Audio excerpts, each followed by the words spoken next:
So his proof of a globe is that flat Earth is a conspiracy theory. Okay, dude, that's a weak take. No, I wanted him to give proof of a globe. He said you have to go in conspiracy BC. So that means the globe is a conspiracy because that's where he wants to talk about proof of globe. Well, you know what? He might be the first honest glober we've talked to in a while in that regard. So maybe we should give him the floor.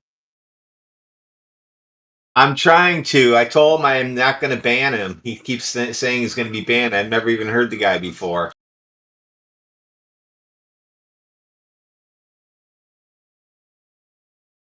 He's upset that we might recognize him, I think.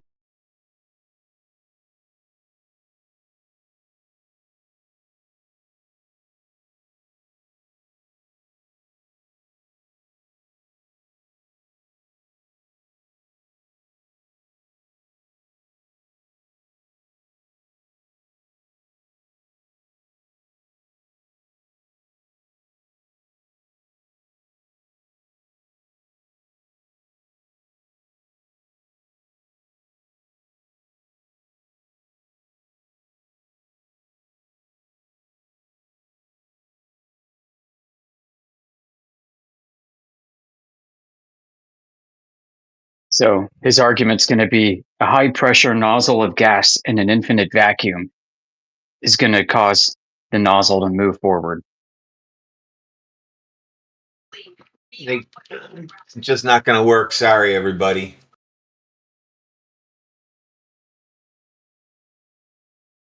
You can try it in tiny vacuum chambers. Speaking of which, thanks for reminding me. I got to charge my 4-inch drones up. I got 2 of them. No, 2-inch drones. 2 inches across total. 2 of them can fit on one remote control that you have for them. That's how tiny these drones are. Never opened. I've had them for like 5 years, so I'm sure the batteries are wasted. Well, I think I talked to somebody yesterday about this. I think maybe it was you, Amish, or some other guy. Like I pointed out the different laws that are the principle that is like upheld, of course, from nature. The reason why if you throw something behind, whether it's a vacuum or not, doesn't matter. It will cause trust. I didn't understand what the argument was yesterday. Why you can't have trust in space. Well, I mean, I think it's because of false comparisons being made because they take matter that's in a phase that's bonded, such as solid and liquids, right? And they imagine like a hose shooting out or cannonballs firing over already an atmosphere, right? That propels one object across like an ice rink. Yeah. So, I mean, that is obviously true. I mean, that is standard Newtonian mechanics. Nobody's disputing that. No. The issue is now you're supposing first that there is a vacuum environment in space and an infinite vacuum, an infinitely expanding vacuum. And that you're shooting out unbonded matter, which is in a wholly different phase. Like it's such a different phase that Newton made a huge, he distinguished between gases and liquids and solids. He said liquids and solids are matter that condenses and gases is matter that disperses. Yeah. They have totally different properties, right? And because it's unbonded, you don't have any transfer of force through the molecular bonds. Each molecule is accorded its own molecular weight by atomic mass number. They all behave independent of each other. So if you're to take a pressurized can in a vacuum and open it up, there's not going to be a pressure gradient that builds within an infinite vacuum in order to provide a reaction force externally that's going to propel the can in a direction. You're just going to open the gas up to fill the volume that's available. There's no force providing resistance. Now, what they'll say is that the nozzle or the can itself provides its own resistance And so the problem is when you net out the forces, the net force is zero from this. So there shouldn't be any propulsion at all. With the ejection of But mass, you doesn't have cause the propulsion? you have the we both agree that when you have pressurized gas, it's going to apply pressure to all the sides of the container. Right. Each molecule has its own velocity vector, its own quantized mass, its own potential. Yeah. Yeah, so it doesn't act as one unit. So in order for force transfer to be demonstrated, as in the case with like liquids and solids, you can transfer kinetic energy through the molecular structure of those objects. There's no way to do that with gases. I don't care that there's a diatomic nature to some of these. I mean, that's still the same. You just got two atoms instead of one, right? As in the case of like oxygen and nitrogen. But if you, you could consider each individual molecule, but like when we measure pressure over a plate, even though they are individual unbonded molecules, right? They're not bonded into like some kind of structure or liquid, crystalline structure or liquid. So you'll have. Dude, this is a topic that's debated in like college, right? I mean, this but when you have it's a fun debate. I remember dealing with this years and years ago. But when you measure the pressure over a plate, you still are measuring consistent pressure. Well, I mean, the Boltzmann curve is skewed, right? So each molecule will have a different velocity because it's coming at it from a different vector with different, energy potential. Nothing's exactly perfect. And the force that's being measured is the accumulation of all the particles hitting that surface. So it's not measuring each individual applied molecular contact with that surface. It's all of them pinging off of it. And all of them are different, and molecules are not transferring energy to each other unless there's going to be some kinetic collision between them, which is rare, right? That's not what's being proposed either in a reaction machine like a rocket thruster in space. So, I mean, I don't know. I think it's open-ended.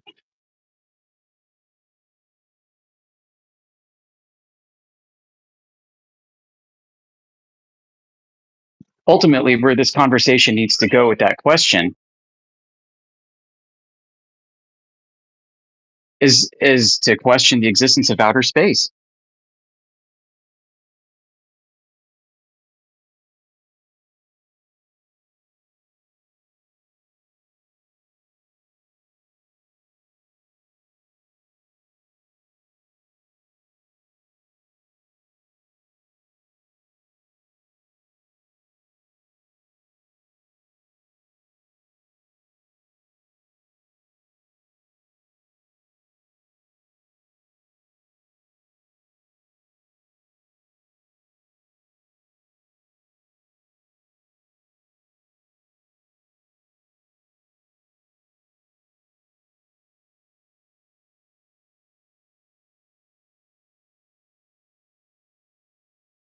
Towards the edge?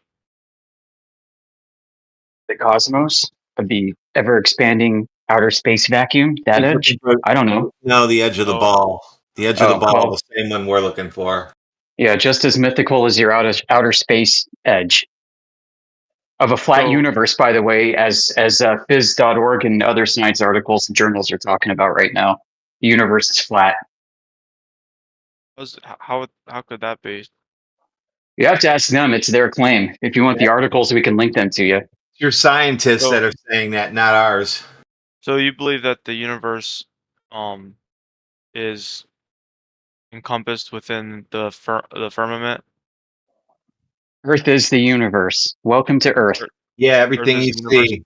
Here we are.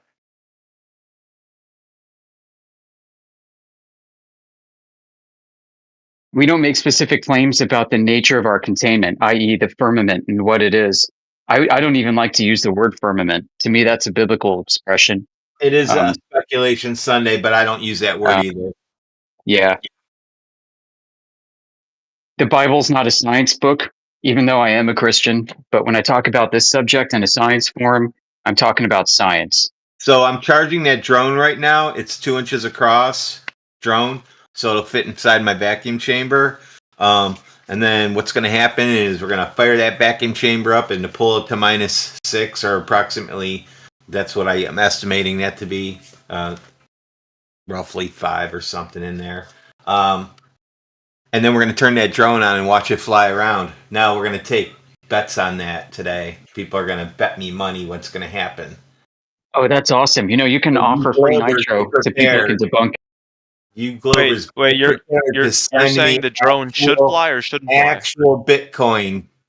I don't know. You guys are going to tell me what it's going to do. You Globers are going to tell me. Yeah, how come you can't detect Coriolis, right? I'm going to get it down to the level of Mars. How's that? So do you believe that like we're in that the known world is like encircled by a global government that won't let you leave? Is that why we supposedly only know about a Wow. finite amount of landmass?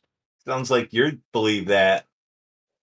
I mean, objectively, there is an Antarctic treaty.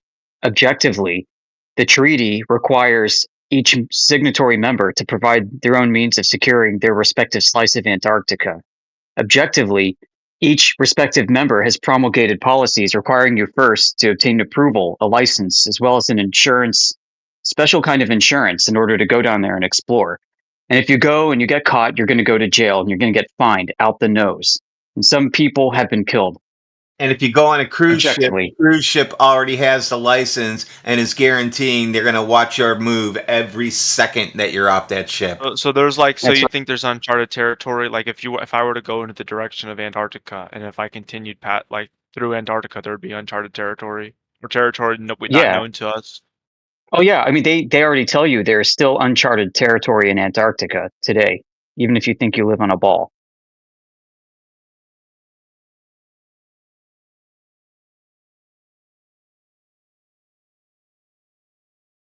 And you believe that if that even at the what I would call the equator, if you head east, you're gonna be what's the government gonna do at that point? They're not gonna let you go east? What are you talking about?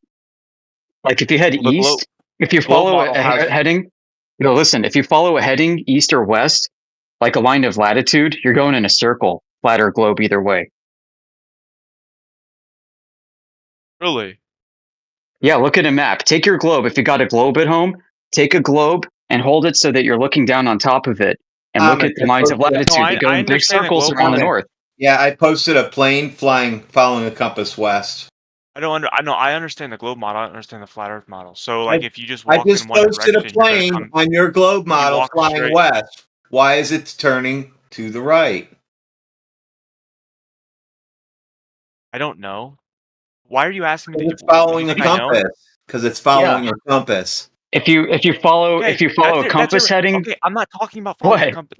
Okay, if you look, all right, maybe you believe that that like if you follow a compass, it'll cause you to go in a circle. Let's just say it's a straight line. No, If you it head in a is straight true. line, are you gonna come back? Are you gonna come back to your original starting point, or No, will you a straight line get to can't be uncharted a circle. territory?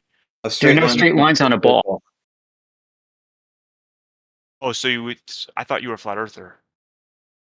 There are no straight lines on a ball. Are you talking about great circle routes? Oh, I'm talking about a flat Earth model.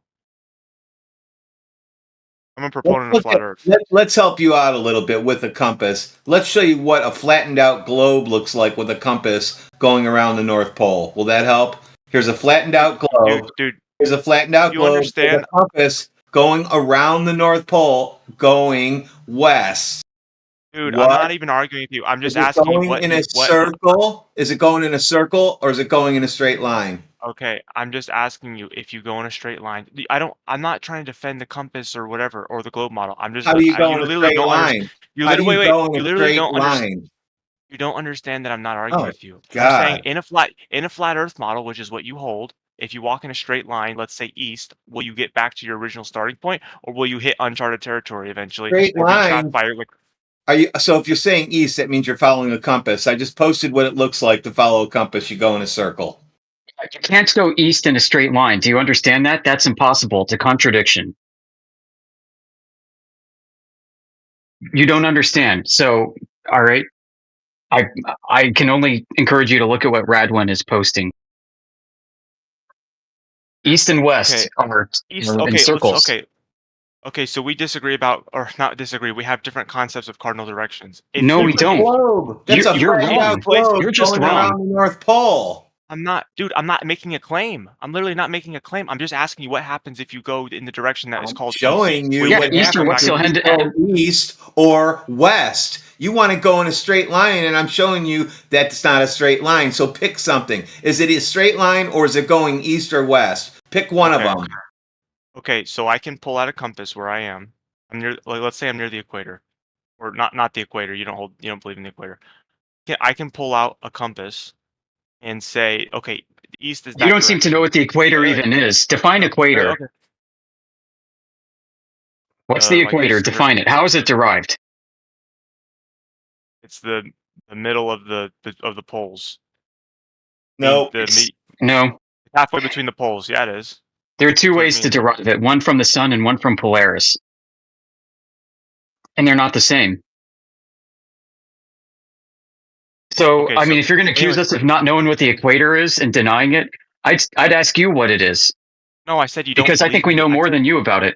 I said you don't believe in the equator, at least per the globe model. Dude, I'm literally not even making an I'm assertion. giving you the I'm just globe asking you a model. question. Polaris and the sun both determine what the equator is defined as.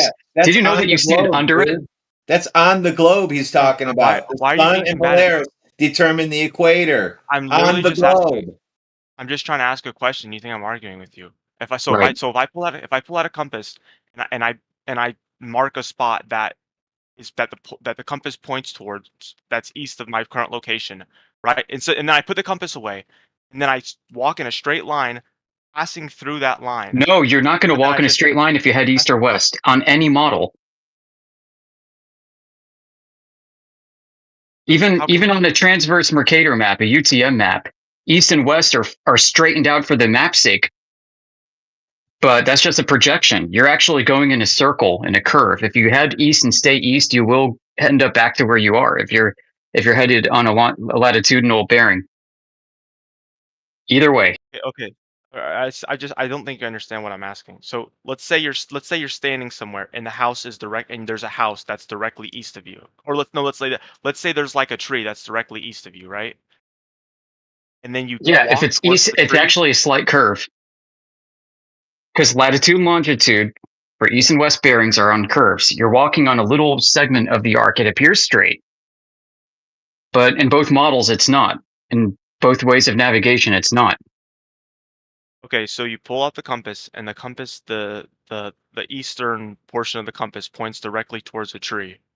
And then you walk towards the tree. You put the compass away. You're no longer looking at the compass. All you use the compass to is identify that this tree, this landmark, is being pointed towards. The east portion is pointing towards it. And So then you're you walk going in in the a straight direction. line for a little bit till as you follow a tree, a line of sight. Yeah, you can do that for about And- a mile.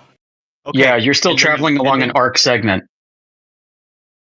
Period. So It's you're not saying straight. It's an arc impossible- segment. So it's impossible to walk in a straight line?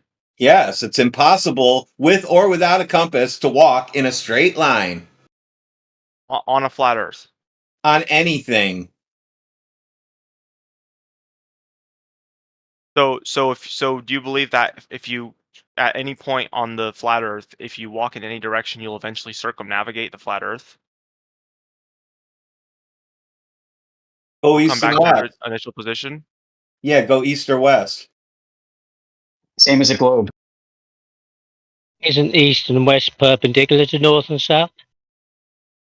So then how is the Earth the universe? So you don't hold that Earth is infinite. You heard the Earth is the universe, but it's finite? I don't know what it is, but yeah, Earth is our world, man. It's our universe. Well, if you come back to your original starting position, if you try east to or walk west. straight and you come back to your initial starting position, then it has to be finite because you've just No, you just walked around the house. Yeah, you walk. You walked around the yard. Yeah, but east and west is perpendicular to north and south, isn't it? No. It's not. No. The cardinal points aren't perpendicular to each other. There's no No. perpendiculars on circles. No, but east and and west west, are the cardinal curvilinear. points. There's east and west, and north and south. The cardinal points, they're perpendicular to each other, aren't they?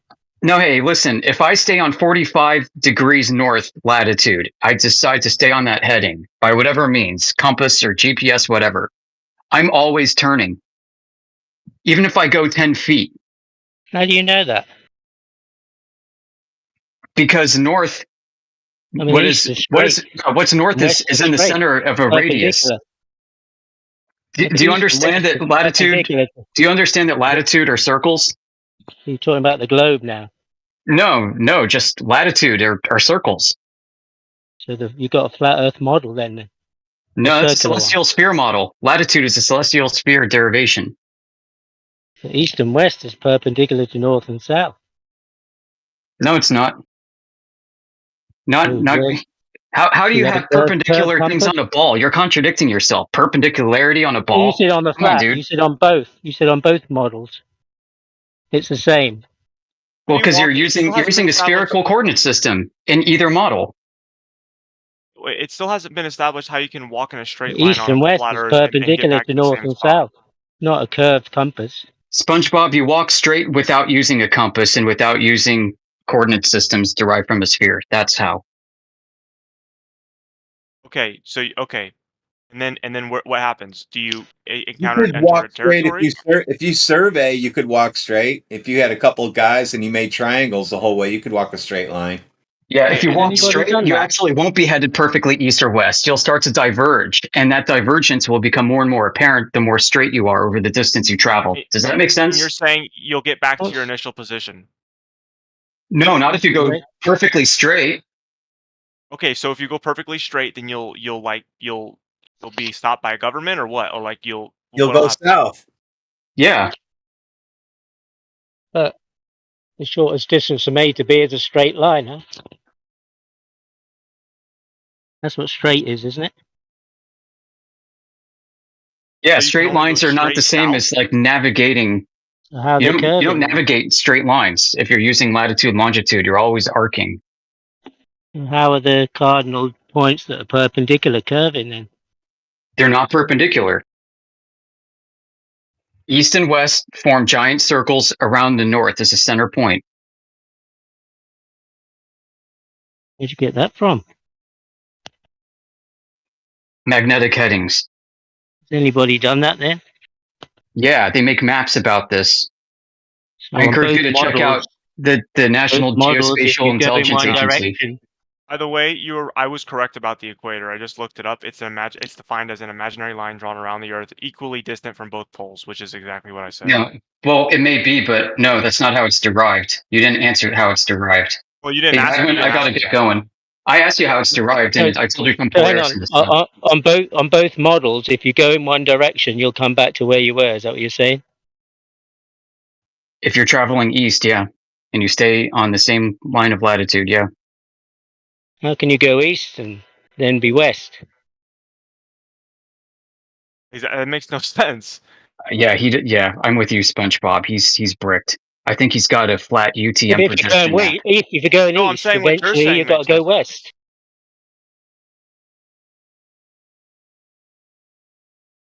Exactly. How can you If go head east and then then come from the west?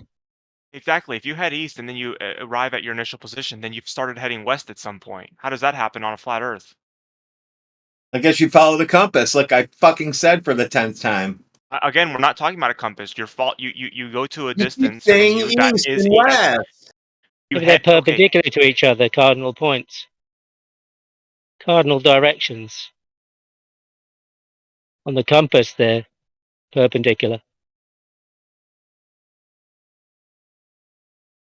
Must have burnt the house down. Oh, and we're supposed to believe that it's impossible to walk in a straight line?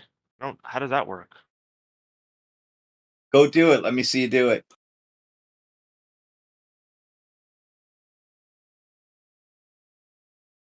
Like most of these things, nobody ever has. Has been done many times. Funny thing is, I was literally I got into an argument But So I do I was literally do I just take a ladder with me to climb over fences till I get out of my neighborhood, and then once I get into the woods, do I need a machete? How do I walk in this straight line that you guys are talking about? I was Would literally be just trying done. to ask questions to understand their I It's east. It's assumed that east. Straight I line. literally I assumed that the West flat is a Earth straight model was line. basically you have a planar surface, and then what we know as the globe is actually just a circle, a two-dimensional circle drawn around the planar surface that's encircled by global governments that won't let you leave. And I was trying to ask, okay, so if you head in east, what happens? And they thought I was arguing with them. I was just trying to understand what their conception of the flat Earth was.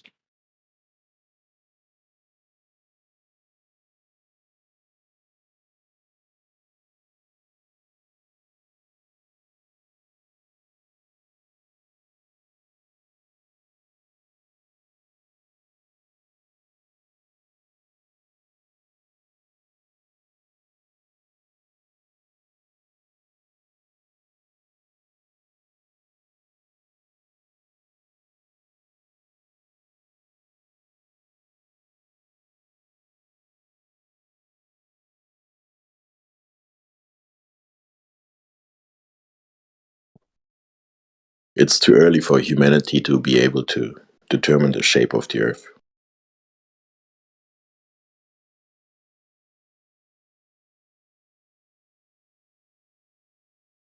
This guy's space exists going on about.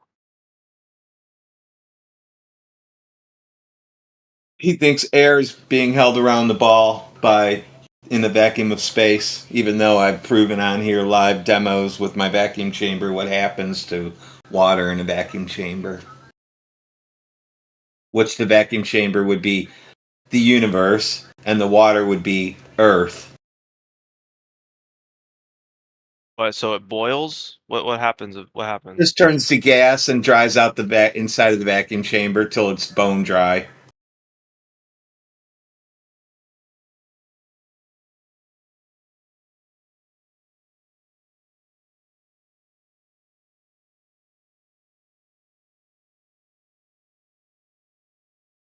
So what's stopping that from happening in the ever expanding vacuum of space that we live in? Which means it's increasingly getting lower and lower pressure because it's ever expanding like a balloon. So it's decreasing lower and lower, probably exponentially.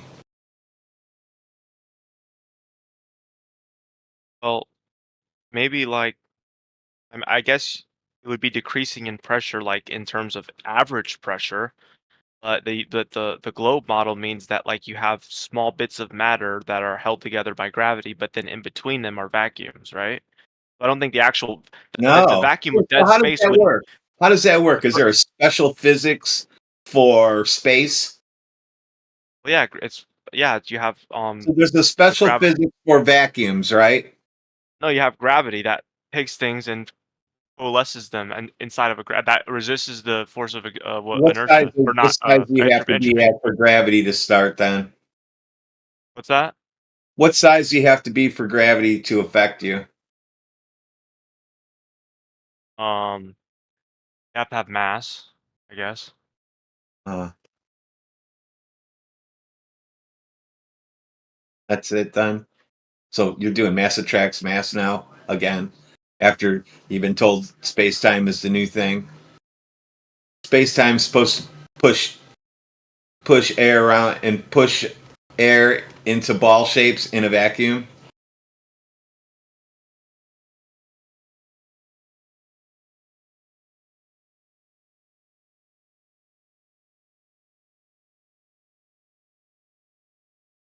I frankly don't know. I'm just saying you were doing an internal critique of the globe model, which is that It the debunked the pressure. globe model, you mean? But no, you were asking about the pressure. You said the pressure would have to be decreasing. That's an internal critique, right? That's what you guys say. Ever expanding vacuum of space. So that means the pressure would always be getting lower. So that means the Earth would always have to be fighting more and more to keep air pressure here somehow while it's being sucked off at an exponential rate every second. It's getting You know lower and lower. what does a vacuum mean? Void of matter. vacuum means zero pressure because there's no matter. So why is it called a vacuum of space?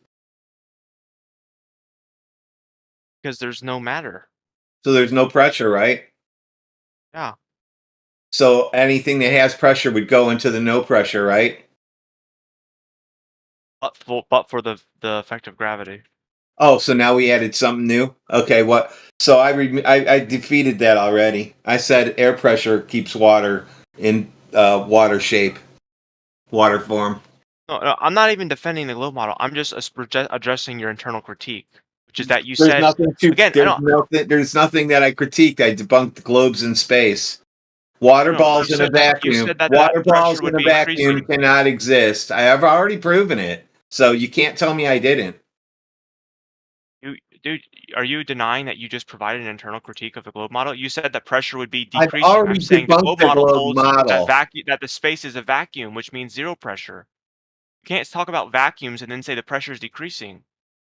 You guys are the ones that say that. No, I'm saying no glober would say that. How come? You guys always say that. Okay, if a glober holds that vacuum means there's no pressure, why would the universe expanding mean there's pressure decreasing in dead space, which already has zero pressure?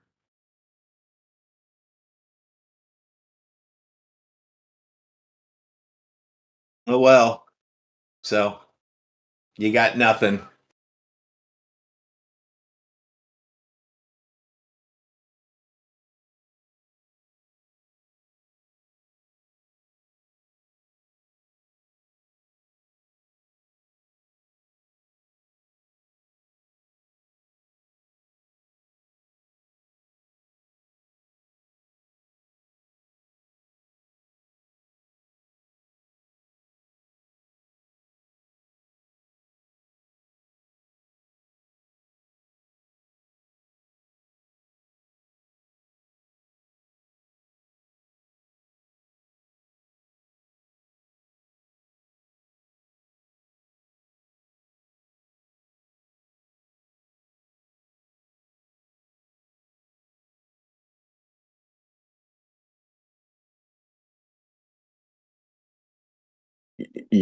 To leave Earth's gravitational field, it takes a lot of energy, right? That's why rockets are so massive.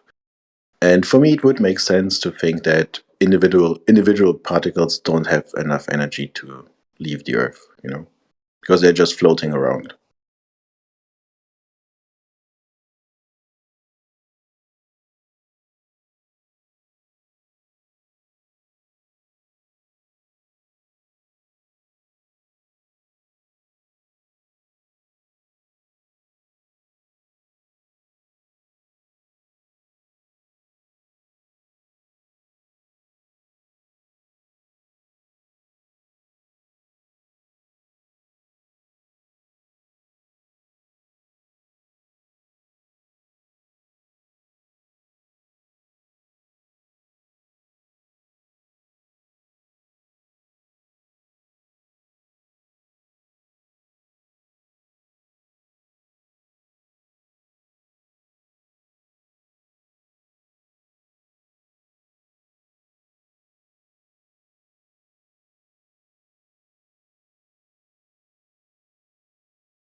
Also, since we can never know for certain, it is okay to draw an inference to the best explanation. And science is currently offering the best explanation.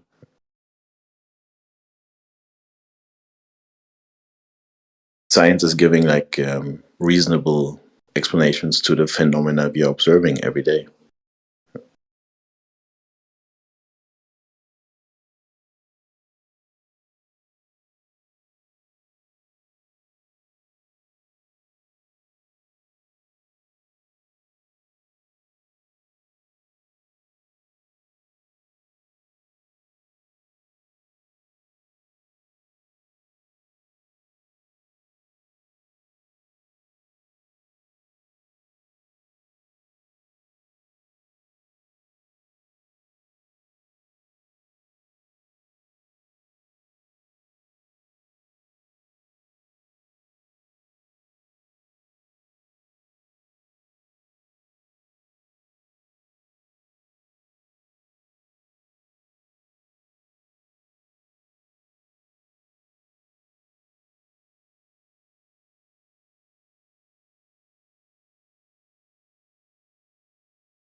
Any good speculation so far?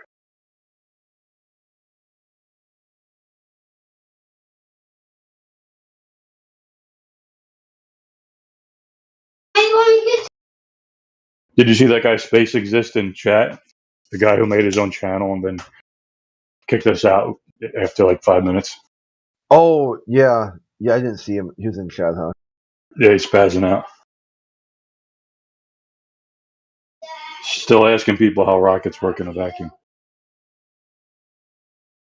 Yeah.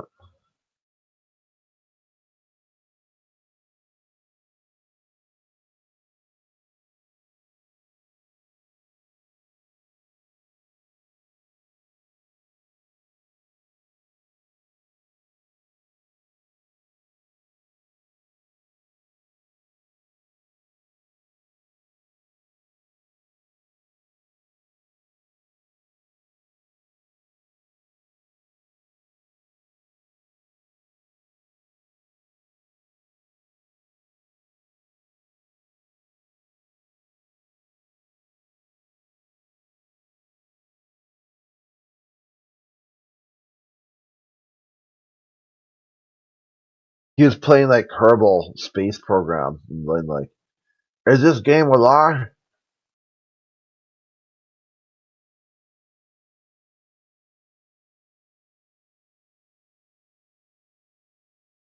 Yeah, they like to pretend that they're,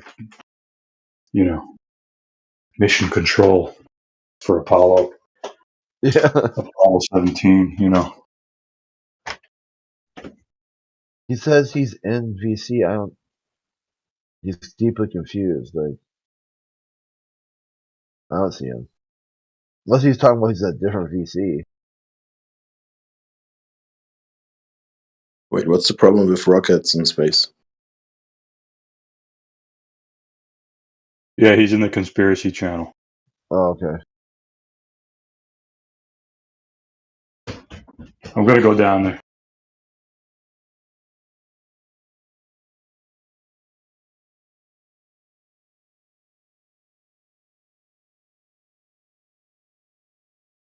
Yeah, rockets work in space just fine.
Does any one of you have problems with rockets in space?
Hello, hello, everybody.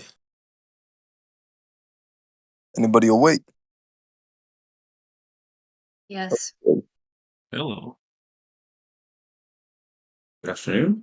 What's up, Dragon? Good. Going well. How you doing today? Sunday, right? Yeah, doing well. Not in work. That's a benefit, right? I seen you here a few times. I believe you're FE, right?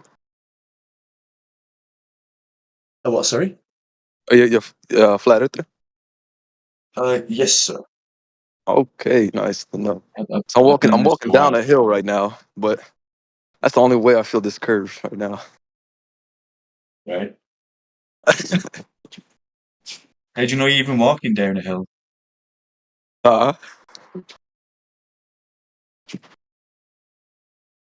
What was that?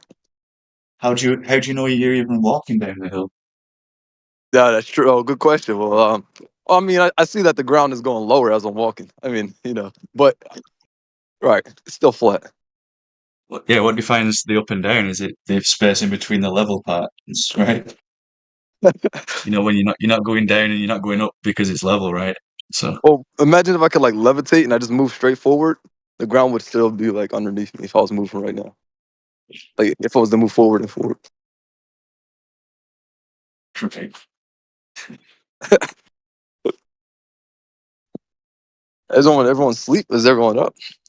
What's going on? It was bustling before. We normally get all the Australians have gone to sleep, or there might be like a live stream on or something. Everyone's bailed out. Probably in the it's probably like live on the Flat Earth 24/7 Discord or something.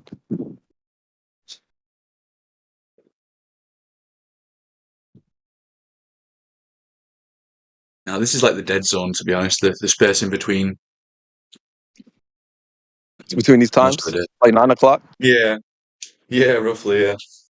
And it gets a bit busy towards your noon.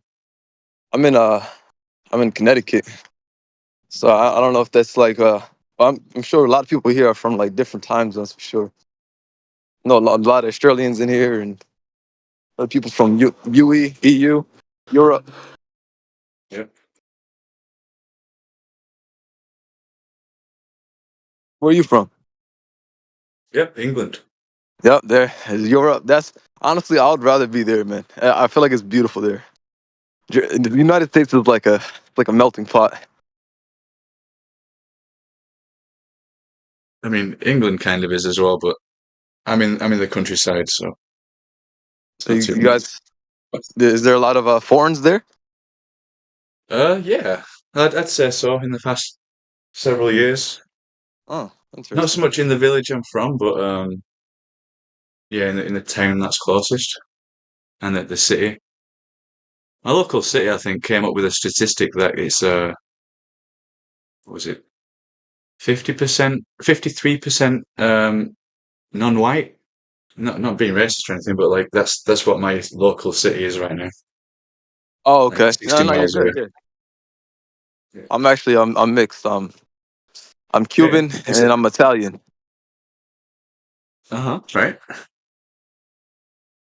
Yeah, my dad was Cuban, my mom's Italian, and here comes me. So I don't know. I don't know where I fit. I don't feel like I should be in America though. That's for sure.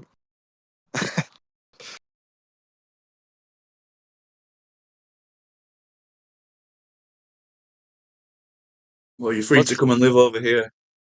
Hey, thank you. I Like, appreciate yeah, that. yeah. I mean, how's living there? How's the living? That's good. Um, it snowed the other day, and there's still snow on the hills, and it's apparently spring, so I don't know how that works, but yeah, the Yeah, weather's right. all over the place, to be fair. Snow in Right. the spring. Right. Crazy. Yeah. You just gotta get used to it. Like it's almost like I wouldn't classify it as like a European country or anything. It's more like a Scandinavian country with its temperature and weather differences, right? Like Interesting. Norway or something. Yeah. So I'm from like the north, so it's a little bit different. Like you got like Nordic weather, like Viking weather. Right. Yeah. I think March is supposed to be quite a cold cold season this year. Yeah. Right now, it's getting out in it's getting out of its cold states where I'm at the cold phase. It's all good though.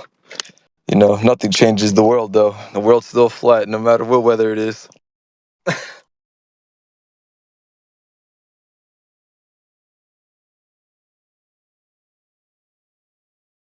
I wouldn't mind having two suns. Yeah, I mentioned this earlier. Like, if we had two suns, just like one that comes like halfway through the day, one rises like in the morning. That's what we need. Interesting. I wouldn't mind that. You know, a lot of people will be like, what the heck is a lot of people will lose their stuff, but they're like, what the heck?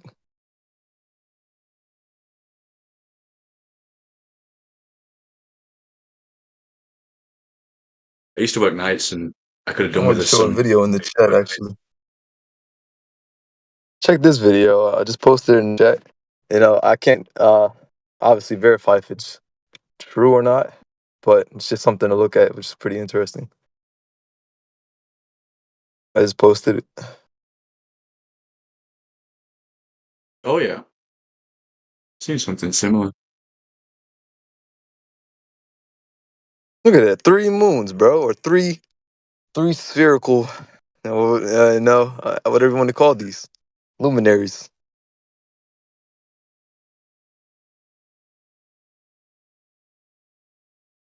That's some crazy stuff right there. Yeah, I've had a phenomenon like that, but I was like recording through a window, and the camera lens also can do that effect. So I don't know if there's. That's interesting though. So you actually caught that yourself? Yeah, but I put it down to the lens personally. Interesting. That's crazy. I've never done it like my own type of, in the field, just trying to catch something or experiments or anything like that. I wish I should, because it's the best way to get, fully developed into this topic or just flat earth in general and understanding what's going on, I guess. The deception.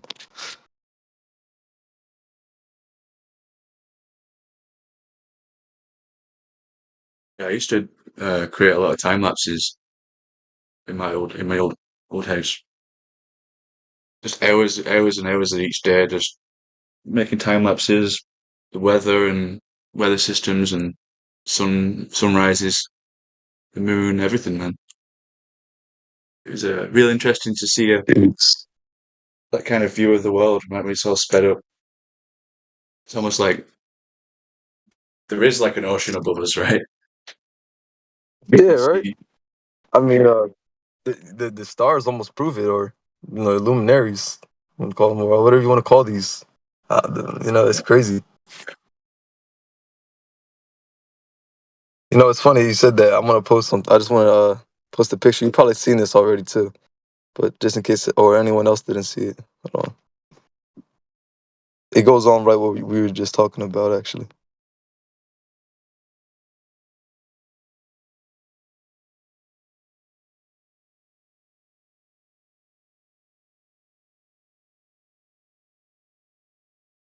Yeah, I just posted them.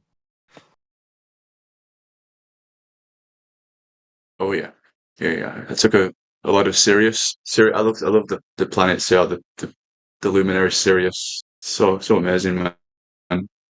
Get some It crazy is, effects. honestly, like way better With than what like NASA a gives us, bro. Right? hologram almost. Yeah, like a hologram. Literally, it's freaking crazy, man. Doesn't even make sense. I It's like mean, in the back of a looking at the back of a theater and looking at the projector. That's what kind I see.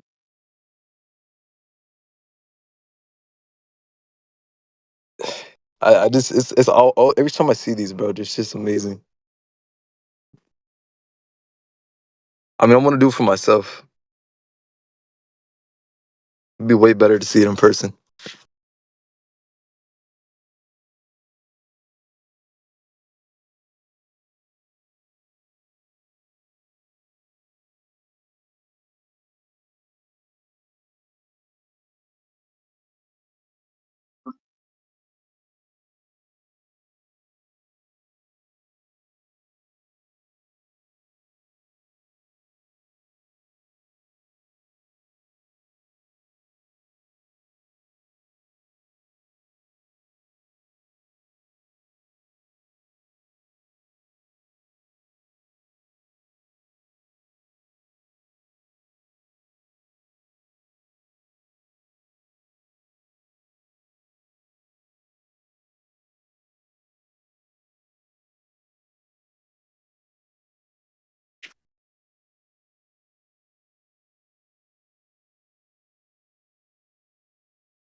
Yeah, I'll put a link to my video in there. That's one of the I got a serious.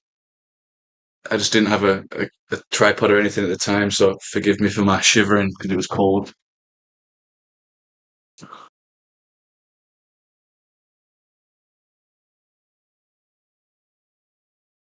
Bro, first of all, beautiful work, man. Like, wow, that is crazy.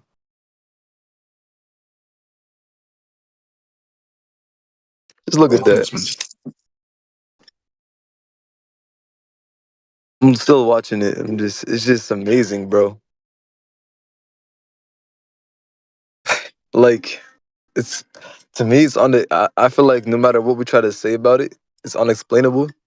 Also, the only way we could relate this to anything is just with how water is, with the reflection of light and motion. Like, or if you know about like how they say the bubbles underwater and can explode or implode and cause a heat flash of light. Also, some crazy stuff like that under certain conditions. So I just feel like that is something that's probably going on there. I don't know. It's just harder to explain.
Star Trail. Oh yeah. I got some star trails on this video I'm gonna put in, dude, if you wanna look at them. It's my playlist for the P900. I did years ago. There's a star trail on there somewhere. Anyway, I'm gonna get some cleaning done. Got a very important woman coming to visit, so I'll be back. Enjoy.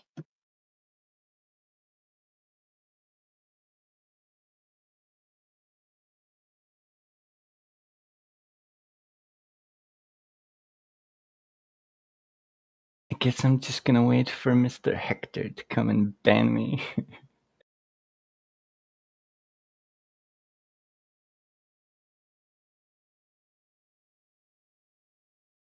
Well, what do you think is going to happen when you say the same retarded shit over and over again? Oh, come on. You're gonna pretend that that's why you're banning me? Oh, so cute. Well, why do you think you get banned? Because I'm slamming facts on your table that you don't like. And it's not for just saying star trails over and over again? Oh no, yeah, it is because it's Star Trails, because it proves you wrong. Well, how about walking through that instead? Like instead of just saying really cringe, like whisper sort of AMSR, just talk it through. It just Why? looks bad on you, Mr. Crit. You're Well, banning me for saying I Star ain't ban- Trails, bro. I Let ain't ban that you for sink Star. in. I ain't ban you for Star Trails. No, you didn't, but Oh, okay. your friend did. Yeah, not my friend. Well, yeah, my friend Heretic, but I'm saying he's doing it because Because he's for just his like you. no, because he wants doesn't want to mute his mic when he has no answer, so he bans. You don't mind because muting your mic. Well, if I don't know an answer to a question, I'll just say I don't know. And the same thing too. If I don't know an answer to a question, or if I know Does it really the answer, matter? I still end So- up getting banned. well, see, look at okay. How about this? You think you have an answer, but you ask a question I never anyway. said I have an answer. What did you say? Star Trails? That's the Yeah? answer. What do you Okay, think why I said that? So that's your answer, right? No, I only say Star Trails because it turns out I get banned for it all the time. Okay, so why you keep saying it then? Because it's funny. Oh, well, there you go. Now you, What do you mean, So- there you go? So well, what's you're your okay. point? So if your goal is to just be funny, to say something to get banned, it's basically like you're saying the N word, but Star Trails instead. I never wanted to get banned in the first place. Well, don't like. Well, it's also Well, the don't way say what? the way you say it. It's not The just way Star. I say it. Yeah, you say it like this really kind of like AMSR or whatever they call that. Bro, you're full of feelings. I thought this is a facts channel. Yeah. So what? Okay, so if you say the sort of AMSR, which Are is you saying auto, that I'm complaining about being banned? Like no, I'm saying I think if it didn't matter what you said, if you whatever words exactly. It doesn't matter what I said. whatever words you say, if you say it in that really cringe Oh my god, so much ASMR, feelings, bro. Like I don't care. I'm gonna say it the way I want to say it. Yeah, if you you don't like can. it, ban me. Yeah, that's what. Now you know why. Now I know why. Yeah, What? you got it figured out. You've been banning me way before that. I didn't ban you. Yeah, you did too. No, Okay, no. I can look right here in the text. Your chat. friends did. You basically get banned because you do. Because my I'm- take is that Because I accuse you of things. well, you can accuse Yeah, people yeah, all yeah. you want, you know. Yeah, I know. So why should you care? Why do you ban me? I don't. Obviously, you think that I know. Okay, how about that this? some of those If are true. all I do is ban you, how are you talking right now? If all I do is ban you, I never said that all you do is ban me. okay, what did you You're say? struggling, mister. Let's try to work it out, like step by step, logical framework, one step by. Logical framework with the flat earther. Come on, man. Yeah. Yeah. Okay, so Stop. all you do is get banned. If that's true, Stop defending yourself. You're the one who that- bans me all the time. okay, if all I do is ban you all the time, and that's a true statement, When I say why are you here? I mean flat earthers. Okay, it's mostly Heretic bans you on It's site. mostly somebody. It doesn't really matter who. Okay, and Heretic has said that he bans you because this AMSR, this creepy voice, they say Star That's Trails. not why he does it. Well, that's what he told me. He told me that. Well, you're I gonna don't- lie with him, like you're both snakes. Yeah, it says I don't want that sort of behavior in the channel. Fine.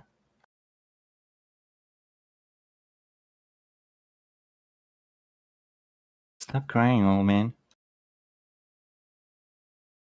I don't care if you ban me. Why do you think Scott Mackey is allowed to talk in here and you're kind of not?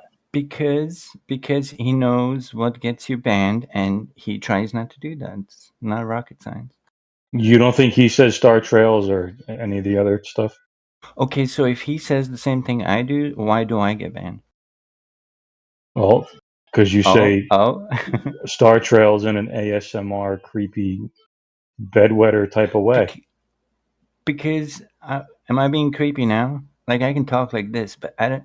It's usually Okay, when well then- people are talking, so I just say it quietly so that I'm half-assed not interrupting, if that makes sense. So why say it then? Because I know you hate it. No, we just don't like people who don't engage and they're Well, just trolling. fine, And bro. all you're Like, doing is trolling. fine. You're just That's your trolling. excuse. You're sticking with it. No, you're just trolling because you I'm not obviously okay, can't fine. have a I'm conversation. trolling the trolls. How's that? Like you There haven't you proven go. that you're not a bunch of trolls either. So There you go. you keep calling me a troll, and then when I Okay, say how- fine, you say if I- there you go, as Okay, if you if- said something intelligent. Yeah, so if I'm talking about the Earth being flat, how is that troll to you? How are you being trolled by that? I never said that. That's what's trolling me. Okay, so how is it a troll? What exactly am I doing that you think is a troll? You are trolling. Okay, what is it? How? How I am I don't trolling? need to explain how you're doing it. Okay, so why would you say it then? If you 'Cause say it's true. okay, why is it true? What makes it true? Because I believe so. Okay, and based It's my on what? faith. It's my religion. Just Yeah, but the most important okay, that's thing is that right. you can't prove me wrong. Yeah, because I can just simply tell you that what I'm saying has nothing to do with you at all. So it doesn't have you involved in it, therefore not a troll to you. The only way it's a troll to you, because like you just said, you inserted yourself, your religion into the conversation, and then upset that someone disagrees with your religion. Which is? Heliocentric or whatever. And that's what I believe, right? Yeah, it's like a faith-based No, belief bro. system. Like we're taught that. Like it makes sense. We understand it, so it's not a belief. Stop talking silly. Okay, so if it's not a belief now, okay, because a second ago it was, so now it's not. So No, the if somebody second ago disagrees, belief was me believing that you're trolling. yeah, which Are is you part following? of your religion. You have Dory syndrome, mister. Not a good look for somebody who's teaching people on here.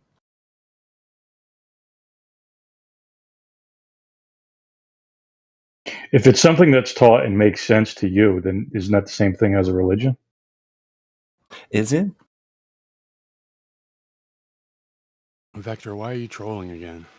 Yeah, I think it. Yeah, Oh I my think it's the God, same the thing. biggest Yeah. troll just said something. Hey Vector, I've got an idea. Why don't I put together like a 5-page PowerPoint presentation and call it a globe proof? A bit Star Trail. Oh, who Why said not? that?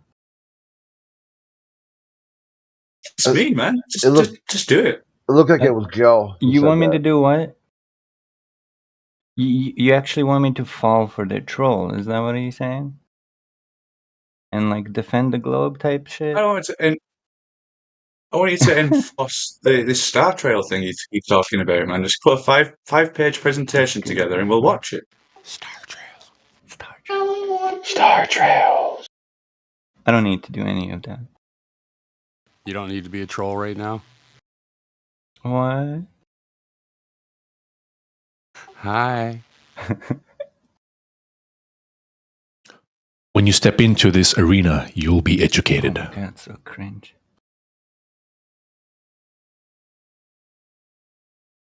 On your globe fairy tale. You'll be educated, this is.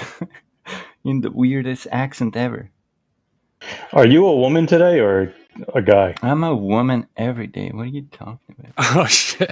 Oh, okay. You Yeah, just have because to snap his fingers. Tip, tip, tip. yeah, sub dude, he goes by the name Leah What else is going in to other servers. In other servers? I literally just got on this Discord thing. I don't even know how to use it. I really don't. Like 2 years ago, I installed it and I was on Yeah. Geos or Gems You're on, or whatever the fuck. and you're on Geos and Brandon's. Yeah, Brandon. I remember. Yeah, maybe. Like Yeah. I had like 3 servers, and then I found this one, and now I'm just on here.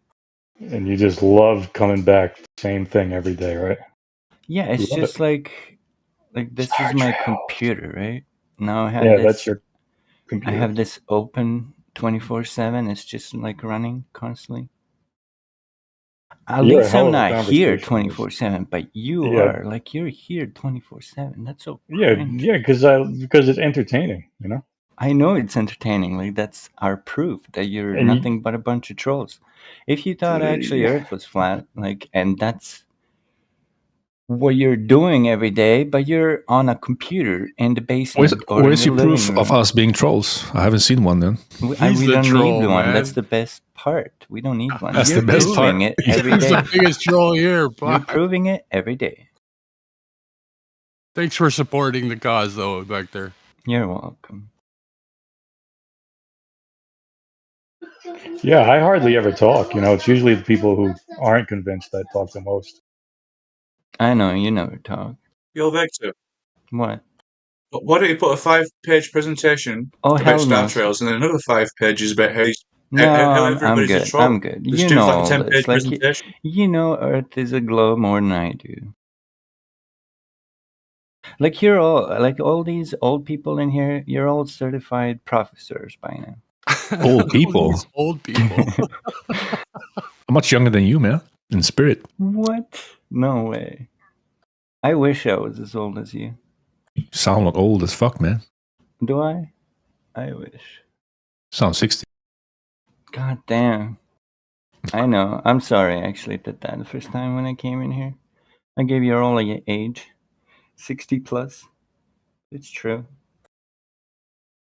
I just find it funny how there are no flat earthers who are under like 30.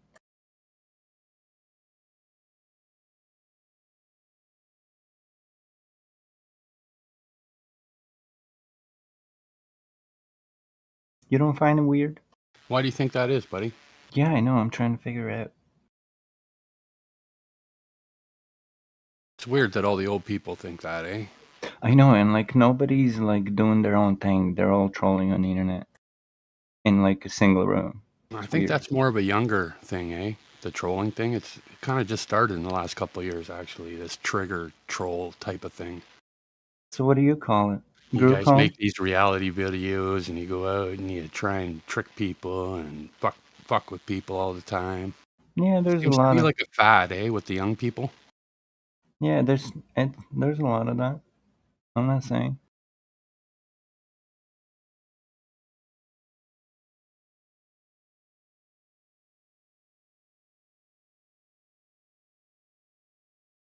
But you can't tell me you've been here for like 3 years now and you haven't gone anywhere. And that the Earth is I flat. never said that. Well, I'm kind of saying that because you're always here. Why do you assume that's the goal of anyone who comes here? Well, I didn't say any goals here. What do you think I said, Mr. Facili? You're always here too, Vector. Well, you I said said something like, "Have you convinced anybody or sold your ideas?" like when I asked you about it. Yeah, like have you convinced anyone? I don't give a fuck what anyone believes. Are there any new flat earthers I don't know. besides you and the rest of you I'm not a who's flat earther, been but here for 10 years straight? Anyone else? I don't know. That's kind of sad. Like you couldn't get one person in 10 years. Vector, What do you keep mean coming get? back, don't you? That's insane, bro. You keep coming back, don't you, buddy? What do you mean Yeah, coming you're back? I don't leave. Like I'm here in this server. What do you There mean go. I You're keep a coming happy back? customer. This is just one of the channels on the politics server. Which, by the way, It's you the number never one go. channel, right, buddy? You never go to any other It's the channel. number one channel on the politics It was server, right? weird seeing Crit and Facili on a different channel just earlier. Oh You my God. actually gathered some courage to get out of here, and you went right back in. It's too fun. So, Vector, you think that younger people are wiser and smarter than older people? Of course. I mean, it course. shows. It's weird, but yeah, whatever. So the people who taught you everything you know were younger than you? Yeah, of course they were. Why, you don't think people who are old have been younger? Is that what you're saying? So what, your little brother taught you everything you know in life? My younger brother? Like, how does that even make sense? Well, I just asked you if it was older people that taught you everything you know, and you said no, Yeah, it's they younger are. people. It is the older people. But you're smarter though, right? I am smart for my age, as smart as they were when they were my age. So, like, when an older I person just tells me asked some you if bullshit, older people were right? were But like, wiser I'm and smarter, and comparing you you. said I'm no. comparing you to those older people So you're who are smarter than contradicting you. yourself, I'm right? not contradicting. I'm destroying your argument because they are smart. Okay, they used to be just as young as I was once.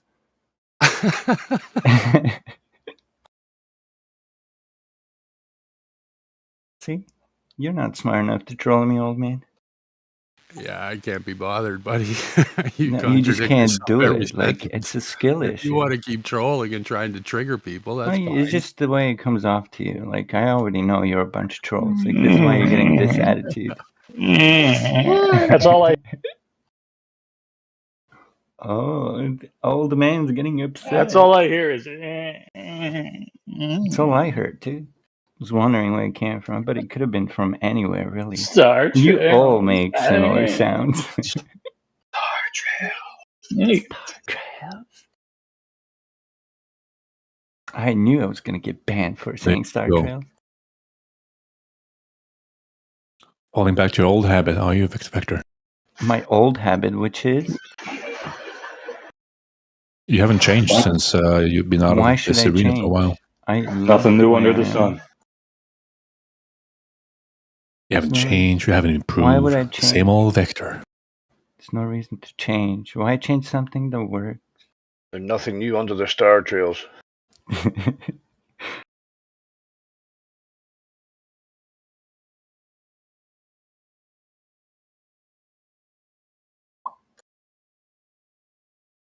Easy work. You all done? What? Say Star Trails one more time. I dare ya. No, I'm okay I'm with you scared saying now. it, and I think other people are okay with you I saying don't- Star Trails too. I Just don't the think. way, I don't the- think so. the I don't way think so. I don't think it's so. a- I don't think. the- Stop lying for your friend way- Hector. Your friend Hector told you that I need to be banned every time I the come in. way. No, he Do said not he will ban disrespect you. your- He said he What? will ban you. No one else will. He will. Why? Because he doesn't like the because- way you do this because AMSR he knows stuff. I'm gonna come up with the sentence that will. Because you're a troll and you like to trigger people, dude. That's your game. Are you getting You triggered? don't say anything. Right. Like, so what's getting you so mad? I know. Try and trigger me more, buddy. I'll keep laughing. Nobody's at you. mad. Like, that's all I do. I know Nobody's that's all mad. you do. I mean, I'm the most banned person here. Like, if I show you, like, all of my bans from this channel. Are you complaining?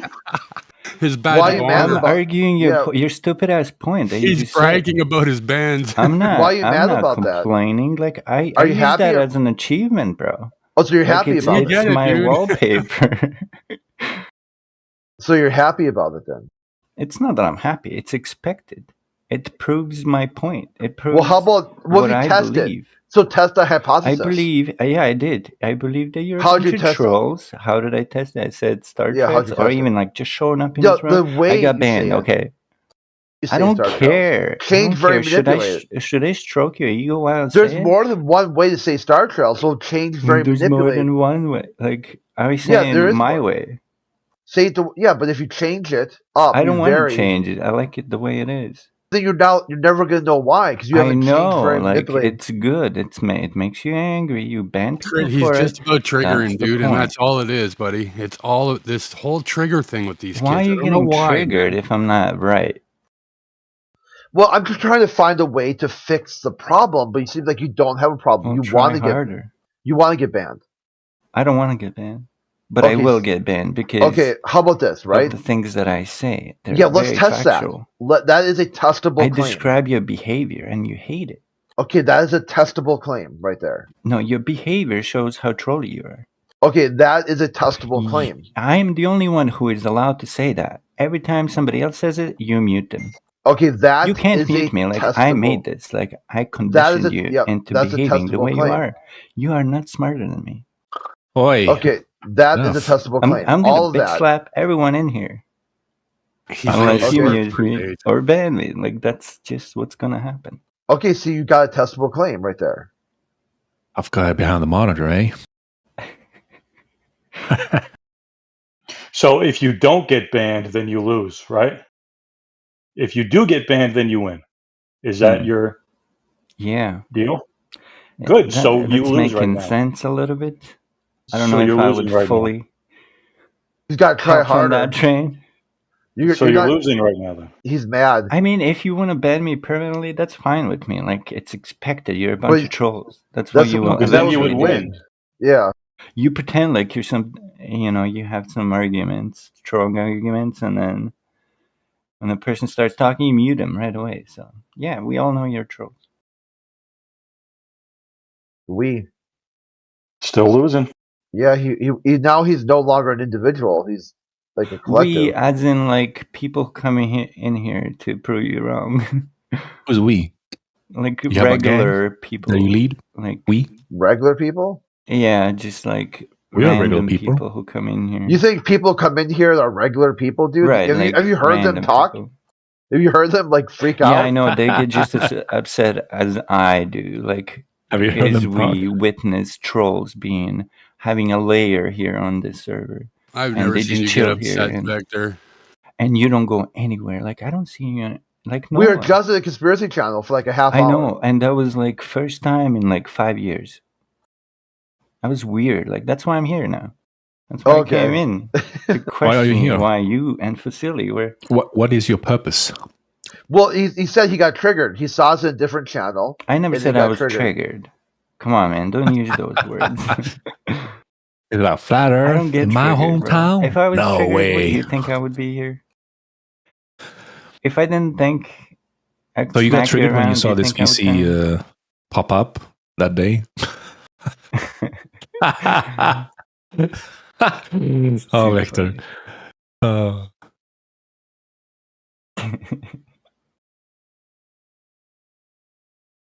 I don't know. how Vector, can you? Victor. How can you flat Earth people come into my hometown and sell yourself inside here, nestling in?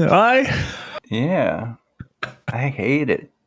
But I'm not just talking about this server. Like, Flat Earth, if you believe it or not, began in my freaking town in Canada. Oh, I think you're full of shit there.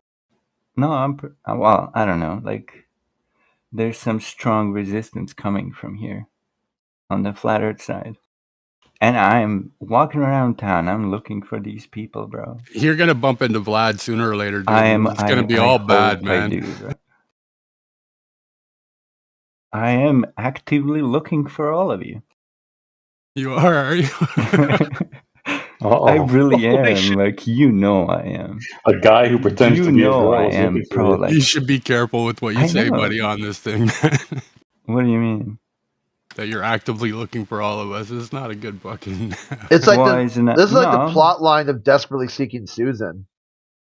No, like, okay, you think you're good at arguing here? You have to mute people? Let's see how you are in real life. Like, that's what I Who's mean. been muted? I am actively looking for all of you. You best believe Oh, it. he's getting mad. Yeah, who's been muted? Leah, who do you think's been muted? When? Just today, since you've been here. Nobody? Okay, but you said that everyone here gets muted, and you want to look Right. for them. So, did I mean today? But no one's being muted yet. So what's going But on? no one's being muted yet. There's a contradiction, right? No, You said there's no they contradiction. Did I say today, people- maybe? People always, which would include today. Always, yeah. Yeah, always. which would include today. Excluding today, because you're Not today. intentionally doing it. No one's stupid, Mr. Crit. Yeah, that's what I thought. You better shut up. No one's smarter than you, Yeah, Victor. I think Vector, No the one's word smart. eventually was a good word. You should stick with that one. No, well, in this Eventually. case, I do. I'll stick with whatever I feel like I should stick with.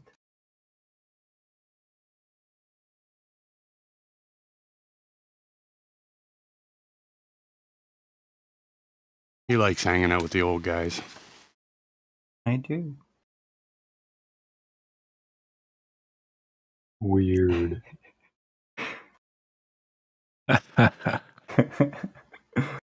Don't worry, Heretic will save you.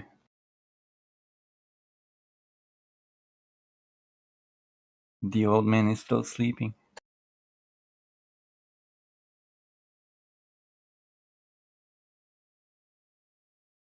It's raining and it's pouring. So what made you and Facili go into a different channel? Who was backing who up? It was entertainment. Just like you. I know. Like, I wish you did that more often. Because then you would come off a bit normal than you are now. All I would do is listen, just like I do here most of the time. Well, yeah, same here. I mean, have you actually heard how the other channels are run? Yeah. It's just a shit. You want to know why I think that is? It's because they're all you. under 20 years old. And they No, have it's no because of you. manners It's at your. all. Look around, bro. Like, every channel is using your strategy, your stupid ass strategies, and they end up winning the argument, even though they're wrong. Because they mute people like So they all. wait, but you said muting is losing. So how is it muting winning now? What? I think you like stepped in a road turd there. No. What I'm saying is like when you mute somebody and then you talk over them and then you misrepresent their position and they can't defend themselves from your lies, you make it seem like you won the argument.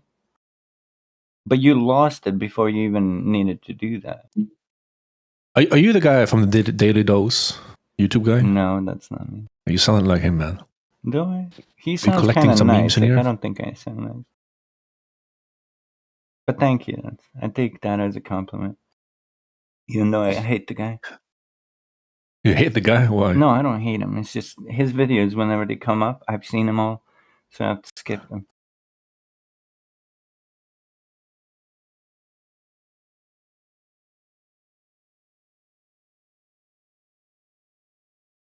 But yeah.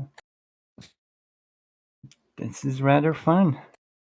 Yeah, Victor, try to invite some people in here, man. Some people are already leaving because of you. I don't think he has No, I friends. think they're waking up to who you He really doesn't have any are. friends. So he hangs out with the flat earthers. I Oh. know. With flat earthers. Yeah.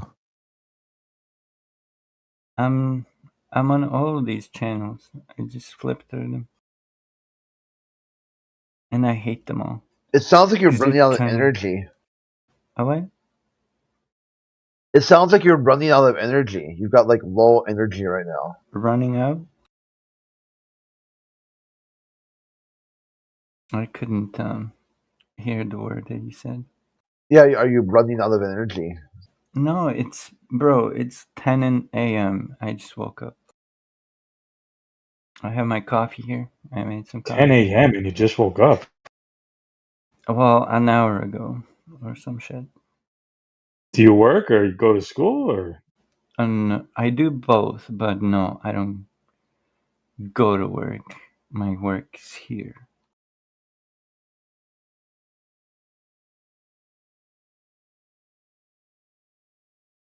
And my school is here too, so. Good stuff. Yeah. Does anyone at your school say flat earth and do you get pissed off at them too? Or no? Huh? Does anyone at your school say flat earth and you get pissed off at them or do you just get pissed off No. at people on the internet? They get laughed at, but then, I bitch at people who laugh at those people because I just tell them, like, we need to focus on the actual issue here, which is you. Me. Yeah, you. What about What did I you? do? Yeah. You as in the entire thing, you can use you individually or generally.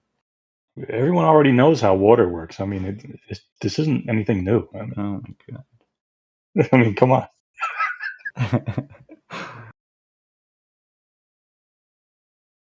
I mean, just the fact that it's so entertaining. That statement's so to you. true, though, right? Like, everybody does know how water works, but yet they come in here and contradict themselves in their own mind. Like, if that's not fucking No, it's cognitive just, dissonance, like, I don't know what is, man. You're just pushing around nice people. Like, that's all that's happening here. You're being rude to, like, people you shouldn't be rude to. You think we're I'm never bullies? rude, dude. You're trying to be a bully. Like, I'm trying to figure you out, like, whether you've been bullied in your life before or not. Are you a It's a fine psychiatrist line, now? like. No, I'm a it's nice just guy, Vector. I'm I not want to rude. know. I want to know what you are before I do something with you. Like, Why I are don't you want to calling put me a you bully down. for, dude? I don't bully you.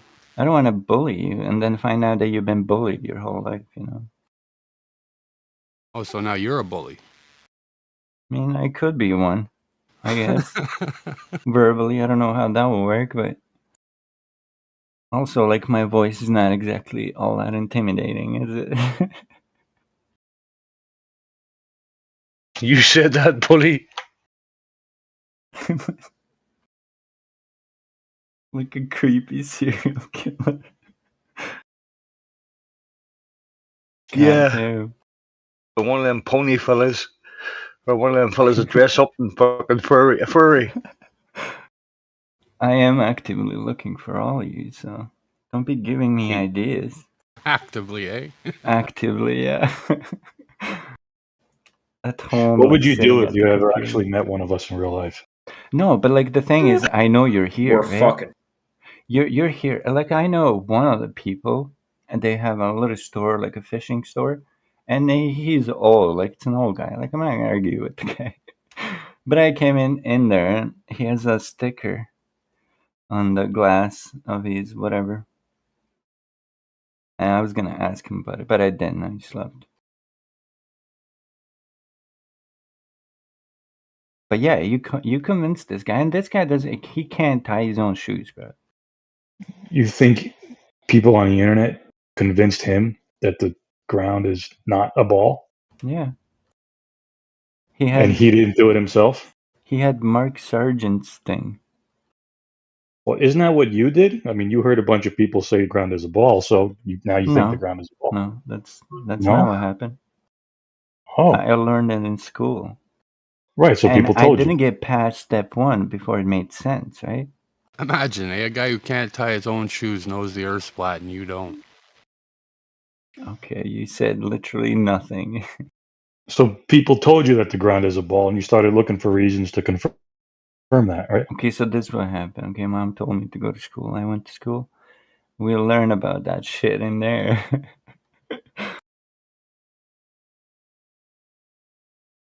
You have schools where you're from? Yeah, Really? sure. Sure fooled me. How's that? Because you don't know anything. I know some stuff. I mean, you know most of it, but like, you don't know how to make sense out of it. You put Make a sense out tail of on the what? forehead. Make sense out of what? You put tail where the forehead goes. How You does know that they're make sense? you know they're making new laws in Canada, eh, Vector? For things Are you they? say on the internet, and you can get up to life in prison for something you say on the internet.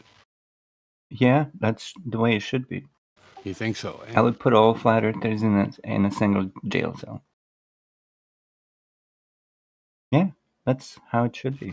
You're I voting totally for that agree law? with that. You agree I'm with the that? one who's changing the laws. So if you want to You're be that mad triggered? at someone, be mad at me. It's so fucked up, this bill they're trying to pass here in 100%. Canada, guys, man. It's really madness, man. Stay Life mad. in prison, Stay man. mad. Yeah, good.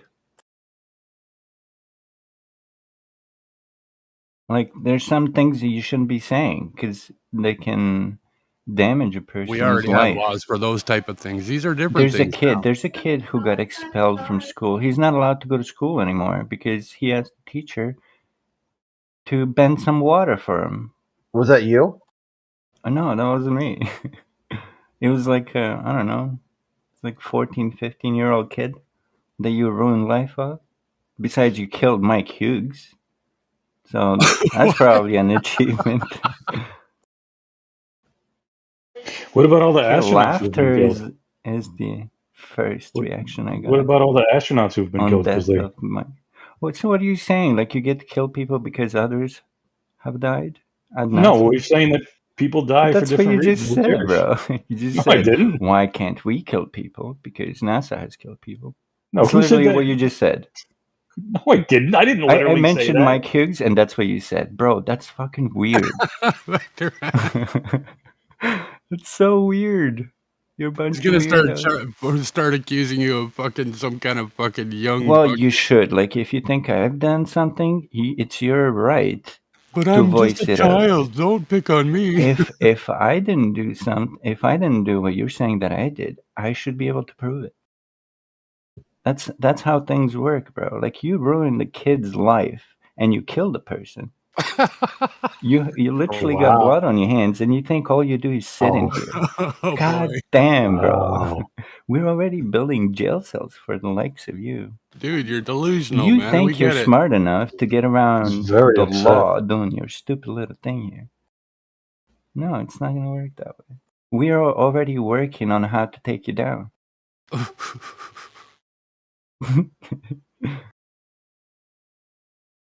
This is what you asked for. I mean, Vector, this is like the longest you've ever had to the airspace with it being muted. I Make the know. most of it, man. Make the most of it. Hector's imagination time, eh? Yeah, I wonder how long they're gonna play this loud for.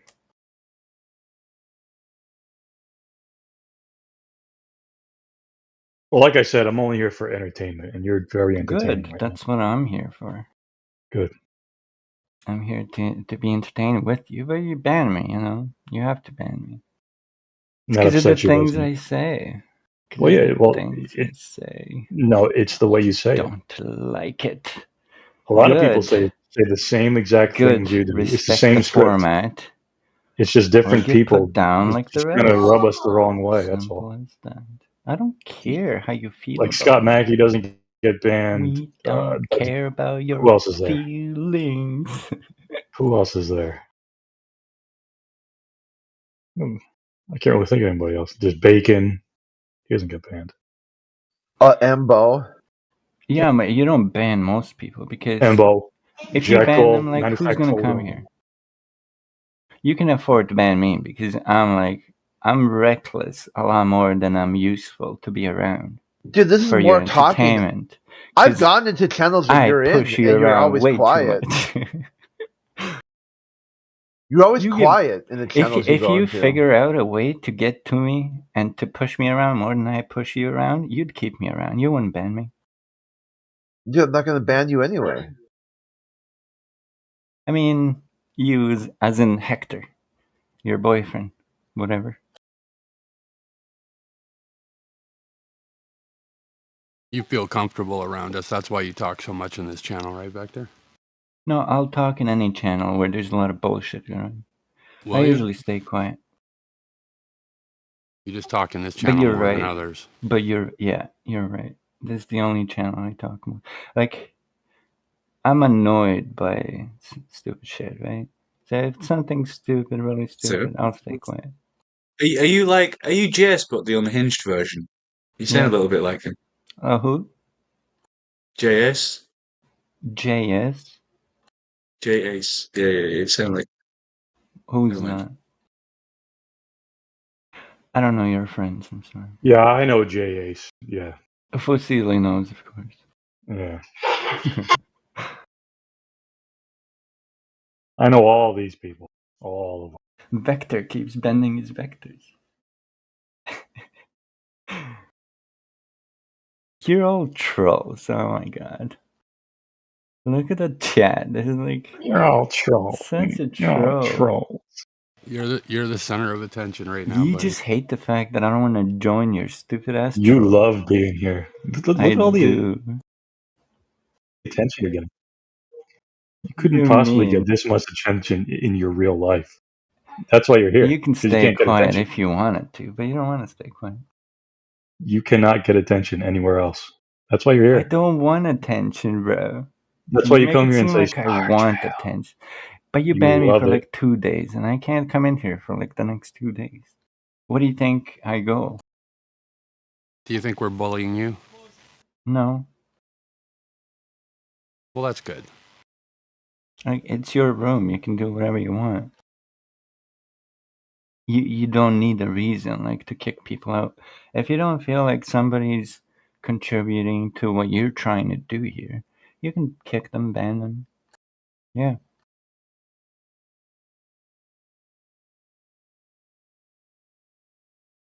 Kick them out or kick them down? What? You said we kick them down.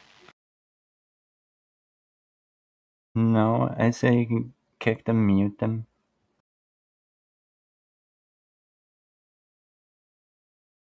Because it's your room.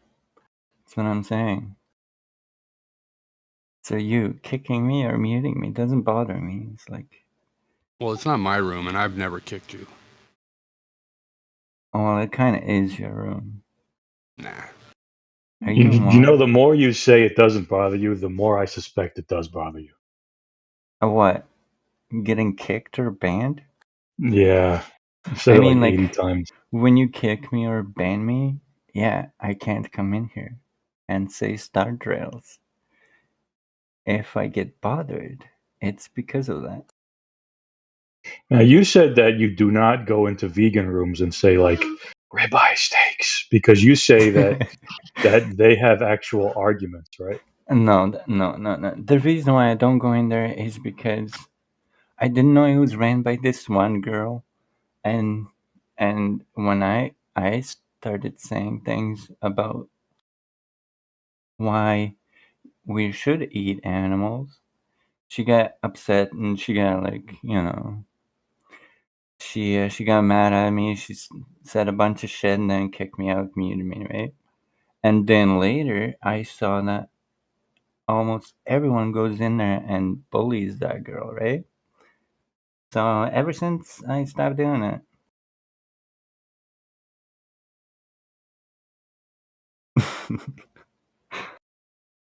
Interesting. Yeah, so I do go in other channels.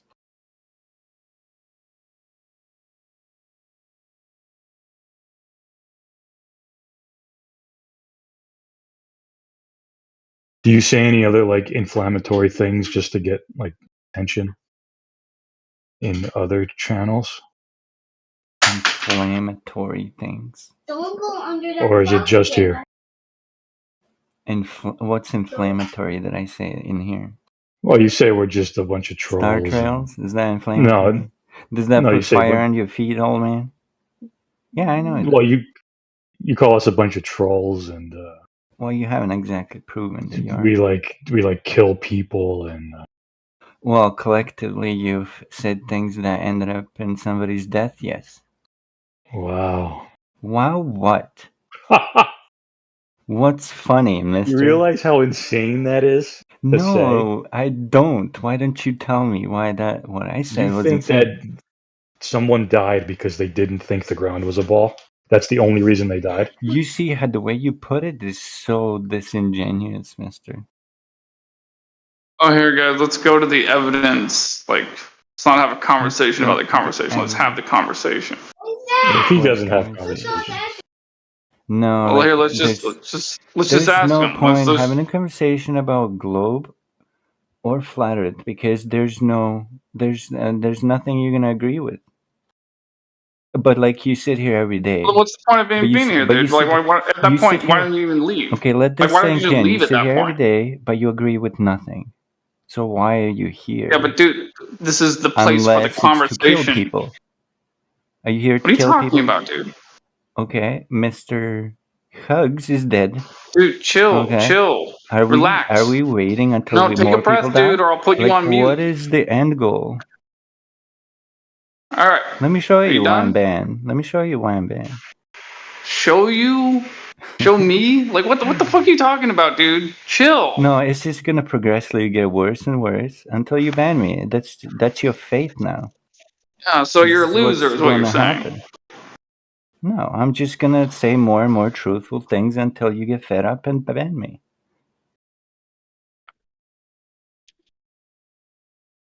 He's a loser, is what you're saying.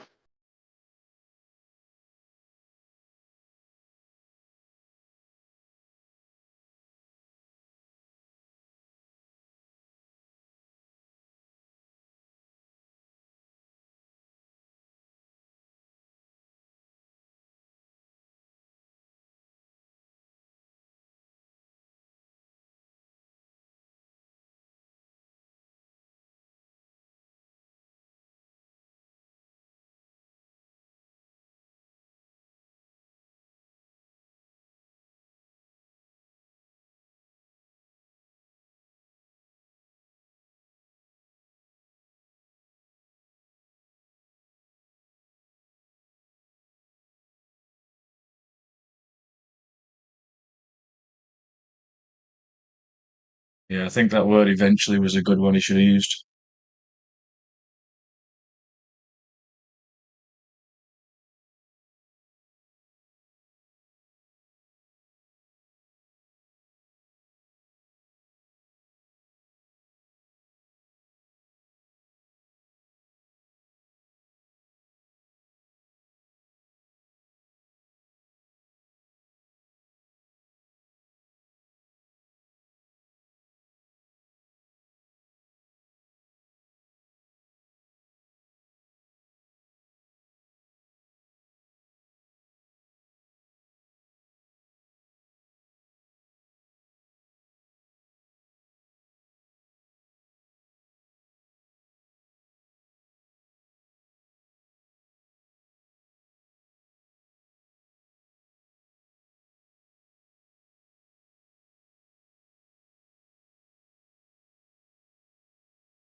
Like, fuck, that's over.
Good morning, flat earthers.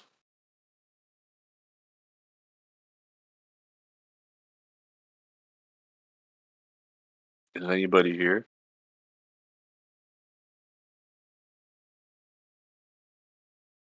Yeah, people's here. How you doing, Jerry? All right. Have any Globers came in today yet? You just missed one. Oh man, that sucks. I love listening to the Globers talk, dude.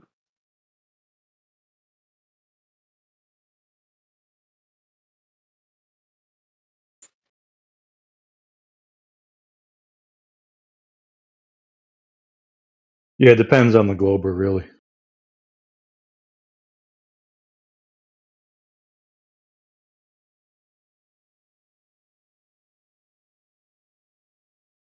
Yeah, the one we just listened to was special. Yeah, the last guy was very entertaining. Not like Embo or any of the other regulars we have here.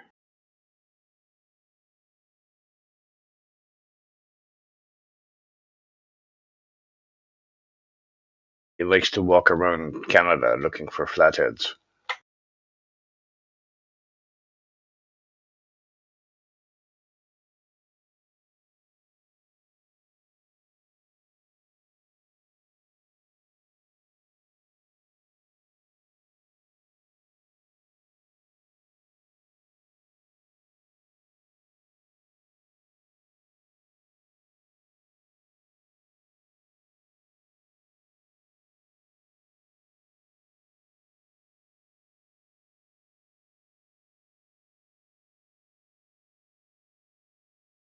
I think Canada has like the most lakes in the world, right? So the most bodies of water at rest that you can look at every day that aren't moving.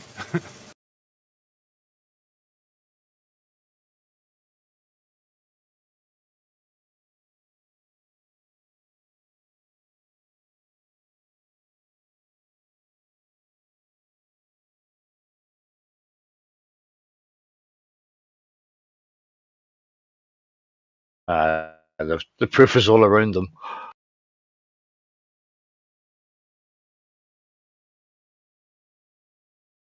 How is the proof in the pudding then? You know, I want to look further into that anyway. Well, curved water should be moving, shouldn't it? Yeah, it should be rotating with the Earth, dude. Oh, but it should be going from high to low, or moving, flowing.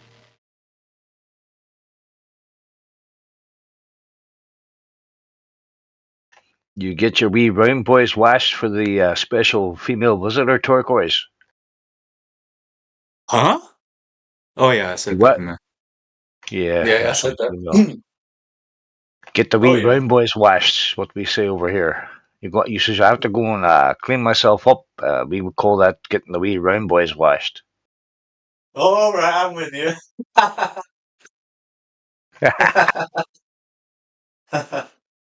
Yeah. No, spring, bit of spring cleaning. It's about that time of year, Everything's happening at the right time, as it's supposed to.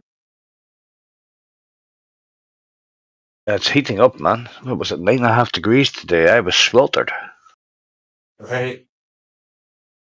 Still got snow on the peaks up there yet?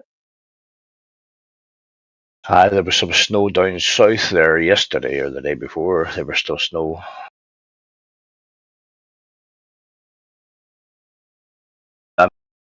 I'm for Spain in May, and I'm dreading it. I'm not going to be able to move in the fucking heat. Stay hydrated, man. Always It's on stay an island, though. hydrated. Oh yeah, and move as little as possible. Yeah. Beer shandies only. Don't move. Stay under the shade. And it's on an island, so there's water all around us. So contemplate.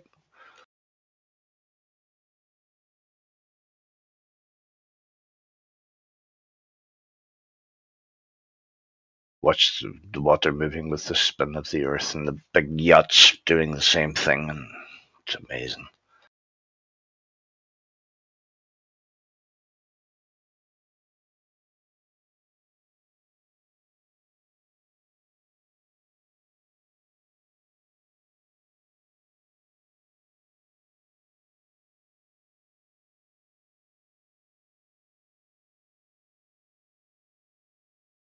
But sorry, no, I'm lying. I wouldn't be looking at the water of the yachts. There's other things I'd be looking at on the beach.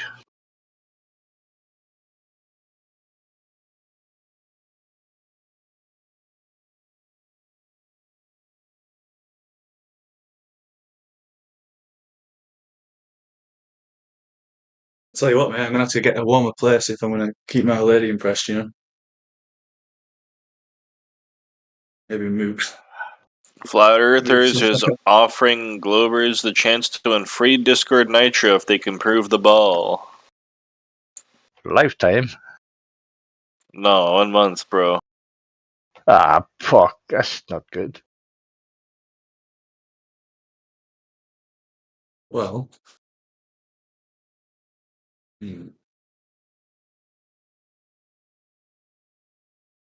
Worth a shot, turquoise. Right, so volcanoes, what else? Satellites, pictures from space. Just Always let me know when I get it Jupiter. right. Because Yeah. day and night, whatever. Yeah. Horizons, sunsets. Just let me know when I get that nitro, guys. XYZ. Because NASA.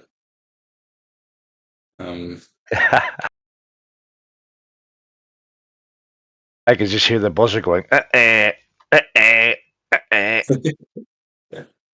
it never says how many attempts you can get at it, so it's a game of possibilities, right? Game of probabilities. Yeah, nothing to I'll get it lose. one day. Right. Aliens. As Crit would say, they're imaginary green alien girlfriends.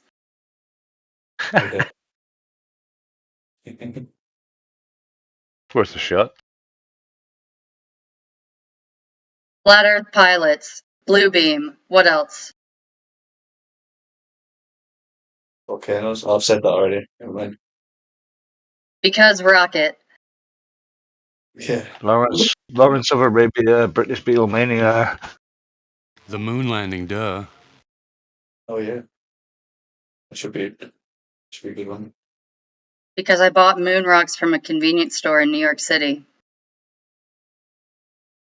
I've got like an echo of the moon somewhere. To light my fire. Because why would they lie? Is that the right answer?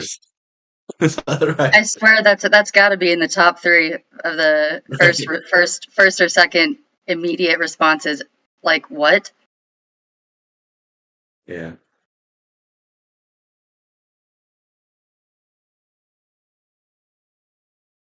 That should be like in the cog dis column of the wheel of the bingo. You know.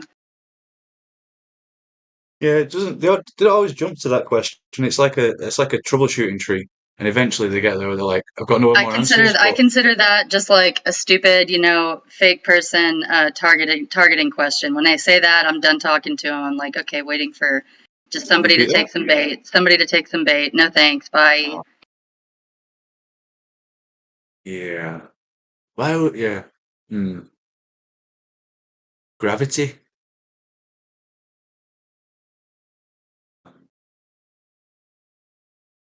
Gravity.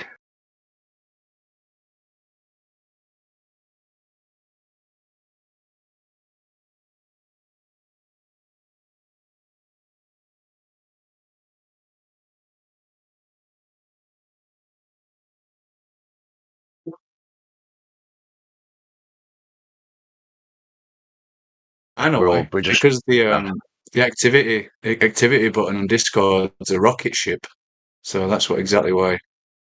That proves it. Right, that's it. Somebody has to gift Turquoise a month subscription there. He hit the nail on the head there. Being in front of our faces all along, you know. Right there.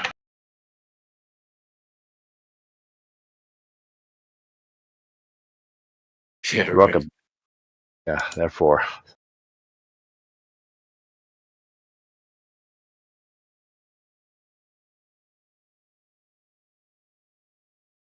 Because Elon put a car in space. And they're buying it. I mean, sometimes you can even show them the CGI green screen with the stand that's holding the car up, and they're like, "Nah, that's fake." You can tell that's fake, can you? Because it looks so real. So Jupiter is just gas? Like there's nothing else in that planet?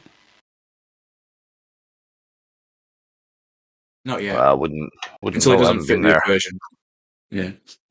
No, but in the globe story, it's just gas, right?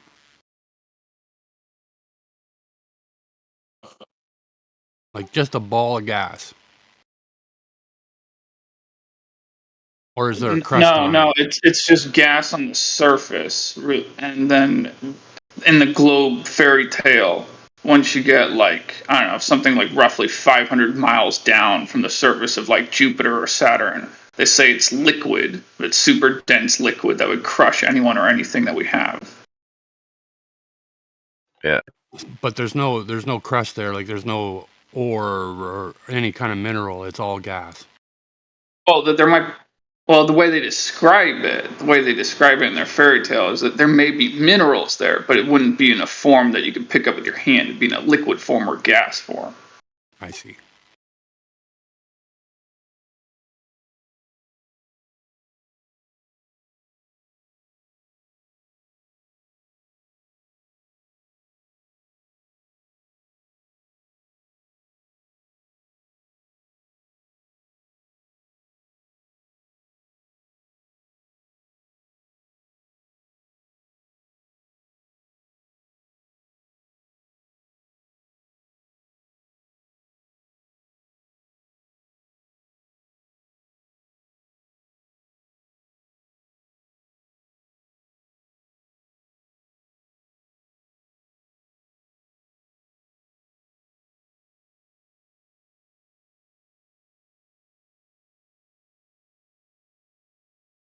What's causing all the heat on Jupiter?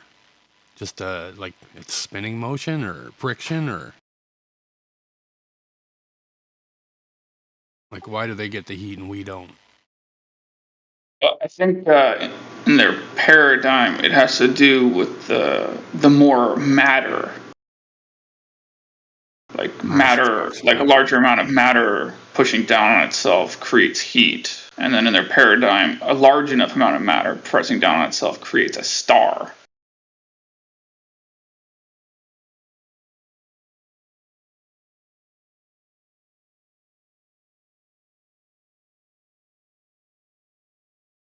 Brown dwarf stars. Everyone, did you know that more than half of all the stars that exist in the galaxy are brown dwarf stars and you can't even see them with a telescope?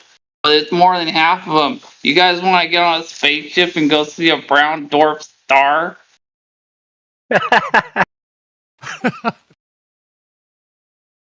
Holy fuck, we too low.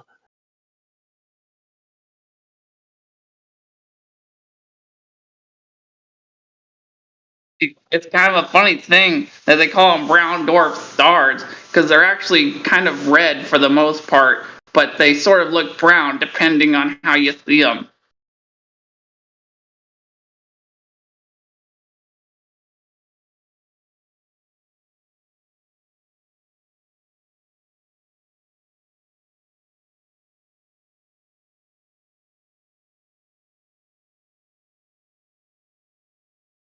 That was a very good impression of the last Glober that was on here. Vector, was it? Yeah, Vector. You had my wife fooled, dude. She's like, is that guy? I swear.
So the Burj Khalifa, the tallest building in the world, is 2,700 feet tall, plus a little bit, and there's about 5,200 feet in a mile.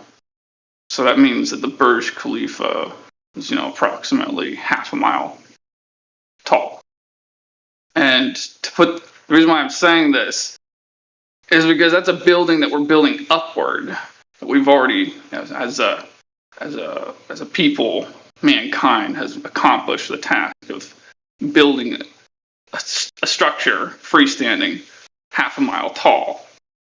And when the Globers, when I tell them what my standard of evidence is, I ask them for an arc segment measurement of the surface of the Earth, demonstrating it's curved with a steel rail, and I say 5 miles is my standard of evidence. They're like, oh, we can't do that.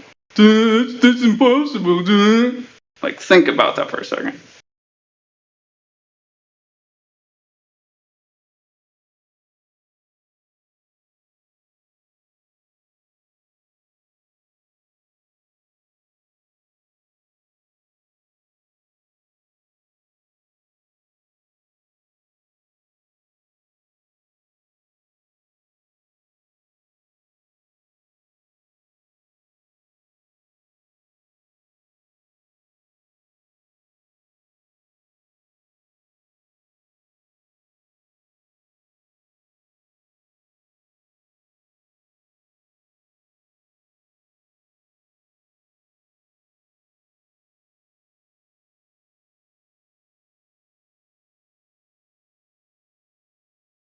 I honestly believe that if the curvature of the Earth was real, that it would be a commonplace thing for parks to have monuments to demonstrate its existence. Like, oh, we stack some stones here, and then we stack some stones here, stack some stones here, and we put a rail on top of it, and just put a walkway that people can walk along, maybe drive their cars along, and ride their bikes along, and observe over 5 or 10 or 20 miles, an arc segment measurement as, the rail deviates from them on a wall next to them. Like, this would be commonplace if there was curvature of the Earth to be measured and observed. But there is no curvature of the Earth to be measured or observed. That's why what I'm describing doesn't exist.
Oops.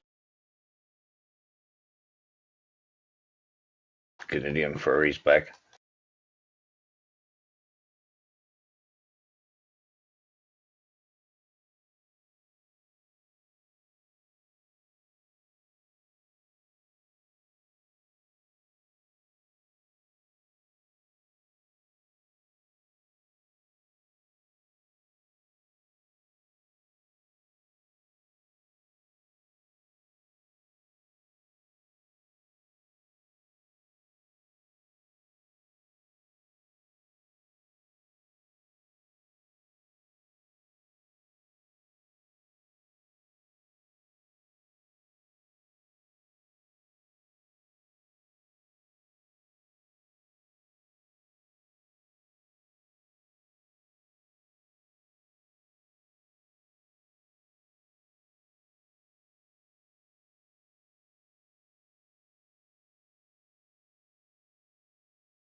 Be careful what you wish for, Vector.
Hey, these nuts. Why don't you get on voice, man, and articulate yourself to us?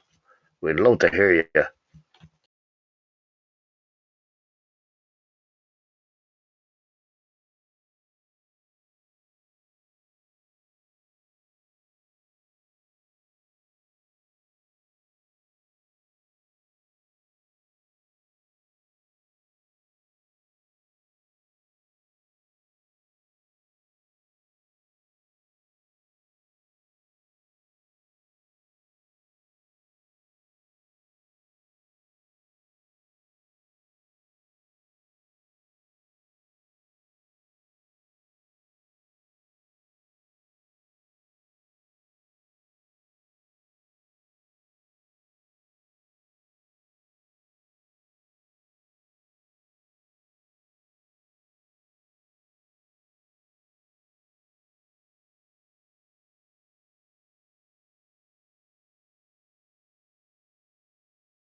I'm sorry to inform you, Earth is a globe. Um, always has been, always will be. Do you have any proof of that? Yeah, would you like to hear some proof of that? I don't want to hear it. I want you to post it in the chat for us all to see.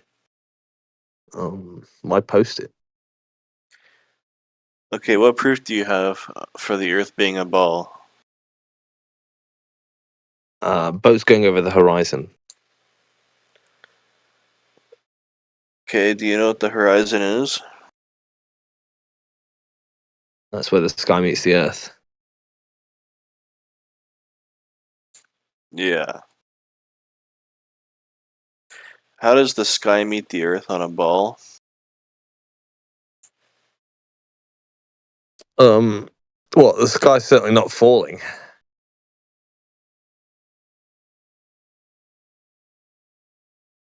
Kind of weird for a flat earther, because I think if the sky's curving around the earth,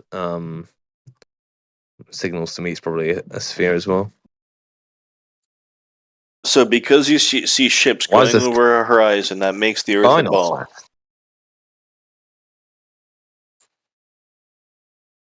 flat? Yes, strong indication of it. Okay, so not proof. Strong indication. Oh, I think that's proof, yeah. I think it meets the standard of proof.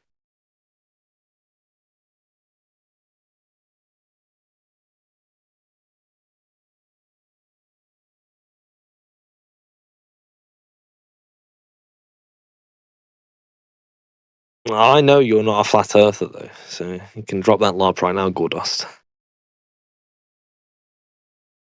You don't know anything about me, dude. I know, I heard you debate in war stuff, so I know who you are.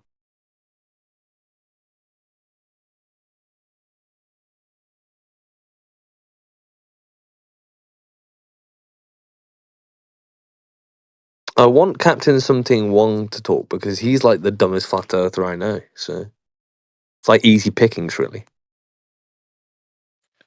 What do you mean dumbest, dude? You're a Glover, dude. You're the one who's dumb.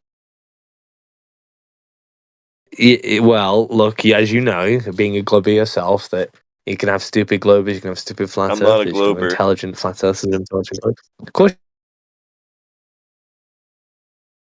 Of course you are. Anyway, but Captain Something Wrong, I'd say would be like the dumbest flat earther. You know, like the one that's like, you know, when he speaks, I get excited because I'm like, oh god, you know, thank God he's talking because I was under some tension there. I can break it by picking on the easiest flat earther.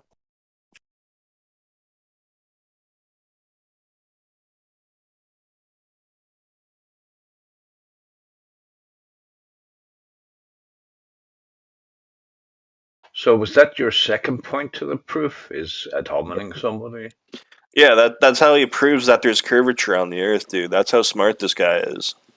One sec, Gordos, we do. It's what he has to do to prove it to himself. Right? Exactly. Exactly. He has to psychologically manipulate his own self. He's better than someone, right? Exactly. Yeah. Yeah, of course. Yeah, I mean, I definitely am. Gordos, can you accept my friend request, please, sir? We know low hanging fruit. Why would I accept your friend request, dude? I want to invite you to a group chat. For what? The GF6 group chat. Don't do it, man. I'm not joining your Globe Force 6 loser chat, dude. Circle jerk.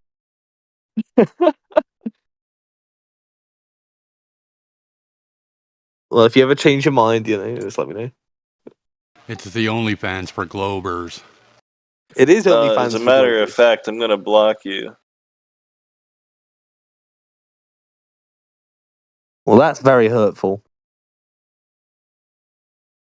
Be nice to each other, guys. It's Sunday. That's a bit of a dick. That's right. It's God's day, bro. I'm a Glober. Can I be in it? I don't block people often, but that fella there just spoke. I'd like to block him. He's just a fucking what a waste. Who? I am a bit too based. That is true. Waster. You guys can't handle how based I am sometimes. I think. Definitely says who. Says who can't handle it. That's for sure. You just told us who you are. You pick low hanging fruit to make yourself feel better about your belief. Yeah, exactly. That's so true. I can't believe I said that.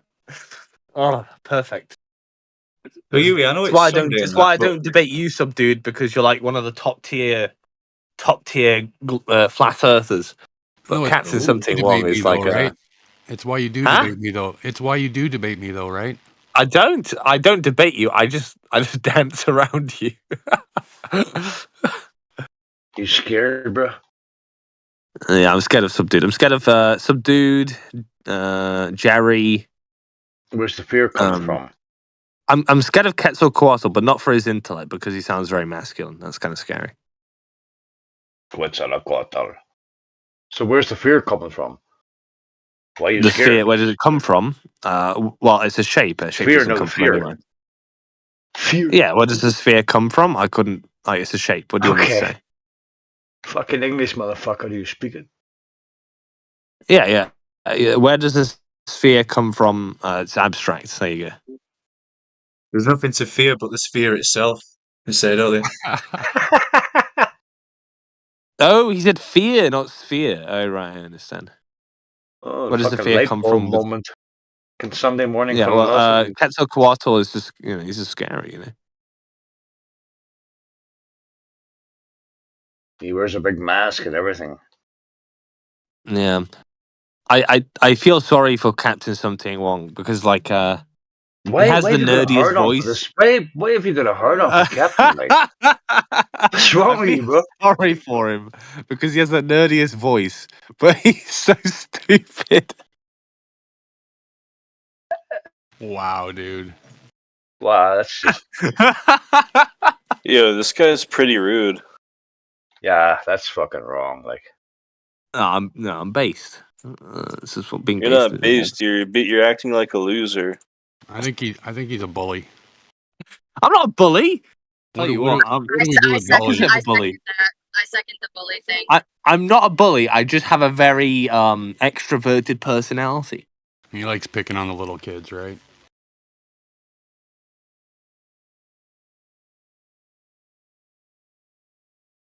You ever push somebody over in a wheelchair, Yui?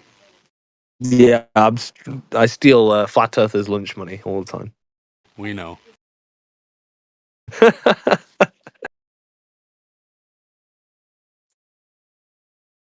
All right, boys. Well done. Gordos, you know how you're American, right? I'm not American. You live in America, right? No, I don't. Well, you sound American, so I'm going to take it that you are. Yes, I sound Is it American. true? Is it There true you go, that America? assuming shit again. That's all he does. sounds Because he's a American. glober, dude. This is how these glovers think. Just assume, Some assume, sick. assume. Assume, Like it's assume, assume, ridiculous. They can't ever live on facts. It's ridiculous. You are obviously American. What? I'm what not do you- You're an American. assuming little troll, bro. Look, I have an ear for accents. That's an American accent. Okay, it's an American accent. That doesn't mean I'm American. Okay, so where are you from? Poland. Okay, where do you live? Poland. There's no way. I would have said Embo is from I would Poland. have You said sound nothing like him. Can you do I would have Poland? said Can you do Embo's accent? I mean, I I'm can from speak London. Polish, but I can't speak English like him. All right, I see. Yo, I'm from Yui, none of your fucking business, bro.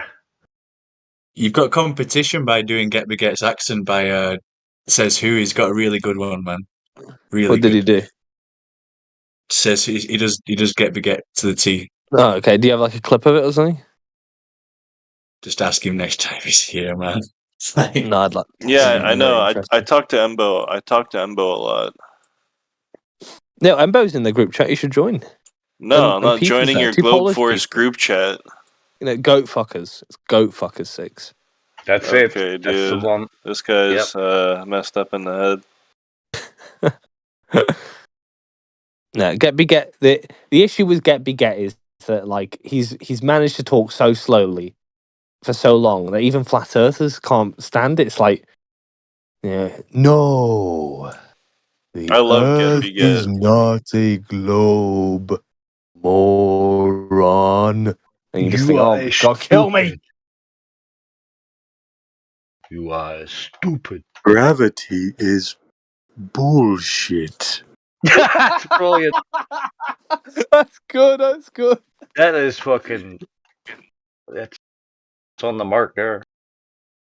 That was pretty good. Oh god.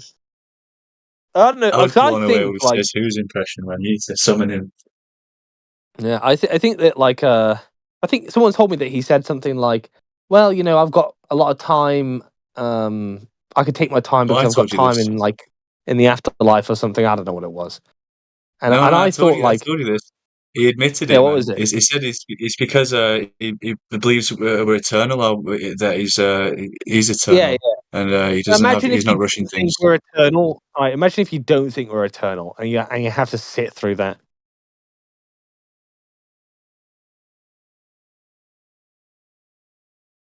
Let me try.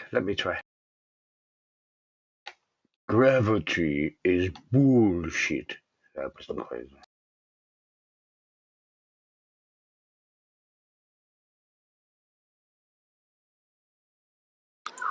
Too fast. You gotta do it slower.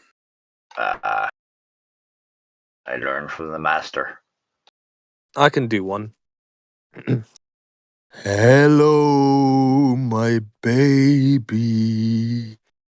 Hello, my honey. Hello, my ragtime gal. Okay, that's funny. That was a great song. Great song. Can you do Clay? He We can can all do actually, clap. yeah, he can. He can. You just got to say the script. Go ahead, man. He can do it. I've heard him do it. Hello, my ragtime doll.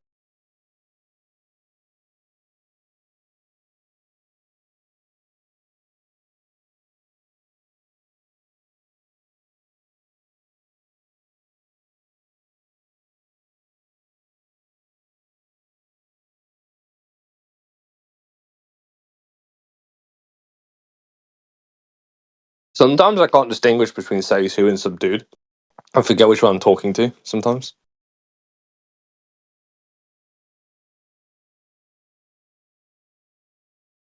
I'm going to do flat sun. You old dickheads, and the Earth goes, the Earth and horizons and ships are shit.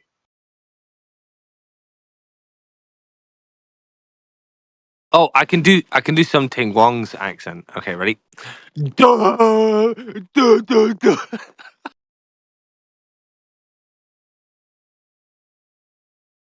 You're overstepping the line there, buddy.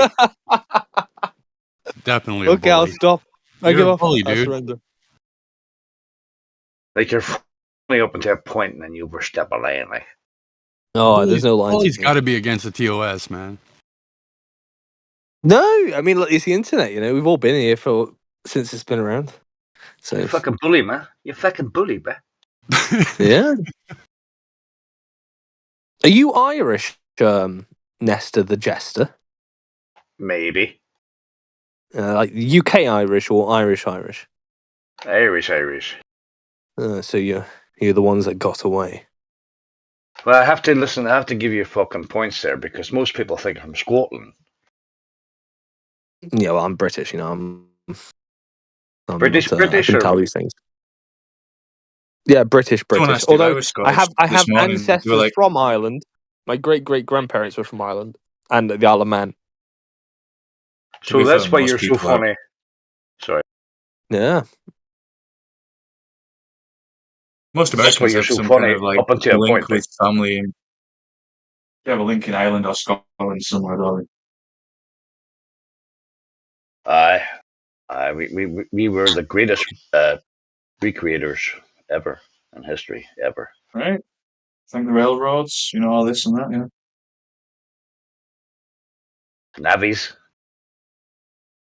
The only people who dig a tunnels were we Irish folk, we leprechauns.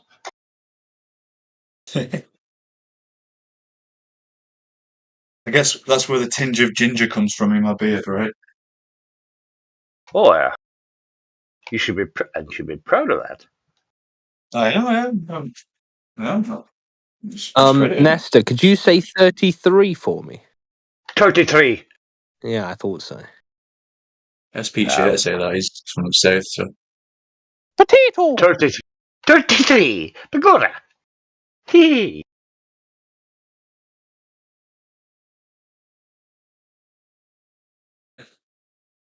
Hi.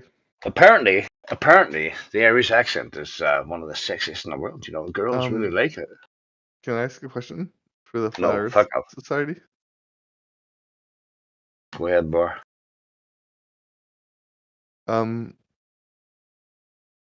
So We're I not used the to do some society, work- dude. Okay, well, I used to do some work for the DoD, Department of Defense, and I used to have to program in some sort of calculation for the curvature of the Earth, the Coriolis effect, right, for missiles. Why did I have to do that? What are you saying, dude? Are you Vector's older brother? No, okay, so I'd program like flare defense systems and like missile launch systems, and all of them took into account the curvature of the Earth. Oh shit! Was the government like lying to me? Yeah, you're full of shit. I can actually. There's a my GitHub. There's a program that used to like replicate what I used to do. Jekyll, can you do this guy's voice? Wait, am I a liar? Yeah.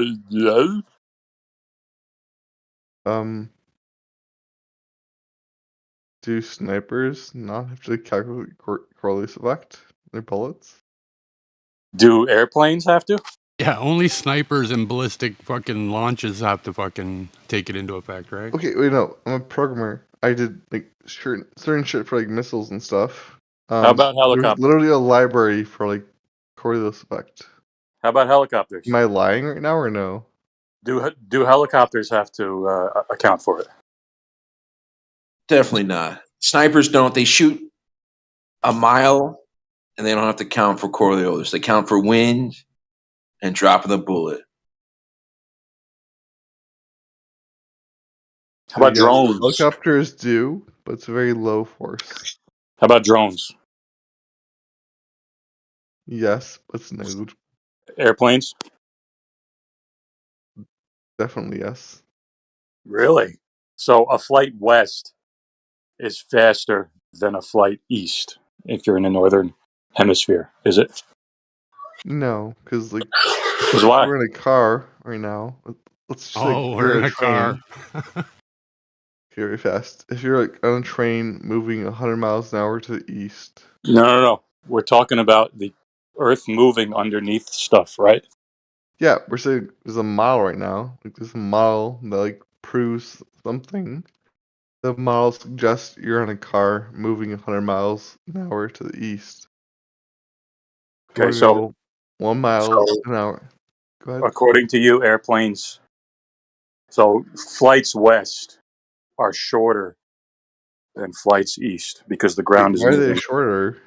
There's Because the same distance to dude. cover. Yeah, because of the Coriolis, right? They're just sorry. The physical distance doesn't change, right? No, because of the Coriolis, dude. No, wait, sorry. The physical distance is the same thing, right? Yeah, but if it's moving towards you, underneath you, then you'll get there faster if you're going west. That's Yeah, the you wind. jump up and there's no force. Yeah, of course you will move there faster because the Earth spinning will be there, but there's Okay. still physical distance, right? Because a lot of people say no, but we have you saying yes. All right. Okay, so if you want to travel from like I don't know, like London to Santiago, there's a distance, right? Yeah. What is that distance? Really, dude? I don't know. Look it up. What? I could look it up. It's like 5,000 or 6,000 miles. There you go. What's the distance? What's the distance from London to New York? Look it up. It's like 3,000 miles. I was going to say 3,462.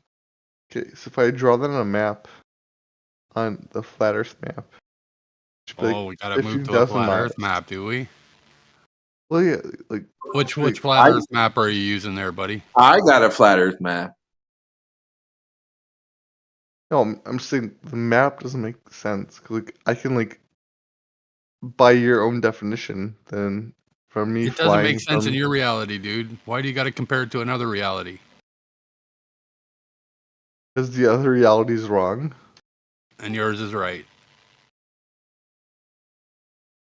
Well, mine is the one that provides the most predictive capability in the future. Yeah. This little bunny rabbit's in the Mendeleev reality. He's just in a different alt universe than us. He's in some other dimension. Tell me, what does your reality It's make the true though. predictive Everybody power does of? have their own reality, I guess, in a way. What does your predictive power make you? Reality isn't about predictions. It's about what is. Right? Okay, well, so say your mom is sick, right? Uh-huh. Do you want a doctor to say she is sick? Or do you want a doctor to say this is how you can save her? What the fuck, man? What? Because if she wants to, like, yeah, she is sick. We got that. Yeah, that's what science does. No, dude. If you want We're talking predictive about science, reality. then Your mom is sick. That's the reality, right? Hmm? Everything else is just fantasy.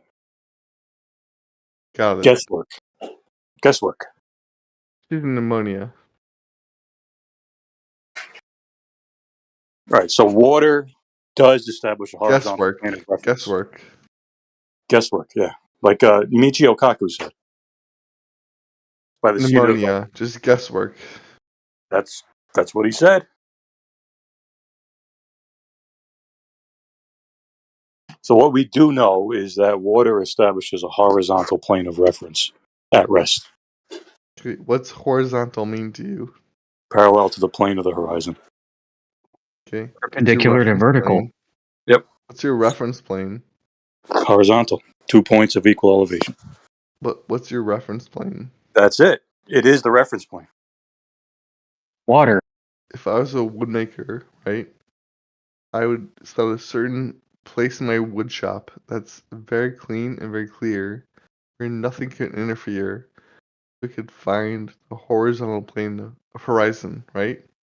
What is Oh, your definition of finding the horizontal plane of horizon? 2 points How of about equal elevation. That's it. sea level? So when you have like a level, right, both ends of that level need to be at the same exact elevation. Otherwise, the bubble will not be right in the middle. That's a straight line. That's horizontal. How do you measure that? You don't measure it, you establish it. Okay. You measure from that. That's another like maybe rude question. No, but do you agree? No, I don't agree. What do you disagree with? If you establish 2 planes of water to make your level, you will find a different point of focus. A point of focus, what does that mean? So where are you measuring like 5 inches? It's not about length, it's about the You're establishment measuring of it from a horizontal. certain point, which is called the focal point. No, this isn't focal points. Sorry, math is not allowed in here. You're right. If math is not allowed in here, then yeah, you're right. There's no math involved. It's just 2 points of equal elevation. Neither one higher than the other. No drop, no hump. How do you measure something for a cut? Let's just say you're a carpenter. I'm not You a cut like carpenter. a 30-degree angle. 30 degrees from what? Let's just say we're doing. You say you hit a nail in on the level, on the water level, and you cut there. I gotta be honest, I don't know what you're talking about. So normally, Nail next to a water level? Yeah, normally a nail will go next to a water level because you'll take a level, put a piece of board, and when it's right there, you'll put a nail there and you'll hammer it in. Okay, how for the trades? No, this is about establishing that the board is level. Yeah, no, Not- that's your level point. It's literally called a level point. No, there are no level points. Okay, sorry. You need 2 points. I agree with like the whole idea of like carpentry is a trade. These are geometric principles. Well, okay, so a carpenter will have a level on them, and then because they don't want to level every single thing they do, they'll measure a level by putting a nail next to it, and they'll tie a string around it to make sure everything is like off that degree. So you establish horizontal. Correct. There you go. How does that work? Just as you described. Okay, so there's a buoyancy force, right? Whoa, okay. What does this have to do now with level? Okay, sorry. When the carpenter hammers the nail in, what is he looking at? I'm not a carpenter. Okay, you're retarded. Got it. I don't even know what is he hammering what, a nail into a piece of wood next to a torpedo No, level? he's hammering a nail into somebody's head. You got me there. Fuck. All right, no, I don't even. Yeah, like I've never been to a construction site. Bro, if you What are want to you call people talking about? retarded and just make fun of this, you can leave. Sorry, he's hammering into a piece of wood, and the piece of what he's hammering into is usually a piece of gasket tied to a piece of air. Tied to a piece of air? Yeah, like there's an air bubble in the piece of that liquid. What the fuck are you on about, man? There's an air Dude. bubble. That's how people find the level. Yeah. What about it? What are you hammering? You don't hammer into your tools. So what force is pulling the liquid down that's not pulling the air down? Force. You should Something start must again and make try the and explain to bubble us. be there. So Try and what's the explain to us force? what you're Try and explain to us force what you're makes the actually. bubble? Yeah, I'm explaining right now. So what force makes the bubble be there, that gasket, rather than liquid? Okay, What well, force will Water in make the the bubble be there? yeah, they put water in that tube because carpenters can find the level by finding where air is the most buoyant and water Yeah, is air the most is less dense than water. Yeah, but buoyancy implies gravity. No, I Archimedes bubble had no level. concept of this and didn't write about it. So what force makes water heavier and air lighter? I mean, water's denser than air, right? Yeah, that refers to the force of gravity. Yeah, so you tend to find denser things being less energetic, right? Being You're close describing down, gravity, and then you got less but dense things force that are more makes energetic. They need more space to move, so they move away from the less dense things. And the ground is a big plane when you of say density. density, So if you need force describing if you need gravity. room to move, Yeah, you're going to move heavier away from things the are ground. heavier. So what And the makes path of least bubble my resistance directly level? away from the ground is straight up. What makes the bubble my level point up? It doesn't point up. Yeah, the water, you could say, is Sorry, wait. squeezing the air bubble, and it's going through the It path doesn't of least point up. resistance Where's away the point from then? a place of higher density. Can I try and finalize? Do you think that the tube that the bubble's in is a cylinder? Because as far as I know, I thought there was like a higher elevation in the middle of the Cylinder, bubble. yeah, That's why sure, the bubble sure. like goes Cylinder, to that. yeah. Right? If you want to do math, I I don't will think do it's. math with you. But I guarantee you, none of you will do math with me. Who cares? I mean, you're saying we Does can't do it? math. What makes you think we can't do math? Okay, so there's a proposed theory of force in mass.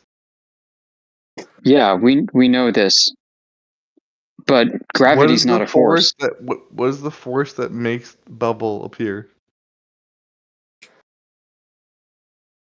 What? What's a force that makes a bubble appear? There's you introduce So air into a system. everything in the universe has to move because of a certain force, right? Force of what? Sometimes like electromagnetic force, sometimes like a gravity force. But what is the force that makes the bubble appear? You're saying when Not you boil gravity. water, what makes the bubbles come seemingly from the bottom of the pan up to the top of the pan and disperse into the air? Is that what you're asking? That's retarded, but yeah. If you want me to explain to you, I can actually do it, but it's let's say like Calc 3 or like differential equations knowledge, you won't be able to understand. If you guys want to talk to this guy and have him just call you names, then go ahead. I'm done with Mr. Shim. Sorry, yeah, I won't call you names anymore.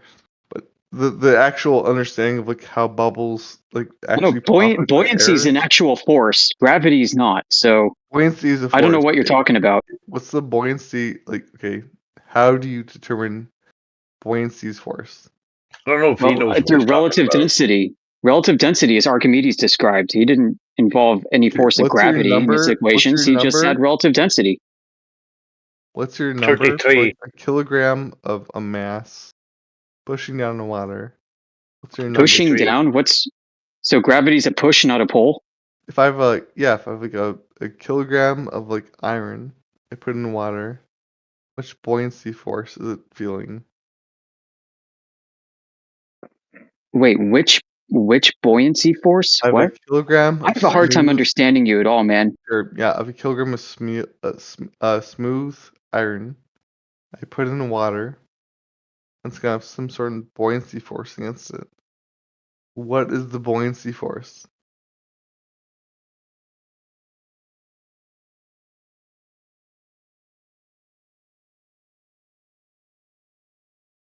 If you want to talk to a physics I mean, degree, I don't know what you're asking, man. Are you asking like what amounts? Are you trying to have us perform a calculation? Like, I don't know what you're asking. It's surface area, right, of let's say a boat bottom, and then the weight that is pressing down to that surface area. Right, Shim? Is that what you're looking for? Yep. I mean, I would use Archimedes' principle to answer your question, right? And that doesn't have gravity in it. Okay, so Wait, let's go with the person who's smart. Okay, so there's a surface area times what?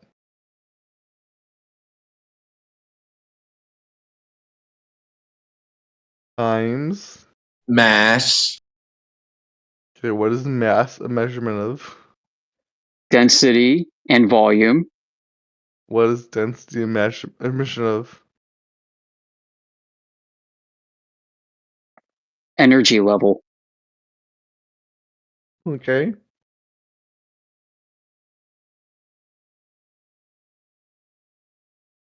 Yeah, so things that have you higher think- energy need more space to move, right? Wait, so you think that moving I guess. things in arbitrary space have higher energy level? It's like, let's say, like you moved a Yeah, car. yeah. Things that need more space to move in are going to find more space to move in. Okay, so let's say you moved a car from like 10 meters on the ground to 100 meters on the ground.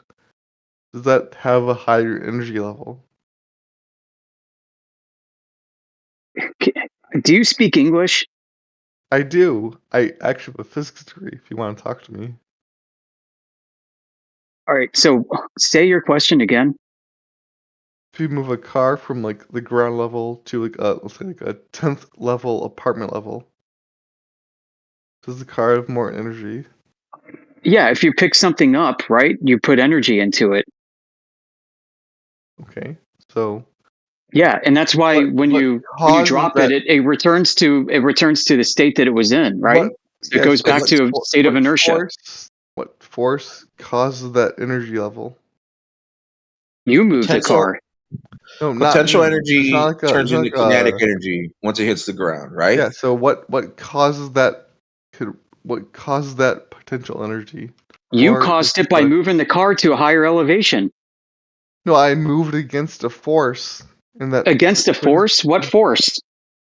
Okay, so if I look at, let's say I wasn't there. You're being very slippery with words here, my Okay, friend. sorry, let's like I wasn't there. Let's be a physicist right now. The car exists at a higher level. It If was I moved drop up there, right? Somebody put the car on the 10th floor, No. right? So you imparted more energy into it. I think Shim's trying to say the car is in like an interdimensional level. Yeah. Yeah, he's trying to say nobody 30 imparted meters above energy your into the head car right to get now. it to the If 10th you floor. drop it, You want no. you listen, Shim, you want somebody to say that there is no energy imparted into the car to bring it 10 floors higher. And that's not true. Because you want to be able to lead us down this path of saying that there was no extra energy introduced Sorry, into if the you went to, car. like, a liberal arts school or like anything, like they'll be called the potential. No, this is how you diagram the situation thermodynamically, right? Yeah, kinetic energy is not potential energy. Yeah, there's some. So things you that you are imparted still energy to the state. car by moving it to the 10th floor, and now you're saying what's going to happen, right? Let's say you drop it off the 10th floor window and it falls I down. dropped off 10th floor window. You got me there, dude. Yeah, so now what it's energy seeking is moving density there? intermediation with the air around it. What's the And it's going force back to that its moves from the inertial 10th state. floor to the 0th floor? What force is there? Well, buoyancy. The air is buoyant, right? So it's going to move around the buoyant car. force. Okay, so what is the buoyant force equation? Well, it depends who you ask, right? I mean, Archimedes Yeah, described buoyancy without gravity. What do you think of them apples? Yeah, the modern version is Described by called the gravity. force that pulls one object is also equal to the force that describes Well, another object. he said it's by a it's certain relative to the ratio. medium that it's in, right? If it's denser or less dense than the Oh, you're medium so that dumb. it exists in. If you No, actually no, read the yes, it original is. Greek. Wait, sorry. Can you actually read the original Greek? Yeah, there are no actual formulas written out. It's all done in sentences. Yeah, the Gravity isn't written The out. way he says it is that the force that pulls another object is equal to the force. He didn't say that. pulls He didn't say a force pulls an object. Can you cite me that? I can't, but if you want to, Yeah, cite me where Archimedes said a force pulls an object. Sorry, I'm not in college anymore, but I hope you are. Oh, because I know you can't do it. I wouldn't ask the question if I didn't already know the answer. Sorry to backpedal, but what happened to the spirit level question? Did that get? Yeah, he had to run away from that to talk about something else. He thinks we're a bunch of idiots, and he can't seem to follow the Archimedes ball. has said that the force that pushes an object up must be equal to the force pushing the object down. That's all he said. It's just displacement, my man. Just displacement. Displacement, yeah. So the next question is that he said the force. So what is the force that pushes an object down? You can't hide in buoyancy. Well, I mean, buoyancy is a force, right? But gravity's not. What is the force of buoyancy? The force that the object creates. Yeah. What's the equation I can write down for buoyancy force? The opposite of gravity, which is levity, right? Something like that. You could word, that's probably the word I you mean, use. yeah, buoyancy is described None as of you guys so. are actually able to write down math, are you?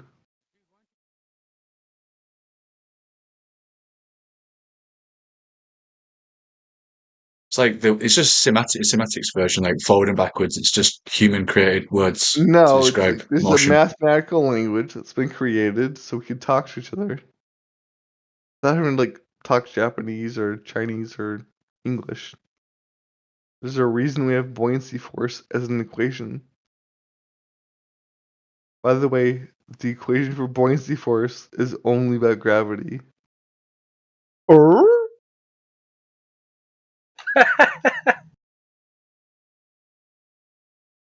So the spirit level proves it's a globe? Or does it just prove the downward vector? Sorry, the biggest question I can ask you right now is... No, it's not true. I mean, Archimedes did not describe gravity in his equation. I can show you the relative density equation. It doesn't involve gravity. Like, you know this already. You know that the relative density equation doesn't involve gravity. So why are you asking for an equation that does involve gravity unless you're begging the question of gravity? If I were to go to a webcam right now that shows the moon 12 hours ago, and it was upside down, onto a moon webcam that shows the moon on the north side of the hemisphere, the right side, because we're fucking white Americans and we got this shit. Is he jumping to a new topic? No, unless all right, 33 minutes past the hour. 33 minutes past the hour. I posted the formula you wanted to see. 33. And even then, it doesn't help your case, because guess what? Gravity cancels out on both sides of the equation. Let me look up the helpline. Where did you post it? If you don't know how to use Discord, you're probably not prepared for this conversation itself. You're right, dude. I'm a scientist. I don't know how to use Discord, so sorry. Anyways, if I could post you a webcam link of... Well, where are you going to post it when you don't even see what I'm posting and trying to share with you? I'm sorry. I'm so retarded I can't prove my evidence. Anyways, if I were to post you an evidence of the moon being upside down in the southern hemisphere... Wait, what? So you're onto another topic now? Are you on drugs, kid? Are you like on, barbiturates or something? Okay, actually. G cancels out RAP gravity. Okay. So this model... Change your name to Scatterbrain. This model assumes there's a fucking cylindrical disk that gravity applies to. Okay, so at the edges of your model, what does gravity do? Have you ever taken, like, differential mathematics? So okay, at the edge of what model? Like, you want to talk about like what the universe at the edge of the universe, at the expansion of the universe? What is gravity doing at the? Sorry, really fast. Do you know what differential mathematics means? Yeah, I know differential geometry. What's up? What does it mean? What does it mean? What is this, a test? Yeah, like, it means that dude, what do you want to just state your point? Yeah, so the whole idea is like as you move further to the edge, then gravity will change. It's a second differential equation. It means that as you move gravity will away, change. Okay, I need proof of this. Okay, so in your model, in the real world, I don't need the equation. Show me the measurements. Stop. In your model, as you move to the edges of your disk, I don't have a model. Nobody's claiming a model here. You don't have a model, okay? No, I have reality. That's even better. Why would planes fly if they don't have a model? Wouldn't they just like lose? No, now you're talking about a different thing. We have a model for planes. Guess what? NASA's got a great flat Earth model for flight dynamics. Okay.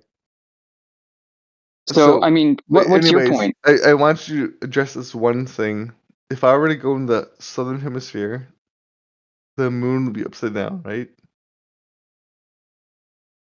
He's running from the other Argentina, topic. Dude, what are you talking about? I thought you were talking about carpentry. Yeah, because your You're math talking is about wrong. hammering nails next to like a torpedo level, and now You just told me you're I asking won't us do about math. You differential told me- mathematics. Sorry, you told me I won't do math. We can do math. I'm just trying to understand your freaking point, dude. So, do you want to do math or no? I don't care. I want to know what your point is. Wait, if you want to do math, will you follow me through a full math equation on light elucidation? I want you to present evidence for the globe, Will you not a follow me calculation. through a full yeah, well, I'm going to give you a model of the sun. Can you show me a measurement? I can show you that after I A first do order math. measurement of curvature? A first order measurement of gravity. Like, I want to see proof that What does that gravity first contains order mean gas. to you? Sorry? I can show you a weather balloon recording the gas measurements. I can calculate Right, that boys. with you. I'm putting this Bending clown on space mute. I'd rather have silence than to listen to this incoherent babbling. Yeah, Well that's like a said, brother. new type of brick.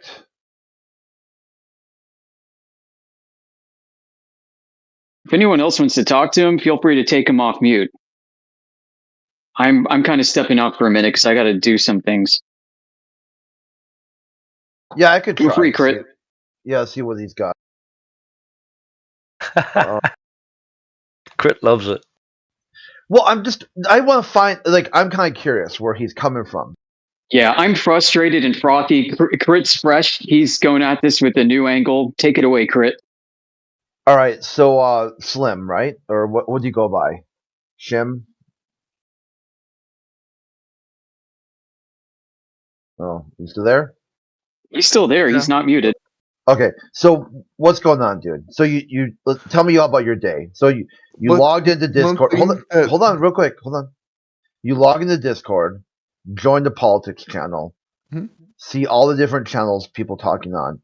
Yep. You click the Flat Earth channel, Yep. and it's Speculation Sunday, a special part of the program that we do on Sundays.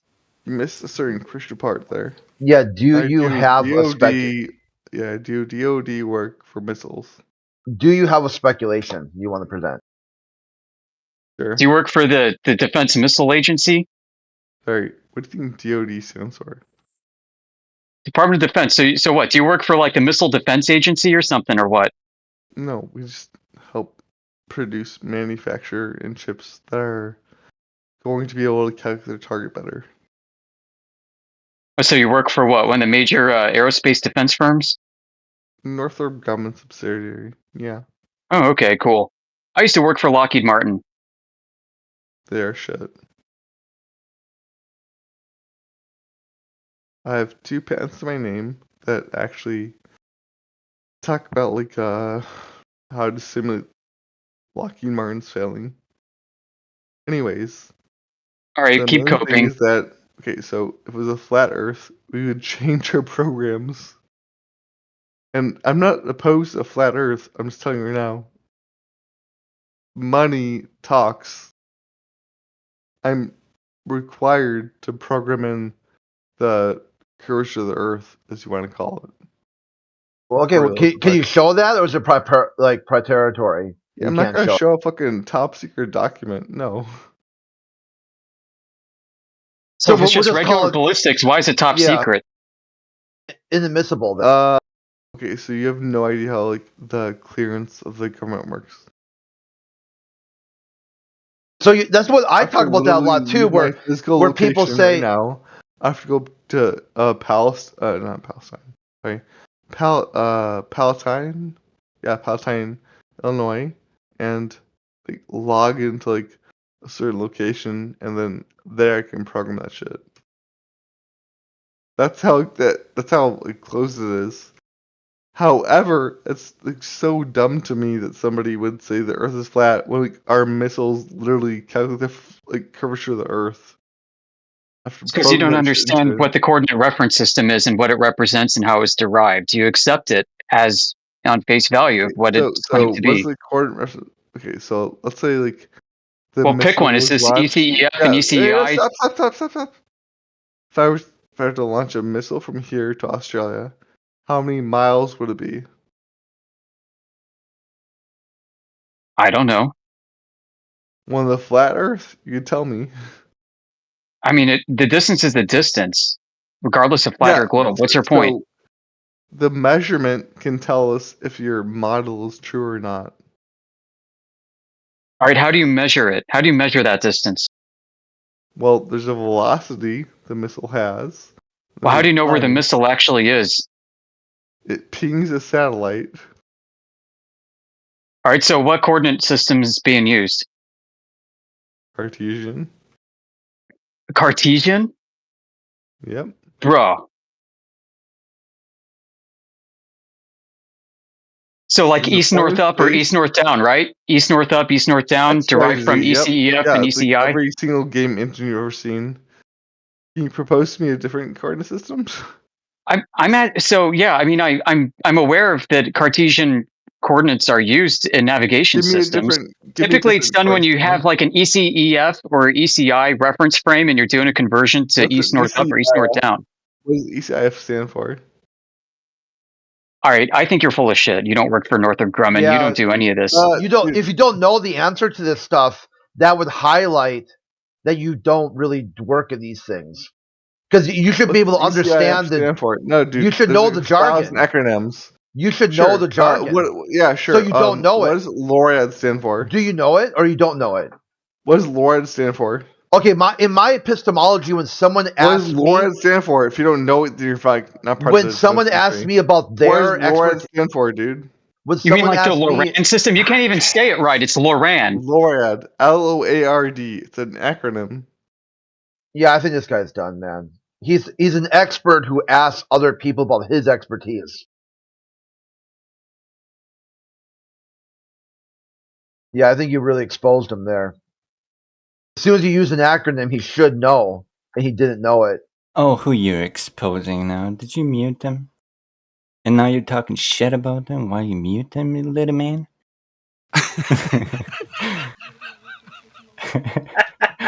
He claimed to be designing like tracking and telemetry systems for rockets, and then he couldn't know what coordinate system he's using. He's like, a Cartesian one? So no, he doesn't work with the system like he's claiming to. You back from work punishment, Vector? Until you mute me, sure. See what you got.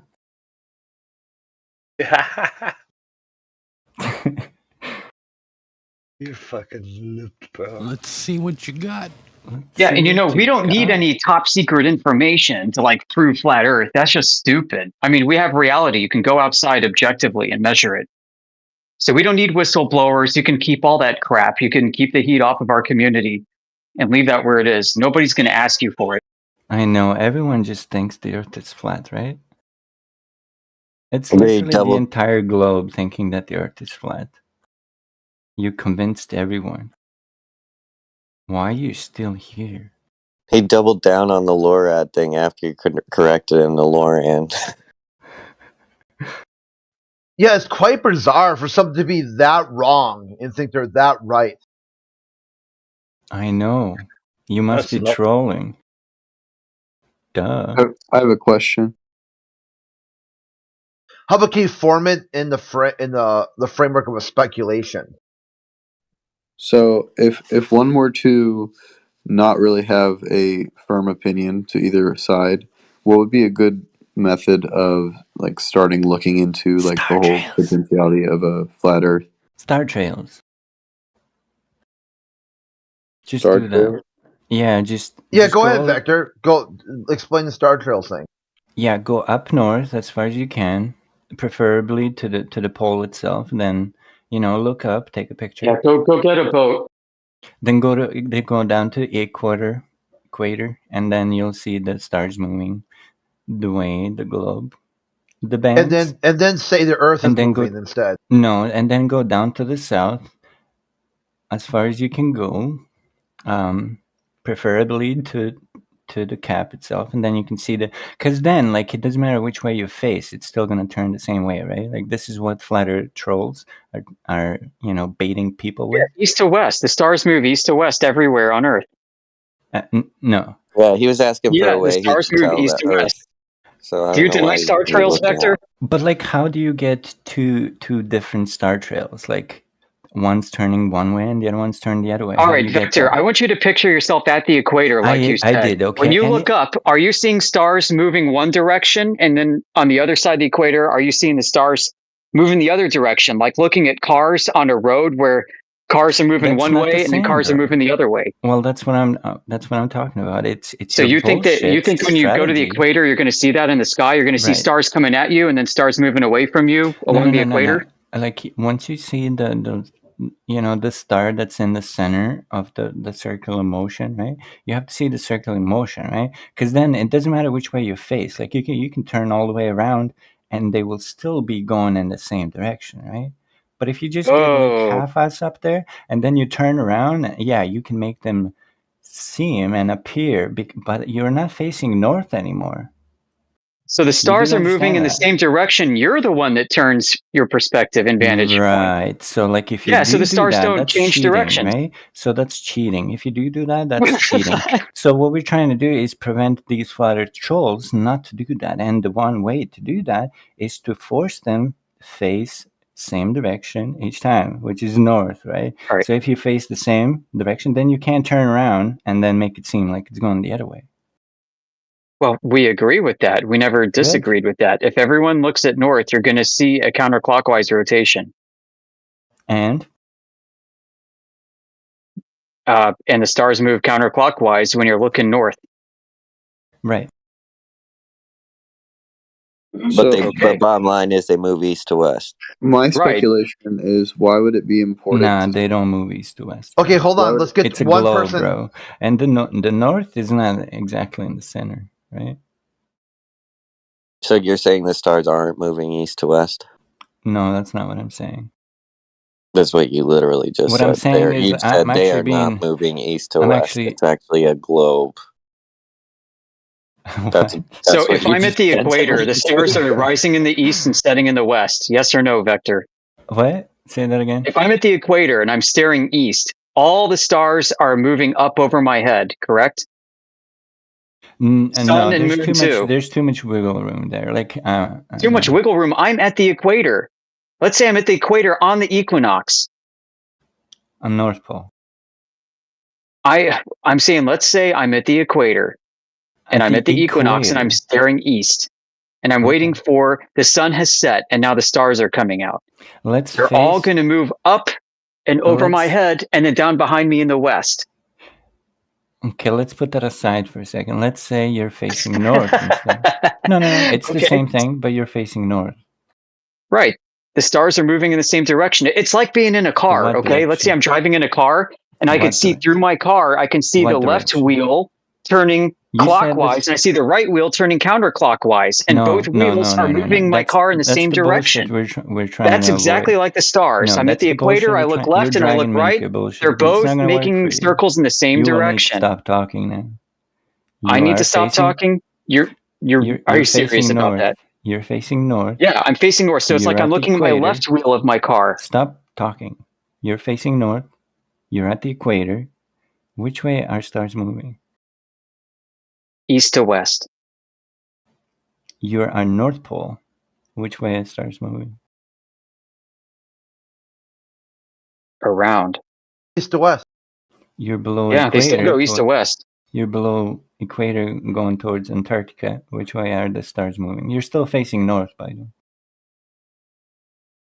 We just revert to saying How do you clockwise and face north when counterclockwise. you're at the north? Are you looking up or down at your feet? Now you're getting close to north, right? So you're Close to north. When on your way to, to North Pole, right?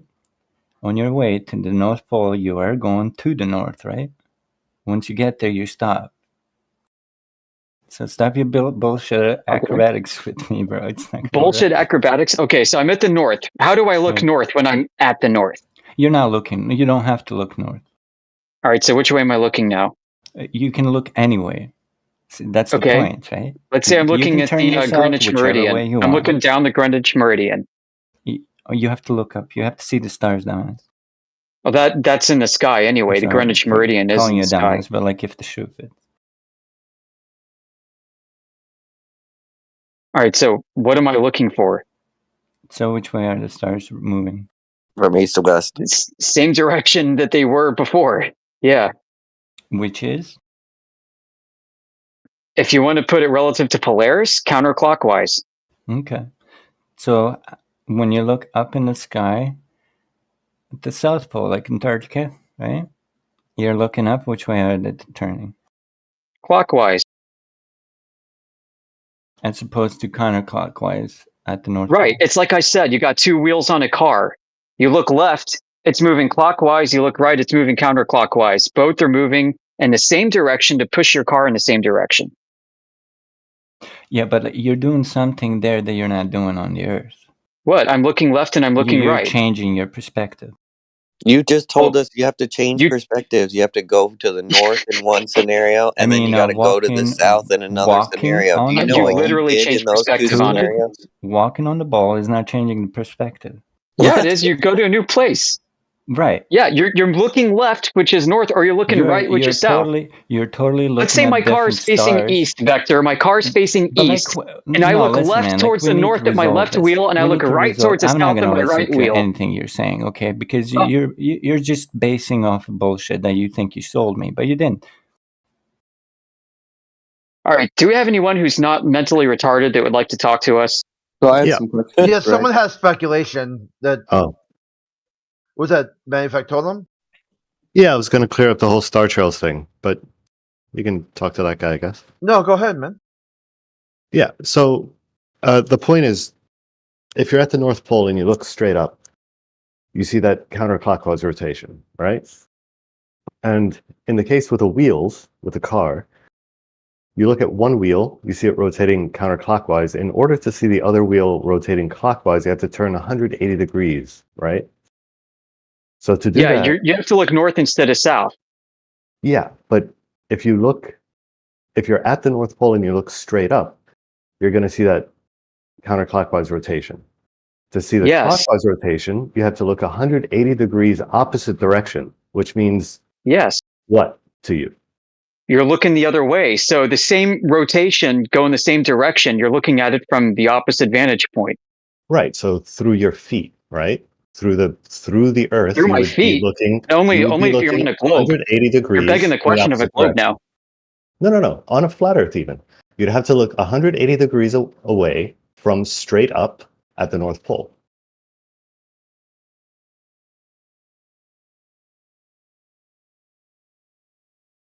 All right. So it's called the celestial sphere model.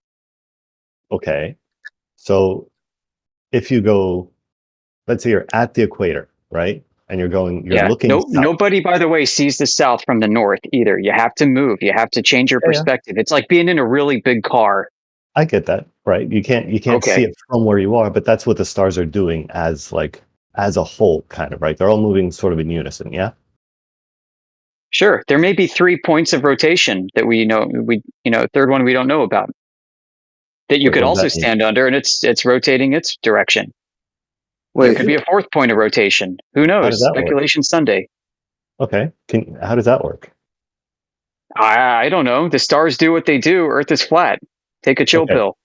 Because I'm perfectly chill. My next question was going to be which south, right? Because you go south, in South Africa or Australia or South America. I don't know. I mean, which north? Do you know how many norths there are? There's one north. There's like the celestial north. There's a magnetic north. There's the equinox north based off of the equatorial radius north. Those are all different points of north. Okay, which north is that rotation over? Well, that's the celestial pole. Okay, so let's talk about that one. What's south with reference to that north? Away from north. So any direction away from that point, you're going south, right? Yeah. And we see the same thing in any direction south that we look? I mean, yeah. I mean, at different times, obviously. Right. So can you explain that? Yeah. It looks different when you look the other way. But it looks the same when you're looking at any south, right? Any direction you are away from north, you see the same thing. Right, but you don't know which direction you're facing relative to somebody else. I mean, Sure for you do. you, it could What do be you mean? both south, but is it the same south? We don't know. Well, it seems to be because you're looking at the same thing. Well, you're begging the question of a globe where the lines of longitude all converge again somewhere. No, that just seems to be what makes most sense with the observations. I'm willing to hear what No, your you're explanation is for that, but you don't you're seem to begging have the it. acting as if all those people in the south are seeing all those stars at the same time. It seems like, or are you saying there's people at the South Pole making this observation? You have that. Also, yes. Oh, so it's the South Pole, or is it Africa? As South America, like you stated before. Sure. So this is what you see. Which one is it? I'm explaining. So this is what you see. These pictures are from Tasmania, South America, Chile, I believe, and South Africa, respectively. All at the same time? You think they all see that at the same time? They all see it at night. It's not night at the same time. Okay, thank you. Right. Yeah, So that's it. Case rests. No. No.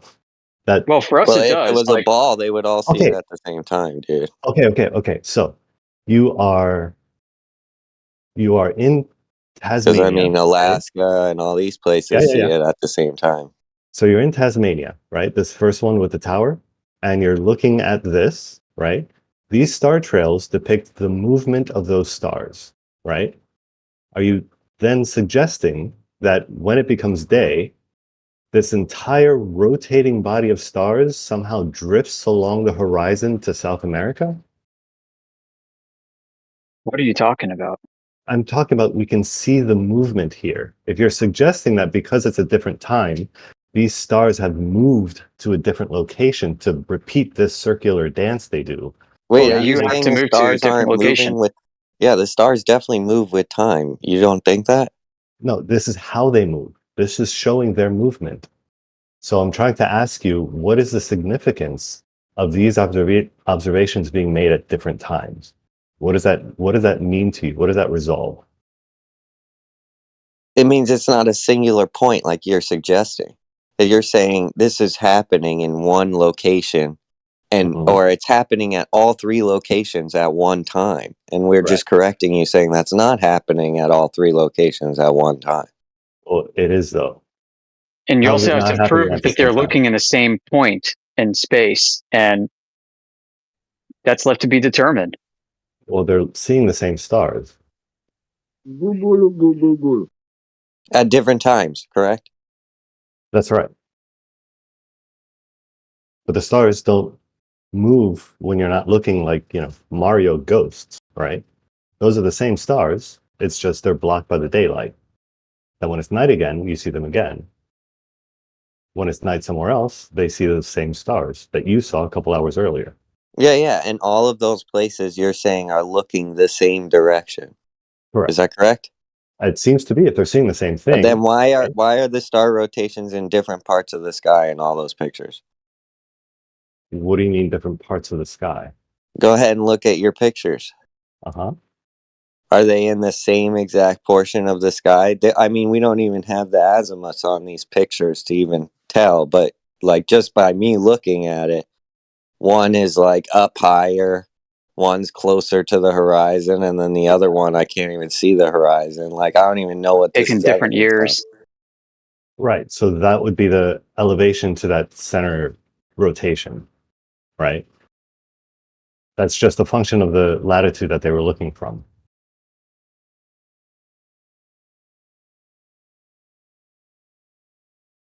Yeah, that makes sense. So it's a different latitude. So they're all looking in different directions? Because you were originally you were saying they're all looking the same direction. Yes, they're all looking due south. Well, what do I just have to trust you on that? I mean, are you contesting that? Well, I mean, what do you mean they're just looking due south? Like they held out a compass and they're like, this is due south. You could do it that way, yeah.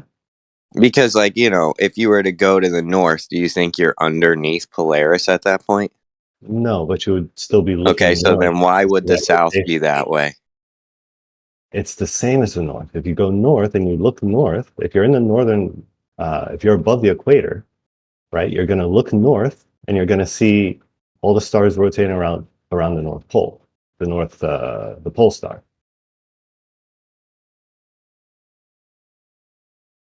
Looking which north? Magnetic north? Like your compass north, you're saying? Celestial north.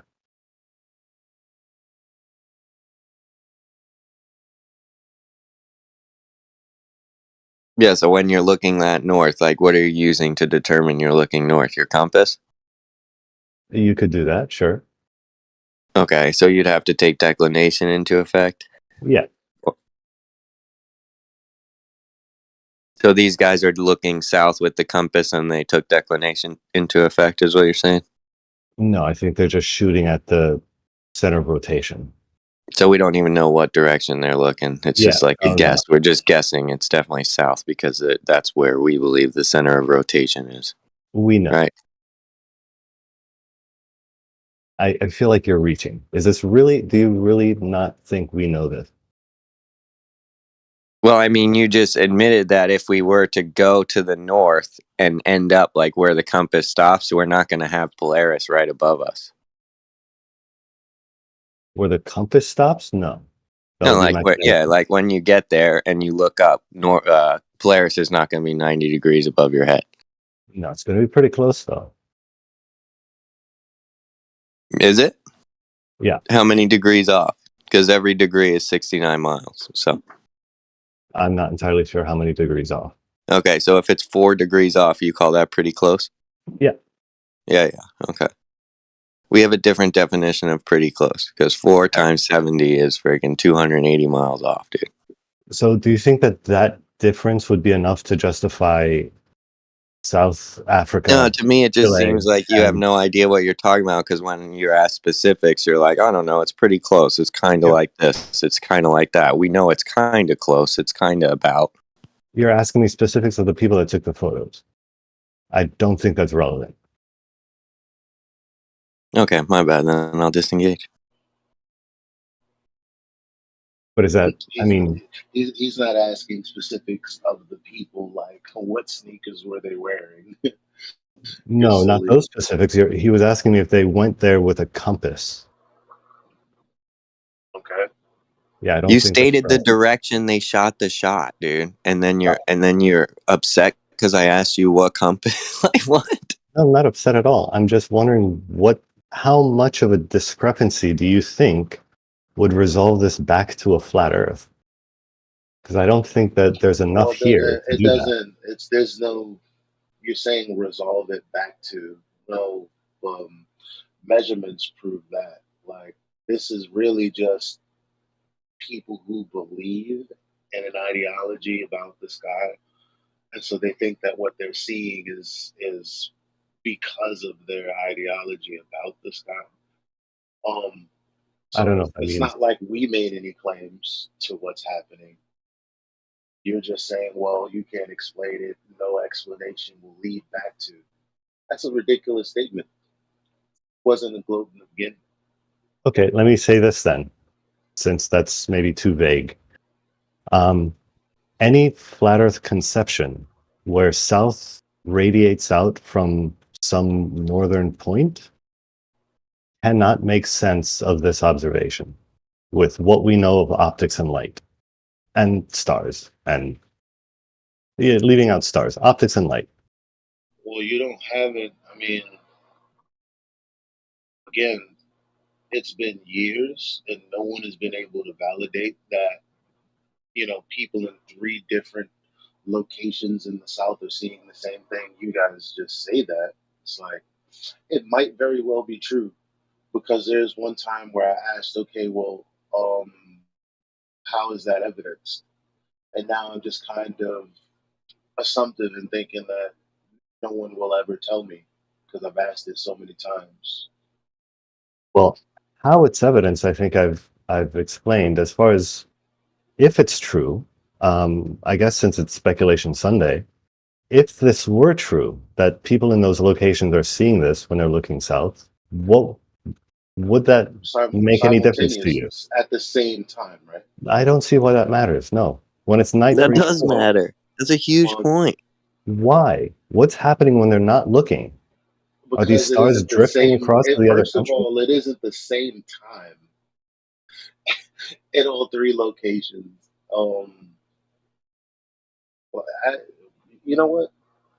Hey, it's your claim.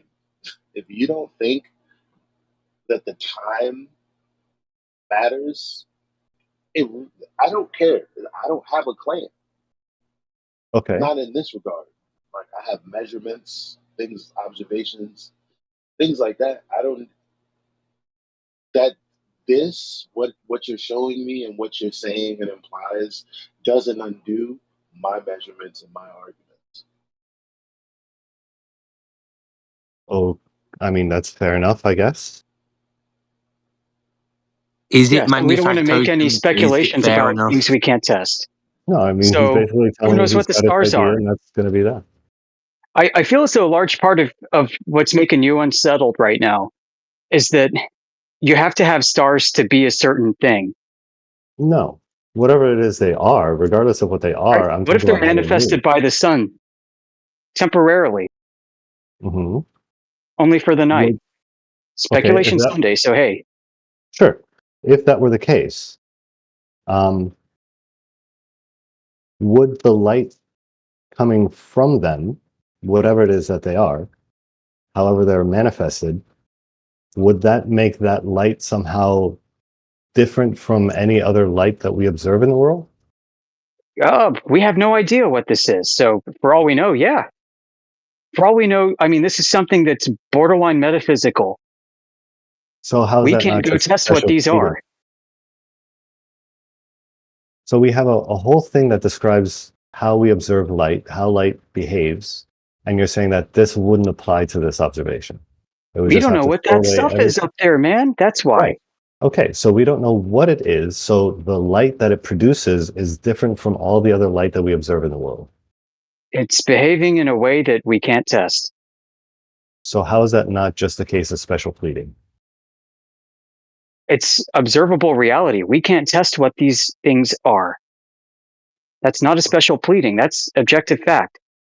But we understand that it's light. Whatever it is, the light is coming to us from it. Yeah. So that light would give us some information of where it is. I mean, what if these are focal points? No. We don't know. Time out. No. A light in the distance doesn't really tell you much with just a light in the distance. Okay, Unjustified negation retort. So would we say any of this? It could be a reflection. So would all of this still apply to the northern hemisphere, above the equator? I'm sorry, maybe because I'm jumping in and out, but I mean, you said that he was special pleading. How so? Special pleading is an informal logical fallacy. So it's like, Basically, it's saying that what did he do as an exception to general? What general rule is there? What is he saying there's an exception to without justification? so it's saying that we can't use what we know about light on this subject matter the way that we do with everything else in the world, because this light is doing something different. Just this light. Well, that's kind of vague. What do you mean? What do we do with light that you think that we're saying we can't do with this one? So in the north, for example, right, we observe this celestial rotation and we don't make these excuses. No. I'm confused already. Yeah. You said light. So I'm Yeah. looking at the light in my bathroom and I'm like, okay, I see where you're going with this. When you start talking about north, I don't see where you're going with this. You're talking about lights in the distance. Okay. Yes. I'm thinking, okay, flashlight in the distance. Mhm. Torchlight in the distance. Whatever kind of light doesn't matter. But you're saying he's special plead. I'm trying to figure out why you're saying that. What does that have to do with lights? So we have some rough idea when we see a light in the distance of where that light is coming from, How? because we can attribute some direction as to its source. Well, I mean, if you're looking at a light, you're just looking at it. Right. But you still have to use trigonometry to figure out where you are in relation to that light. If it was a lighthouse, if it was a lighthouse, For example, But sure. you Yeah. can't do that with celestial things though. So it's Sure, not you a can. special pleading fallacy. No, it's not. Why not? No, you can't. Because you can't. I need more than that. Okay, do you want to know the justification? Yeah. Because you can't triangulate the position of celestial bodies.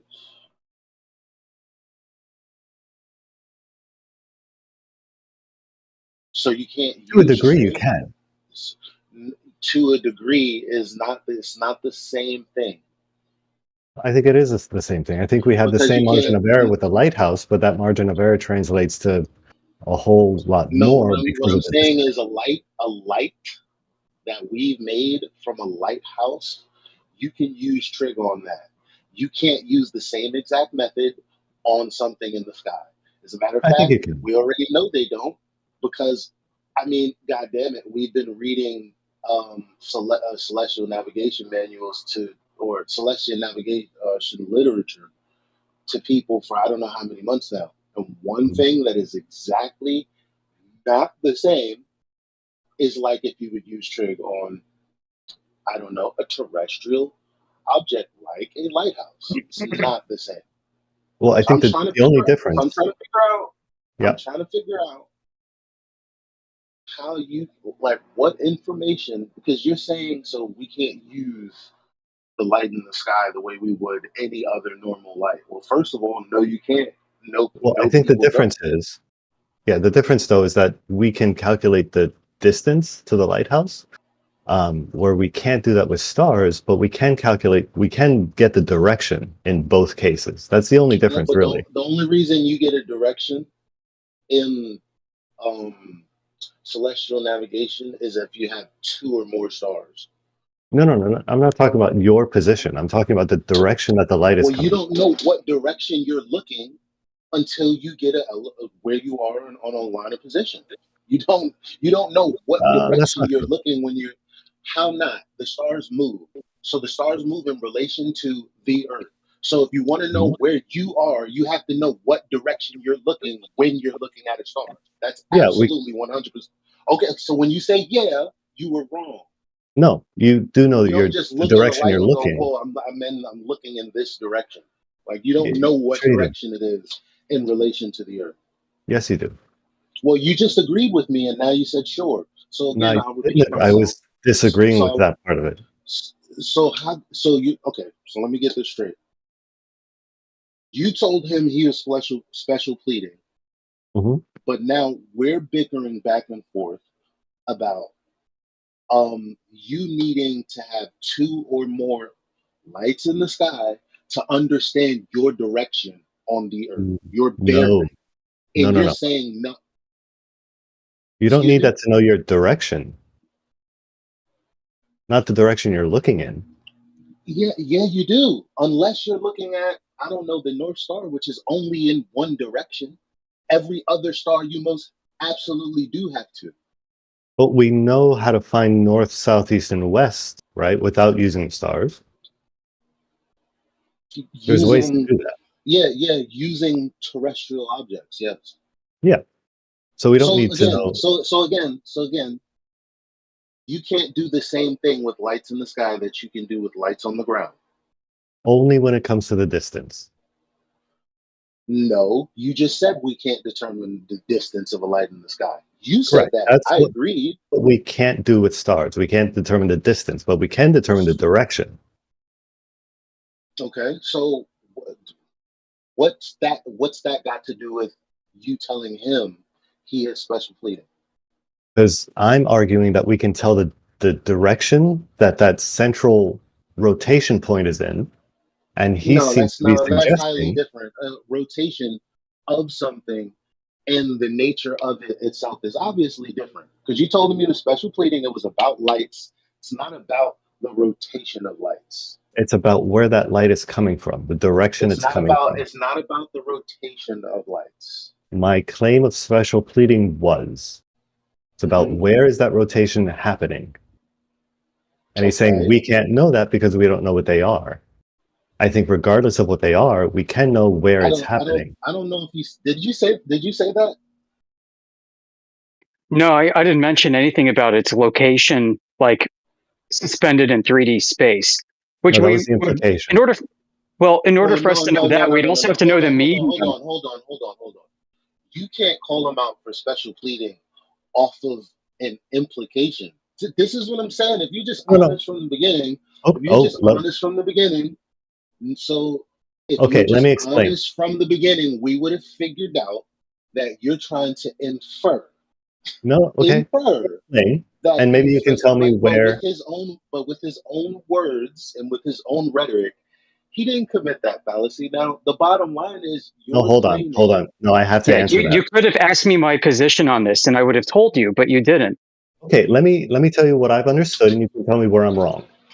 So the implication that I took from that was due to the uncertainty of us seeing this phenomenon at different times at these different locations, suggesting, and again, correct me where I'm wrong, that when you don't see these stars, they're doing something that allows someone else to see those same stars in a different location.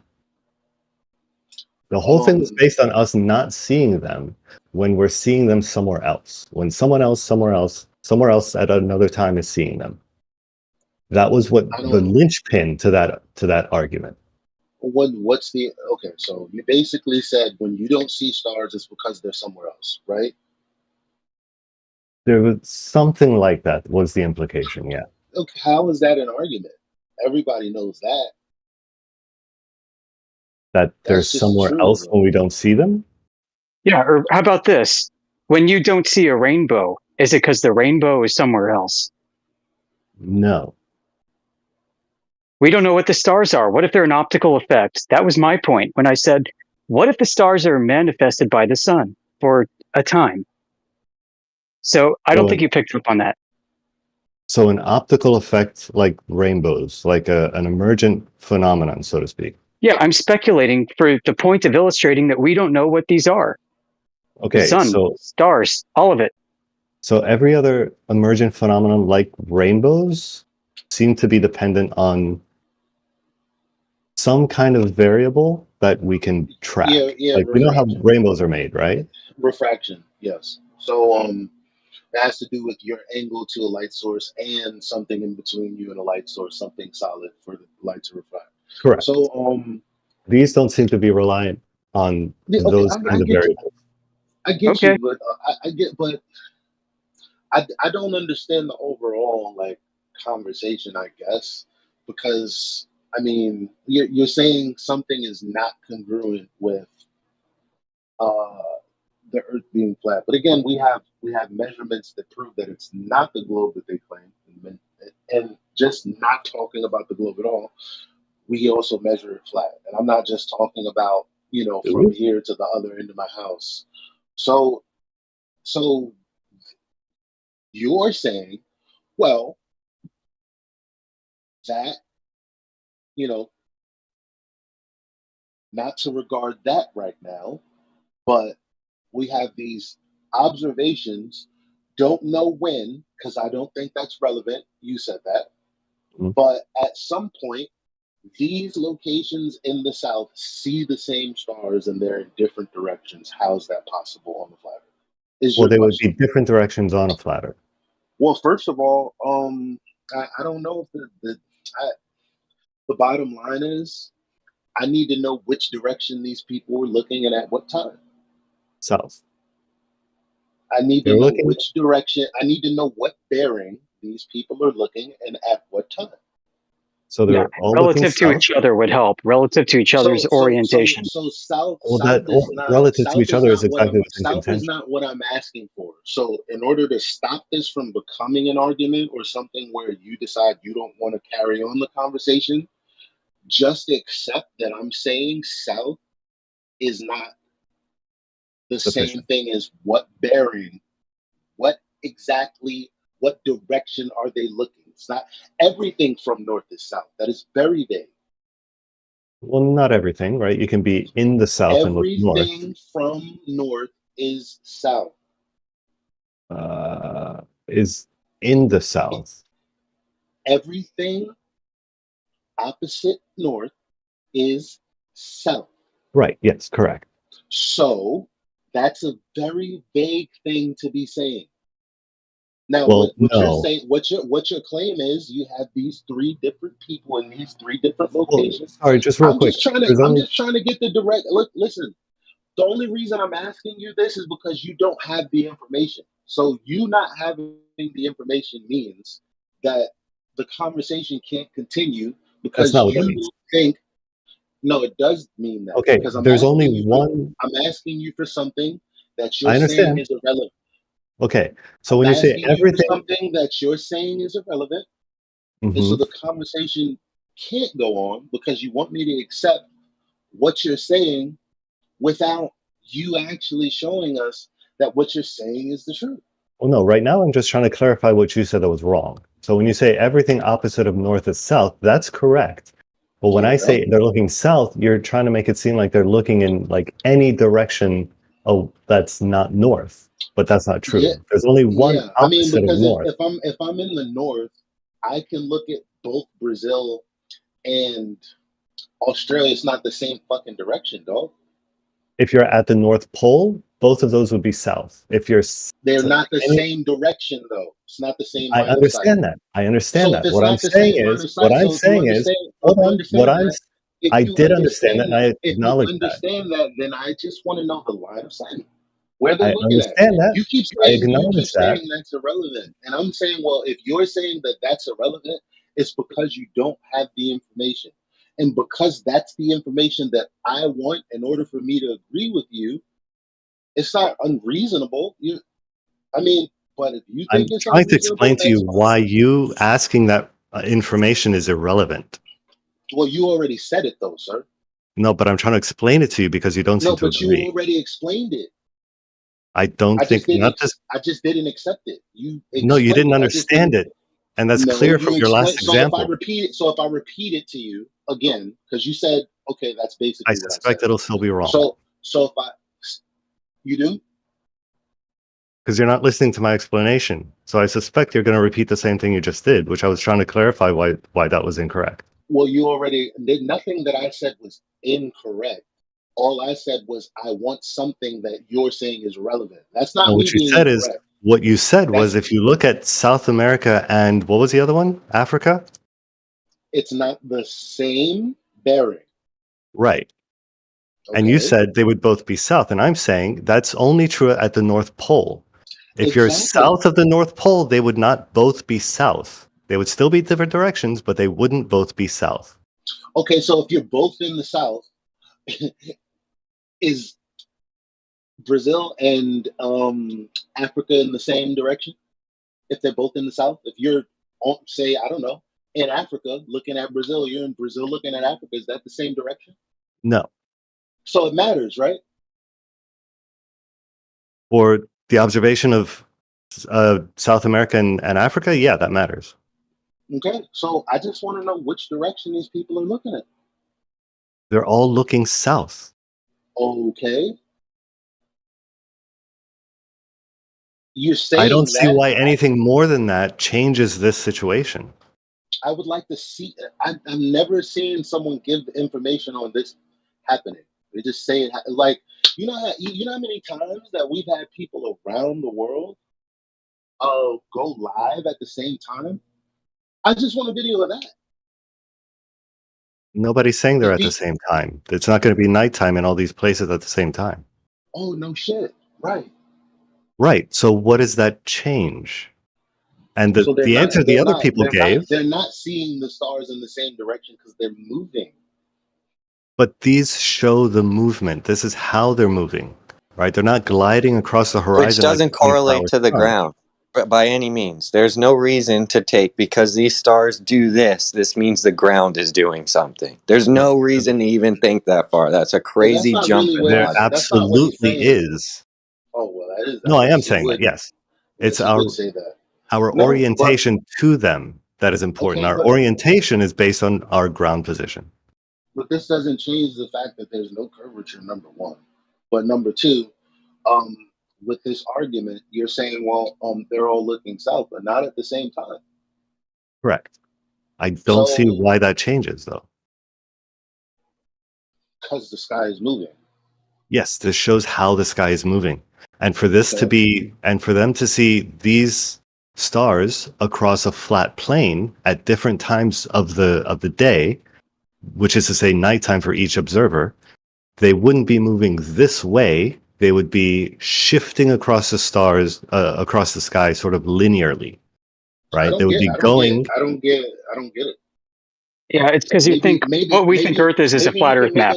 Maybe you can make a video, or maybe there'd be some kind of diagram. Because I know Professor Dave explained this. He did a video, and it didn't make sense either. Because it's like, okay, you're saying this, but it's not at the same time. But you're saying that doesn't matter. That's not the argument. It's like, okay, well, what's the problem? I'm not getting it. Sure. So the problem is that for that to be a significant rebuttal, you would need these stars, these collection of. What rebuttal to what? To what I said. The rebuttal seems to be, but it's not at the same time. No, I mean, you're saying that because of these people all being in the south looking at these stars, there's no way for north to radiate. The south to be radiating from the north like you would on a flat disk with north in the center. I get you. Yeah. But I don't get it. I still don't get it. Yeah, like what's the argument? Like why is that not possible on a flat disk? that was a very good steal. That is my argument. Yeah. No, there was no conclusion to the argument. He said he gave you the premise of the argument without a conclusion because he's confused. What's your conclusion, bro? Why is this exclusive to a globe? Because for all of these people to be looking away not from at north, the same time, not at the same time, right? Right, exactly. So for all of these people to be looking away from north and to be looking at the same thing, they'd have to be looking essentially in the same direction, which is antipodal to the other rotation. No, because the stars are moving and they're going to touch each and every, even though it's all south, it's going to touch different points of south for everybody at different times. One person experiences it, then it rolls around to the next person and they experience it. Now, if they were experiencing it at the same time, I'd be like, well, golly gee, there's still no curvature, but I don't even know how to begin to explain this. Now, there's loads of phenomena that I've seen that I can't begin to explain, but that would be one of them, except for the fact that's not the observation. Okay, so you're saying that they roll around to the next location, right? Is that what you're suggesting? They roll around to the next location and the next and the next, so long as it's nighttime? That's how stellarium works. Dependent? That's exactly how stellarium works. That's how all planetariums work. It's observer dependent. You have to punch in a latitude and longitude and it depicts the sky. Because all astronomy is just from a point in space. It's not even from the Earth. It's a point in space looking out. Gotcha. So they're rolling around to the next location, which means that center point around which they're rotating should be shifting left or right, correct?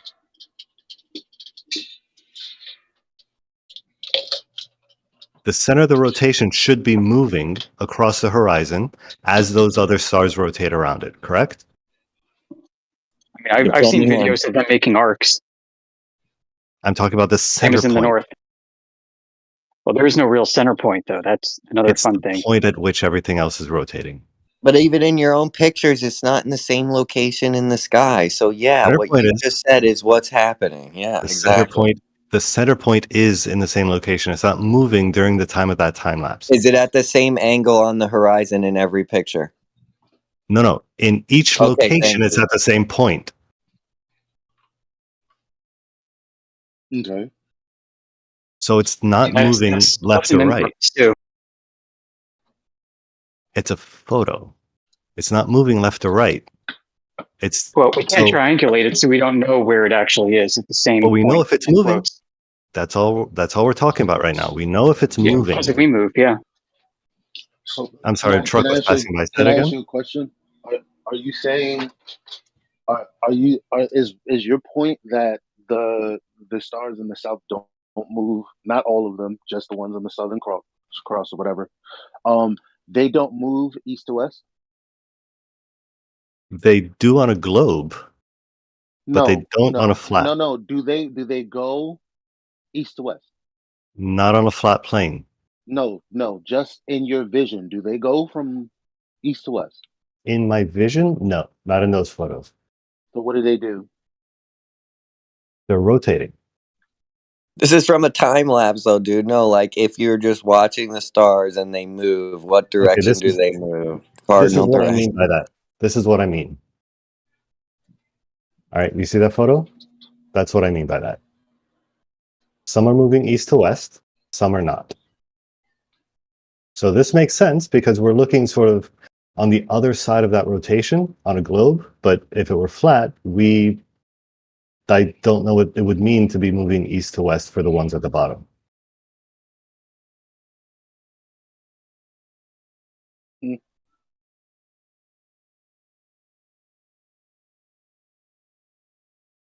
Are looking 90 degrees in either direction. Then you'd be looking at the same rotation the other way at the north celestial pole.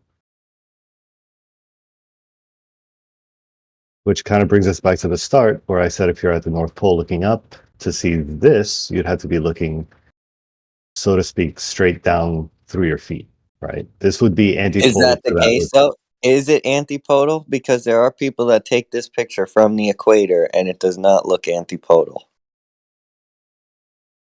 Well, that's what I mean about. Well, probably not. He means the one from the north. He means the North Star rotation. Yeah. No, actually, no. I mean, because when you're north and you're looking south, there are two rotations happening at the same time, and it's not an apparent thing. It's not like because when you move it, like the phenomena disappears. No, it just is what it is. So it's like you have, for example, like near the equator, you can see both, arcing, the stars arcing in different directions, even though you know that all the stars move in the same direction, east to west. So this is another thing that, I mean, a ball doesn't explain it, neither does a flat earth, but honestly, again, this is one of those things where I'm like, I have no fucking idea, bro, but it is flat though. This is the same thing. Like, this is what I'm talking about, right? So on the equator, you would see the stars going sort of overhead in one direction. You look south and you see the clockwise rotation. Look north, you see the counterclockwise rotation. Just seems to be a celestial sphere rotating around you. All the stars are sort of at fixed distance to each other, right? So they're all kind of moving as a single body, so to speak. No, but that's not what you can't. That it doesn't move like a single. Like it. If you're on one rotating body and that's causing the movements of the things in the sky, one thing that doesn't make sense is, again, the opposite rotation. Well, the opposite rotation is a product of you looking in the opposite direction, but that only makes sense. No, you can see them. You can see them in the same field of view. Like that doesn't make sense. Right, but they're all rotating. Sounds like it's coming down to optics at this point. For one point of rotation, for one point of rotation, you, the observer, it makes no sense that the stars that you look to on the horizon are going both left and right. At the equator, yeah, it makes perfect sense. No, it doesn't. If you're at the equator, rotating inside a sphere, that's exactly what you should expect to see. What do you mean inside a sphere? We're on the outside. The celestial sphere. Well, no, because the celestial sphere is just a model of how the stars move across a flat plane. It's like a hamburger. So in the north, it's like one flat plane, and in the south, it's another plane. It's like a hamburger. No, it's not like you being on a ball moving under another under an enclosed sky that's also a ball. No, that's not the model. No, it is the model. Like if you do that with a plane, a sphere, No, a it's flat not. plane inside a sphere, you're not going to get these observations. No, it's not. The celestial sphere model most definitely is a plane with the stars moving atop it. 1000%. Yeah, that's how planetariums work. That's how stellarium works. I All of see it. what you mean. I see what you mean. Okay, so we're not talking about a local field of vision. We're talking about various observations. No, we're just at the talking same time. about what we can observe. Like I mean, you can't Yeah, say, well, both of those are included. but you're saying what you said was something that you can't justify. Okay, do you That see we're what Amish just standing posted? You see exactly, that? but again, like I said, what you're saying can't be justified. Like we're Sure it can. standing we're no, Absolutely it can. because Look at what no, Amish just posted, you're right? begging And what Amish just posted has nothing to do with what I'm telling you. So you need to listen to what I'm saying. but this is the observation from So the so equator. You no, look in you one need to direction, you listen see to a what I'm circle. no, You you look need in to the other, you listen to see a what I'm circle. saying because I already explained this to you. So you don't need to interrupt me with something that I already explained to you. Finding very little space to speak. I'm sorry. Go ahead. Yeah, well, I already explained this to you. So you don't have to interrupt me to explain what I explained to you to me. The bottom line is it's a plane with a celestial sphere atop it. And you're saying, well, actually we're on a sphere and we have a rotating spherical shell above us, at least apparently. And it's like, yeah, but you're begging the question with the globe because the model has nothing to do with that. Well, that's why we shouldn't be so model-minded. I'm talking about No, I agree. how I this agree with makes you because sense thinking that with a model is observation. real, and then arguing against it or for it is just a reification fallacy. Like you saying that this concept of a flat Earth doesn't work because of the Southern Cross. And I'm like, well, in my mind, I'm thinking, well, it's just a reification fallacy. It's not like I have a model. But I figured you wouldn't accept that. Well, But you agree with me now because that's you're fine. saying, well, this is why we don't have a model centric view. And I'm like, Right. yeah, you're So I'm right. not talking about a model. I'm saying any Earth, any actual Earth, where north is some point from which south radiates outward. No, Whatever yeah, that Earth I is, get I get what that you're doesn't work saying. with what we I observe. get I get what you're saying. It doesn't make sense. Right.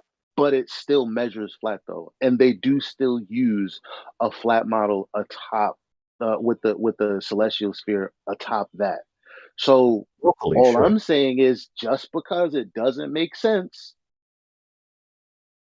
it really doesn't. There's a lot of shit that don't make sense, dog. Like for example, the lunar eclipse that people say that is an alignment between the sun, the earth, and the moon. We can clearly see with observation that that's not the case. Well, problem is So that it's all of like, those things make perfect sense on a globe. no. But you see what you did there? That is totally, it's just a basic general statement that really didn't address what I said. It So absolutely does. just like your argument against, looking at the Southern Cross at 3 different locations in the South doesn't make sense to you in the same sense what they say is a syzygy happening, Mhm. causing what we see as an eclipse is also doesn't make sense on a globe Sure it because does. of what we're looking at. What we're looking at geometrically speaking is a triangle, an upside down triangle, No. beginning with you, the observer. No, I yes, mean, yes, because it's if a you, triangle, but it does make sense. no, it doesn't make sense. You can't say it makes sense because what makes sense is the syzygy, because that was the claim, but But it's being as how not. these 3 objects in syzygy have dimension, No. you But no, create a a triangle. syzygy is a line, But not the a objects triangle. on that line have depth, right? They have dimension. Yeah, of course they have depth, but you can't be standing at the top and then have 2 bodies above you, because clearly then the thing under your feet is not in the way. Wait, you're talking about a solar eclipse or lunar eclipse? A lunar one. Yeah, no, that still works. No, I just told you how it doesn't work. Apparently. It still Because works. no, apparently no, it doesn't. Why not? Because a syzygy is not me seeing two things above me. No, you don't see them above you. Well, you see the moon and sun above you in the solar eclipse. If the horizon on a globe is underneath me, by the way, but on a flat plane is underneath me, but still, either way, it's underneath me, right or wrong. Yeah. Okay, so if I see something above them, then it's above me, right or wrong. Correct. Okay. Well, not necessarily, Okay. actually. Well, no, yes, necessarily. Unless you're gonna make up an idea where what you're looking at is not actually what you're looking, is not really there. But the Are you bottom talking line about the is, Stellanalian? yeah. Okay. All right. Just to be clear. Yeah. Mm-hmm. Okay. Then no, they're not above you. It's called no. They are above you. So during the Stellanalian, you see the moon set as the sun is rising. Yeah. Yeah, you don't really see them above They're both above you. I got a video of it. Happens the other way too. I would love to see I that. got it. Okay. It's on Nathan Oakley's channel. I brought it up there. Everybody else has seen it. There's probably a GIF somewhere. But if you really want me to get it, I'll find it. But the bottom line is, I'm not the only person with just this video who's seen it. Bambi's seen it. Number of people have seen it in person. And second of all, the last Stellanalian eclipse that happened, I saw it. But here's the thing: the moon disappeared into the background, and it was still 20 degrees above the horizon when the sun came up. So I didn't have eyes on it, no, but it faded into the sky. At 20 degrees, dog.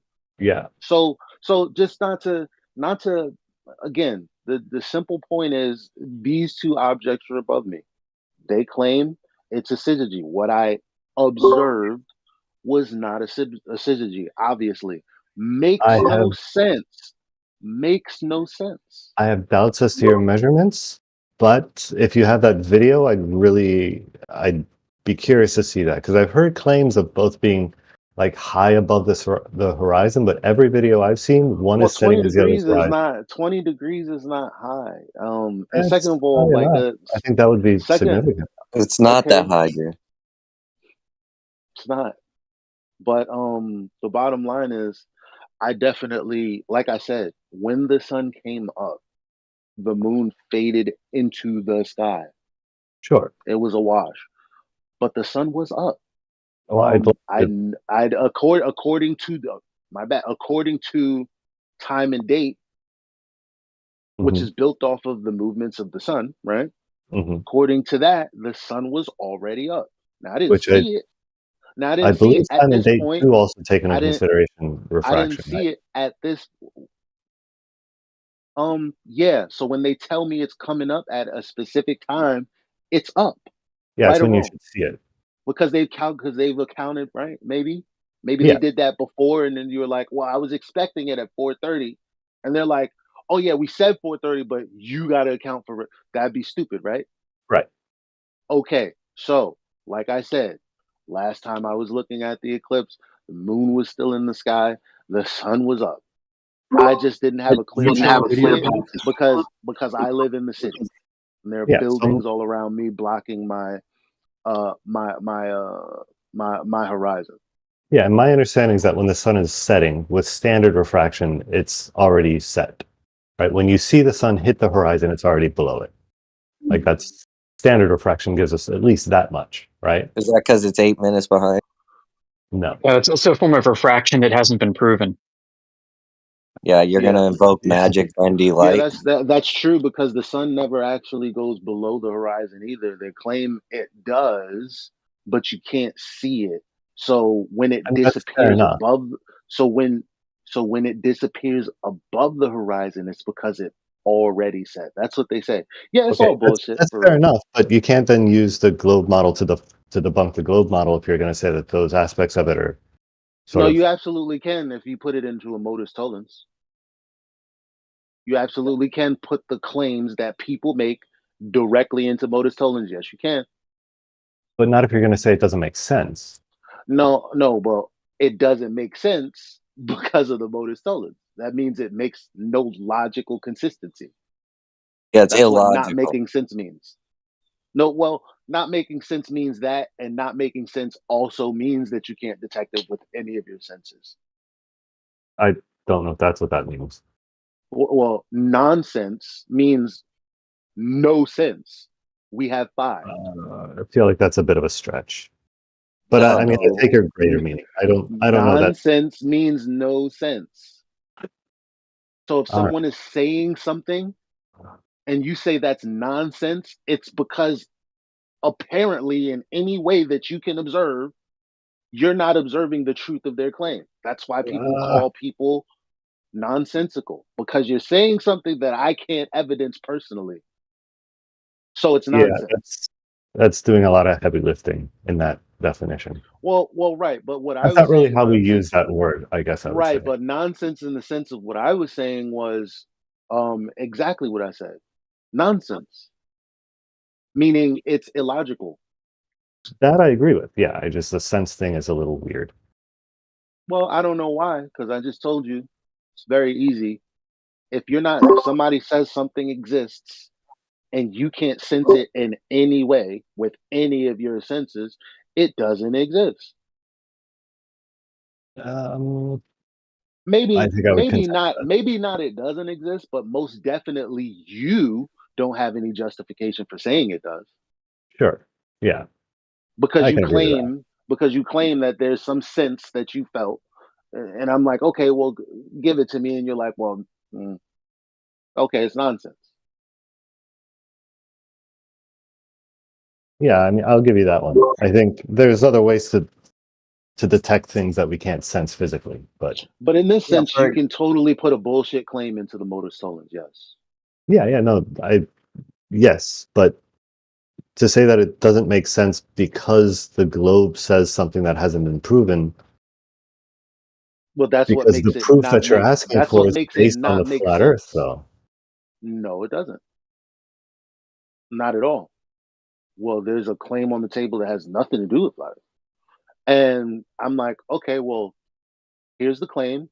Here's what I'm observing. Not congruent. Doesn't make sense. Same thing you said. Well, those are three things. Same thing you said with your argument. And I was like, fair enough. Well, no, I'm saying it doesn't make sense inside the flat Earth conception. No, it's not about that, because you made a argument in a flat Earth conception, and you said it didn't make sense, and I made an argument in the globe Earth conception that didn't make sense. I'm like, this is why, and you agreed, we shouldn't have a model-centric view of things. Yeah, I agree Because with at the not end of the having a day, model-centric at view. I'm the just end of saying the the day, model explains things at in the a end of more the day, intuitive way. at the end of the day, it still measures flat. A model about not flat is not going to explain that, my man. Okay. Yeah, you can model things in a lot of different ways to depict But- reality if you want to. But some So, I mean, models will work and some won't. For example, I can get behind a geocentric model, right? That's you basically just flip the equations around to match. You maybe Yeah, have to but throw that's away Einstein at irrelevant. the That's edges. boring. Cause we just All I'm talked. saying That's is boring. the model That's is boring. one That's thing. boring. We The already model spoke is one about it. You thing. already agreed. The Don't do model that. is Don't one change thing. the comment. Don't I'm not change the changing the conversation. conversation. What You I'm saying is are. the So allow distinction. me to stop you Hold then. on, So allow sorry. me to stop. Allow me to Don't stop stop me. you No, then. no, no. Sorry, because you keep stopping me. I Because haven't this been is able to finish a totally. sentence. It's not because you That's not won't let me true. tell That's you not why true. it's relevant. That is not true at You're all. still doing it. No, that's not true. You've The been claim was talking. that I've you been shouldn't talking. base your views That's on not models, and true. I understand you shouldn't base your views on models, but models can fill in gaps. They can explain things intuitively where you don't have an Yeah, but intuitive understanding of the math. that's red herring, and it has nothing to do with the It had to do with what symmetry that Torah I've said, just. which I thought was not quite accurate. No, it doesn't have I would have loved anything to to have do. clarified it, but It at this doesn't point, have I've even anything. forgotten what the fuck he said. Well, that's good But because continue, it doesn't please. have Go on. anything to do with. Thank you. Has nothing to do with what we just spoke about for like 30, 45 minutes. It had everything to do with what Torah just interjected with, but I wasn't allowed to I say think it. that what we talked about trumps that. And the only reason is because you brought up an argument. You said, well, if everything from the north is south, then this particular observation wouldn't make sense. And I'm like, yeah, you know what? You're right. And I just said the same thing, except using globe. And I just added, that's why we shouldn't. I mean, there's nothing. All you did was say, this doesn't make sense. Okay, yeah, true. All I said was, this doesn't make sense. Yeah, it's true. You tried to justify it a little bit, but it's true. So Right. at Well, the let's end of get the to the day, we're crux of the still issue, left. At the end of the day, we're still left with the crux of the issue. There is which is no you said it measurable measures curvature. flat. There's no measurable curvature anywhere. That's correct. Well, not just that. You said it measures You can flat. go with either. You can go with either one. Well, no, because those are very different. No measurable curvature doesn't mean there's no No, curvature. I said you It can measures go with flat. either one. No, I said you can go with either one. I'm prepared for both. Okay. So when you say it's measured flat, what do you mean by that? For example, when people use water as a level to build things. So you're equating level with flat, I presume? Well, flat as an orientation for one, yes. Yes. In this example, yes. Okay. Is that the only way we've measured flat? Well, I mean, see, that's the thing because the globe doesn't have an orientation. So the one thing that we can do in reality is make sure the orientation of something is level with the ground. And by level, you mean flat? Well, flat and level aren't synonymous. They can be, but They not could be, necessarily. but they could be, but I mean, I just thank you for pointing out what I already knew. So if something measures a level, it doesn't necessarily measure flat, right?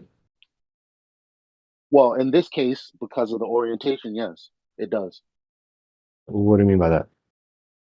Orientation, especially with celestial navigation, you need to first have a level, which is also flat in this example, for celestial navigation and for the angles to work.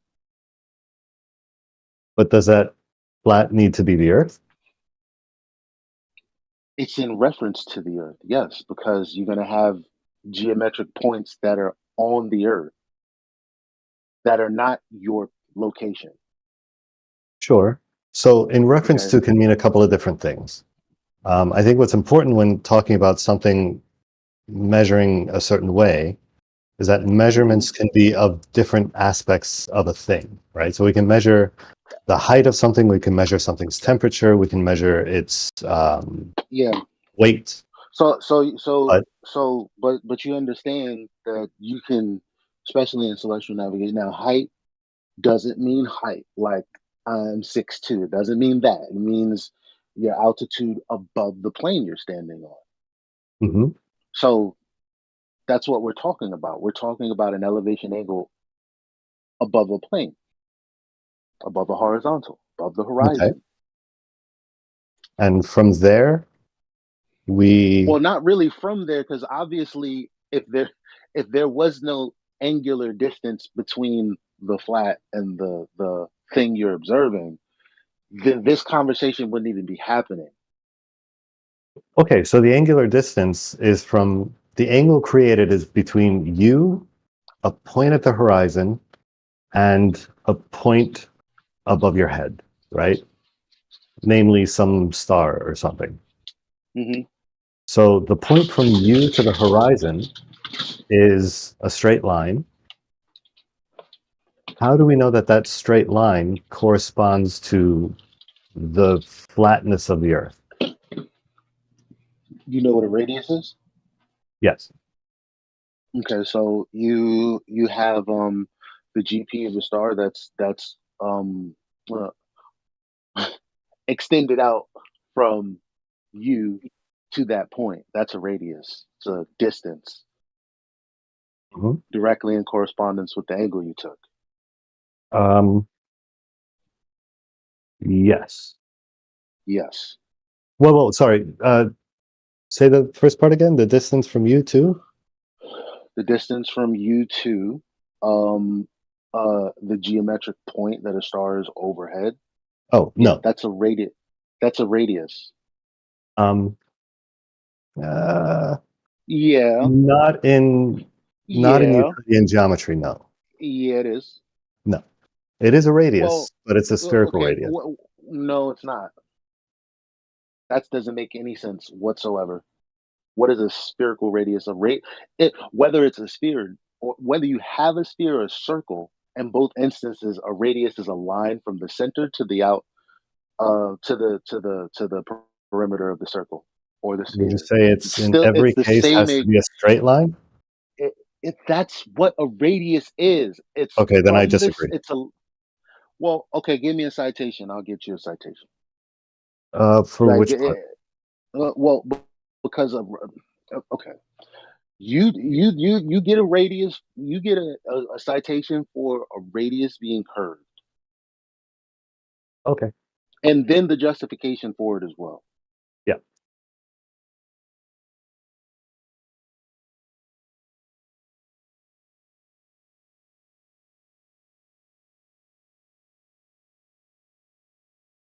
But I mean, again, it's not curved though because you have a flat plane that you establish to get the altitude of a star, like already. So this kind of, I mean, it's No, I kind agree of a with that. Where it's I kind of where a I diversion away from the point at all. Sure. I mean, I can agree that, radii are always straight. Then I'll just say what we're getting is not actually a radius. I mean, it's kind of touching on Well, okay, semantics there. so my citation here, um, and I'm still waiting on the source. I got to be honest with you there, because we share a lot of stuff with each other, a lot of screenshots over the years, and you kind of sometimes forget where you got some shit from. And I tried to reverse image it from Google. That didn't work. But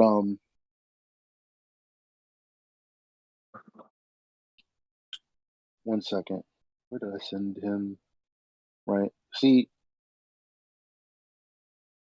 right here, right? It says to ensure the object is at its lowest possible point, the sextant is rotated along the axis of the telescope, and the time of measurement and altitude are noted by measuring the angle theta of a known star from the horizon. Again, from the horizon, and using a book containing known reference values for the star in question at the time of measurement, it's possible to determine the distance r, r being radius, along the surface of the Earth to the point at which the star is exactly overhead. From this, a navigator knows he is on a specific circle along the plane of the surface of Earth of radius r, known as the line of position.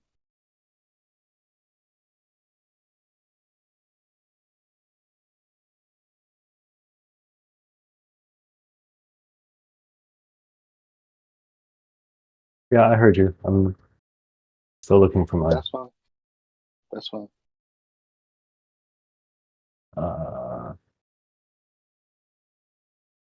I had a really good one. I can't find it now. Yeah.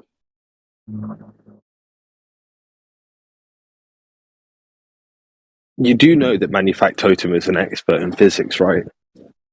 Don't What's that do got to that. do with navigation? I'm not. It doesn't matter.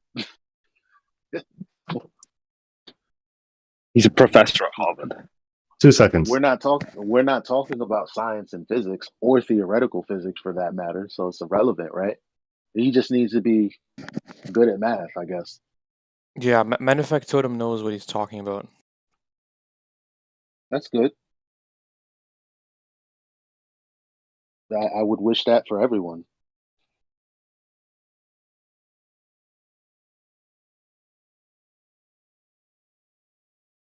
You could put Sorry you on a about that. PhD program if you want. All right. Nah. That's what a spherical radius is.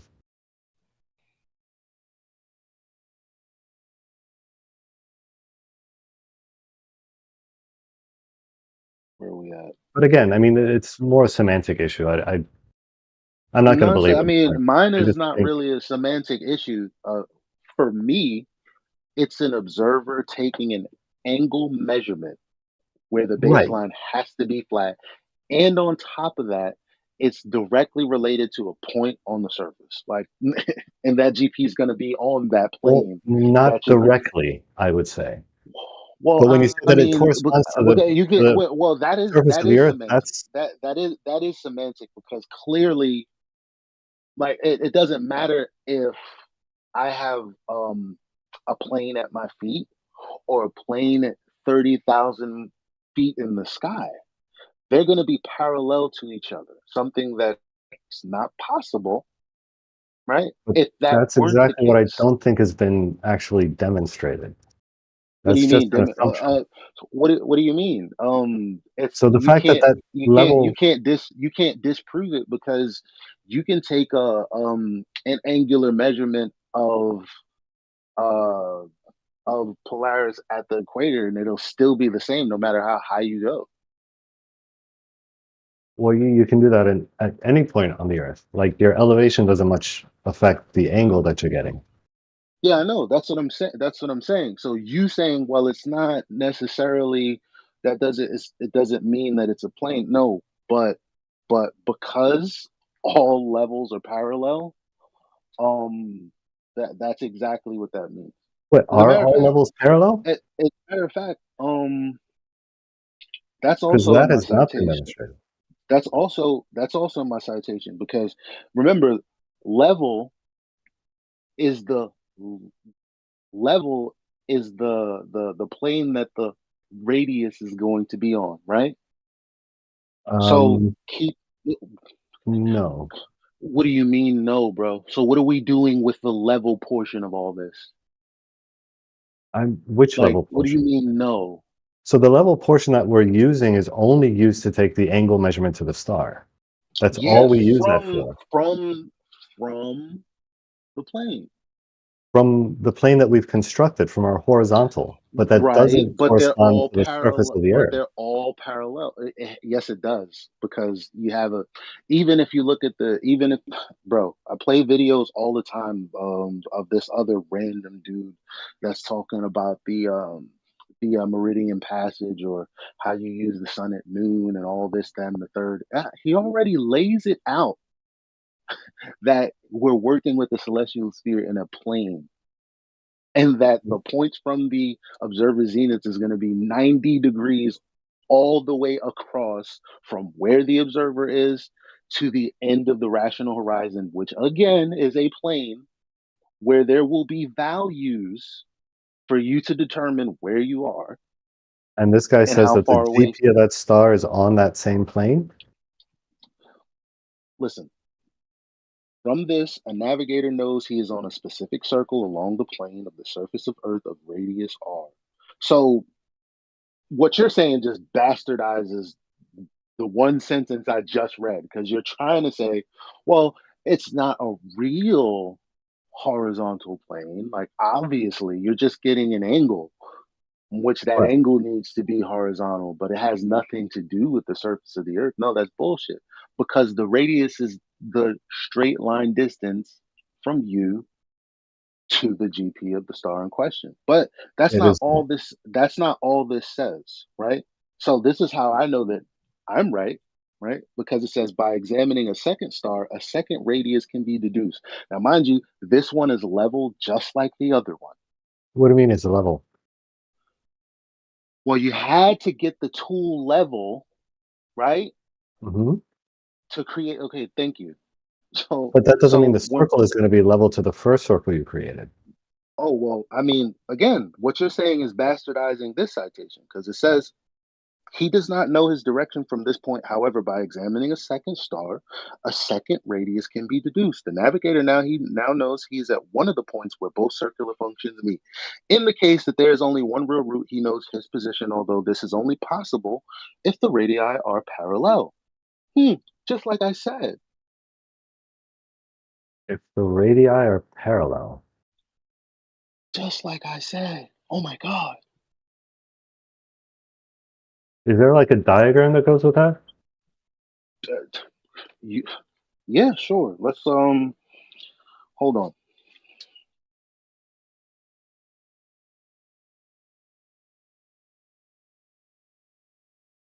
What are you struggling with here? What do you need as far as the diagram is concerned?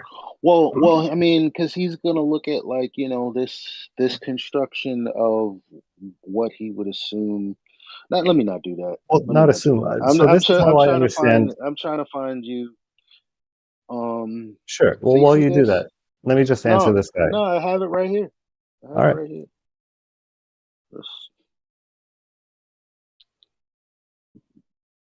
Just went and just Googled real quick an image, and I'm gonna use this as like hold on. Where the hell? Where's the chat? Okay. Okay, here we go. Now you see that? No. Are you in the right chat?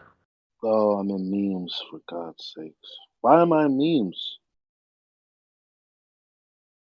All right, here we go.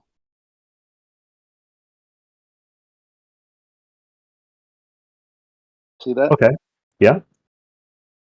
Yeah. Well, based on what I read, this right here is obviously not a depiction of what's happening. Well, this is exactly how I understand celestial navigation to work, or the 3-point method at least. No, I get you, but obviously from the observer, those 3 points aren't parallel, obviously. Which is where the confusion was. Yeah, that's why I was. No, but there's no wondering confusion because you got all types of right angles right there. If you look at other literature, this isn't it. It's just what I chose to show you. They also have like very, very, very old images where they just put it on a plane, like when you have Yeah, I've New seen York to those. France. So But yeah, this so makes more that's sense to exactly me with what I know of celestial navigation. well, you are. And these radii aren't parallel. Yeah, I know, but what I read states that they have to be. Right, but that's in conflict with this. Not in conflict with the videos I also show people though.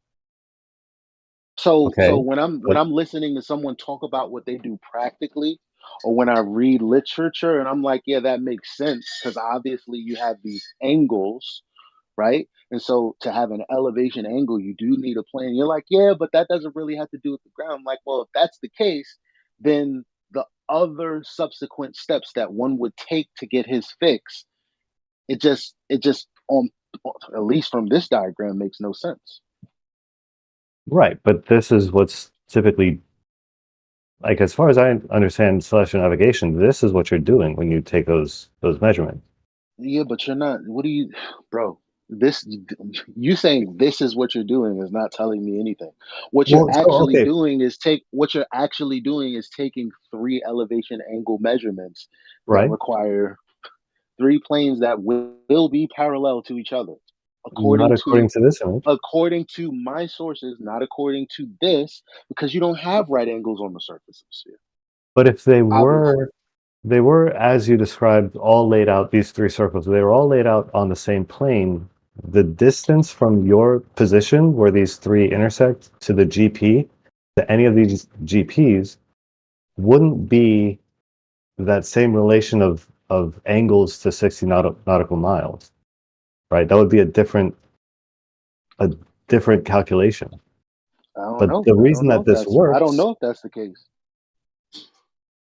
that's the basis of celestial I don't navigation. know, but yeah, 60 nautical miles per degree, which has to do with the arc of the sky, right? Well, it's the arc that you're traveling across. No, it's the arc on the measurement tool that we were talking about.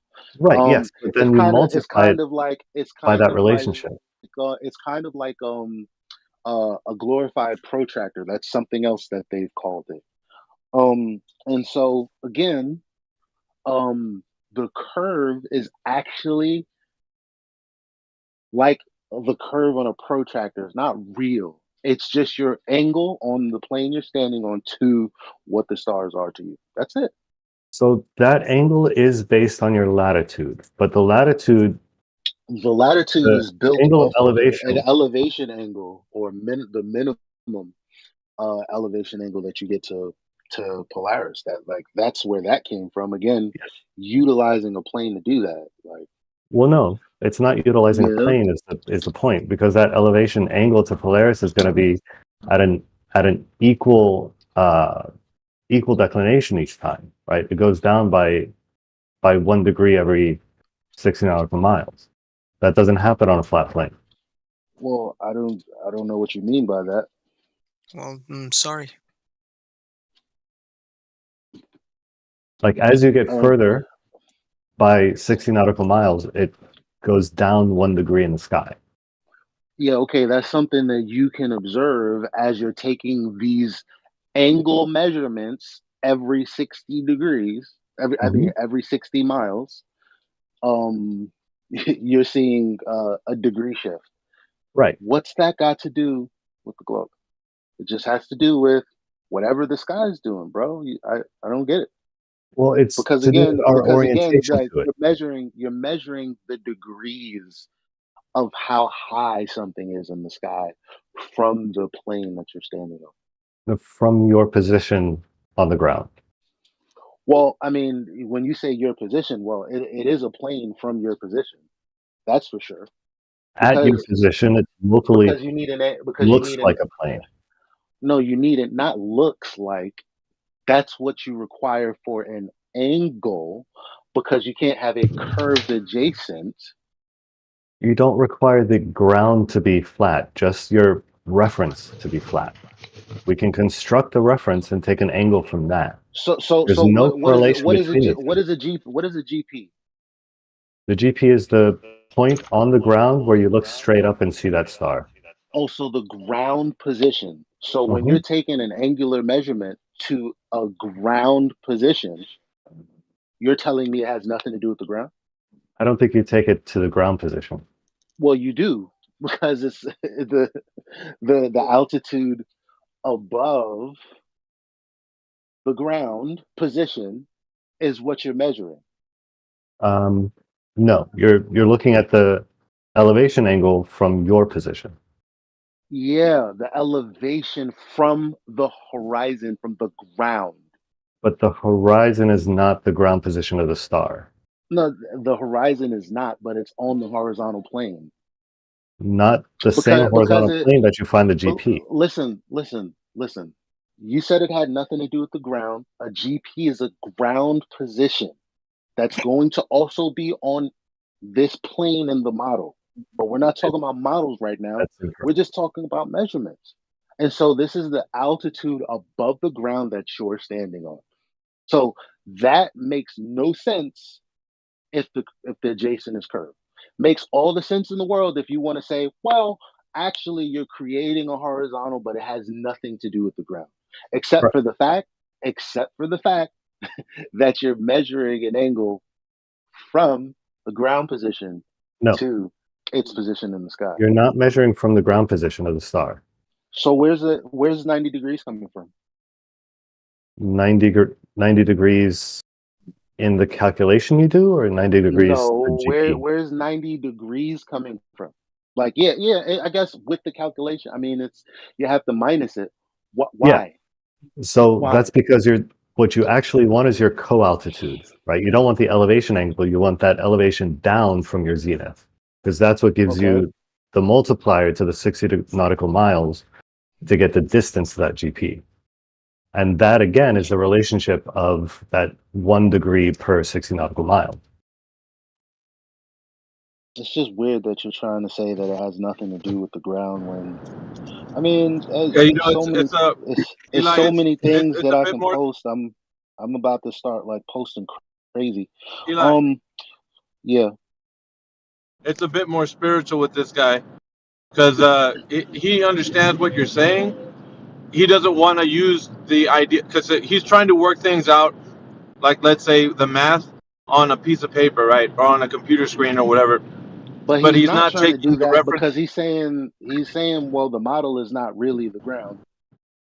But he's Yeah, I kind know. of, but he's But kind he's of, not. he see now you're a special pleader. That's what you're doing. Now we're getting somewhere.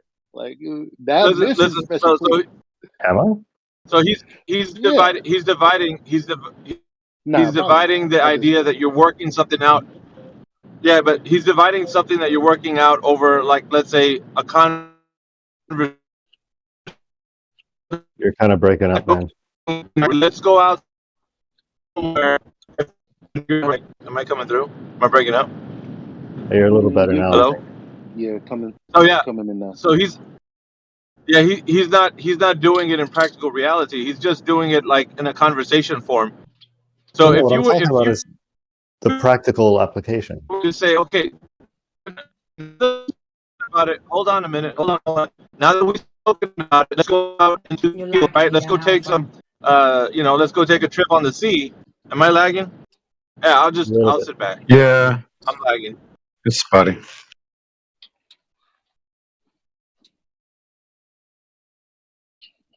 But Yeah. you said I was So special pleading? no, I'm not really. I just threw that out there. Might not be, but for us moderns, and I'm reading from something else I posted. The concept of a line of position is easy to grasp.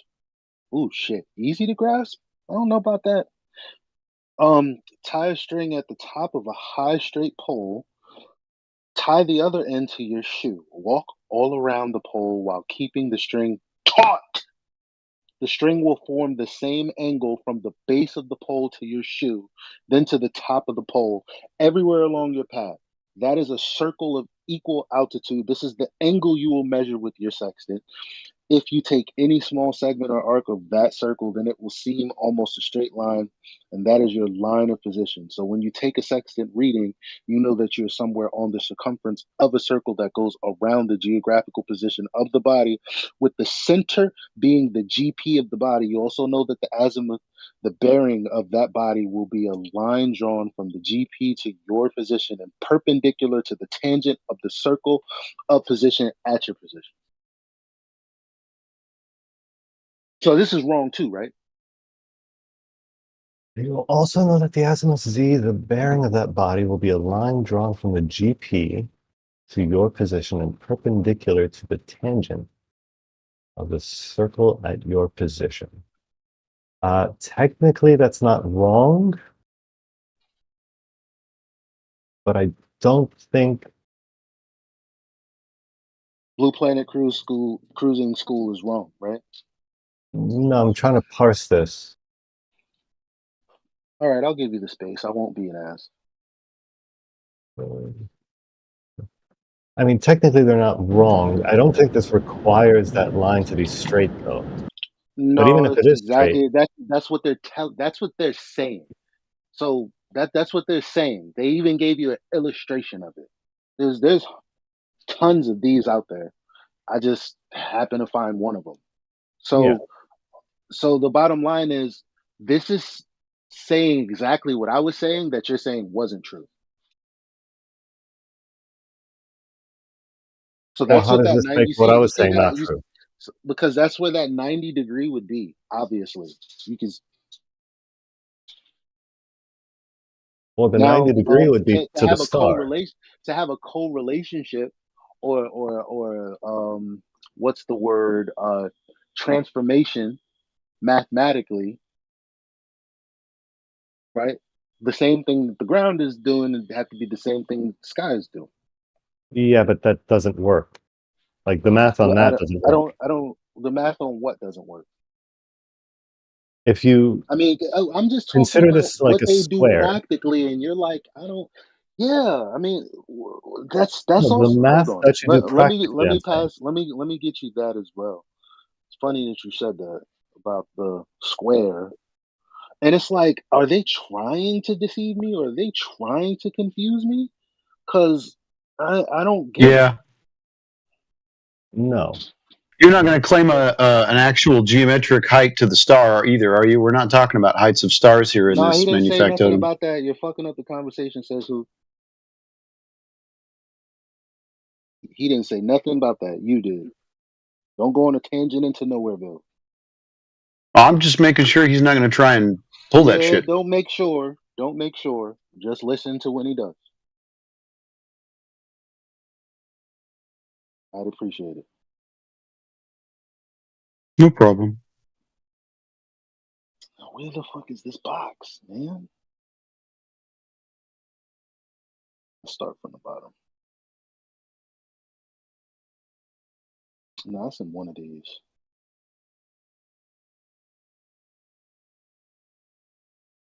Because everything that you're saying is wrong is what's been used to illustrate to me how this is all working. So I mean, I wasn't confused, but you disagreeing with me is what I'm confused about. Like, it's like not me. I'm just telling you what I've learned from authoritative sources. Yeah, Not that and they're same always here. right, but these sources are also telling me exactly how they're doing what they're doing, and you're just like, well, it couldn't be on a plane. And I'm like, well, the first thing they did was get an elevation angle measurement, though. Yeah, and that's And all then I'm they're doing as well. explaining, Is and I'm then they're explaining to you what it is. They're yeah, and I'm explaining to you just what a radius. They're explaining to you what a radius is. They're explaining to you what a circle of equal altitude is.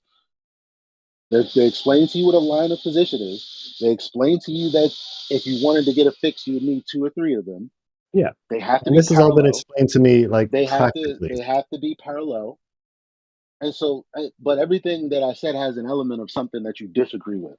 Yeah. Well, so even that they all have to be parallel thing, the image that you posted earlier doesn't actually align with that. And No, all I I'm know doing is that. That's explaining the to you that's what the I've that's understood my about point. celestial That's navigation through but that was my people that point. have Why are you explained it to acting like me why are you acting like practically. that wasn't my point? Why are you acting like that? Like I Well, I'm thought we were explaining further than why I'm that. disagreeing with you at these But different you're points. not disagreeing with me. I just gave you a diagram that what the citation I had would be impossible to like they can't both be true. Well, what's Because written can, I know that you have the 90-degree diagram is a little angles. I know weird. that you have angles from where you're measuring.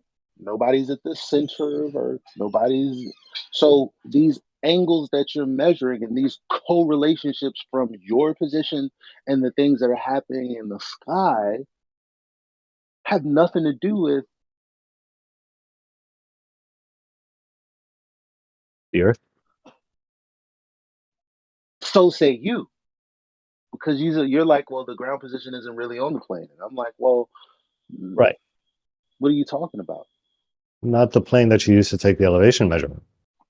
Well, I don't understand that because you're saying words, but it's you're not showing me why it makes sense. For instance, where the 90 degrees comes from. Like I know where it Okay. comes from.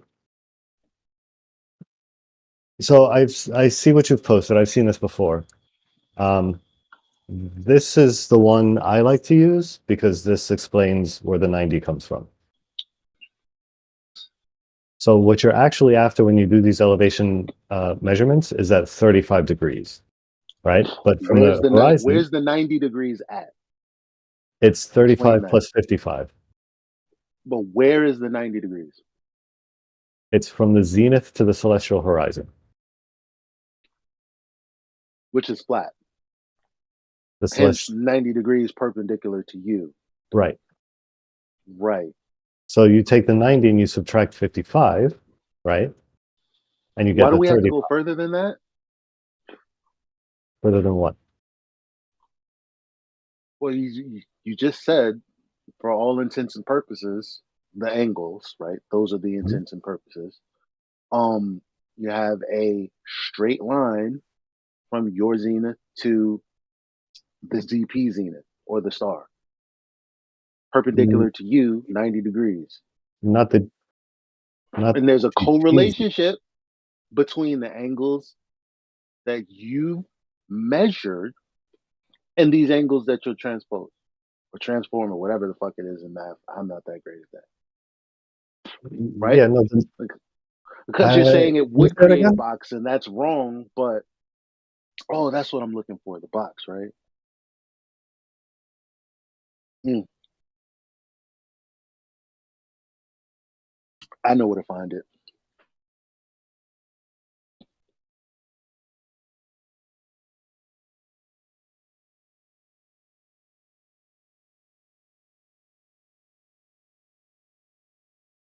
Yep, here it is.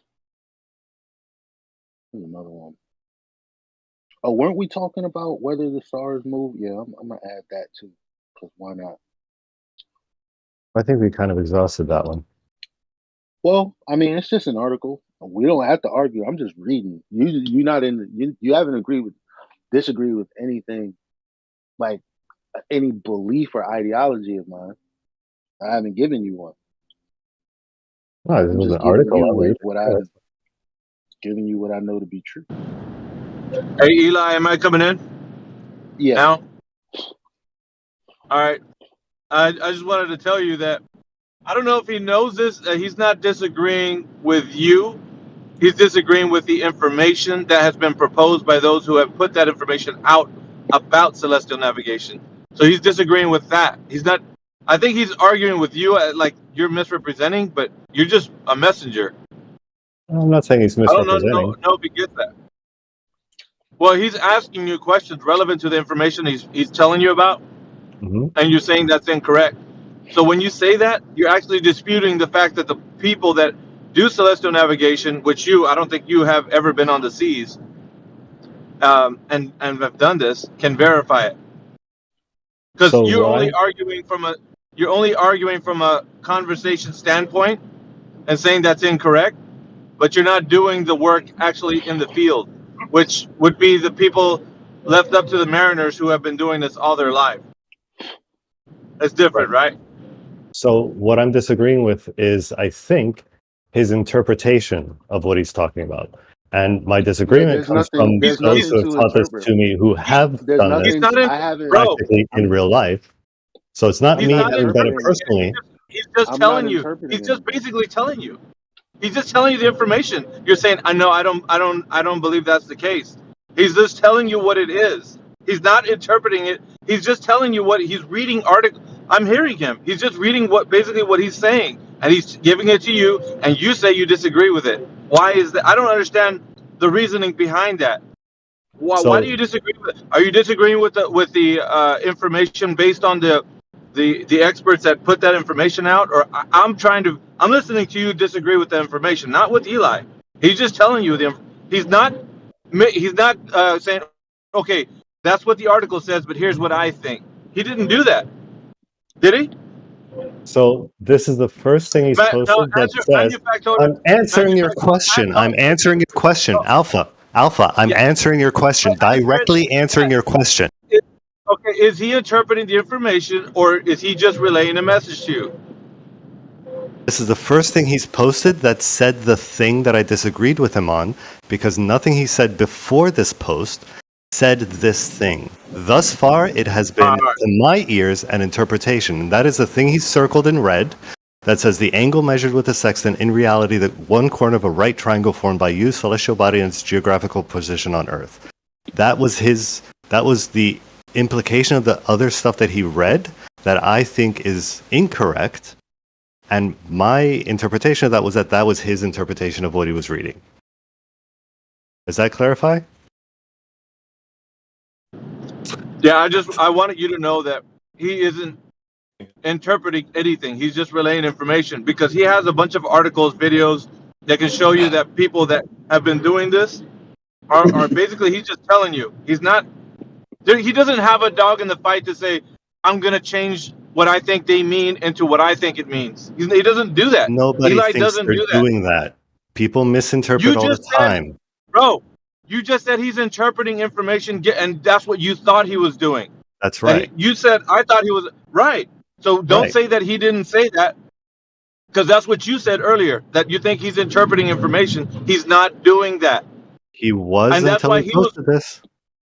Bro, you know what his quandary was? He was wondering why you don't get it. He's like, dude, I don't understand why you don't get it, because I'm just telling you what they're saying. You're like, well, I think that's incorrect. I've been listening to you. Because before he said that the GP is on the same plane as the one you're taking the elevation angle from. That was not in any of the references he posted before this picture. I could only interpret that as his interpretation of what he was reading thus far. So you're strawmanning him? No, I'm not strawmanning him. Yeah. That's what it sounds like, Manufactotum. To you it That does. sounds like what you're doing is you're strawmanning him. So No. So hold on. No. I was correct because that's exactly what he just posted. So that was his belief. Yes. it's not his belief, bro. You know what I What is mean. You wrong? know what I mean. Yeah, That but is say the what you point he mean was because in this making. Is what I meant. Manufacturer told him in this arena, if you're not hyper specific, then you're gonna get grilled on what you're saying. So you need to be specific on what. Don't just you have to say it. What you mean? What I mean is it So wasn't a straw man because I wasn't misrepresenting his position. His position was that the GP is on the same plane. So it's not a straw man. Yep. Okay, so in your diagram then, you can show me on the celestial horizon where the star is 90 degrees above that, right? It's not. Your diagram is incorrect. So is the star on your diagram 90 degrees zenith on the plane, the celestial horizon? No. No. So you're not even, your diagram's all wrong. But so is Elijah's. So the one that he circled does say that. The first image does not. So the first image he posts, that line that has an arrow at the end, the text on it says great circle through observer's position and subpoint of star. Okay. So another thing that he posted what is a agrees with subpoint of star? What is a the subpoint GP. of star? Right. So Right, that's but it so says a line between a line from you to the subpoint of the stars is that's not the bro. Okay. no, but it's a great Okay. circle. No. That's what it says. A great circle.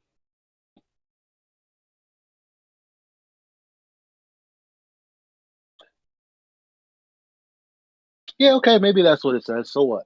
It Yeah. So what? Yeah, that's right. And every radii of every circle that you draw from your position is going to be parallel. Now you can look at that diagram and go, oh, well, the diagram shows canted, right, angles or circles to one another, which wouldn't be parallel, so the diagram is incorrect. But the citation is correct. When I say it, and I put like 3 just flat circles that are parallel with each other, it's totally fine. And I'm not the only person who's done it. They just do it to give you an illustration as well. Like So are we just disagreeing on which so sources are correct? no, what I'm saying is a great circle that like if you don't think that let's say for example the distance from you to the GP of the star, right, is 2,000 miles, then the diameter at least is 4,000. So the circumference around that's a great fucking circle, my man. Now, Well, you can say I'm interpreting it that way, but you can interpret it 2 ways, except the way that I interpret it actually works with the words that are in the citation as well. well, no, the great circle goes through your position and the GP. Yeah, that The great circle your you were describing position. just now is this circle of equal altitude. Okay. Okay, hold on. Okay, hold on. The concept of a line position is easy to grasp. Tie a string to the top of a high straight pole. Tie the other end. Walk all around the pole, keeping the string taut. The string will form the same angle from the base of the pole to your shoe, which is you know what angle that is? 0, right? So that's a line. So that I is a think that's certain. the 75 they're talking about. Yeah, but when it says the string will form the same angle from the base of the pole to your shoe, Oh, okay. then I to see. the top of the pole. Yeah. So that is a circle of equal altitude. This is the angle you will measure with your sextant. If you take any small segment or arc of that circle, then it will seem almost a straight line, and that is your line of position. So when you take a sextant reading, you know you're somewhere on the circumference of a circle that goes around the geographic position of that body, with the center being the GP of the body. You also know the azimuth of the body will be a line drawn from the GP to your position and perpendicular to the tangent of the circle of position. What do you? This is the first thing I posted, or am I tripping? Yeah. No, I think it's not a great example, but I get where No, you. no, no, no, no, no, no. It's not about it being a great example, or I don't care how you feel about it. Um, you Well, said, you agree that it is an example, right? listen, you quoted something, Hmm. and you said that's in the first article he posted, but what you quoted is not in the first article that I posted. No, So I'm just the trying to first of these. find. So I'm just trying to find Oh, I see. where what you quoted Yeah, is in what I posted. it's the first image of the last 4 you posted. The first, in a distance, blah blah blah. Okay, that's not it. What is it? The one with the red? No, it's the one with the sort of yellow highlights sporadically. Oh, okay, Figure 14.1 subpoint method. okay. So wait, So where what I was pointing out was great circle? Hold on. yeah, Observer's position, great circle through observer's position. That's totally irrelevant. that's the entire point of contention. No, but let's say this line just happens to be on the equator. You know, they call that a great circle. And again, I like to think of it as a great circle around the north. Now, Well, you consider it that to be, yeah, because it's a sphere and I don't. Like, but that has nothing to do with this. It's just basically saying this is a part of a great circle, which mhm, is the biggest circumference you can have around the sphere, right? yeah, Okay. So, but that doesn't that doesn't say that this line is an arc, if that's what you're trying to say. that's exactly what that means. Okay, so if this line was an arc, then there wouldn't be a 90 fucking degree right there at some point, would it? It would be 90 degrees at the GP. It wouldn't be 90 degrees on this diagram if that was a curve and if that was a curved adjacent versus what it is. It would. In this diagram, Hmm. if that bottom line was curved, you would not have 90 degrees because you can't have a straight line and a curved line. Sure you can. So that's why this diagram looks like it's a box. No, you could still have 90 degrees. Because it's a box. I mean, that's not going to be. I mean, it's not a box; it's a diagram. But my Yeah, point was simply that it's not a real box, but it illustrates the angles you need. And there's no way if from your position that GP was on a curved trajectory that there would be 90 degrees on this diagram. Why not? Because you need two lines for an angle meeting at a vertex. Yeah, you need 2 lines for the angle of elevation as well, but those are constructed, right? It's not the ground. I'm just saying this diagram that I did not make up illustrates the words that I said without there being any interpretation whatsoever. Sure, but it still says that the line between yourself and the GP is not a straight line. No, that's what you're saying, but that's not what the diagram shows. That's not what the literature that I provided Well, it is shows. what the So I diagram don't shows. know.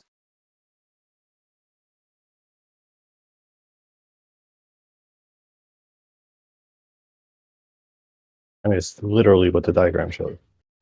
No, the diagram literally shows a box with four Built on a great corners and circle. with 4 corners and a 90-degree angle right there on the adjacent. Yeah. The Which you can still have from the curve. horizon, by the way, which is drawn on that line, is also on the line. Now, mind you, when we go back to the other citation, remember, tie a string at the top of a high straight pole, tie the other end to your shoe, walk all around the pole while keeping the string taut, string from the string will form the same angle from the base of the pole to your shoe. Mhm. That's a line, just like you see here in this square or It rectangle, whatever the is, fuck it is. yeah, it is on a maypole, but it's not in celestial navigation. I know, because there's no actual height, but for the sake of angles that you will be taking, this is a necessity. No, it's actually, it doesn't work if it's a straight line. Well, unfortunately, it is a straight line Well, it because you need can't it be for because when we because multiply you by need it for 60 nautical angles. miles, we get the results. There's no way not to get there's no way to get the angle if that's not the case. Like There this is what is. you're You not understanding. construct the base that is not equivalent to the ground, and you get that same angle. Well, I'm sorry, right there it says zenith distance, and it appears to be on the adjacent. The You know zenith why? distance You know you get why? by multiplying. Because based on go go on. So you get the zenith distance by multiplying the zenith, the co-altitude, or the zenith, the co-altitude. Basically, you subtract 60 from 90. So what's the co-altitude? It's you see where the angle is pointing. The arrow is pointing to the line from observer's position to the star. Oh, the one that you right. The one that Right. the one that you took. Right. The co-altitude is the rest of that, the missing part of that arrow, the one that goes all the way to the zenith. Okay. So here it will be 30 degrees. Straight lines all across the board. Mm-hmm. Well, those two are, yes. So you multiply 30 degrees by 60 nautical miles, and you get 1,800 nautical miles radius. Okay. That 1,800 nautical miles, if you're further back or closer to that ground position, you're going to multiply by however that angle changes to that celestial body, right?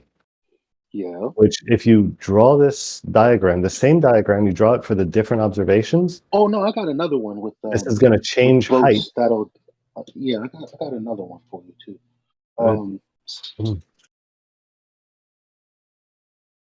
But does that make No, sense? you can talk. It's just what I post what you were Sure. talking about. Mhm. The diagram also illustrates. The only thing that's missing is a curved adjacent. That's all. Sure. So all I'm saying is this box would change, right? If you're going to draw this out the way they've drawn it here, you would get different representation for all of this. What would remain consistent is the 60 nautical miles per degree. And that only works if this is, in fact, the great circle under your feet to the GP. That only works on a curve.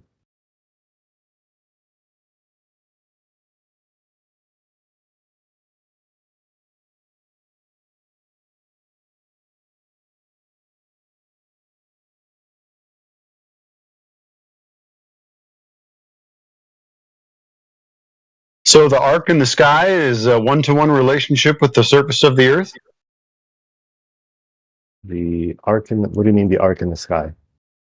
You guys keep talking about this great circle, and you want that to be the arc in the sky, the celestial sphere, huh? That's the radian, right? The great circle is the path across the Earth. That's just straight between you and some other thing. A straight circle, or a plane that you're standing on? No, great circle. Great circle is basically a circumference oriented directly between you and some distant thing. I like to take it to a different point. I'm waiting for Eli. Eli, were you finished with your point before I move it? He's looking for a diagram. I don't know. Okay, I'll wait. I'll wait. He's still on the point then. So a circle is a distance, or a circle is a line? What is it? What's a circle? A great circle? A great circle is a straight path No. over a sphere, basically. I posted it. You see these different. Remember, you were talking about different positions and getting different angles. Mm-hmm. Look, look, there it is with the flat adjacent. Okay, Not a curved one. sure. So this does not reflect the actual math you do in reality. Well, math is abstract. It's not reality. I agree, but this representation, as it is here, This just represents real world angles. no, that's exactly what would not match. No, but you can't say it doesn't match. If a person is at HO and he's taking an angle, then that's just the angle. If he's at HC, then that's the angle. What do you mean does not match? Doesn't match what? So these angles, HO, HC, and HO, if we were to calculate these off a straight line, the straight line that passes all these No, points but you're from the not GP, calculating any. You're not calculating anything at this point. That's just no, an elevation angle. I understand. If you were So to you're take these saying, angles, okay, take these angles that you're saying, but the bottom line is you're already walking past the point that you no, have no, an no, angle. this is the point. The point is that this is not a good representation. This doesn't represent what we do in reality, because these But angles this is don't exactly match. exactly what we do in reality because there are angles that No, measure if you reality. did this, if you actually did this, you would not get the same relationships you're seeing here in this image. That doesn't make any sense to me. So if you take the angle from HO and then HC and then the other HO, right? You're not doing that though simultaneously. Well, no, not So that simultaneously. doesn't If you make do it sense.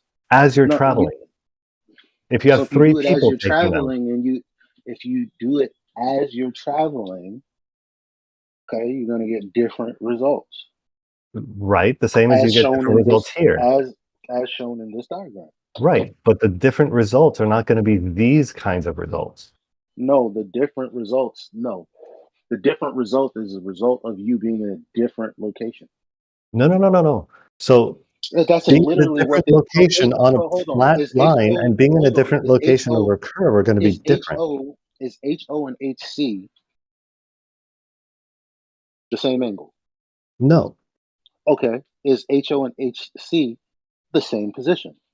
no, All right then. no. That's not enough. No, How that's not. different are they? What do you mean What that's not enough? the It's question is, not. what is the difference? No, the question is not what is the difference. It That's not. absolutely is. No, it's not. That's exactly the problem is what difference do you get by moving on a straight line and what difference do you get by moving over a You're not curve? moving. You're not moving on a straight line. You're getting your position. You're not moving to the GP.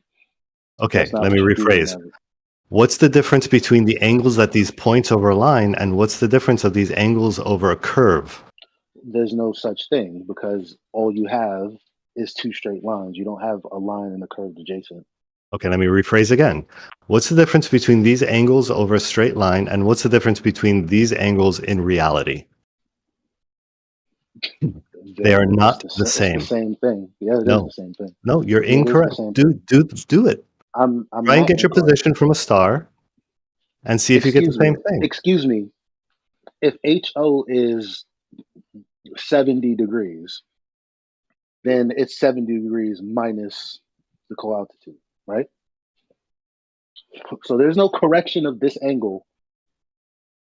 There's no wrongness of this angle. You're subtracting from this angle. What I'm saying is it doesn't match. What you get in reality doesn't match this image. Yeah, what I'm That's saying, what I'm what saying. you're saying is not making sense because we're parsing it out, and what you're saying doesn't make sense. It doesn't make sense on a flat plane, but it does make sense over a No, it curve. just doesn't. No, what you're saying, period, just doesn't make sense with what we're saying. What am I not making sense on? Because you're saying this isn't the angle in reality. Yes, it is. Because No, you're it's not. subtracting from this angle, not some other angle. Right, but the relationship between these three angles is a No, there's no trigonometric relationship one. between. There is no relationship between these three angles. That's not what Yes, this there is. is. Yes, there No, is. there's There are no three different relationship. angles. There's no relationship. Excuse me, the between these proportion three. then. The proportion between these three There is angles no proportion is a between these trigonometric one. three. There's no proportion between these three angles. No. They're different angles, right? None of which have to do with getting your fix. But they are different angles? None of which has to do with getting your fix. None of which has to do with getting a fix, but they are different angles, correct? You're not going to be adding up or correcting. I'm not talking about correcting. I'm talking Well, about comparing. you said it's not a real angle. No, when you're at I'm saying it one doesn't of reflect the reality. if you're at one of these angles, you can't be at all three at the same time. You If can have you're three at one people of at each angle, though, right?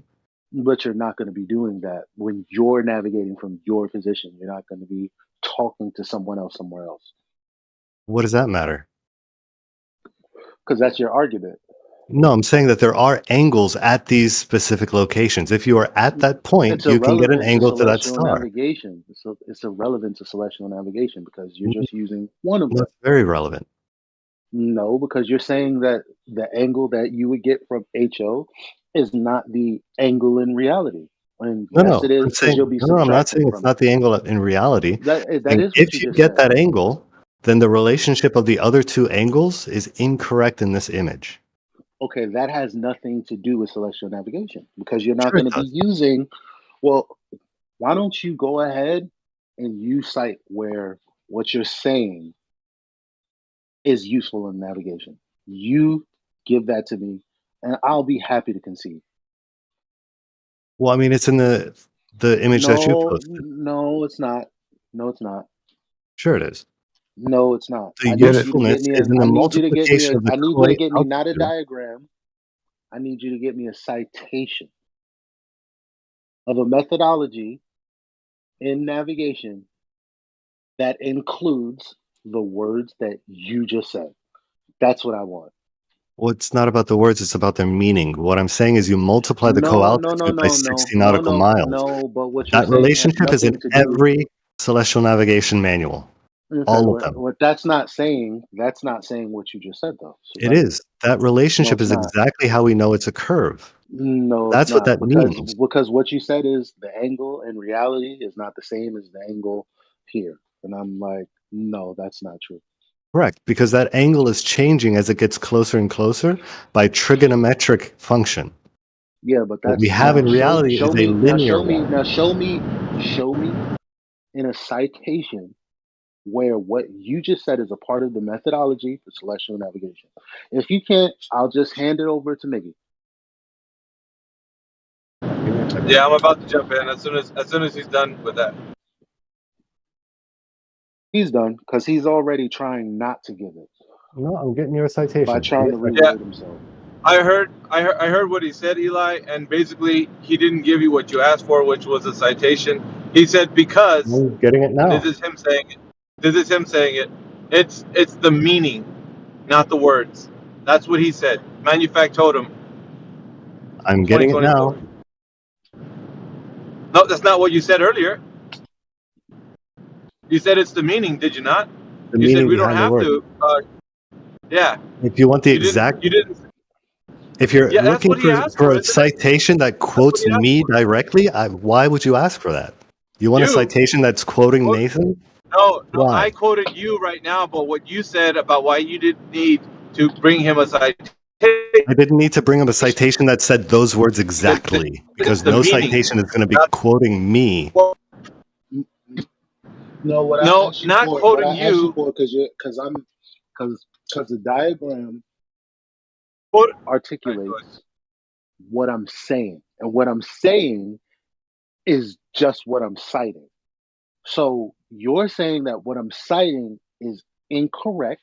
So all I'm saying is, well, why don't you go ahead and cite where what you're saying is within the methodology of celestial navigation? That's all. And that's what I'm looking for. Okay, great. All right. See you in never. You're not going to come back with it. February 30th. Because then it would refute what Eli is saying from his citation, and that's not what's going to happen.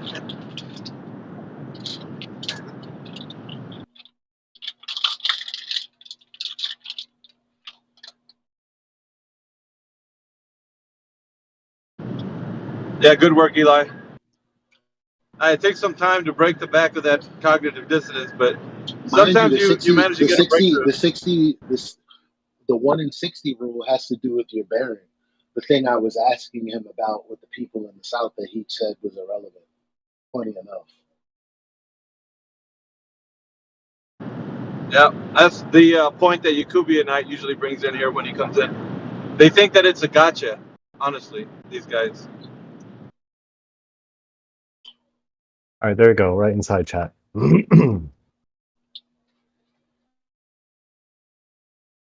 Cited and sourced. So what you're looking at there is a linear relationship. X equals Y.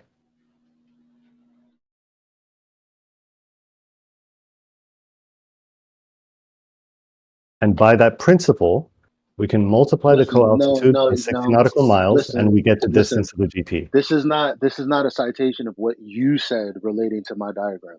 That's exactly what I said. Okay, You don't have a linear relationship here, you have a trigonometric one.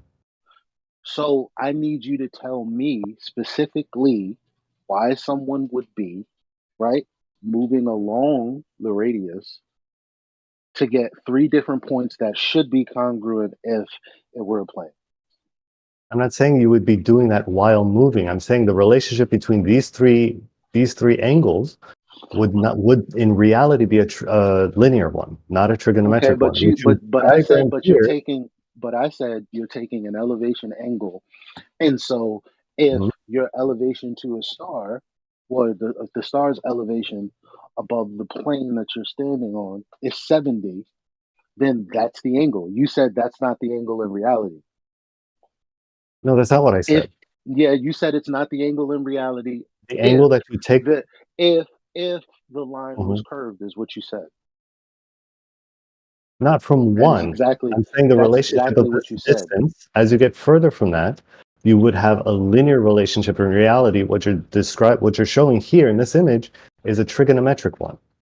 No, because in celestial navigation, it isn't hard, fast trigonometry. So I don't know why you're saying that. That's why I'm saying cite it in celestial navigation, because that's not what this diagram is showing you. This diagram is showing a trigonometric this diagram is not. No, it's not. Yes, it is. No, it's not. That's exactly what it's showing. Is a trigonometric relationship between these 3 angles, where in reality you would have a linear relationship. No, it's not. No, it's not. Because you're in a category error. Because this is about navigation. You're saying that that's what they're showing. That's not what. See, this is just a diagram. So you need to find somewhere that shows what you're saying, and what you posted is not that. It is that. No, it's not. That shows it how. The bottom line is it's not. And you made an argument that's just totally unrelated to the point that I'm making about not having a curved adjacent. This is absolutely related to my criticism of that diagram. That's what was in contention. But what's not in contention is those are real angles. That's the problem. You said no, because if this diagram were correct, then you wouldn't get real distances. You wouldn't have the same relationship between those angles. Yeah, but again, in navigation, you're just talking about one angle that you'll be subtracting from. Which is dependent on your position from that observation. Okay, but then there would be a second and a third star. It would have nothing to do with this diagram. This diagram is just showing you that you as the observer are somewhere along that radius. What radius? From the GP to wherever you are. Well, I mean, you would create a radius. Well, either way, you don't create a radius, brother. The circle of equal elevation is the radius is already there because we already know where the star is when. Yeah, circle. I apologize. So what about the circle? You would create a circle, not radius. I misspoke. I apologize. Okay. But again, what's that have to do with the radius being a straight line distance from you to the GP? Oh, well, what that has to do is that at that point where you take that elevation angle, your co-altitude is different, right? If you're at HO or you're at HC or you're at HO, you're going to have a different co-altitude, which you multiply to get the distance to the GP. Okay, but you're subtracting what? Your elevation angle from 90, which is your zenith. Right. So you're subtracting the elevation angle in the first instance that you're taking in reality that you're saying isn't congruent with the adjacent line that you're using for that elevation angle. Not that you're using for the elevation angle. That one, yes, but not for the. It's not Not for the congruent thing to that you're saying is a part of navigation that I sent you a citation for. not for the ground, and not for the same plane that the GP is on. Well, that's exactly what it is, my brother. I don't know what else to tell you. I don't want to take up anyone else's time. I provided everything that I needed. You're Yeah, making same here. I think inferences. You're making inferences as to what 60 nautical miles per degree means. admittedly, yeah. And okay, so I mean, again, I I don't think they're already. unjustified. Oh, But I agree. there's I nothing. don't want to keep going around on this. There's nothing to justify it. I say it's 60 nautical miles per degree. That's the majesty of the heavens. It is what it is. You're saying, well, it's because it's curved, and you're not showing us how. Other than because the arc is the arc in the sky. It's not. You're saying it's the ground, and no, that's not the case. You can't cite that. Well, As a Yeah, matter of thank fact, you for that's that, what. Eli. And so, it was Yeah, in go ahead. that Go ahead. You can image take I over. posted earlier. But all right. I think what's interesting is that a lot of people don't realize even the celestial sphere is a type of a model, right? It's not in and of itself reality, and that's pretty interesting. I was looking into this, and when we could reference the celestial sphere to say that the dome of the sky represents itself as a kind of like a glorified protractor. The degrees that we would look at a star at an angle and such. So. Celestial sphere is not an actual sphere. It is what it appears as, what we see with perspective. So in order for us to model that, we would use the idea of a celestial sphere, but in and of itself is not reality to say that it is a sphere in reality. So that is another particular road that I would have taken somebody on, whether or not they know that or not. I argued with, who was it in the morning? I don't know, it was Scott Mackey. It was somebody. I disagree with. Oh, it was Eggshells. Eggshells was in here, and he basically was saying that the celestial sphere, we could say that we can predict where stars are even on the underside of where we're standing because of the idea that we're standing on a celestial, or the celestial sphere that wraps around the Earth. And I'm like, yeah, that's a model that's being used. But in reality, when we start to map things out in the sky, that only is a useful tool. It's not saying that that's what reality is. I would then tell you, if you know that's what it is, how you know that there is a celestial actual sphere surrounding the Earth. You're going to have to provide the evidence for that. And if you just say, well, we're using this model, then that's not going to be good enough. Verification, a correlation does not,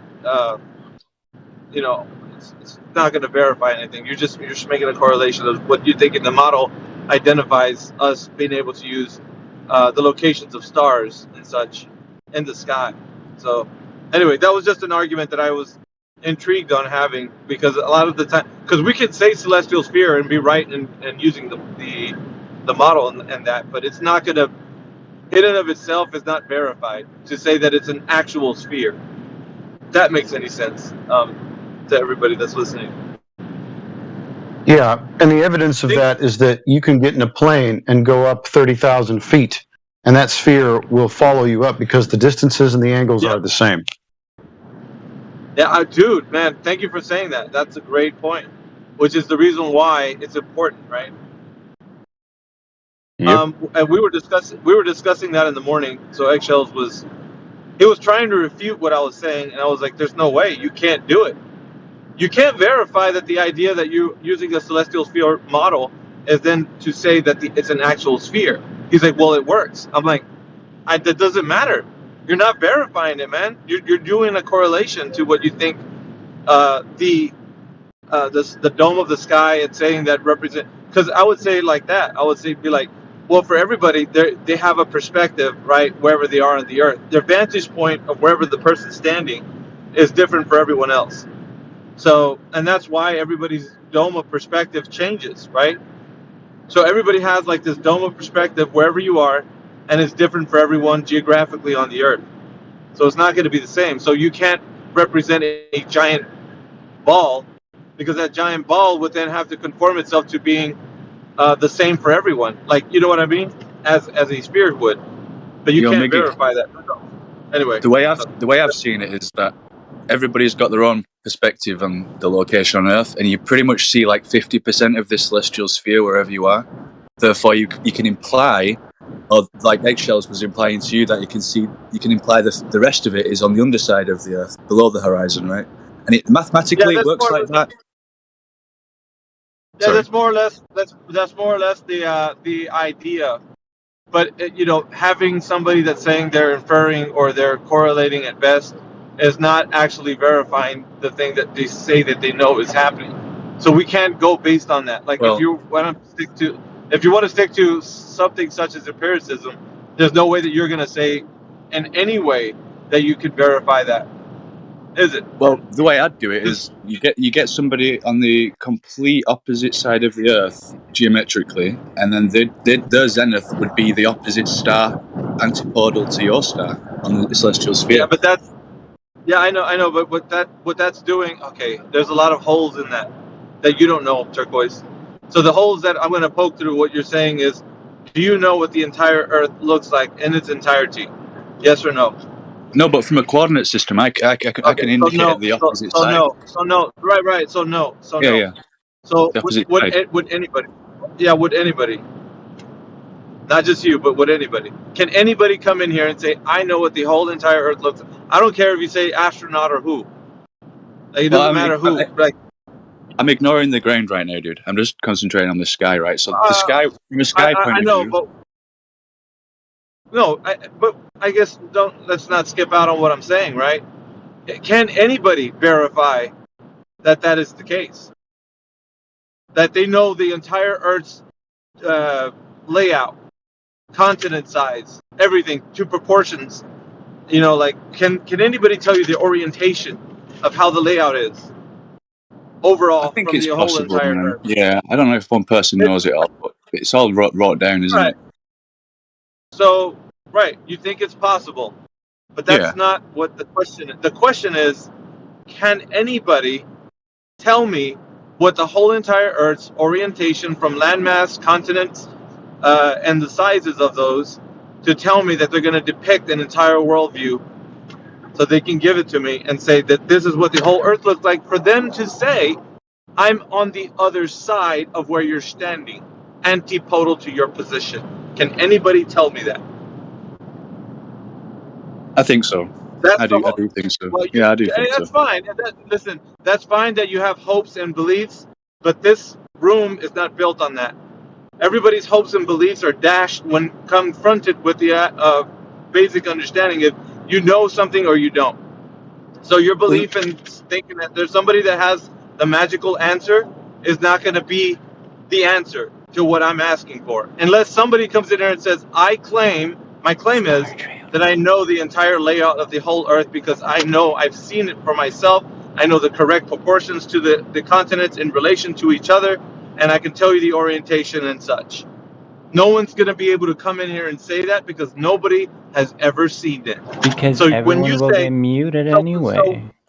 so when you say something like, well, we're going to use the celestial sphere, but think about it like this. Somebody geographically antipodal to your position can tell you what they see, and then you see what you see, and then that makes up the rest of the celestial sphere. That's incorrect, because first of all, you can you predict don't know what stars above their head, though, couldn't you? we don't yeah, listen, we don't do that though. So from our standpoint, we have to know things in order for us to say geographically this person is on the opposite end of where I'm standing. And if you can't do that, then there's no way that you're going to tell me that what they're seeing completes something, because we have missing information along the way. So missing information is not going to equal you knowing something complete something else. You get it? It's just the way it works. And this is the truth. If you want to refute what I'm saying, then you have to bring the evidence that somebody has seen the entire Earth in its entirety, and then to tell me that the landmass sizes are correct and the orientations of those landmass sizes in relation to each other are correct as well. And then you can say, once you know that information, you can tell me this person is standing opposite from this other person. Then you can say that. Otherwise, you're just speculating. You know, I come from this from like a geometric point of view. Nothing to do with the land, just to do with like observation and like relationships between the sky and the earth, right? And there are like, you can imagine them both as spheres, technically, like mapping wise, geometrically, coordinates, longitude and latitude. You can map like the relationship is quite congruent, right? So you can imagine every point on Earth has a star above it, or has like a section of the sky, has a zenith, and then that's just the interaction between the celestial sphere and the terrestrial sphere. All right, let's just say that information is pretty much down pat. We got all that good stuff, right? We know everything is. Then why don't we, right? So that's your assertion. What I'm telling you is, then let's have the gold standard map. Let's have it. Which one is it? Which one do you want to go with? Pick out of the hundreds of projections that are out there. Which one do you think? Because we have all the information down. We have all we need. It's all down pat. We have all the stuff we need right now, today. And like you're saying, there's somebody out there with a magical answer that's going to come in here and say, this is the gold standard. This is what you need. I got you. Who's going to be that man? Is that you, Turquoise? Are you the guy? Are you going to give me the gold standard map by which all of reality is laid out perfectly, so we can know? Because we know star locations, right? So we know where everything is, right? According to you, we should. Yeah. Right? Yeah. Okay. All right. So let's have the can I gold explain standard how I do it? Yeah, not really. We just want the gold standard map. That's what we want. Let's skip all the nonsense and let's go right to the juicy bits. Let's go to where you're presenting the good stuff, right? Let's have the gold standard map in the text chat. Please provide that. We could quite literally find somebody in Australia and find somebody in like South Africa. But we don't want to do that. Yeah, we don't want to do that. We don't want to do that. We want and the you could gold get the known standard distance. You could find the distance with the stars. We don't want to do that. We don't want to do that. We want the gold the standard orientation map. and the scale and everything. No, listen, Turquoise, you're failing to realize that you're not providing the gold standard map by which I can know that the person that you're speaking of right now, that in Australia, is standing antipodal to my position. So I need that map. I want to know. Can you provide that, please? Well, yeah. Geometrically, it's the globe, quite literally. No, as long as it goes through, as long as it's a diameter of the sphere, it works. No. What globe? So what map projection is the globe working over? Because that's what I'm asking for. Oh, a right, map. right. So you want a flat map that represents the globe most accurately. No, I don't want a flat map. I want a map. Which one? All maps are flat. We agree on that. All maps are flat. Every single one. So which one is the gold standard by which we're going to regulate whether or not the person is antipodal for my position? Which one? Which map? A dual pole Give map. us the map now. Yeah, come on there's now. a dual pole map. It is tricky, like you said, man. When you're going north to southern hemisphere. It's not tricky. Well, it's not tricky. No, what do you mean tricky? I thought we knew everything down pat. Why is it tricky now? I thought we knew everything. This is the conversation. You knew everything. You flat map that shows that. Oh, really? Oh, so now we got a problem, do we? So it's not. We don't have it all down pat, do we? I thought we did. So the AE map's good for the northern hemisphere. What's happening? Right. The AE map's good. It's good. But you're not going to have an antipodal position to people in the northern hemisphere because antipodal means north and south and diameter. So what I'm hearing you say, you simply use the globe map. At the beginning of the conversation, you said we got it all down pat. That's good. From a coordinate point of view. Let's have the map. Mathematical point of view. From a coordinate point of view. So we don't have a map that depicts the entire layout of the Earth as it would be in proportion to each other, landmass sizes and orientation. We don't have that, do we? I do. I think the globe is it, but you want a flat one. Oh, you think the globe is? I don't care which. Listen, at this point, I really don't care. If it's the truth, it's the truth. So what map projection? Don't say globe because that's not a map projection. I need a specific map projection. Listen to the words that I'm asking for. Don't just say globe. Okay. Right. These are my favorite ones. Which one? These are my favourite ones. So I've got the one by Buckminster No, Fuller, no, the sorry. Dimexian map. Sorry. Let me read No, you the ones sorry. you want, dude. What do you want? Sorry. Alpha, do you know I that want your the statement, listen, your request hold on, contradicts hold on. itself? Steve, Embo, 1 second. What I am requesting, and I want to make this very clear, I'm only requesting the gold standard map projection by which all of reality is mapped out to be correctly according to your information at the beginning of the conversation, because we have all the information down pat with all the celestial objects being in relation to ground position. Okay, you get me now. You get me now. That's good. I'm telling you, get me it's now. just Now, it's just a coordinate all system right. on So longitude don't and give me latitude. right. That's fine. Now give me the gold standard map projection by which all of reality is mapped out correctly. Please present. I don't care what it is. Please put that into. We know now which map to use because we're confused, I guess, because we have hundreds of maps. I think that's the problem. Let's go to and sift through all that and go right for the jugular. Let's go for the one that's telling us what's going on. Right? That's what I want. Which one is it? Pick Can I just one. tell you the two maps that I I'd don't need recommend 10, to look at? 15.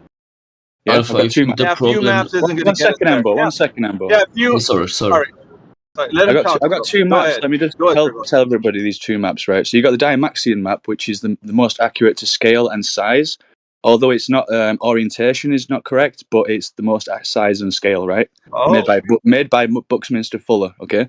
The second one would be one made by a sci-fi fiction writer, right? It's called the Azimuth Equa. And it sounds like Azimuth. I'll get back to you on that, but it's the most proportionate one. Sure. It's almost like the Mercator one, but with proportions of Africa and Greenland. It's all to All right. scale. All right, good. All right, good stuff. Thank you for the answers.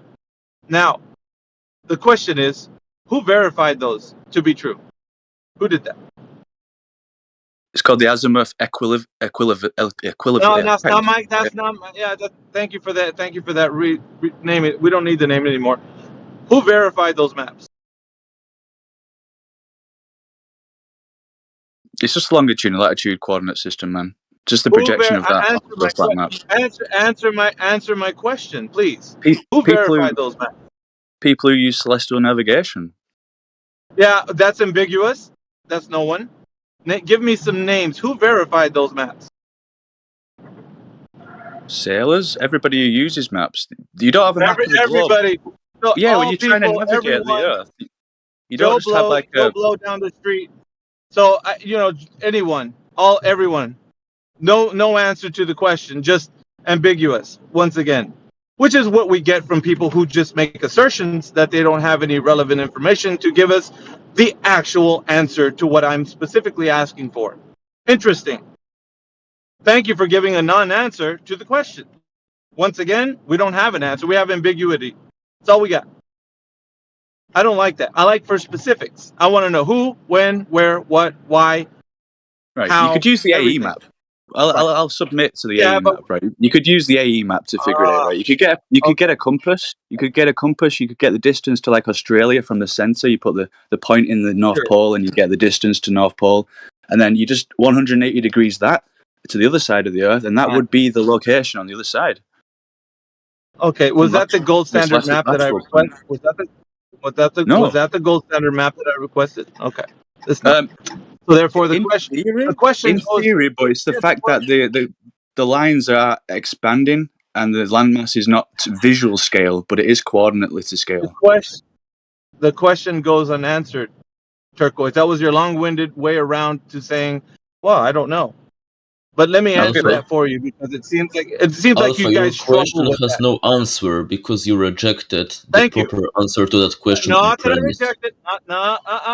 Yes. No. In your premise, you say that the map that we can't provide as the answer is the actual gold standard map that matches the reality, which is the globe.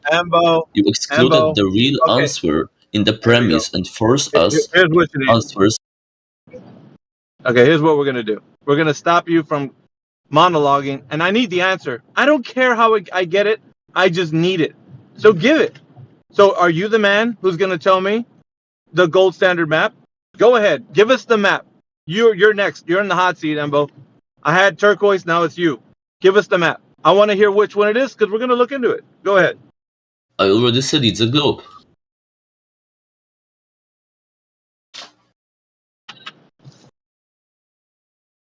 The globe is a scale model of the Earth. Nobody has it? Yes, I have it on my desk right now. You have it on your desk right now.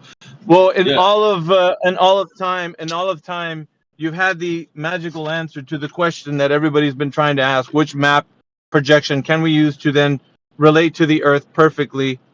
What map projection was that again? Could you give it to us in name? It is a globe, but it isn't a projection. Lindsay, It's simply Google Maps. a representation. End of story. So Google Maps. a globe is Google Maps. That's still not a map projection. Give it to me in name. You guys know what a name is, you globers? Embo and Scott. Yo, look Don't what I just say found globe. out. Look Give what me I just the found out. name of the map projection that I requested from you guys. Which map projection are we looking at is the gold standard map? Go on. You guys can do it. Projection. Can you please stop monologuing for a second and let other people speak for at least 3 seconds without interruption while we let you speak for a minute? You're not giving me the answer. Interrupting you for a You're moment. not giving me the answer. I'm Yeah, I requesting. am trying all the map time. projection. I'm trying all the time. Oh, but you then stop. give me the map projection. Don't say globe. Yes. Globe is not a map projection. It's not a map. Yes, but your statement contradicts itself again, because a map projection from definition is something that isn't to scale. You have some kind of distortion in map projection, because you can't project a spherical surface onto a plane without a distortion in either scale or Thank you. depth. Look what I posted. You're just Look what I So your posted. statement contradicts itself. There's no such thing as map Yeah, projection alright. that Go is ahead, a Eli. standard Look map. what I posted. Hold on. Let Eli post. Just read it out loud.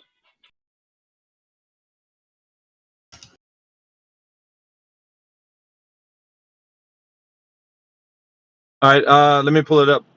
It says a globe is a 3D model of the Earth, but it is not a one-for-one scale model. Many globes have a circumference of 1 meter, which is a scale of 140 million in empirical units. Globes with diameter of 1 foot have a scale of 142 million. Seems like what it says here. I think that's making up for the oblateness, right? Because all globes are perfect spheres, right? I think it simply says that the globe model, like an item called a globe, doesn't have the same size as the real physical globe. It says that it isn't a one-to-one scale model. Oh, well, okay. Well, that you said it was on. You said it was on your desk. Oh no, I get it. Yeah, it's still a scale model. Right, Embo's right, but it's not a yes, but one-to-one. it's not one-to-one. It's Yeah, the exactly. same size of the Earth, right? Well, he said it was. He said it was. That's the problem. Yeah. Now the interesting thing about this conversation is that I hear Turquoise, because he's always hopping back and forth from globe to flat, flat to globe, globe to flat. He's supporting globe at this moment, right? Which is fine with me. I really don't give a shit. But the point is, I'm still not having an answer to the question that I requested. Scott Mackey chimed in, Embo chimed in, Turquoise, who's pretending to be a glober today, I guess, it chimed in, and still no answer to the question. Which map projection in name can we look to be the gold standard map projection for which all the world is represented in continent sizes, orientation to each and relevant to each one, so we know where they're all at? Which one? I'm asking for the map projection. You guys say, well, it's a globe. It's a globe. I care about you saying it's a globe. Which map projection is superimposed over the damn sphere so that we know what we're looking at and which works just fine? Which one is it? Map projection. Look for the maps, guys. You guys can do it. I have faith. Nobody will answer a statement that contradicts itself. What? Oh, so we don't have one. Is that what you're saying? We do. It's simply not a map projection.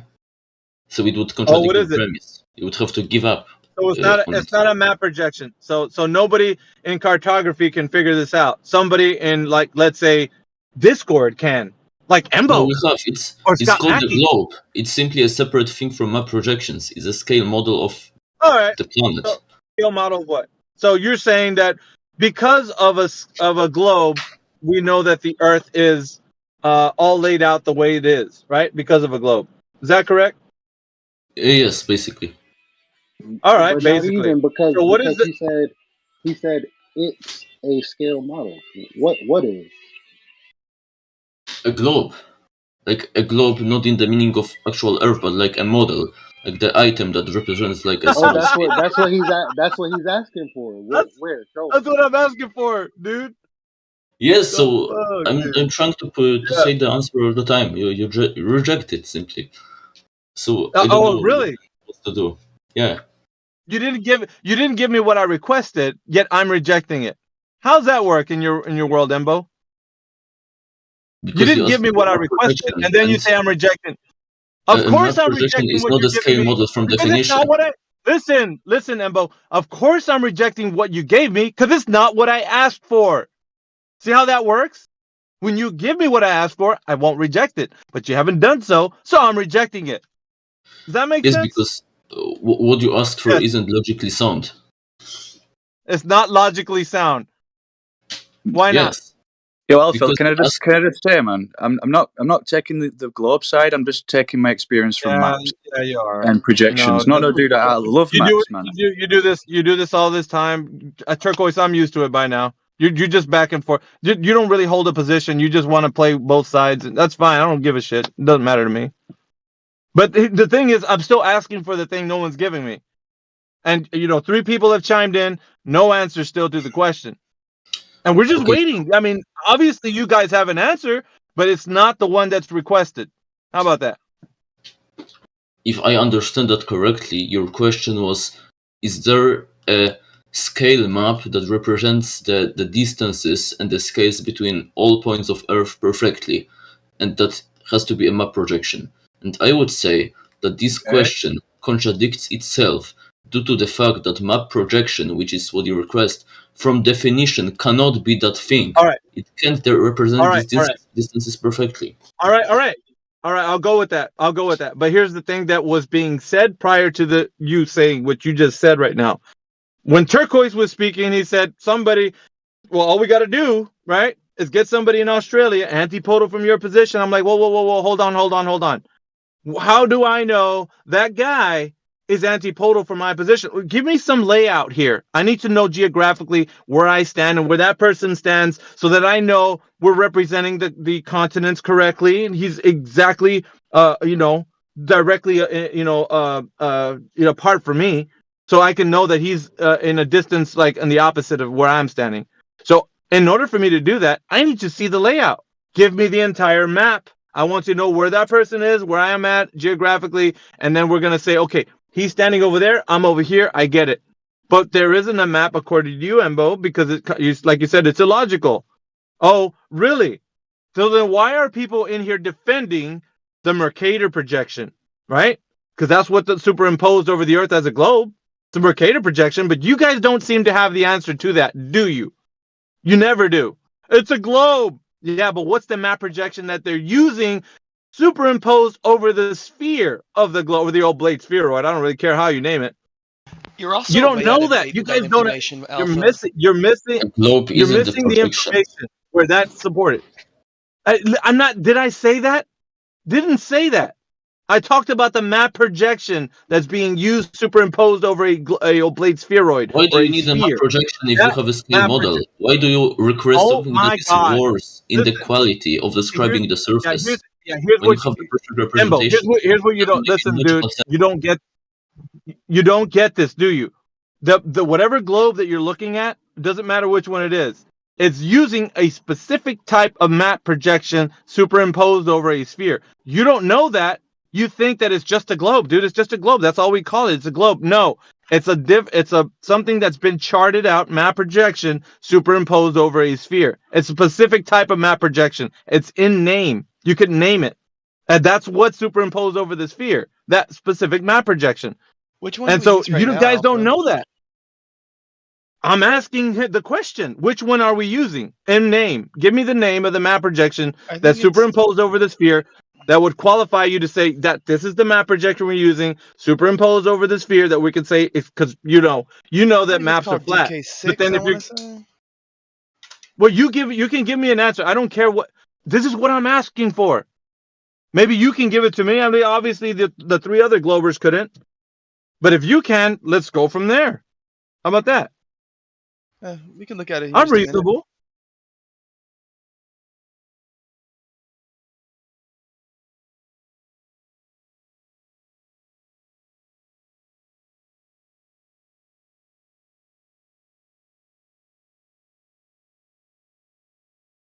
Whatever you do. Maggie, the answer to your question, there is no map projection superimposed over a sphere. Your question is just wrong. All right, dude. That's not what anybody does. Seriously. Stop. Scott. You're just making a fool of yourself. Okay. So you know everything, do you, Scott? I know they're not projected, and they're not doing a map projection onto a sphere. You're just wrong. You don't know what you're talking about. Again. Yeah, I do. I actually do. So it sounds like a loaded question. Well, okay. So, Jeckham, if you have the answer, don't let this guy spoil the broth that you're making right now. Just present whatever you have. If you do, it's going to turn ugly because I'm going to expose him and you. It's up to you. You can take his side. So you'll find one globe projection where they use a map, right? And then we'll find one that doesn't use that, right? Or in fact, uses a map that had to superimpose globe projections to begin with.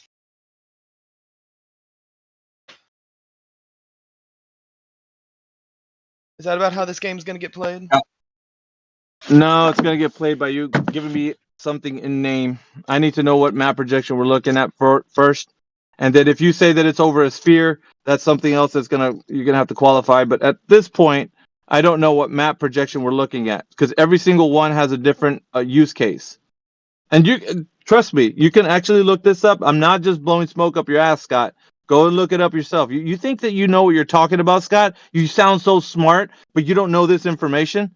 It's ridiculous, man. How are you in this conversation this long and you don't know this? Go look it up, Scott.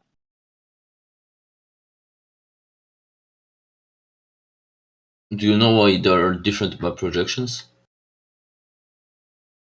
Yeah, why can't we just use one map projection for the globe? Because it's not a globe, that's why. Well, I'll just hang on. That's what he's asking for, though. Yeah, that's quite literally what I'm asking. Is like, why can't we just use a single map projection? Well, can we? Is it because, like, whenever we map things out to be flat, and we want them to be accurate, we have to manipulate them in different ways for them to be accurate? So pick one and let's have the discussion. That's all he asked. Well, again, if we're going to use the Mercator, which has like a northern hemisphere bias to it, of course, when you look at the southern hemisphere, it's going to be off. Yo, Jeckham, check of course, the link. in not all instances are you going to use, right? If it was so easy, right? Jeckham, I recommend looking at the two I linked, the azimuth equivalence map and the Dymaxion map. They're both accurate to scale and size, but not orientation. It's the best we've got.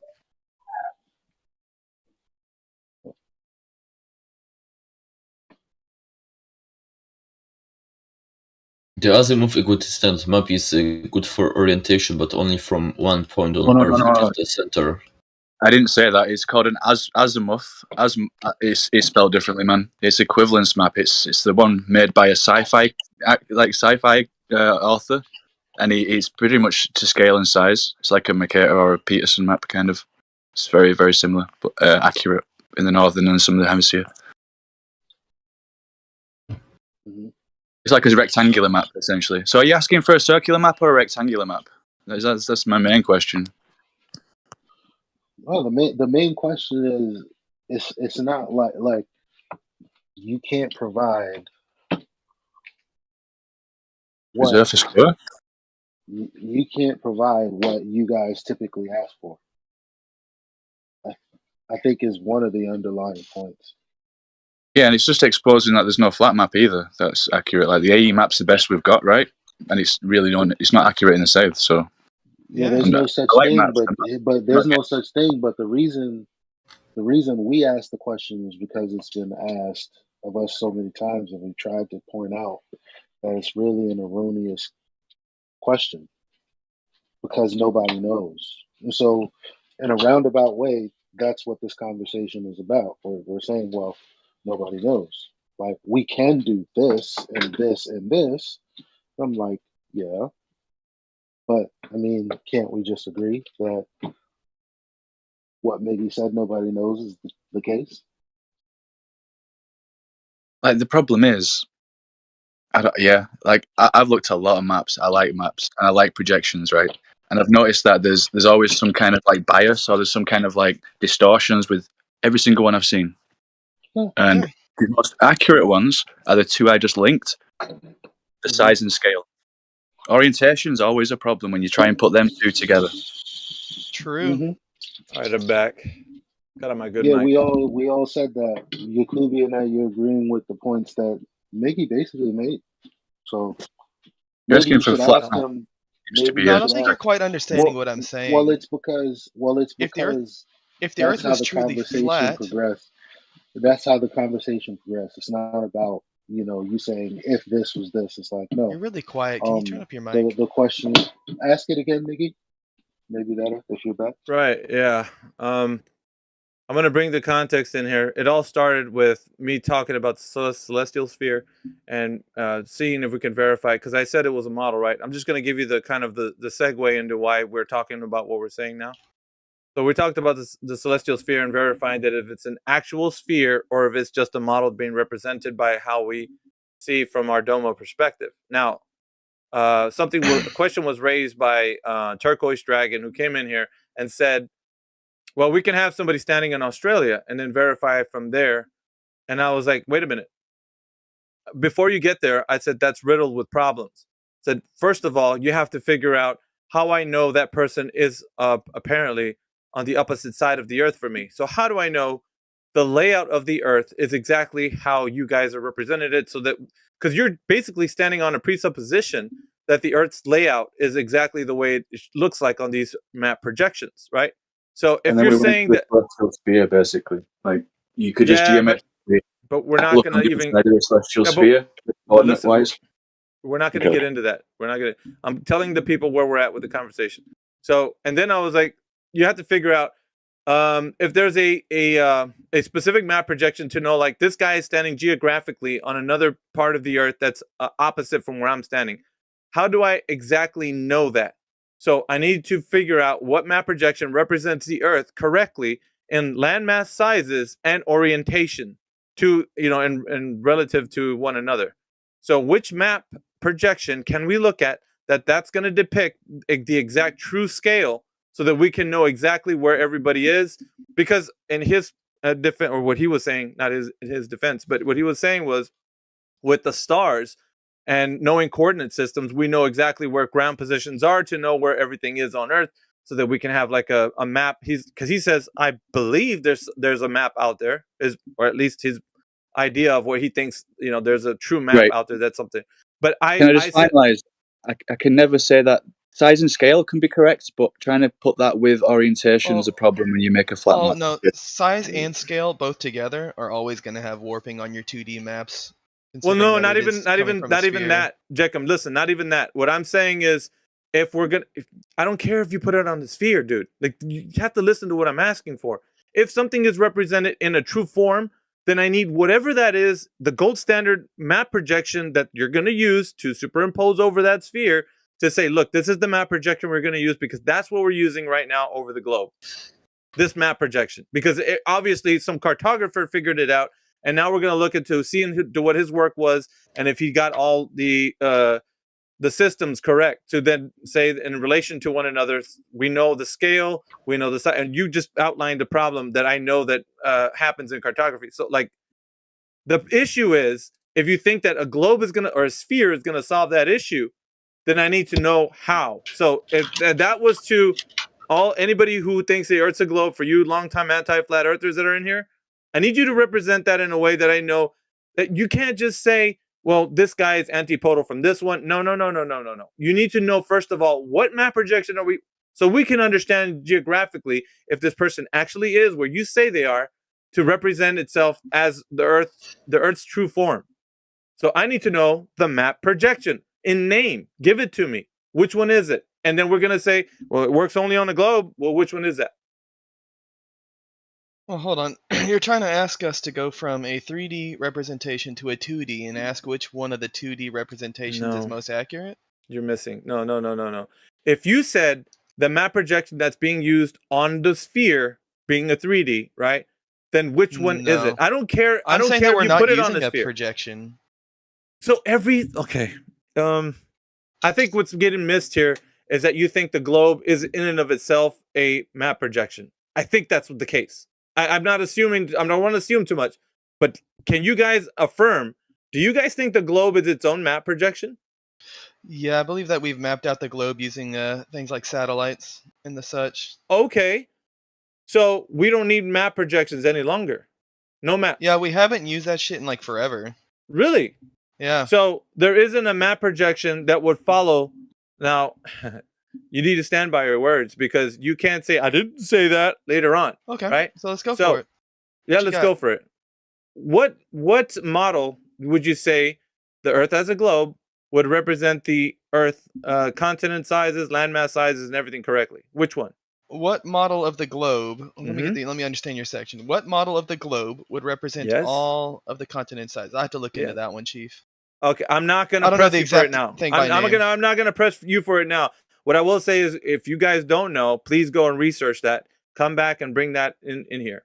But make sure that you got all your fucking T's crossed and all your I's dotted when you come in here, because there will be a quiz. I'm gonna keep quizzing you and grilling you. You better know your shit. I've done research into this and I know what I'm talking about. So just be careful. Don't think that you know what you're saying and not have the answers. So Okay. that's homework for you guys if you want it. If not, then you right now at this current junction, you don't have an answer to that. I would say just hold on. That would be a conversation for another time. Mickey, you have and no idea what you're talking about. Stop lying, man. Do you want You're to just making test this me? shit up. Do you want You're to just test making me? this shit up. Do you This want to map test me? projection and these flow and these dome perspectives or perspective domes. That's just shit you made up, man. Are you upset, Scott? That is not in reality. There's no such thing as the dome of perspective. Based. Why you all You mad? just made that up, man. Why you all mad, Dome of Scott? perspective. Scott, are we in drinks today, bro? Yeah, he's Freaking out. He's dipping. Scott, He's perspective. He's dipping Yeah, into Grandpa's no. old cough medicine, man. Wow, dude. I just got done bowling with my in-laws. Give me a break. Oh yeah. Oh, All right, well, maybe take a minute, right? I don't want you to like get too pissed off. I've been listening to Miggy screaming about this shit for the last 25, 30 minutes. You want to know how he's wrong? Just Because saying nonsense. Dome of perspective. When I Come on, pointed out man. the hamburger, he said, no, that's just locally, which would be a perspective issue, wouldn't it? Remember that when we were talking about the model? Okay. And he said, no, that's just how it's represented locally. He did say that.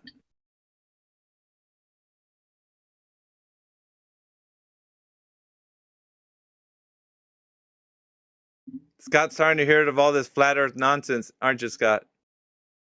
Fucking put a bee in your bonnet. Yeah, but you don't have an answer to my question, do you, Scott? You just want to come in here flailing your arms and saying words. Where's the answer to what I'm asking for? You got it?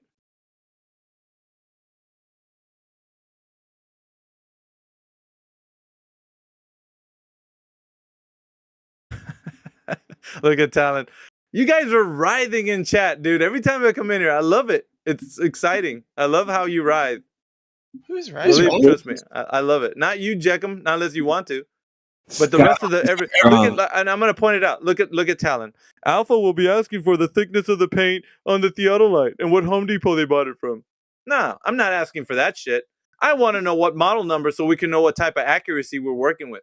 Obviously, you guys don't have that shit because you're blowing smoke up everybody's ass, dude. Like Scott Mackey does every time he talks about it, like he knows what he's saying. He don't know shit. Him being some fucking pseudo intellect and whatnot. It's just fine with me. Because it just shows what a big idiot he is. How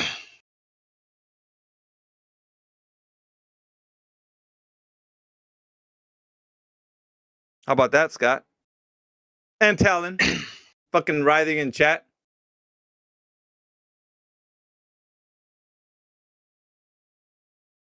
You just don't like presenting information. Do you like to say shit with missing information and say, well, thus is the answer.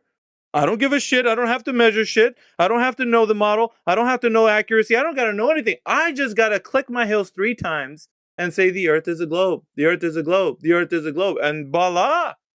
No, what you do is you click it. No, what you do is you click your heel 3 times and say the earth is flat. The earth is flat. The earth is flat. That's what you do. Dude, I love it. Sorry, I had to make the transition from my earbuds to the car. So, yeah. Take your time. You're not missed.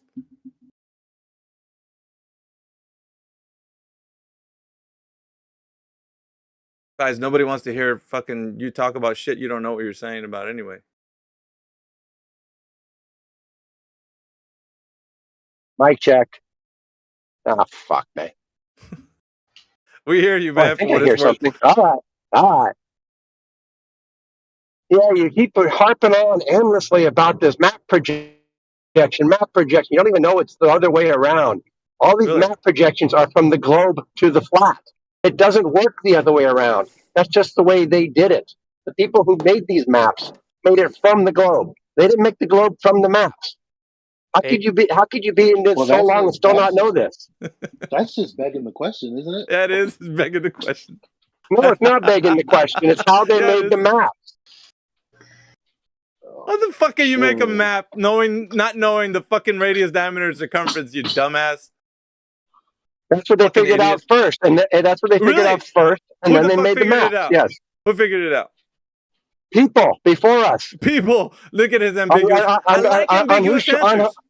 On whose shoulders we can stand. Which one? This is just another example of you wanting not to understand. You spent the last 15 minutes saying, I want to understand, I want to know this. But you don't want to know. You want to not know. You explicitly want to not know. You explicitly want not to understand. You need a hug, Scott. Scott, it would be great if you could just not make baseless assertions, man. You need a hug. A tenth of the rate that you just went on, Miggy. See, but see, you went on for 20 minutes. Miggy, the thing is, all of those things come from a minimal angle, and it's actually just a circle with 0 in angle from one end to the other. Is that Let's Get Real? Well, it's the truth. Yep. That's Eli. Because I listened to him all the way out to the bowling alley. And he's going on about the celestial navigation stuff. He doesn't understand the very first principle of celestial navigation, that the rays coming into the observer and the rays coming into the GP are parallel. Yeah, but you're making the same. That's the first thing. You're making the same mistake. You're making the same mistake the other guy was. Yeah, you have to do the same. The basic principle that the rays are parallel. End of story. If you don't understand that, you're not going to understand anything. Yeah, until you stop talking. Parallel. Yeah, until you stop talking, you're gonna find out. You're gonna find out that he wasn't speaking out of his own interpretation, which was he stood the last fucking, I don't know what it was, an hour probably telling manufacturer. Yeah, no, I don't think so, because it wasn't his interpretation. He's basically relaying information about how it's been said about celestial navigation, which you fucking were like, well, that's what Eli's saying. No, he wasn't him. How many times you Globers going to come in here and say that shit? He's not saying out of his own mouth that's what it is. He's basically telling you this is what they're saying it is. Yes. Scott Mackey. He was reading something that I didn't understand. Well, I really? get that. Yes, really. Because the people who wrote that thing that he was reading and talking about understood that those rays are parallel. And they assumed that the people reading that would understand that the rays are parallel and would thus be able to understand what they were trying to communicate. So you're divining thoughts these days. Are you gonna read palms? That's now? what we do. You're gonna that's read what palms. we That's do. what we do. Divine thoughts and read palms and all that shit.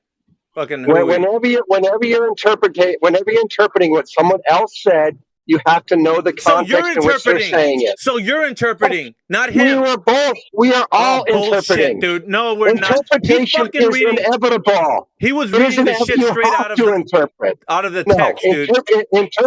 Yes, interpretation is necessary for all reading comprehension. Yeah, How do you guys but not understand that? he was telling him exactly what the article said.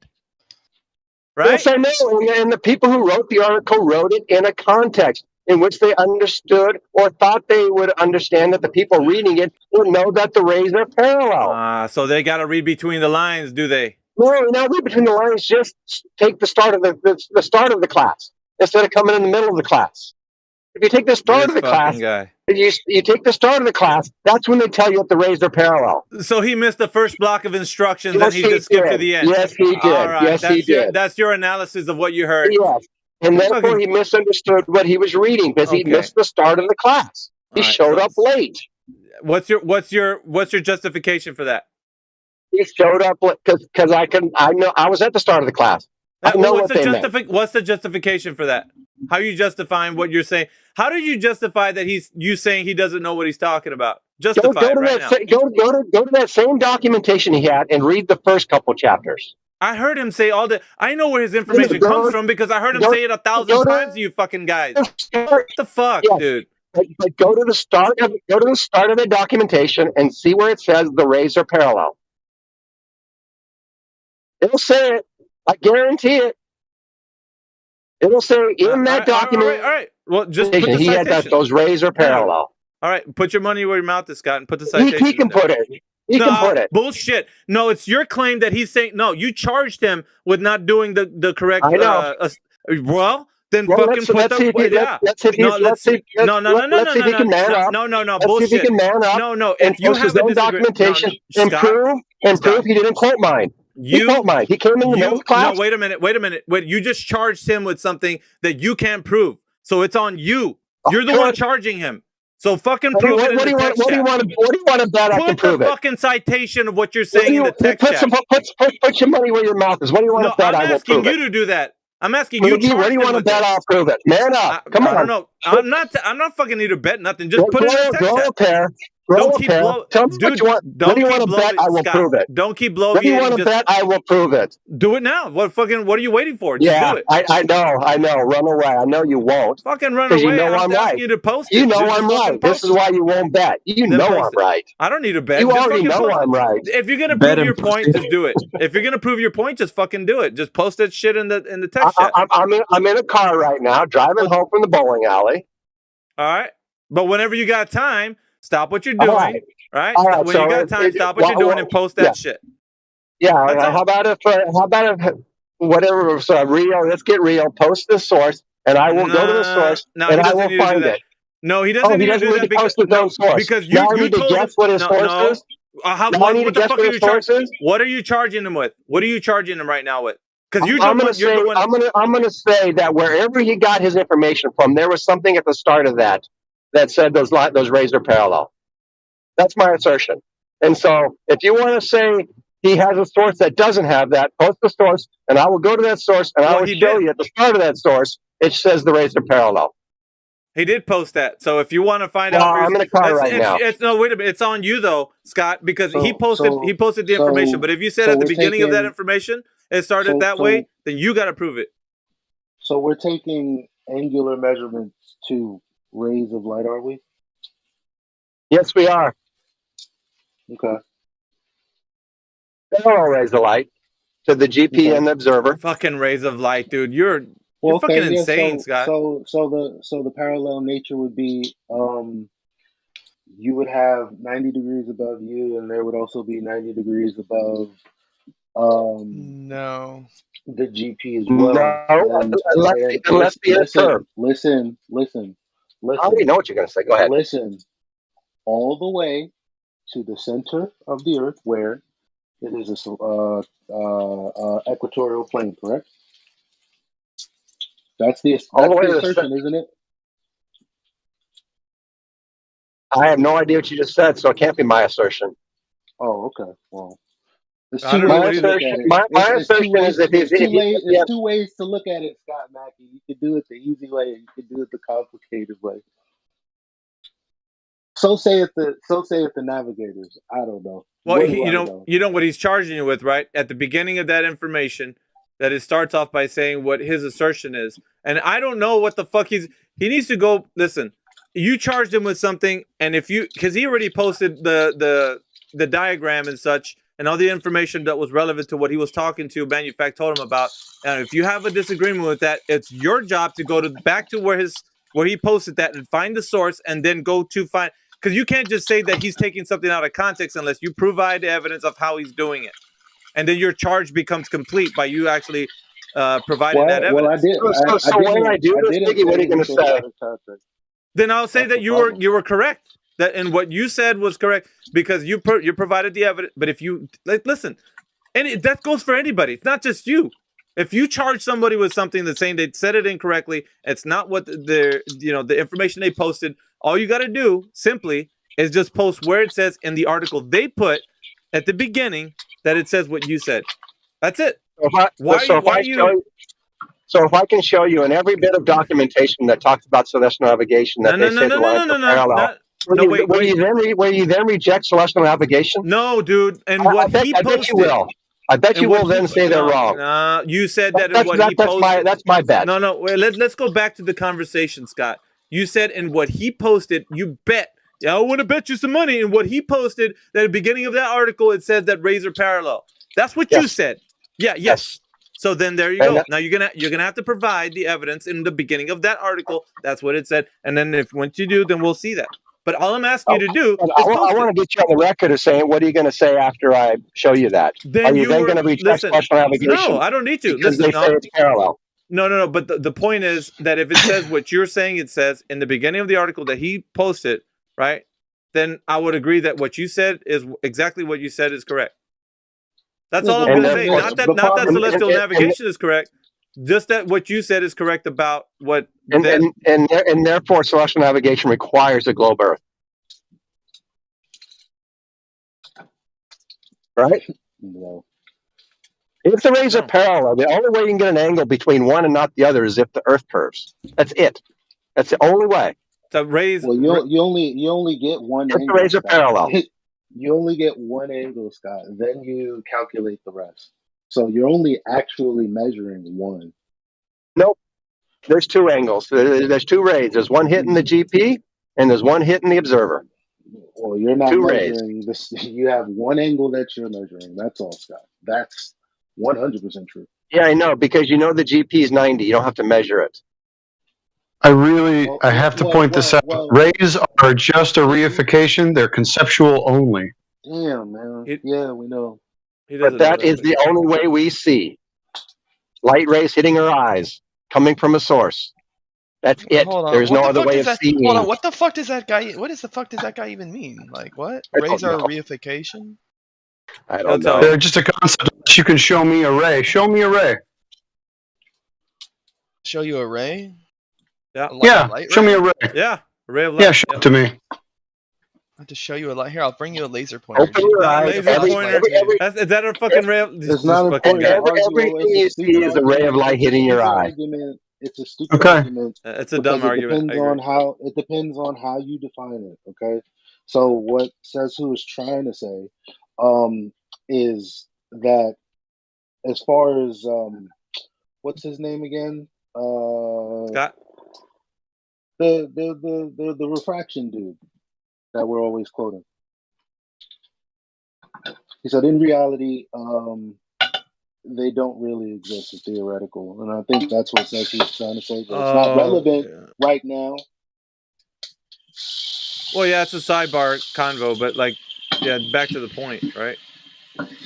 Well, no, the reason I'm bringing this up is because then they're going to go ahead and assume a distance because of those rays and them being parallel. Do the parallel rays assume a distance to what? Listen, with this, none of this. Listen, it's all irrelevant. Because that's my point. This is irrelevant. If you're going to reify something, then you must claim knowledge No, about this thing or distance to or whatever. your point is also irrelevant because the bottom line is we're taking one angular measurement and everything else is calculation. Yeah, to a star, not to rays. No one's taking angles to rays. You are. So when he says you don't have to calculate the All other you got. angle, it's But hold he on, says when you you don't. don't How are have you to going to see the calculate the star, dude? other angle, right? You don't have to calculate the other angle because it's 90 degrees. Exactly. Right? And Yes. so Hold on, 90 hold on. degrees, Did the guy? 90. Why Did is the it guy? so hard to? Why is it Did the so guy hard? really? Did Why the guy is it really so just hard? say? I don't get it. I don't get it, Yakubinite. I don't get it. Why is it so hard to finish a sentence? Did the guy really or a just say statement? that you're making an angle to the star and not the rays coming from the star? He did. So This then is he's an irrelevant. conceding I mean, that like what we're looking see, at is y'all the keep true trying to talk position of the to star. says who and not me, which is why I hate when he talks when I'm talking. To be honest, you're focused on shit that's totally not relevant right now. Go on, I'm Eli. not addressing the fact that they're bringing up rays. Who cares, man? Who cares? Red herring. Well, then It's a red herring. Who cares? there's no argument. It can be a ray. That's my. You're breaking up. Who cares? Say who you're breaking up. You're breaking up, says Who cares? So there. Who cares? You're We're interrupting measuring the the stars. conversation.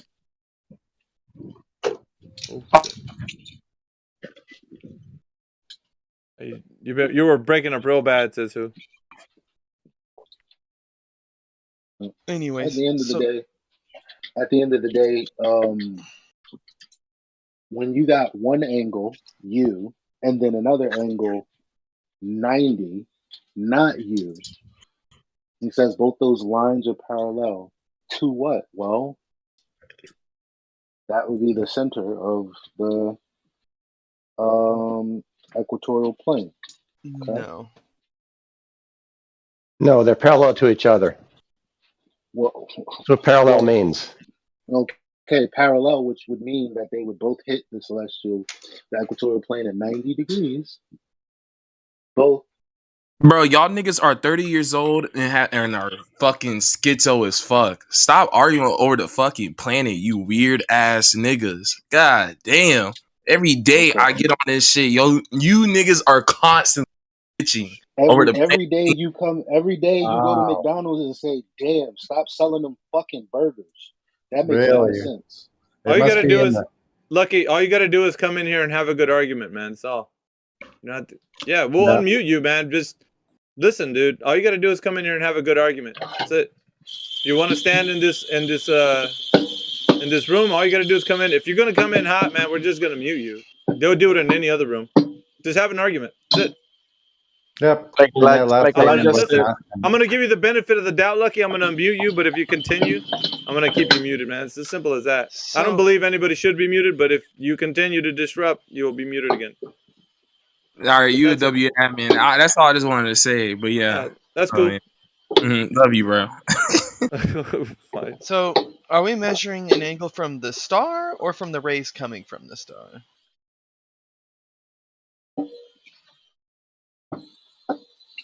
From the rays. I mean, because if he's going to say we're measuring it from the star, then we're like measuring it from its for true all position. purposes, let's say it's synonymous. What? Well, no, I would say that they're two totally different concepts. It's synonymous only if you assume that the light from the star didn't get refracted in the way to the observer. I can't hear three people talking at once. This is correcting from the angle that you get. So the angle you get is the angle that you get from the apparent altitude of the star. So, and I'm only going to say this because your answer got talked over, Eli. Was that all of your answer? Because Embo talked over it. Yeah, that was it. Okay.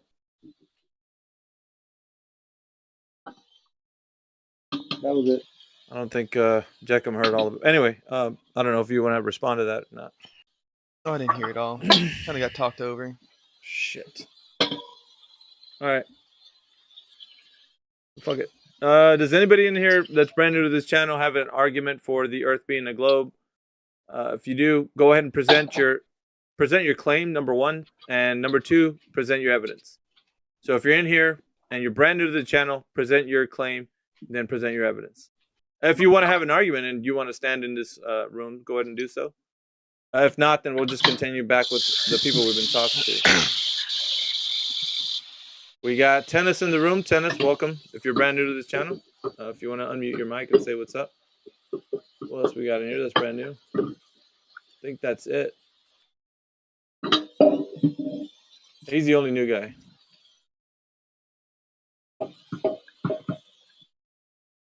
Hey, what are you doing, Eli? You making breakfast or what? Yeah, sorry.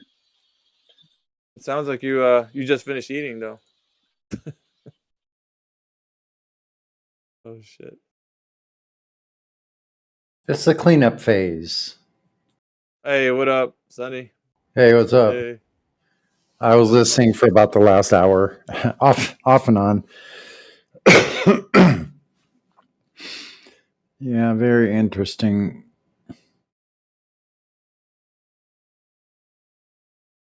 Except Miggy keeps asking them impossible questions that they can't answer. Fucking Scott comes in here swinging for the fences, dude. He's just like, Yeah, and we already know the question. The question that you asked, well, we already know it can't be answered by anyone. Like it never has been answered. It never will be answered. It's just interesting to have the conversation in the interim, in between us not knowing and like possibly somewhere in the future they might know more about the whole of Earth, but that ain't happening here today. This is why I said, are you the guy? Fuck, man, we've been waiting on this. That's not happening here today. And it was the other guy. Oh, the one that wanted to just make a statement. Yeah, that wasn't the gold. That wasn't it. We don't have that.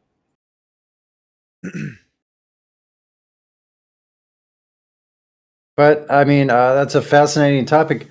What would it look like if we did have all the information? Shit, dude, that would be the bomb.com. We'd be able to know. We'd be able to know shit, like for sure.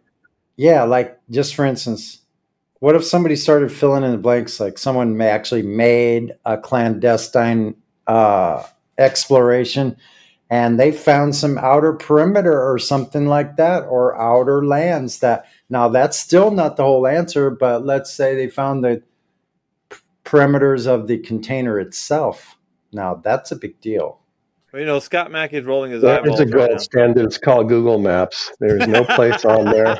There is no place on there that you cannot confirm their distances are now. accurate. I'm telling you, dude, he's a riot, man. That guy. Dude, Google Maps, gold standard. You're That's the standard you asked for, Miggy. You want the gold standard, Google Maps. Yeah, but that's the celestial sphere they're talking about. We need on ground. Well, that's what you Google Maps is on the ground. What the hell are you talking about? It's created from the celestial sphere. Yes, it is. Doesn't matter. Every distance between every city is accurate. Hold on, let's talk about the celestial sphere. It's a gold standard. Why do the stars seem to slow down in the southern hemisphere? Why does what? Why do the stars seem to slow down towards the southern hemisphere away from the equator? I don't know that they do. So first of all, I need to see proof that they're doing what. Yeah, we could take a look at the reported ground positions. You know what a ground position is, right? Yeah, hold on, Jacob. I want to talk to Bees Nuts. Bees Nuts, are you there?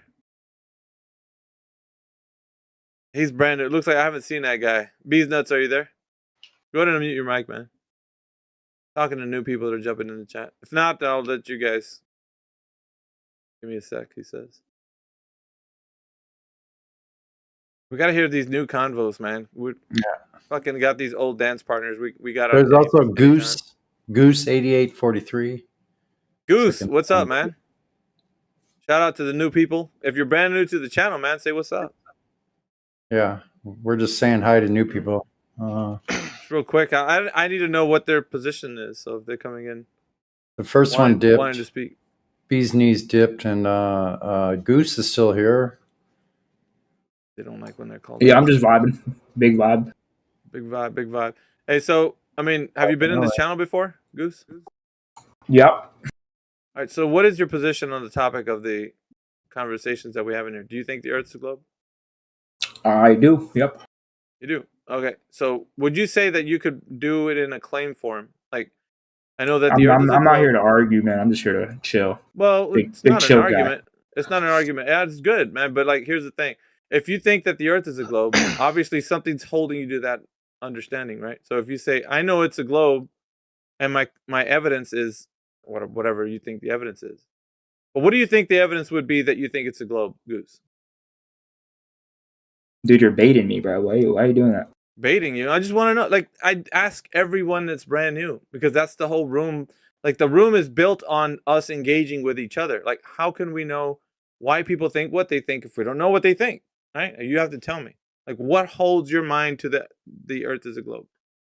The pictures from NASA? Do you got I don't know, ISS video? What is it that holds you to that?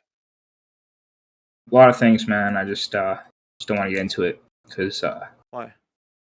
I feel like there's more not qualified, but more people better handled to argue this shit. I'm just here to vibe, big So vibe. you're not in the.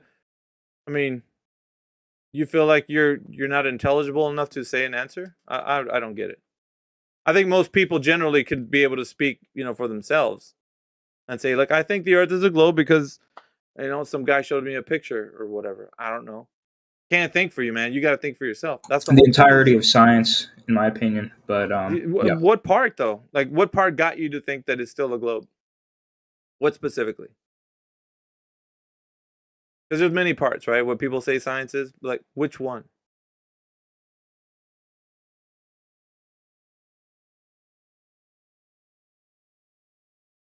Yeah, we can't think. Nobody can think for you, Goose. It's simple, man. If you have the answer to why you think it's still a globe, then maybe it might help someone else that still thinks, hey, he's got a good answer. I like that. You know what, Miggy? Try and pose it the other way around. Try and give him things that he might catch on to, like why you think it's flat. I'm just trying to. It's Sunday, right? So well, I mean, but you like, he doesn't. I don't know. He says it's a globe, obviously, but what I'm saying is just all of science. But then we still don't know what part of science got him intrigued to think it's still a globe. And everybody's different, right? They're not going to have the same answers. Obviously, there is basic answers everybody says, but I can't say he's going to say them unless he says them. Give him the benefit of the doubt. But I think Goose clammed up, so I don't think he's going to. He said big chill, meaning if I say something, it's going to start an argument. So he doesn't want to do that. That's cool. Well, we got Squints in here. Squints, what say you, man? Welcome to the channel. What's your topic on the shape of the Earth conversation, Squints?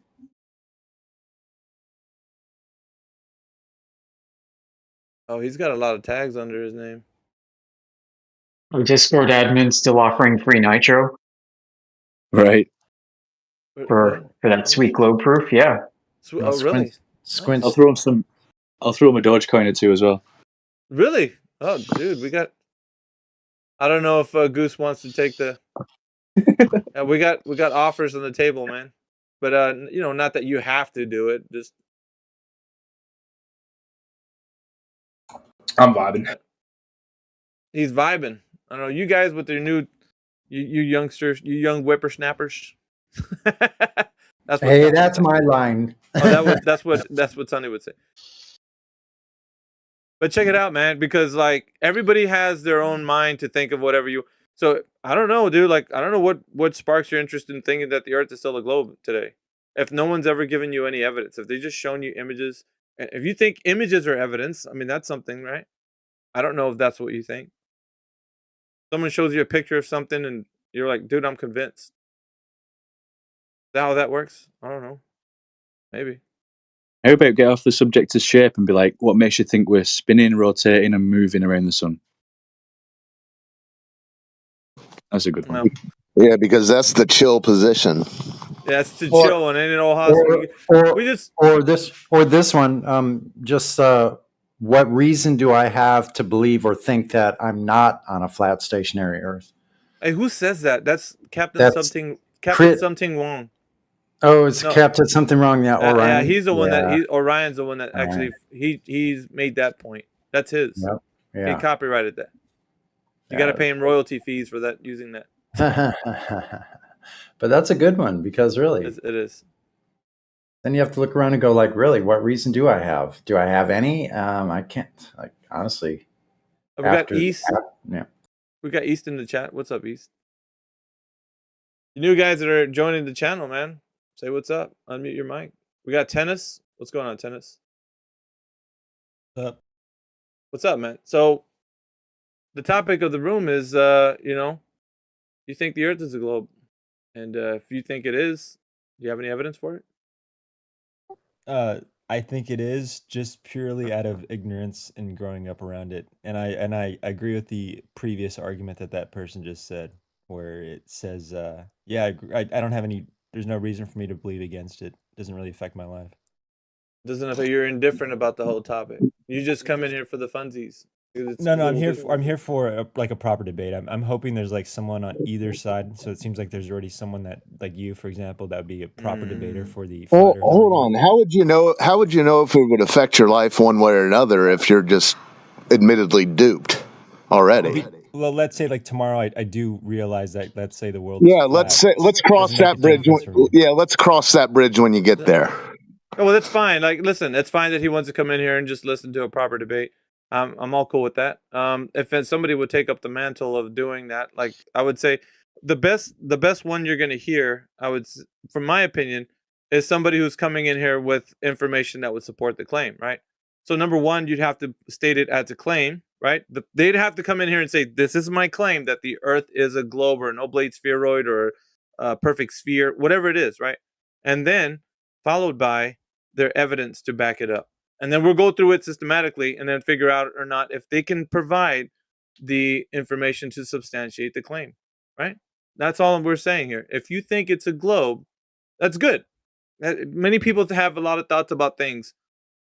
Some people think that Bigfoot exists or whatever. But if whatever it doesn't matter what it is. If you could substantiate it, well, shit. What else can we say other than that's true, right? So that's what we're looking for. Essentially, like any other belief system, like Father Christmas or Santa Claus or whatever. So you'd be like, Santa Claus, it must be real because like the Earth must be a globe because there's presents there in the morning. Okay. Well, that's a good way to put it, right? So if Santa Claus was real, wouldn't you want to meet the guy? I mean, I'm just saying, like, is there some way to verify that he exists other than people saying, dude, well, don't yeah, worry there's about a lot of evidence, man. A lot of evidence for the globe Santa, right? He eats, so you've got... he eats your cookies and milk and drinks your right. That's milk one and evidence. Eats your cookies. Like, there's a footprints, whatever else. He brings presents. Dude, you know what? Now that you said that, it could be the same as a globe. It's a preponderance of evidence that leads us to know that Santa Claus exists. How fucking weird is that? Anyway, but that's kind of the relevant way to look. So, what do you think? Do you think that's the way to work it? Just a bunch of like puzzle pieces, you put them together, and all you see the big picture. Oh, they look fucking Santa Claus. Well, yeah, you lay it out. Everyone's tradition is different, right? Every culture's got a different tradition for it, like the tooth fairy kind of thing, like it's a traditional thing passed down or whatever. But either way, all you need to do is you just question each individual aspect to that, and to expose the truth. Like, how does he get in? We don't. How does he leave presents by the tree? We've got no chimney. And then, hang on. Now they have to make another lie up. Like, he's got a key and he can get in, so don't worry about it. You just debunk it very slowly. I heard shit that he creates a chimney. Whatever else he creates one. Tradition, right? That's weird. Right? But yeah, so like, I have an argument against the Santa example you guys are bringing up. I would say, the Santa tradition isn't practiced globally, but the globe Earth is. So it'd be a lot harder to. No, I think it is though, isn't it? Because what I heard, many different cultures would say Santa Claus is a different person. Like it's a different. It's Christmas, but it's not the Christmas that you would see in America, right? The traditions, it's a little bit different for everyone, but it's still Christmas, right? Well, maybe then the whole presents and milk and cookies thing. Maybe there's a lot of people that celebrate Christmas that are not even aware of that. Yeah, that's more Americanized, I would say. Yeah, it's more mythology that we don't know. It's tradition passed down. But I would say also, though, Tennis, that this is what the globe is. It's tradition passed down. Like, it's not like, dude, there's this your fucking teacher's lying to you, man. Like the next door neighbor, he's your third grade teacher. He's been taught that when he was young, and now he's teaching you, and like he thinks it's real. He doesn't have any reason to believe that it's not. So he's just passing on that information to you. So it's not like a grand all these guys are out to get you kind of look at it. And there's some people that actually there's some people that spin it that way, and it sounds that way from a conspiratorial. Some guys like, dude, they're all out to get you, man. The elites are like that. Fuck, dude. You can look at it that way. The difference is with Santa Claus, we can come up with an alternate explanation of how those packages arrived under the tree. That's the difference. Yeah, now, once you guys come up with an alternate explanation for how the things we see, no, it's not, Scott. It's not an alternate explanation. It's the truth of the matter. Oh, I agree. Okay, really? and the flat Earth isn't an alternate explanation. It's the truth of the matter. No, it's not. Oh, okay. Well, yeah. Okay, Scott. So here's back to NPR. He's gonna do. We don't want to hear NPR. Like, let's go to who wanted to hear the debate? I think Tennis did. We'll do it this way. How about this? Scott Mackey's here. He's full on Glober, man. I mean, this guy is as Glober as you can get, right? I mean, he's old. He's an old gentleman, but at the same time, he has this really staunch belief in that the Earth is a globe. Now, we would say that it's passed down to him by tradition, right? Same thing as Santa Claus. He doesn't.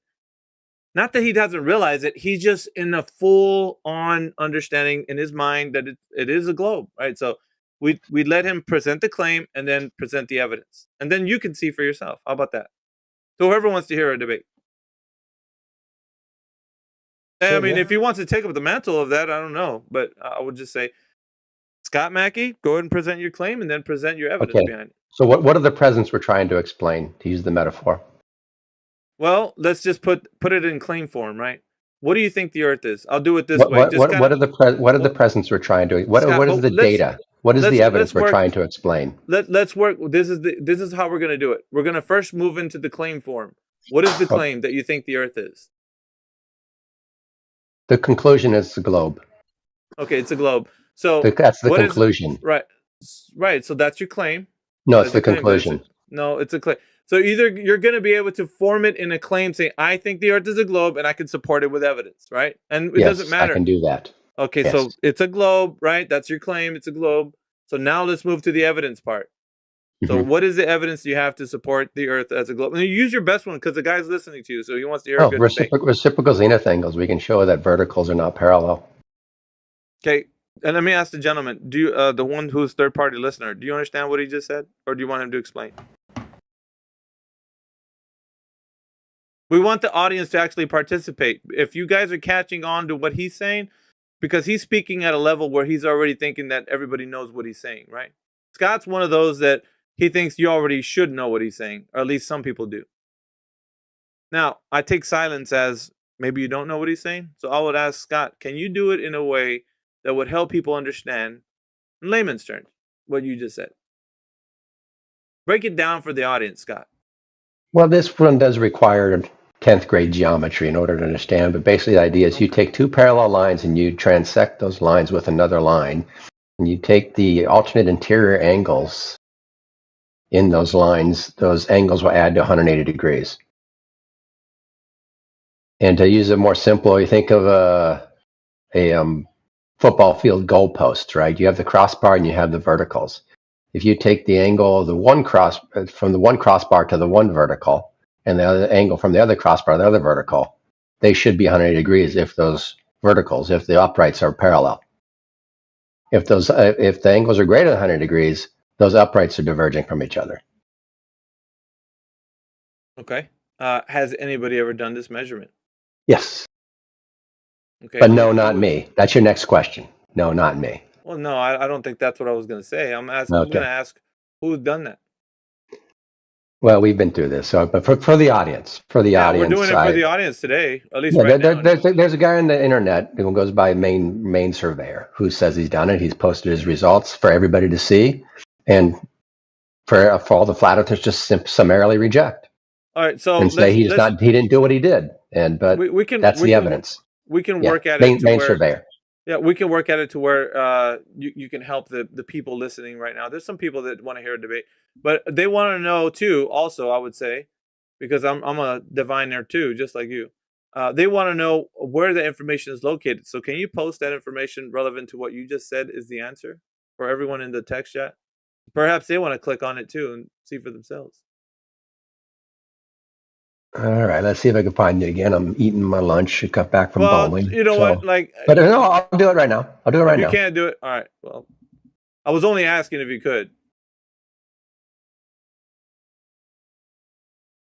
For the people listening, I want you to realize that you're going to hear both sides. I want you to. It's important, right? You got to hear what they got to say and then what our retort is to that. So everyone who comes in here has to do their best, right? When it comes to like providing that evidence. Because right now, as it is, we've all been told that the earth is a globe, right? We grew up with this information. We were taught in school. Taught is a strong word. I think we were just told.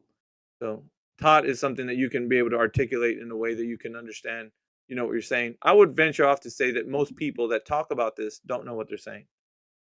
They have There, I posted it. They have a blind belief. Okay, so they're Jesse Kozlowski. Yeah. Reciprocal zenith angles. Let's look into that All together. right. Yep. Who's so Tennis? If you're still in here, did you click on that link, Tennis? You're there. For anybody, if you're listening. All right, reciprocal zenith angles. In this blog post, I am sharing projects I conducted to record reciprocal zenith angles measuring with very high precision theodolites and total station instruments. So, high precision theodolites and total station instruments, right? So, let's see. Walter Bislin evaluated, and I'm going to forego the asking of the question of what models and such so that we can just get to the juicy bits, right, of what he's saying. Walter Bislin evaluated some of these projects. Oh, he did. I didn't know that. And included the observation data on his blog posts and determining the shape of the Earth with zenith angle measurement. It says here on what is that? Determined the shape of the Earth, and it looks like a Walter Bislin. I think he's linking the post, and it has a little thumbnail, I guess, of the image of that website. I'll go down to the bottom. It says observation date 1977, project name NGS McDonald Observatory. The first project I'm including here is a blog post is not one that I performed, but was one observed by Charlie Glover, who shared it with me by email. Here's the blog entry I made to share the information he sent to me. Long line EDM, reciprocal zenith angles, a measurement of the plumb line tilt. There's a few links actually you got to click on here, but he's got his coordinates, zenith angles, and all that documentation here. So we got longitude and latitude. And then in the middle of it, there's a link to it says refer to flat earth, missing curvature found. Live stream at 30 minutes seconds. Let me see what he's clicking at.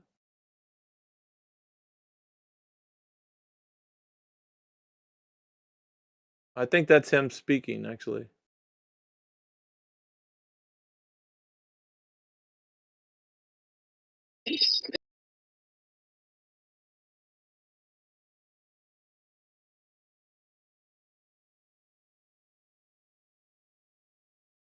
So does he have a demonstration that he has here?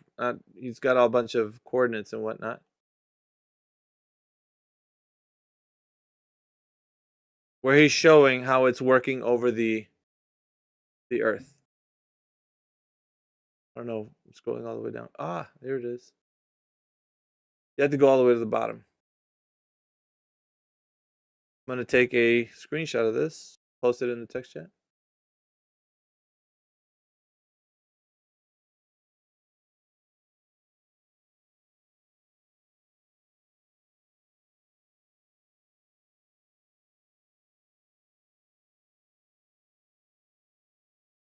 There you go. You guys click on that? Yep, can you hear me? Yep. I had to rejoin, sorry. Tennis, do you see the that little image I posted? Yep.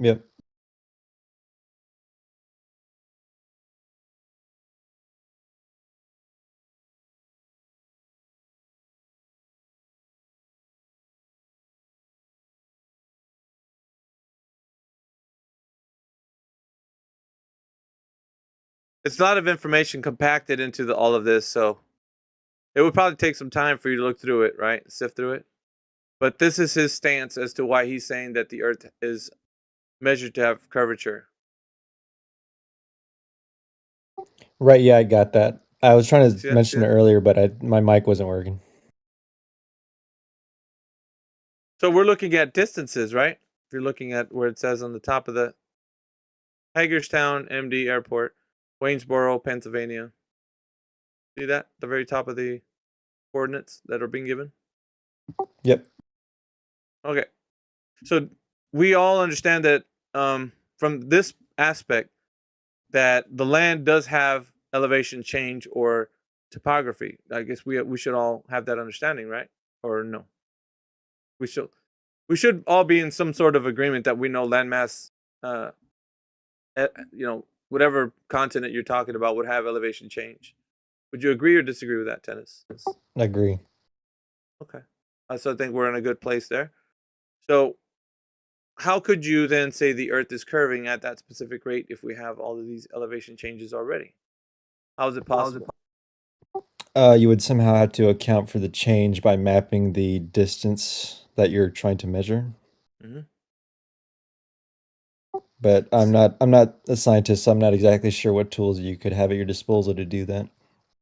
Well, in this case, they're using at the beginning of the source, he was talking about theodolites, right? Or total stations, and those are like surveyor equipment.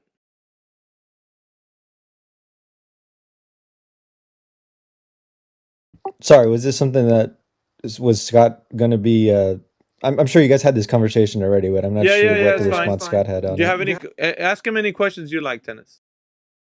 We'll Yeah, go okay. back and forth. We'll go back and forth. But if you have any information you want to ask him, Yeah, actually, for AV first, is there any kind of conglomerate website or reference material I can see that maybe has the main points that globalists or not globalists? What do you guys call them? I don't know. Is it Globus? I mean, globers, globalists, Globers, right. Yeah, there you it go. doesn't matter. Yeah, so is there any kind of like reference point I can see like that has like the main points that Globers bring in on a common day-to-day basis, or maybe just in general, that you guys have like a direct rebuttal to that they can't answer for?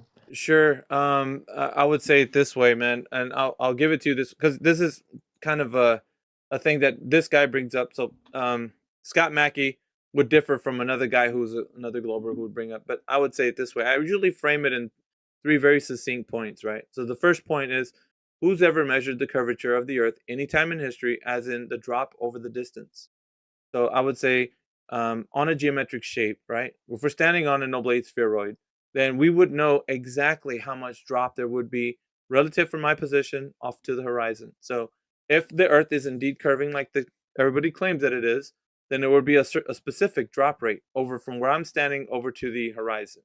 So that would be, the horizon would be the leading edge of the sphere where ships disappear behind, right? According to what people have been saying all along as to how we know the Earth is curving, ships disappear behind the curvature. That's the effects of curvature according to what they say. It's not curvature in and of itself, because when they say, we'd ask them, right, is that curvature? They're like, oh, that's the effects. Okay, well, if that's the effects of curvature and they disappear behind the horizon, that's the leading edge of the sphere. That's where we see things disappear. Then we know to that distance is where we're going to have the effects of curvature apparent to everybody, right? So the question is, who's ever measured the curvature as in the drop over the distance, not shadows, right? Not measuring shadows. We're measuring the distance between where the observer standing and the horizon. We want to know how much drop there would be from us into the place where that boat disappears.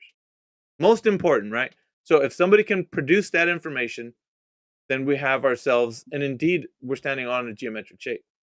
That has never been presented in the way that I asked for them to present. It always comes around to like what this information that Scott was posting and this guy doing reciprocal zenith angles. So it's never like the way I stated it. You'll always hear them kind of shift the argument to something they want to present, and it's never what I'm asking for. That question has never been answered specifically like I asked for, directly. We want to know directly if we're standing on a geometric shape, the consequent of that oblique sphere order being a sphere, the surface would be curving. And we know that in the way we could measure curvature, right? So it'd be easy enough to measure if there would be a specific drop rate over the surface. So that's what we're looking for, and that's what has never been answered. And to boot, we'd say there's another thing you can also think about. Not just the drop over the distance from the observer to the horizon, but even the horizon itself. So as far as looking at like the slope-intercept formula, you'd look at it, the mathematics, as if there was a rate of change of slope on the horizon, then you'd notice that there would be curvature being able to be measured. Now, with that being said, there is no rate of change of slope on the horizon, which then would measure 0 rate of change. Therefore, the numerical value that we'd put to the horizon is 0, no rate of change of slope on that horizon, meaning that there is no curvature on the horizon, left to right. So, relative from the observer to the horizon, no drop over the distance, and also on the horizon, left to right, there is no measured curvature there as well, which means that the numerical value there on the horizon would be 0. No elevation change, no rate of change of slope. So until somebody brings forth that information, we have ourselves the unanswerable questions. And also that's, well, I would say for the curvature aspect, that's the first question. Second question would be, has anybody ever measured the spin of the Earth, as in the Earth spinning on its axis? Because these are the main tenets of the Earth being a globe, right? So the second question would be, has anybody ever measured the Earth to be spinning on its axis?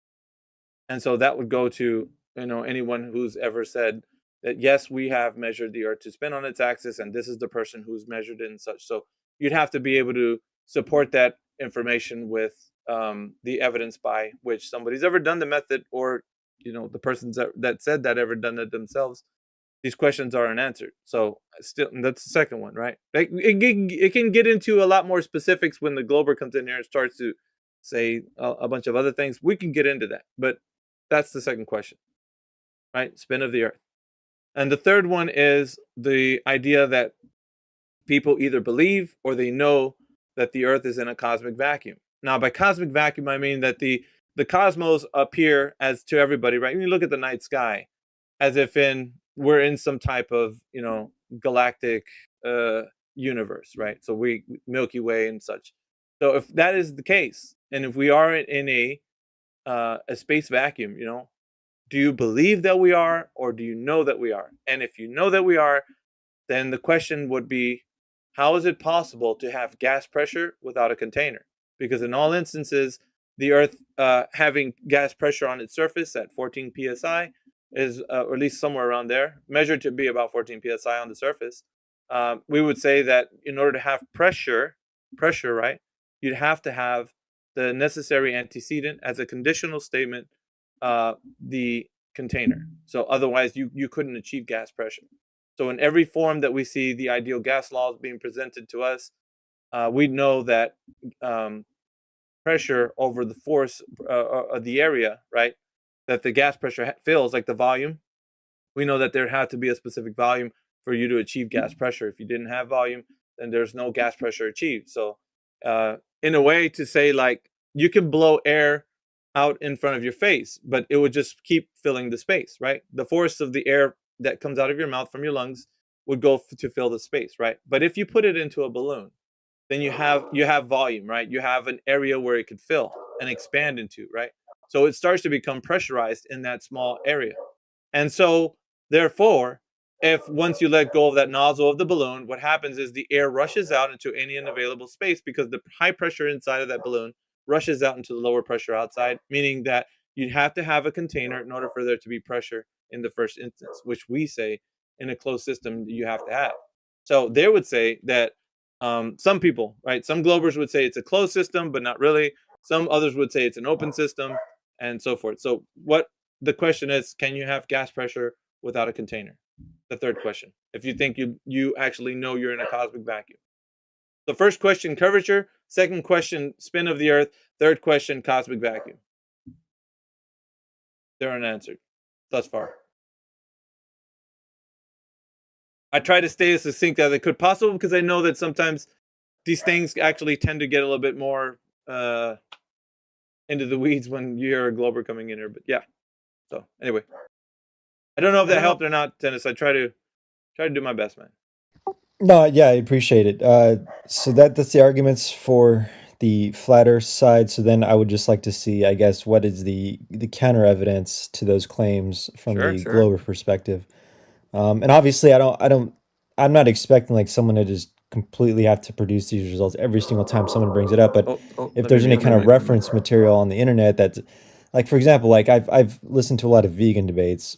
And what vegans have done now is they've created almost like a list of like, okay, here's the most common arguments and here's our rebuttal to these arguments. And then this is like the backing, here's our evidence for it.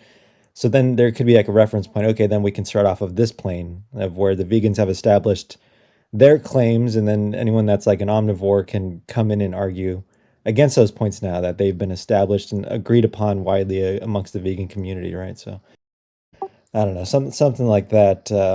It'd make it a lot more convenient for everybody, so everyone's not just constantly repeating themselves endlessly and against like essentially a wall almost.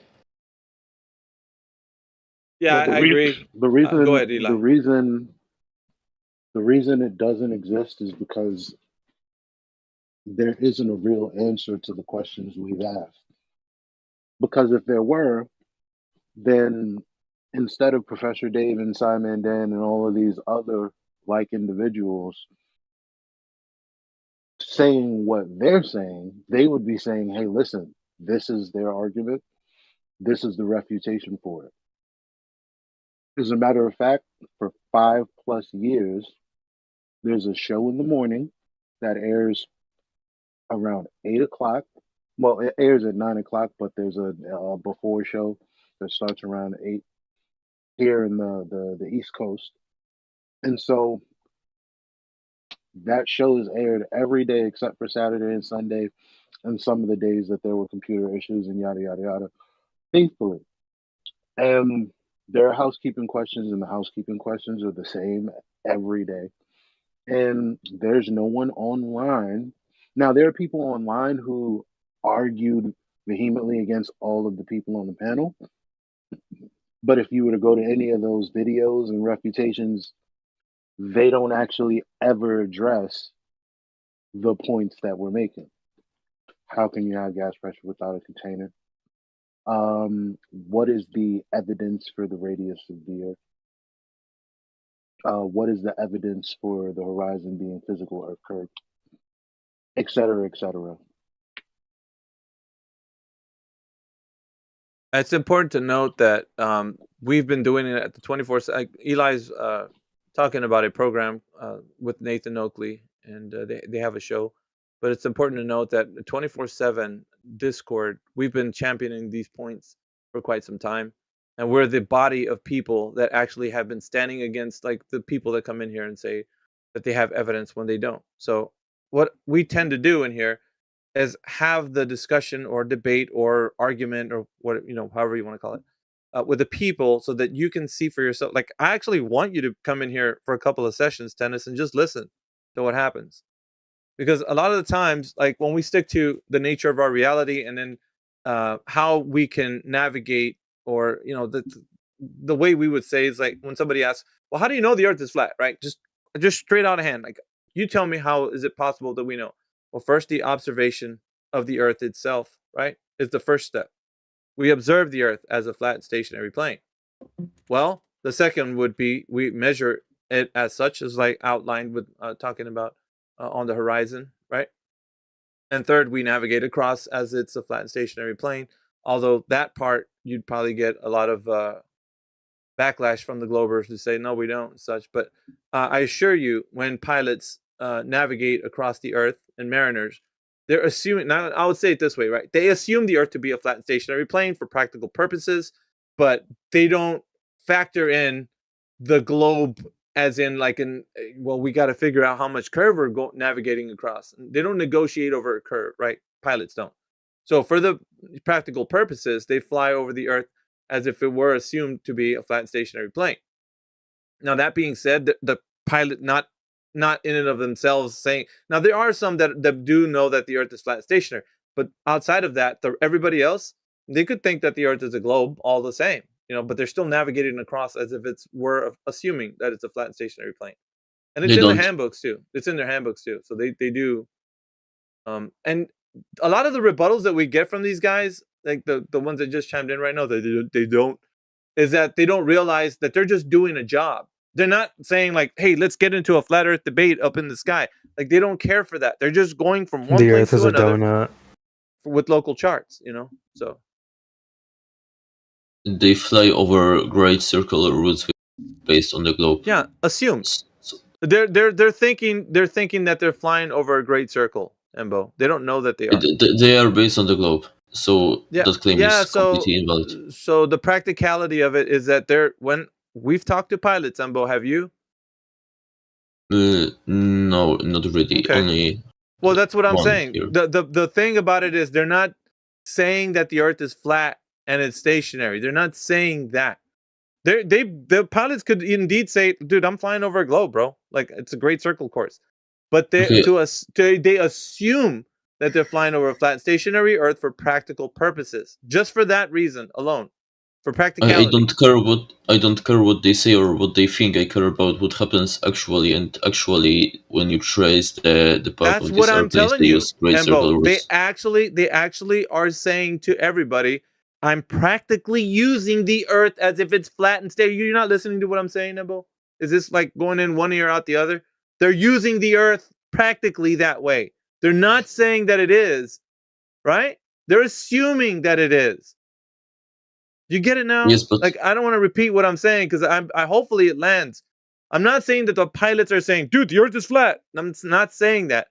What I am saying is that they're using it practically like it's flat and stationary. Right? yeah, Didn't say but anything right there that now, they're saying it's a flat plane. But right now you're speaking only about a certain property of a flight, which is just the mechanics, how the airplane flies mechanically, and indeed Yeah, you that's can not treat the it. conversation. That's not the conversation. You're But dragging it into your point right now. And the gentleman just yes, wants to but know the simply argument you just the said practicality. applies to that field. Of Because course, but when it's you not. speak I'm about not talking about the your earth being argument, Embo. used, You're bringing in your argument as if I was talking about what you're saying, and I'm not. That's not my point. You're making your point, whatever it is, but it's not mine. Got it? So that's not my point. Whether or but not you there is, started the point and originally. yeah. But You if you you want to claim listen, that the pilots listen. How treat about the earth this? as flat Yeah. as How about this? stationary. Yeah. I try If you to want to address take the up the point. if you want to take up the mantle of the argument, you can do so, and then we can show tennis a live example. Right? You can do that. It's totally within Yeah, the realm. live. So what? Okay. So what would be your? Now you need to make a claim first, right, and then go into the evidence. So the claim is that The pilots are cl- flying over a globe, right? So would that be the claim? Because I'm just going to make it kind of yes, digestible for everyone. Okay, so the pilots are flying over a globe. That's your claim. Now, where is the evidence that that is the case? Go. the evidence is the fact that they travel using the great circle routes, and that is an application of the globe in practical purposes. Therefore, your original claim that they use the Earth practically as flat and stationary isn't right.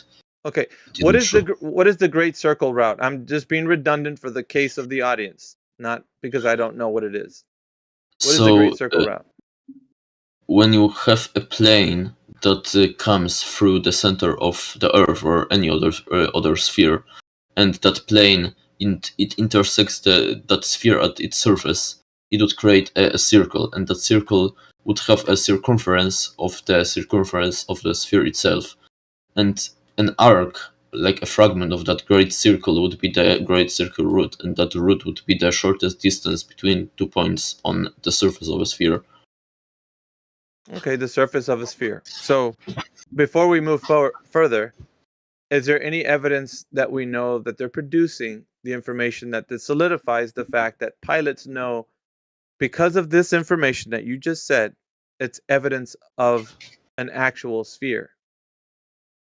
Yes, because these routes are the shortest distances between points on a sphere, and it's logical that airplanes would be flying in the shortest distances between 2 points in order to save the fuel. Okay, so now that point has been made, right? Time. That point, and yeah, fuel and time. So that point has been made. Now we got to know if the Earth is actually a sphere. So we need to go to that first point, right? That we're going to take this back down to the ground, because if that guy is flying over a curved surface, well, we got to know how they measured it, right? To indeed be saying, hey, the guy is flying over a curved surface. They measured it. Here it is. So as a geometric shape, an oblate spheroid or a sphere, how did they measure that drop over the distance to know what it is, so that the pilot can know that he's indeed not only just flying the great circle course as he assumes he is, but he is indeed flying over a geometric shape as a sphere? What's a drop over the distance of that No, sphere? he doesn't assume it. He physically does it. Right. So what's the drop over the distance on that sphere? It's completely irrelevant to the original point. No. Sorry, Making sir. a That doesn't completely work. separate No, topic. irrelevant is not, we don't use that here. We're going to get down to specifics. Let's be hyper specific for the gentleman, because he doesn't know. All he knows is that you're saying that the great circle course is a great way that pilots can use an assumption that they're flying over a globe to the shortest distance between 2 points, yada, yada, and on, right? That's great. So now let's show him how it has been measured. Let's not say it's irrelevant. It's perfectly relevant, because we want to know what the curvature drop rate is that the pilot is negotiating over. So what is that curvature drop rate, sir? But again, it's completely new topic. No, sir. You It's asked me for relevant. the evidence. Do you know, or I would simply say this: do you know or not know the information? And it's simple. If you're intellectually, if you're that's fine. If you're intellectually honest, you'll say the truth. You don't know. That's fine. You did. So, and that's fine, right? But now we have missing information.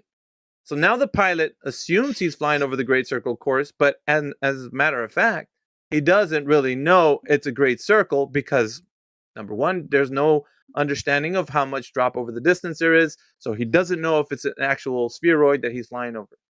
That's fine. He assumes things, but we got to know. In this arena, we have to know. It's most important that if we're flying over a geometric shape, that we know that geometric shape conforms to that sphere that everybody thinks that it is, by way of knowing what type of drop rate there would be over the distance. That's so important. So important, Embo. We need that information. If it is indeed a geometric shape like everybody claims that it is. That's fine. You don't have it. We're good. So therefore, we can conclude this point and say, that was a non-evidence, because we didn't have the relevant information to support the claim that he is flying over the great circle course, due to the fact that he is actually flying over an oblate spheroid or a sphere, however you want to call that. And therefore, it's still an assumption that he's making. That's fine. People can assume a lot of things. They can fly, like we got All Glory in here who thinks the Earth is concave. That's a whole other subject, right? What's up, All Glory? But that's the thing, right? We need to know that relevant information that's going to give us that concrete information, that we know exactly that the pilot is telling the truth about the great circle course, because it's been measured to be a spheroid. So therefore, Okay. I don't know, tennis. I know the information you're requesting, but I deliberately avoid saying it. Yeah, due but to the see fact how disingenuous that I sounds to don't tennis. like. But see how disingenuous that sounds to No, tennis. I simply The man don't just like. wants to hear.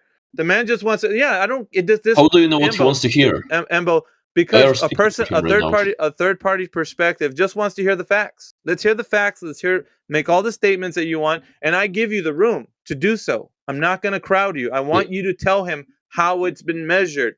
And so when that's not presented, that's a bad look for you, not for me. I'm presenting everything just the way it is. And if it doesn't conform, and if it's not what I said, then I have nothing to say. But like, I'm as you trying didn't to. present that information, it doesn't matter how you feel, Embo. Third-party You simply listeners repeat are going to make yourself. their judgment based upon what you present. I know. I don't care. I do, because they're the ones that have Good to for you. understand.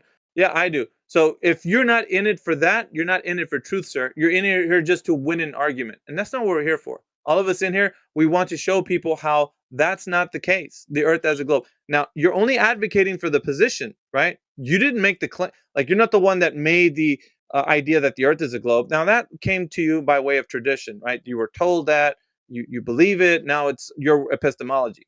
But for everybody listening, they have to make their own judgment based upon what they're listening to us and hear, and how we articulate ourselves. So that's important, right? We want to show people that we're letting you guys do your best. That it never seems to be that you answered the question, and that's Yeah, a boon. I'm not That's a saying boon that to I'm us.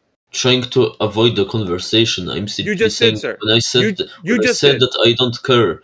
What I mean is that see? I think That's the what I'm saying. You people don't who are care. listening right now are enough smart to listen to the conversation and the arguments It's not and about then but make that's their not what own it's about, conclusion. Embo. It's I not don't about them have being to smart or not. specifically adjust my I don't care. It's not about style them of being moving Embo. It's not about them to being please the smart or not. people. It's not about I them don't being care. smart or not. It's about them having the information that you said to substantiate your point. So if you don't have the relevant information to substantiate your point, then that's on you, not on the doesn't. I have, you're simply interrupting me in the middle of speaking while I'm I let interrupting, speak for bro. I gave you the minutes. floor. I gave you the floor so you can present to them how it's possible. But now me and you're just having a back and forth about the previous conversation. That's it. But it's all it's over. The conversation is previous because you derived it to a completely separate topic. I want No, to continue on it. it's all relevant because you said that they can know that they're flying over an oblate spheroid or a sphere based on the Great Circle route on the pilots do. And I said, well, that's cool that they think that, but how do they know? They need to know first if they're flying over a geometric shape or not. They know that because they have a coordinate system and you can calculate That's in not a what measurement, direction sir. you can. That's not a measurement. I don't care if it's a measurement or not. People If need you to have a know. model, People need to. if I you know have you don't a care, model, Embo.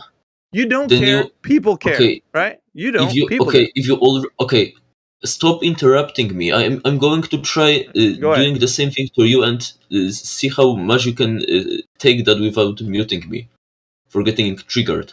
That really isn't pleasant to experience.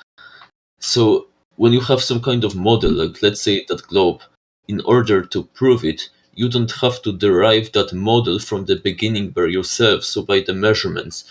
The verification of the model in this case would be by already having it and applying it in reality, which is traveling, and checking out if the direction, so the azimuth you're going to travel at, the time of the flight, assuming that you know the speed, will be matching the model. And that's all information you need to know to verify if the model is true. You don't have to derive it from the beginning. Like the fact that other people already derived for you is completely irrelevant to you verifying it or not. For example, like let's say you have any hypothesis, like a Riemann's hypothesis. That hypothesis was made by some kind of mathematician, I don't know who, but the person who will verify it in some moment in the future, likely, or debunk it, can be a completely separate person than the one who made the hypothesis in the first place. It's completely irrelevant to each other. The person who made a model and the person who verified it. All right. So that was the end of your little spiel there. Or you got more? Yes. All right. So What you're to round up to round up that long-winded way around. You're basically saying all we have to do is have a model, and when we, let's say, take a flight or navigate on a car, doesn't matter what, over the Earth, we can verify the model because we're traveling. So because let me just put it in a logical form. Because we travel over the Earth, we can verify our model. The model then is verified, so we know we're traveling over the Earth that we have the model for. Specifically, it's because we measured our distance and speed while traveling. So that's the important part. Hold on, Oglory. Let Embo stand for his point. So would you say that the model verifies, with however we travel is going to verify the model? We don't need to know that the reality of the measurement of the actual Earth. We don't need to measure the actual Earth. We just need to have a model. So long as the model, and we're traveling distances and we say, aha, the model looks like it's a spheroid, therefore the Earth is a spheroid. We're good. Is that what we need to do? Just the model? We don't need to verify the Earth itself as we don't need to verify the Earth itself as any drop over distance to verify it's a geometric shape. But you're the saying, model. You're saying, but you're saying the model is the gold standard for knowing what the Earth is, right? Yes, because the model in this case is already a set of all of these distances and scales and directions on the Earth. So the model is already a hypothesis of the Earth itself. So if you verify it by flying all of these distances and check out if they match, when you add up these distances and direction, map them in space, then the only shape you will come up with is the globe. Yeah, Eli, did you want to come in with a point? I think Eli's. Well, I mean, The model is references a plane with a celestial sphere atop it that moves over a stationary flat plane. So I don't know. 'Cause that's the model. Not a globe model, it's a celestial sphere model. Atop a plane that doesn't move because the celestial sphere is moving. Okay. So we got Embo saying that the Great Circle Course is the model that he's using and currently will support the Earth as a globe. But we don't need to do any verification directly on the Earth to actually see if the Earth is an actual oblate spheroid. We don't need to do that. We skip that and say the model then verifies the Earth by Where is the having verification? hold on, Glory. We're speaking with Embo at the moment. So what we're doing here is figuring out that the model itself of the oblate spheroid, right, the sphere of the Earth, is the only thing we need, and we don't need to check with the Earth itself to see if there's any drop over the distance, which is what our point is, which is not his point. So I don't know. Hopefully, we got Tennis still in here. That's what this guy's saying. So I mean, yes, I would agree with that. Yeah, you could either side with Embo on this, or you can see the point as to why we say we never have an answer to the question. I would agree with that, because you basically say that in order to verify that the Earth is a globe using these airplanes, you would have to verify the Earth is a globe by using other methods in the first place. But I would say that the airplane flights are a method of the verification by themselves. So airplanes aren't measuring devices, sir. Airplanes aren't measuring devices. I agree. They contain measuring devices. No, but they're not measuring the Earth. Airplanes are not measuring the surface, the curvature of the Earth. They're not measuring that. I've never claimed they do. Right. So they're not measuring devices, so they wouldn't know that. It's an assumption, basically. And the Great Circle Course, all it's doing is inference. There's a word. There you logic go. There you go. I agree with you. There it is. Thank you. No yes, so I don't think saying that in order to verify something, you have to verify it using some other method that you believe is better than this directly. one. We don't need that bit. Direct measurements, man, we can skip that. We just go straight to the same. I wouldn't agree that. I wouldn't agree that direct measurements in the case of the Earth is something that exists. Okay, there you go.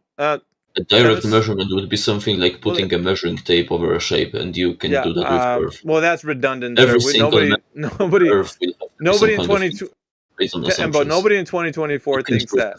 No one's going to drop a tape measure. A simple drop over distance test will suffice. Well, anyway, but Tennis, if you caught all that, that was partly one of the arguments that the Globers bring. And so, for you to, whether side you actually fall to, that's up to you. That's what's being said here.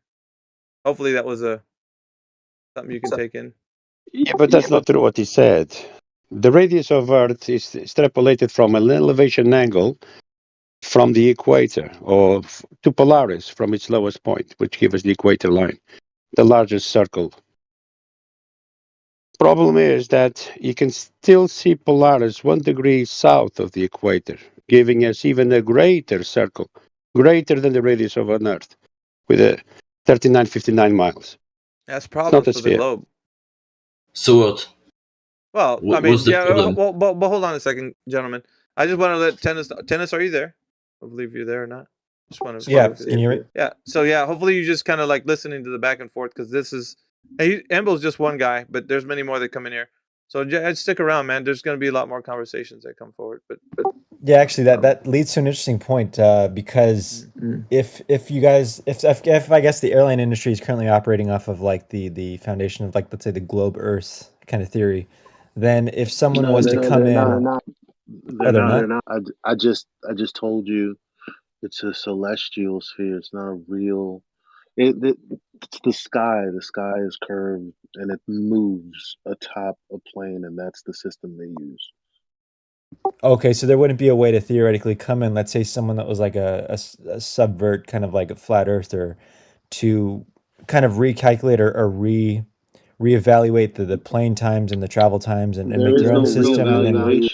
There's no reevaluation, because the measurements, as George just said, came from elevation angles in the first place. So that's all we know. All we know is that an elevation angle is, obviously two straight lines meeting at a vertex, which would be you, the observer, taking the angle in the first place.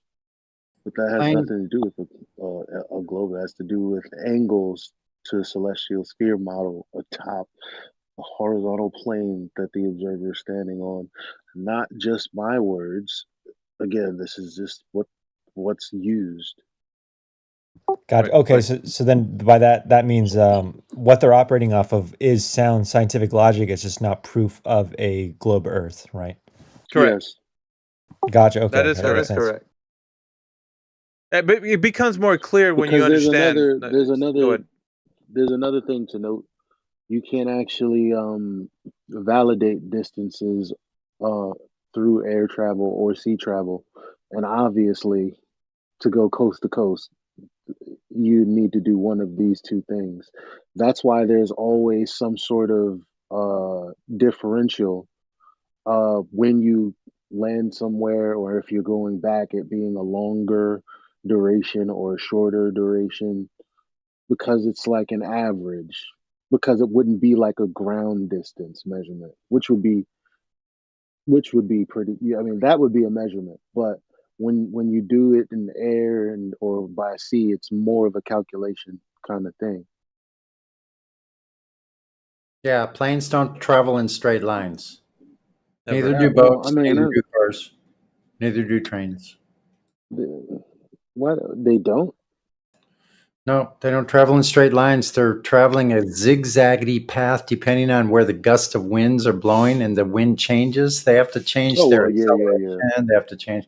So they have to change their wind airspeed to Yeah, get you're right. enough lift so they can get into situations where they have a backward wind or a side wind, and or maybe more towards the aft of the aircraft, so they're not getting as much lift. They would have to change their elevation and also change their speed. So they're flying a zigzaggy path depending on what the weather conditions are in any given situation. You know They what's change interesting? Yeah, you know what's interesting, Sonny, is that there was an argument that came in through here about how fuel equals distance. Yes. Did you hear about it? That's why I brought this up, and Yeah. I'm glad I think I heard of it. Sonny Yeah. elucidated. Yeah, go on, Eli. Because yeah, they obviously do take enough fuel, but also there's times where they have to emergency land as well, because you can't really. There's sometimes that you can't calculate for these unknown variables. You don't know how the wind is going to hit you, and yada yada yada. So they have allowances for that. But again, everything we're talking about has nothing to do with the globe, though. Indeed. Which is kind of like a lot of points they bring up, and it's to their detriment, because they think that it's a point that is of argument stands for globe, and it's not. Yeah, so don't let them use traveling conveyances like planes, trains, cars, boats, anything like that. Don't let them use that as a measuring device. It's not applicable. It's not a measuring Well, device. hold on a second. But Well, yeah, a train I is understand fine. that. I understand that. But if you're traveling north or south or east or west, you're traveling horizontal. What? Horizontal. No, over the Earth, yeah, or does it listen? Yeah, horizontal. Are you saying are you being facetious for a glober's position, or are you saying that's your position? Because I'm Once you get kind of the right elevation, right? Hold on, Turquoise. I want to know if George is actually. What position are you bringing? Is that your position, George? Well, north, south, east, and west are descriptive of a horizontal plane of reference. That's how we navigate. Yeah. Yeah. That's true. But if I was going like a 45-degree incline to the north, you'd still call it north, wouldn't you? Maybe I don't know what his point was. Yeah, that's what I'm trying to unravel. No, I'm just describing a horizontal plane. Look at the diagram that I posted. I think this is a rational horizon where you would use, like, I guess, the sun at your zenith. But the bottom line is, when you look at the diagram, you see there's a orthographic view, which is like, when we say orthographic, we really just mean like Super Mario, Nintendo type style. And then you have the other one, which is an aerial view, and it says horizon at 0 or horizon at O. Sorry. But then you see it has north, south, east, and west, like a compass. So that's kind of how these things are diagrammed out. Yeah, that's correct. I mean, the celestial sphere is proof of that. It works with an equatorial plane. It needs to be calibrated with the cardinals. North needs to be facing north, south needs to be facing south, and east needs to be facing east and west. Actually, yeah. Let me see if there's North is anybody in the else in here. center.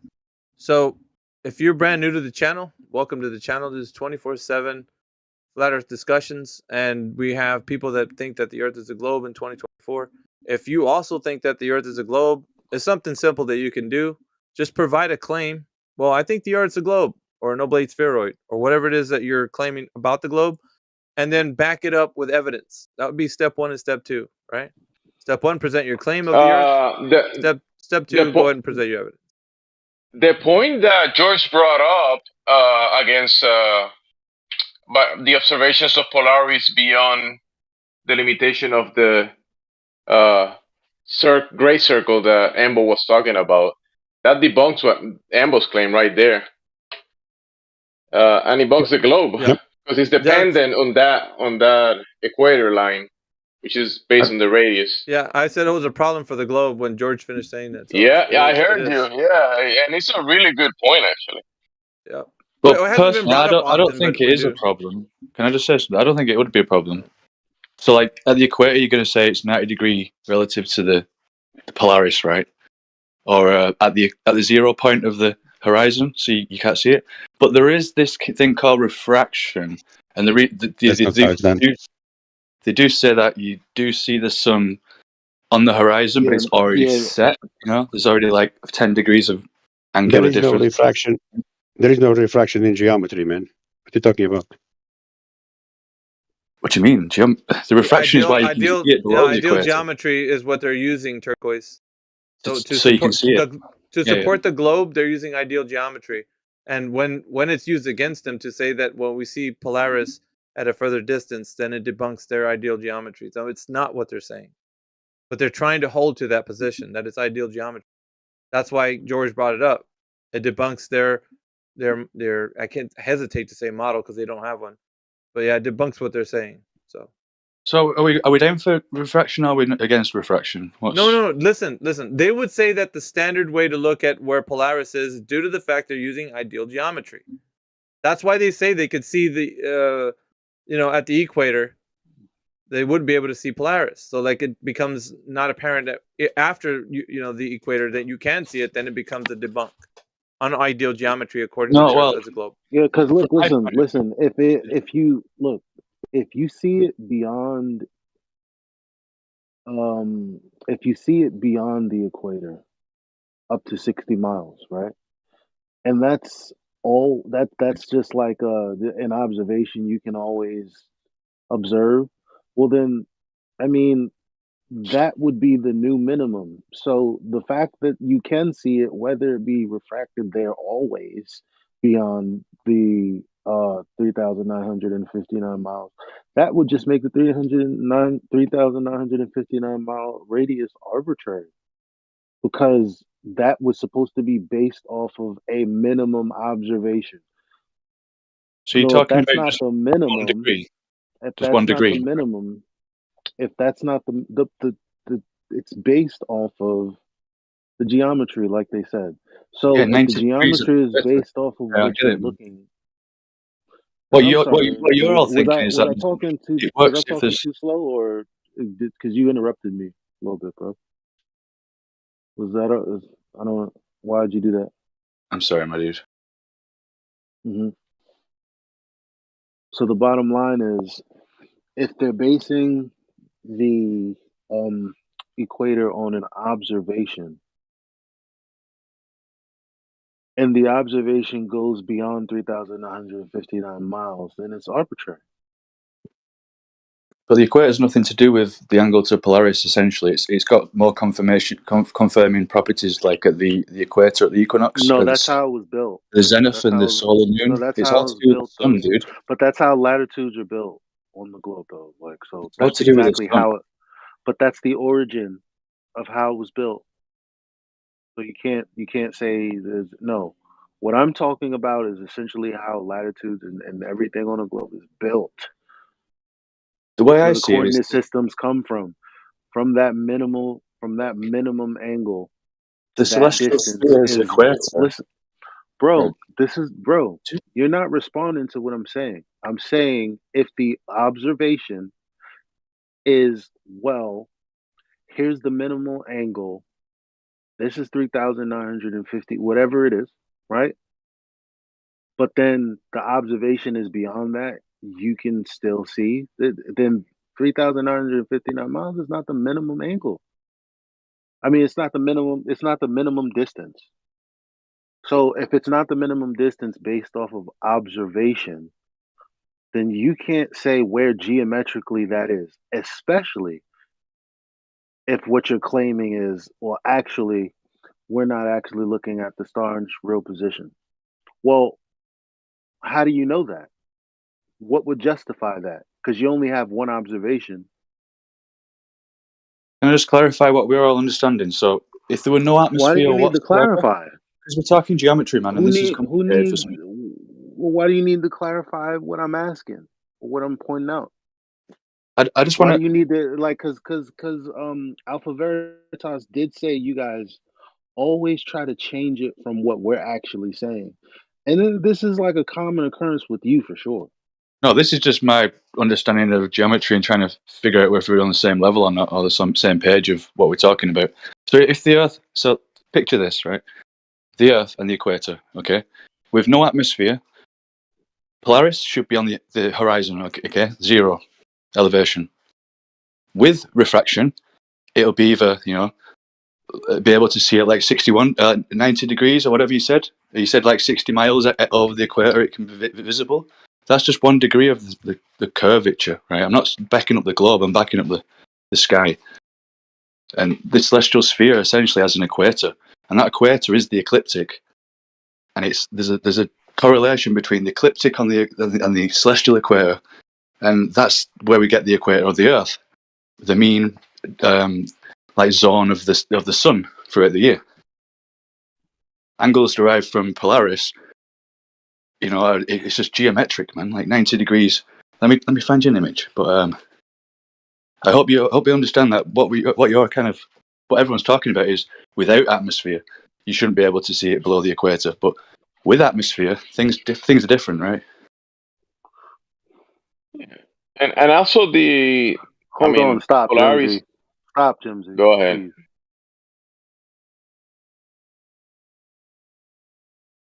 I'm going to ask you again. If that's the case, what's the justification for its minimal angle? How do you justify? Well, without the air, it would be exactly at where the equator is. However, because we've always had and always will have air to breathe, it's actually further than that. How did they determine then that the equator is exactly where it is based All off of the the other minimum stars, angle right? to Polaris? Well, it's No, like solar Polaris noon. is Solar noon, for example, no, when the sun's at its highest point, elevation, at the dude, equinox. dude. That's it, though. That's the answer. Dude, no, it's not the answer to my question about Polaris, which is just one star. That we're just talking about just Polaris. We're just talking about just the literature and how our navigation system was built off of just that as a reference point. Because it's the only thing in the sky that doesn't move. All of the stars move in synchronous angular relationships, right? Isn't that a So red as you get, herring to the point that again we're talking about Polaris, the one thing that doesn't move? yeah. That's Plus, you why need to they account for a bit of elevation. So can we stop him for a second? correct me if I'm wrong to the guy who's listening in, but you hear what I'm responding to him with, right? I think he's got Yeah, talking. you're just wanting to use Polaris as the pure reference, as the only reference. No, you're not the guy I'm asking, bro. Right. Sorry. They don't even understand who we're talking to when we specifically. I mean, obviously, Alpha Veritas was talking to one individual and telling him to listen in for when others, you, come in and try to argue against what we're saying. Why the fuck would you talk after? Like, I'm not talking to you.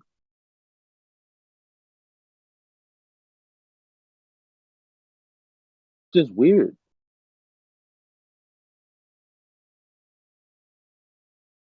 So the question I asked is, if they derive latitude lines on a globe from the minimum angle to Polaris, then how do they know it's where they say it is if you can see it further than that because we have air? Did you hear him answer that question?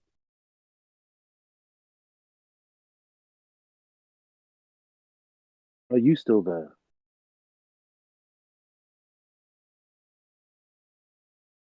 Yeah, I guess it's over then. Oh well, I don't care. I'm not talking to this other dude for the sake of it. Well, I can answer that talking question to? if he doesn't want to answer. Yeah, I'm just looking for the guy who's the reason I even cared to, because I'm not here to talk to the same people all the time. It's not. Yeah, It wasn't it was that. tennis, dude. It was tennis. It was all direct Okay. towards, yeah. Dennis, you got yours on, bro? I'm still here. I'm just a little busy. Sorry, can't really respond too much. All right, so maybe he wasn't listening. Never mind then. Doesn't matter.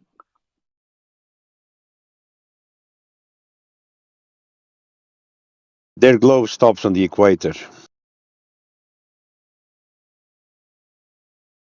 So beyond the equator is beyond the globe. And I think I said it all. What does So that the whole mean? consistency moves together, doesn't it? Sorry, Scott, you go. No, I was done. Go ahead. Because beyond 90 degrees, it then becomes negative. Yes. No, the equator is the sun's path overhead.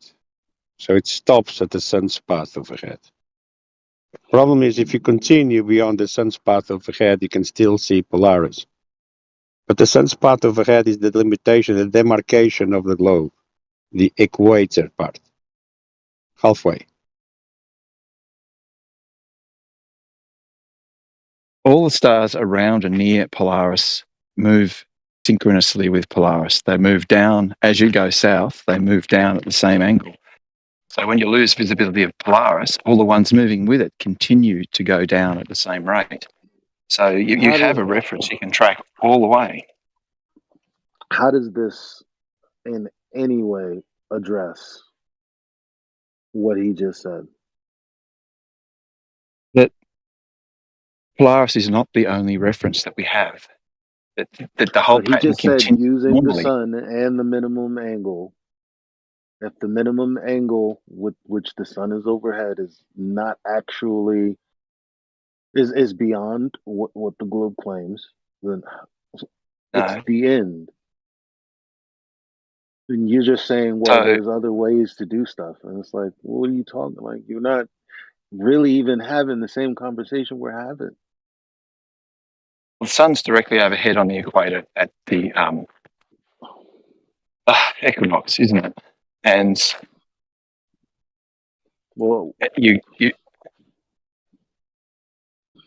You're conflating equinox with equator. That's not what's being said. No. When the sun is directly over the equator that day, is that the equinox? Yep. At noon. Yeah, at noon in just one spot. So if you so the thing he's asking is, if you can go beyond where the sun is 90 degrees, But you go towards the south and you can still see Polaris. That's the end.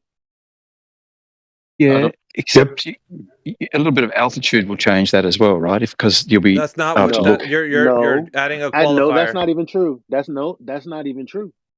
That's not true. We just spoke about no matter how high you go, the elevation to the celestial bodies do not change. Everybody knows that. But it's just That's one of correct. those weasel. It's one of those weasel tactics. They try to add a qualifier that you didn't say to then make that what they're saying is true.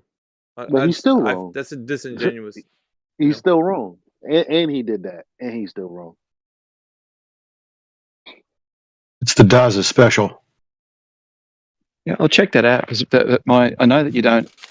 When you do celestial We had navigation, an it's all argument reference to where the plane. we already had an argument that the reason that the angles don't change is because of how distant. Like you sitting here acting like you didn't have No. like. So I'm then just why trying are to you get it through my head. why are That's you all how it playing works. a new position then? Like that's just so like how could you articulate a point that is completely the antithesis to what you and I had a conversation about, which you just now said you can recall. I'm just trying to picture it in my head that Something other than what we're saying? Is that because because when you're at the horizon, right? When you're looking at this is because just you're not assuming really the answering or responding to anything we're talking about, right? No, I'm just trying to flesh it out in my head. So if you're standing, Yeah, it hurts. if you're doesn't at the equator, right, and the Polaris is at 90 degrees, right? If Polaris goes below 90 degrees, you have to raise yourself up so you can see over the horizon. That's you what can't. I'm saying. I'll Except draw. you How can you be in the equator if Oh, Polaris at 90 degrees, man? Except Get you him, Elijah. can't. Get him. Except you can't because if you raise up in altitude, that's exactly the argument that I made when we were talking. And bro, so I hope the other guy is listening. But 2 Now the weeks angle's ago, still the same. shut up, The shut up, angle's still the same. shut up. Because now he's saying the angle is still the same. So if the angle is still the same, which is you can't see it, then what would going up in altitude do? He shellacked if himself the angle right won't there. change? He just shellacked himself. Yeah, no. So if the angle Boom. is 91, right? 91 from vertical, and you can't see it because the horizon's in the way. If you go up in altitude, the angle's still the same, but you can see over the horizon because you've got higher. But your angle's That's why still you the can see same. it. No, your angle. No, Yes. the angle being the That same. you've got up over the The horizon. angle I'll being send you a the drawing. I'll same. show you. The angle being the same is not visible because the horizon, all intents and purposes, like you, is geometrically blocking it. So what zero means, it is zero angle, zero altitude above the horizon. So if you're talking about going higher in elevation and then getting an altitude change between the horizon and the star, you're a fucking liar, bro. Because you and I No, had that's a not what I'm saying. conversation. Because you and I had a conversation where we both agreed that no matter what height you are, the angle of view will never change. So Yeah, that's correct. If the That's angle, correct. so if the angle of the star is below the horizontal, there's nothing you can do to go up in the air to bring it back. That's what you're lying about. What's the distance to the horizon? You're lying. You're telling the people who are listening that you can go up in elevation and see a star has disappeared. You're a liar, bro. Elijah, may I make one clarification, please? What's up? Daza, you're treating the North Star like it's a terrestrial object and not a celestial object. If you're agreeing that if you raise up in altitude, the angle to the star does not change, then you cannot be treating the star like it's a terrestrial object or a physical object at a physical location, nor can you treat the horizon like it's a physical location The unless Earth you is want a us to sphere, reintroduce bro. you Get to the over Black it. Swan. I don't know. Yeah, but that's not how it's done. That was not clear. That didn't clarify Yeah. anything. The bottom I'll have a line think about is it and I'll get back to you. Sorry. Well, the I bottom line posted that on the chat. I can read to you Daza, guys. you're right. Daza, you're right. I'm gonna quote Jim Clark, and this is from Texas. It says, if conditions are just right, you can see Polaris from just south of the equator. To find out how far south, let's first set a few ground rules.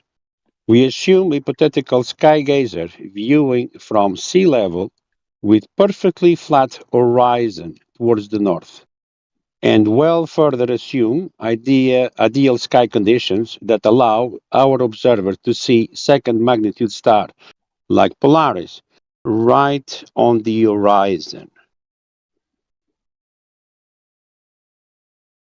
So you see Polaris right on the horizon, through the scope, right in the middle of your horizon, in the middle of the scope. So we have 180 degrees of zero elevation, the horizon, and you bring the celestial to the horizon. You don't need to bring it down, it's already down. That angle of elevation, you're going to deduct from the 90 degrees that you just measured, and find the co-altitude angle that will give you a distance to Polaris. In this case, if you do that calculation, the radius will be greater than the radius of Earth.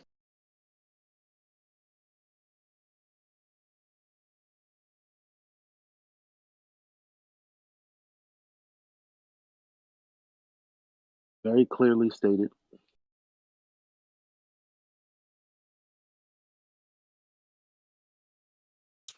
Except what you all don't seem to understand is there are two angles involved in what you guys are talking about. There's an angle elevation to Polaris, and then there's an angle elevation to the horizon. And when you're at sea level, the angle of elevation to the horizon is 0, and the angle of elevation to Polaris is 0. If you move up in altitude, the angle of elevation to Polaris stays at 0, the angle of elevation to the horizon drops below 0, and therefore it gets out of the way of Polaris. Except Very that simple. doesn't actually happen. Very simple. That's not right. Except that, That's not right. except That is that, exactly right. And if you guys no, would just take a time to understand that, maybe you'd except understand that's not something about the actually, world. except that's not actually true though. Which part's not Bottom true? line. Which part's not true? The part where if you can't see Polaris, so however far Why south don't you say what I said and so tell me which part I said is not true? why is he interrupting what I'm saying? Scott, you don't have to like belligerently talk over Elijah. So I'm going to take you off of mute so you can actually talk to him. And take turns, please, Scott. So if you actually go far enough south that you don't see Polaris, there's nothing you can do going above the geometric curvature to be able to see it. It's bullshit. And is that supposed to be a refutation? Well, you're saying if it's below the horizon and then you go up, you can see it. Oh my! That's not true. And what reason did I give for that? No, it's just not true. So claim is true. reason or not is not true. So can you tell me why the reasons are wrong that I gave? I can. Because in celestial navigation, if you allow me, in celestial navigation, yeah, you need to count 0 elevation throughout. Yeah? If the observer is not at 0 elevation, he needs to put himself at 0 elevation. Calculated or not, it's 0 elevation. When you're measuring the elevation angle, in this case to Polaris, regardless where you are, it doesn't matter if you have a continent in front of you. The 0 elevation is throughout from your position to the ground position of Polaris to give you a distance. So it doesn't matter typography or anything like that. What it matters is if you're not on the surface level, you need to put yourself at the surface level. You're not correcting to the horizon. You're correcting your height above the surface. That is a fundamental. That is the fundamental misunderstanding of what they do in celestial navigation. You're just incorrect. No, that and why is that? Is exactly. You think that you think we're correcting to an horizon at 1.2 times the observer height in feet? We're not correcting to horizon at all. We're not correcting to an horizon at all. Okay, so what's the dip correction then? The dip correction is the angle that you subtract from the measured angle from the horizon to take away the distance, the dip in the angle that is less than the horizon. That's supposed to change, right? And that's It only if you're does. not It's not using supposed a. to be fixed, And but that's that's only if not you're. supposed to be fixed. And that's only if you're not using a bubble level. Right, if you're I'm That is sorry, using correct.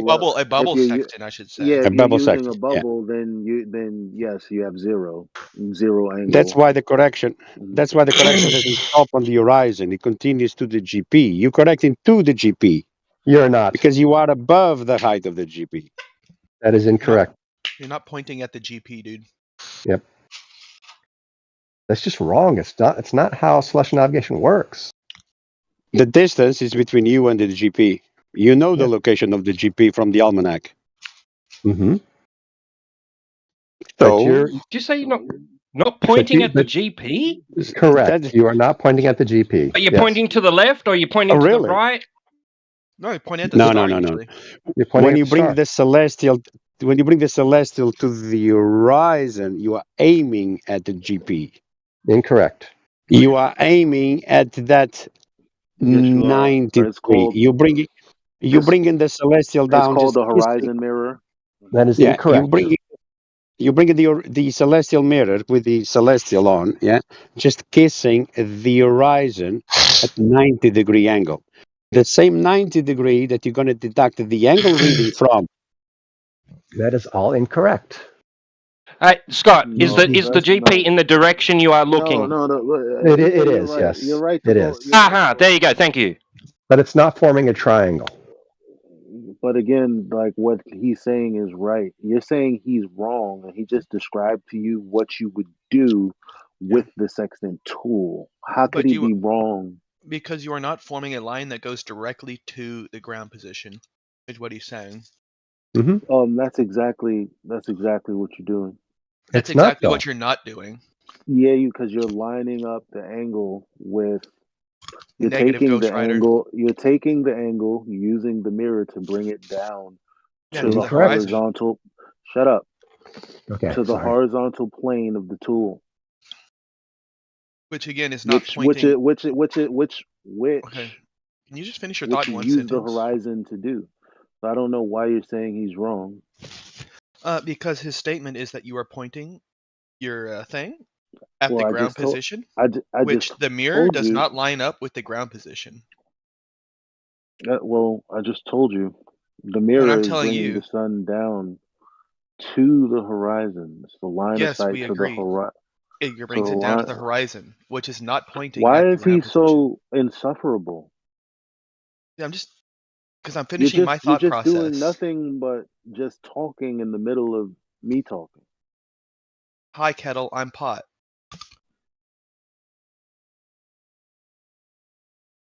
You're just interrupting us talk about how this tool is doing what it's doing.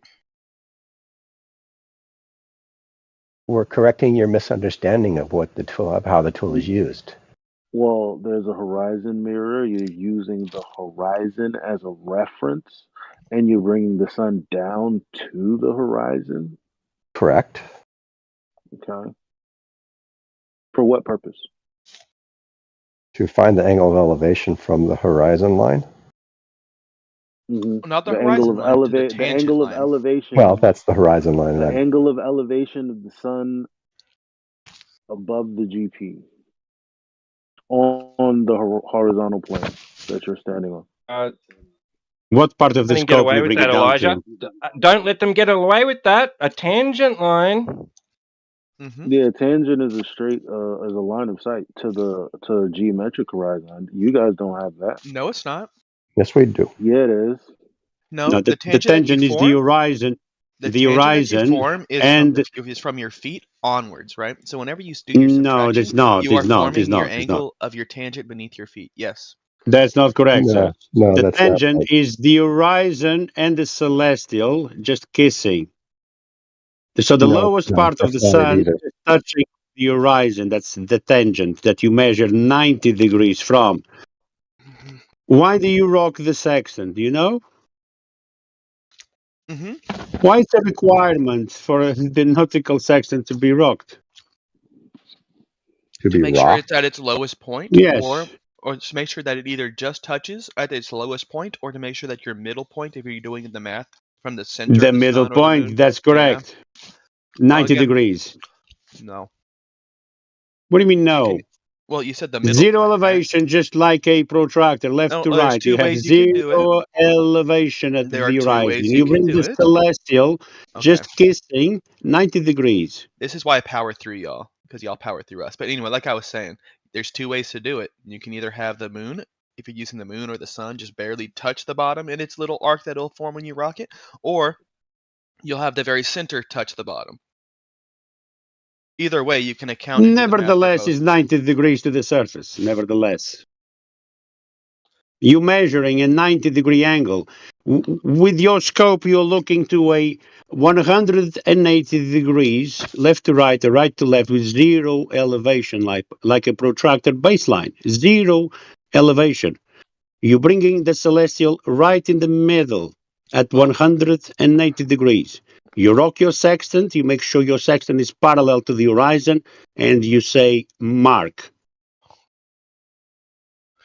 Yes, we understand the process. Also, you're not forming a 100, or you're not forming a When 90 you say degree. mark, yeah, because you brought the celestial down to the horizon, there's an acute angle to the right angle you've just measured. That acute angle is deducted from 90 to find your co-altitude angle. Yes, we're aware. It's So not, there you not go. true. No. You're thinking What about do you mean it's not triangles. true? There are no triangles formed. Oh, that's right. It's That's right. elevation angle. What do No, you mean he's no thinking triangle? about fucking angles, you idiots. Yeah, no, and he's connecting them as a triangle. Well, He doesn't. also he's using the wrong. It would be the complementary angle, not to a triangle. So it's not an elevation angle we're doing then. Oh, there's definitely an elevation angle, but it's not forming Oh, a triangle. so what do you mean it's not forming a triangle? What is an elevation angle? It is just an angle above a line. A line? Can you cite that? An elevation angle is the angle above a certain point, usually No, using a line. that's Yeah. wrong. That's wrong. Can you post the definition so we can all No, read I'm it eating together? right now. Oh, I My see. hands So you are don't know the definition of. It's okay if you don't know, because we deal with the elevation angles. If you don't know what they are, how can you contradict? How can you have an opinion in something that you don't know what it is? But we do know what it is. You don't. So what is it then? It's right Elevation here. The angle angle of is- elevation is an angle that is formed between the horizon and the line of sight. So literally just what I said. How high up an object No, is that's using. a lie. That's using, a lie. You That's a know? lie. Okay, what did I No, say? that's not What it complete. actually says from Can you post Merriam-Webster that? says that what Merriam-Webster says is the angle formed. It's almost what he said by the line of sight and the horizontal plane for an object above the horizontal is what it says. Well, here we have we have two little Wow. definitions here. Here we go.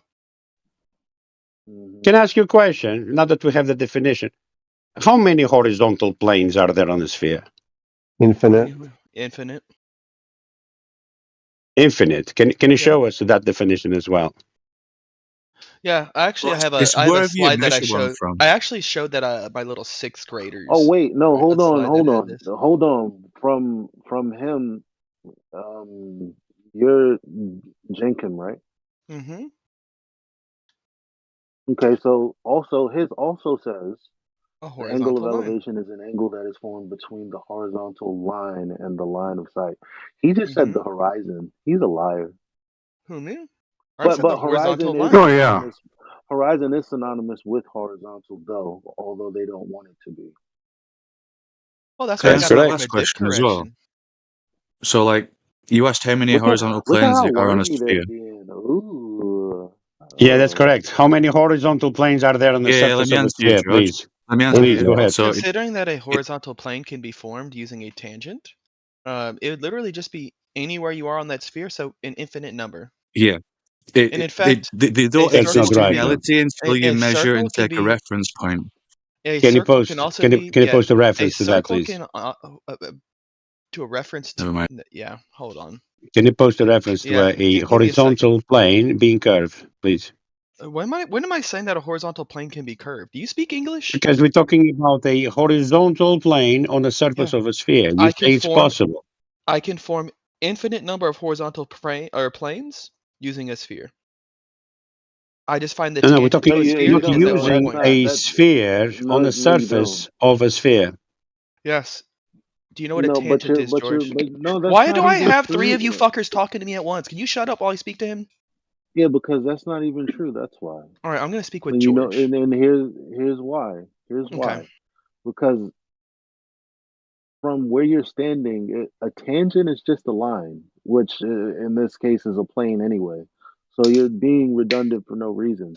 No, you don't use the sphere to create a plane. You create a plane irrespective of the globe you're standing on.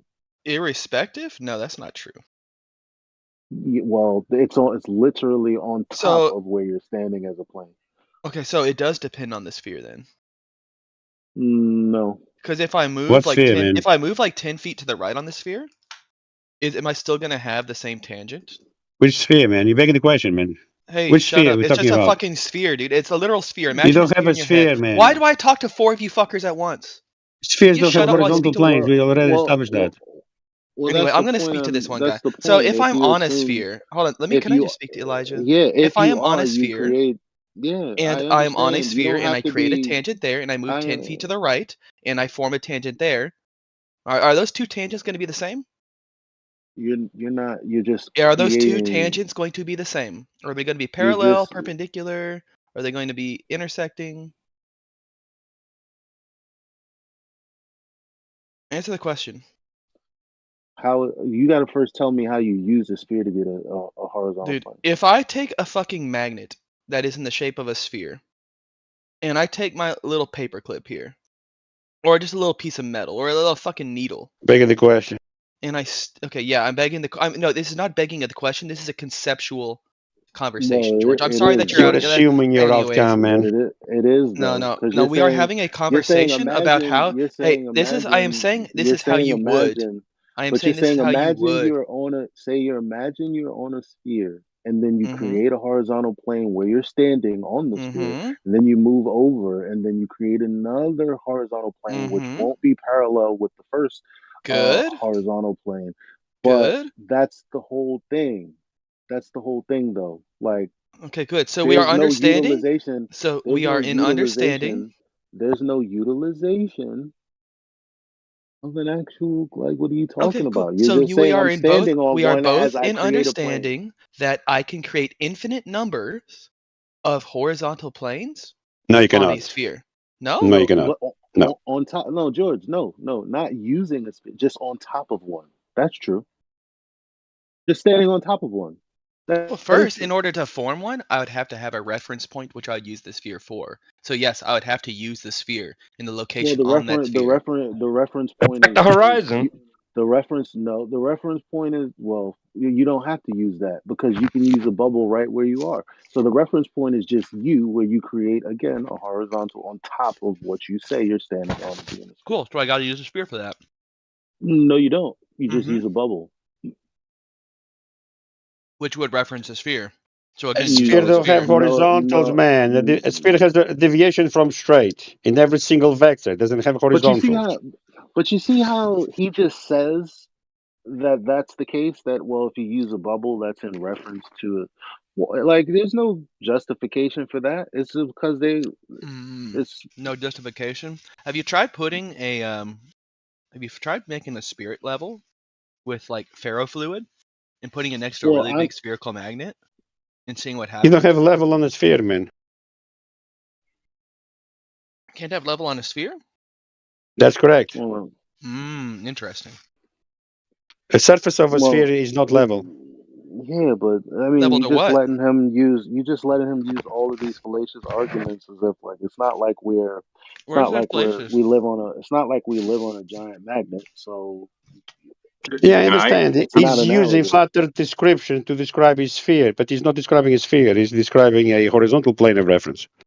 Can I Hello, friends.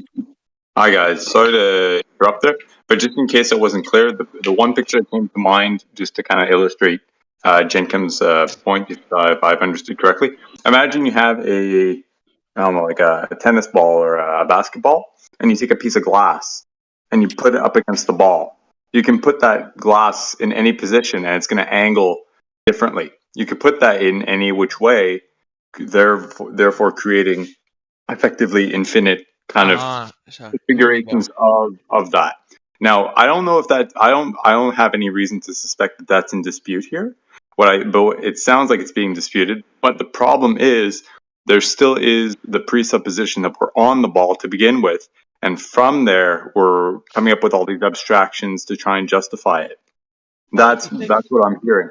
So I'll let you guys back to the conversation, but I thought that might kind of visually clear up the argumentation in case that was in contention. Yeah, so right here, if you look in the side chat, it describes how a circle, and then we can derive, or I guess use the integral of that for a sphere, as to how a circle can have an infinite number of tangents. Therefore, a sphere can have an infinite number of tangents, or can be built by an infinite number of tangents. Well, I mean, the thing about this is just talking about a circle. Yeah, and what's the inherent difference between a sphere and a circle?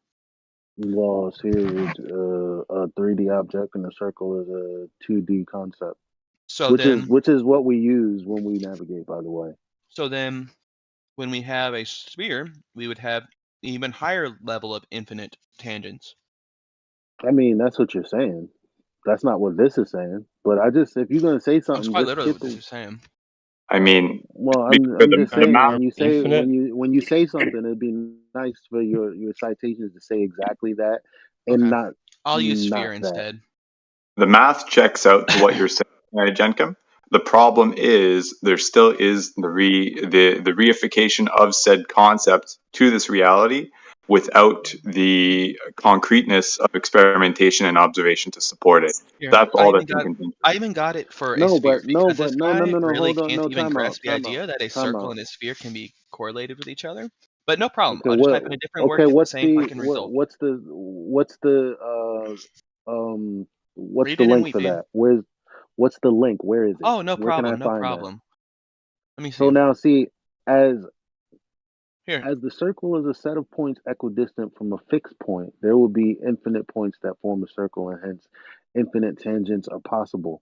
Now, this is what we're talking about with the line of position, as you'll have a line that is perpendicular to the direction of the GP, and you're trying to figure out where you are along this circle of equal altitude. You're trying to figure out where you are along this line of position, is what they call it in navigation. Now, nowhere in anything that I just explained explains that it's a sphere, because if you're using, for example, one star, then all points along that line of position, line of position, which is a 2D circle, would be the same distance from that star, no matter where you are along that circle. Now, he wants to say, well, it's actually a sphere, and it's like, well, how does somebody who doesn't understand this actually get that from what you're posting? One more time. Sorry, could you repeat that? No. Okay, that's fine. I kind of have an idea where you're going with that, with it being applied to a flat plane, but that's just not how we actually do it. And that's not how it's practiced. That's not how the math is done for it. But well, I spoke about it all day earlier. It's exactly how it's done. It's quite literally not. Quite literally is. No, quite literally not. But again, Yeah. that's why we have Sonny's why just we have posting linear mad relationship stuff. rules, which are not able to be mapped out on a plane. Yeah, but this has nothing to do. I mean, because at the same time, you have right there what Sonny posted above you, where you have the co-altitude relationship, and you have the zenith distance, which is a radius between the observer's position and the GP of the star in that So we'd be able to get diagram, the and height of the star? anywhere along that circle. No, you can't do that with Why not? celestial objects. So anywhere Why not? Hold on, why not? along that Why circle, not? anywhere along Why that, not? you see how he's being like, you're saying why not, but you don't have you can't prove you don't have a position on it either that you're going to be able to say, well, this is the proof, because you're already in begging the question territory already. So What am I begging the question of? all We I'm have an saying object. is right. We All have I'm two saying angles in the is side. all Angle I'm side, saying angle is tan. Like all I'm saying is when you look at Sonny's diagram here, you have a radius. Sonny's The diagram is radius, flawed. well, you're saying is flawed, but it's from It's flawed. the GP of the star, and then you as the observer. Anywhere you are along this circle of equal altitude, will be the same distance. That's all this is saying. And they're saying, well, it's not actually this, it's something else. Well, I mean, I don't know how the fuck else you get 90 degrees like that.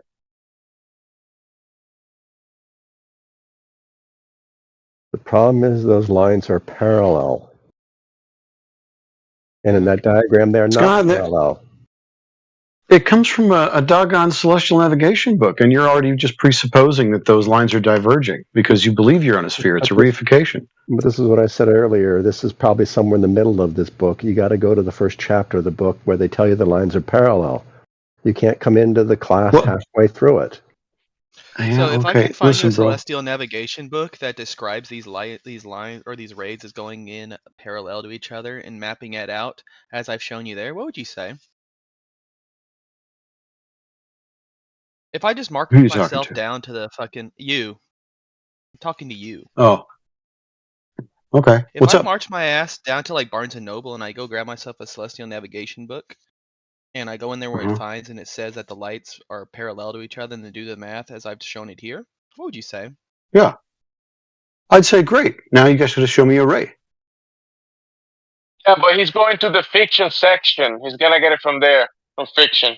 From Right. fiction. Right. Yeah. I mean, there's all kinds of presuppositions built into that idea of the ray anyways, right? You're going to call the rays from that particular object in the sky that you believe is probably light years away to be this really big ball of burning gas, right? So all these presuppositions are already built into it. Nobody makes those presuppositions in celestial navigation. They just go, oh, there's a star. I measure an angle to it on a plane. I get my elevation angle. No, and we go from there. Parallel. They make an assumption that they're parallel rays. That's why the math works out the way it does. That's why they use Haversine or Haversine functions. Parallel. Yeah. That's why, like, you can still map this shit out on a globe using those angles that you get without having to do any math and be right on point with where you are. Like, if you get a show me that. Yeah, sure. I got a video of it. 1 second, let me find it for you. Wait a minute. A really nice video where a guy took a a compass and applied the angles to the compass. Was it a suspect parallel? Do what? Yeah, let me show you. You need to stop using a horizontal plane to prove your globe, man. Yeah. That's a good thing or not. The only horizontal plane I would need would be the tangent that I would form, and I can go from there. You don't have a tangent. You have a straight line to a horizontal line, which is another straight line. You don't have a tangent. A straight line to a horizontal line. Yeah, not to the parallel, horizon. boy. Yes, that's what we call our tangent. Yeah, you have a straight line to the horizon, to a horizontal line. So, yeah, the tangent, I agree. It's not a tangent. It's a straight line to a horizontal line. A tangent needs to meet a circle. You don't have a circle. So, really quick, if it was a straight line to a horizontal line, I wouldn't have to do a dip correction. But You don't have to Are do you any above the dip surface correction. of the Earth? Yeah, I'm above the surface of the Earth typically. I'm typically not doing... All right, so if you're in a skiff, do you have to take an actual dip correction or no? If you're in a skiff, do you have to take a dip correction? Or are you already on the plane? Okay, so you're already on the plane. So the Earth is the plane that we're using here. Welcome to Flat Earth. Yep, sure. What if you're in a submarine?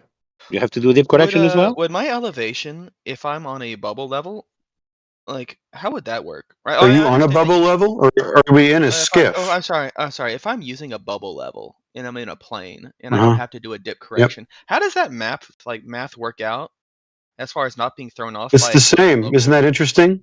No, yeah, that's Isn't weird. that interesting how it's the same angle? Weird. Yes, Right. that would only work out if we're assuming parallel rays. That's the funny part. Parallel rays? No. You mean from different lights? Can you demonstrate to me then, says who, how From you different can have lights, the yes. equivalent angles regardless of From different lights, altitude? yes. Can you shut the fuck up, George? I'm speaking. I'm agreeing Oh with my you. gosh, dude. Can you No, same like lights contain your emotions, Akubonite? It's really unnecessary, bro. Can you get a hold of your emotions?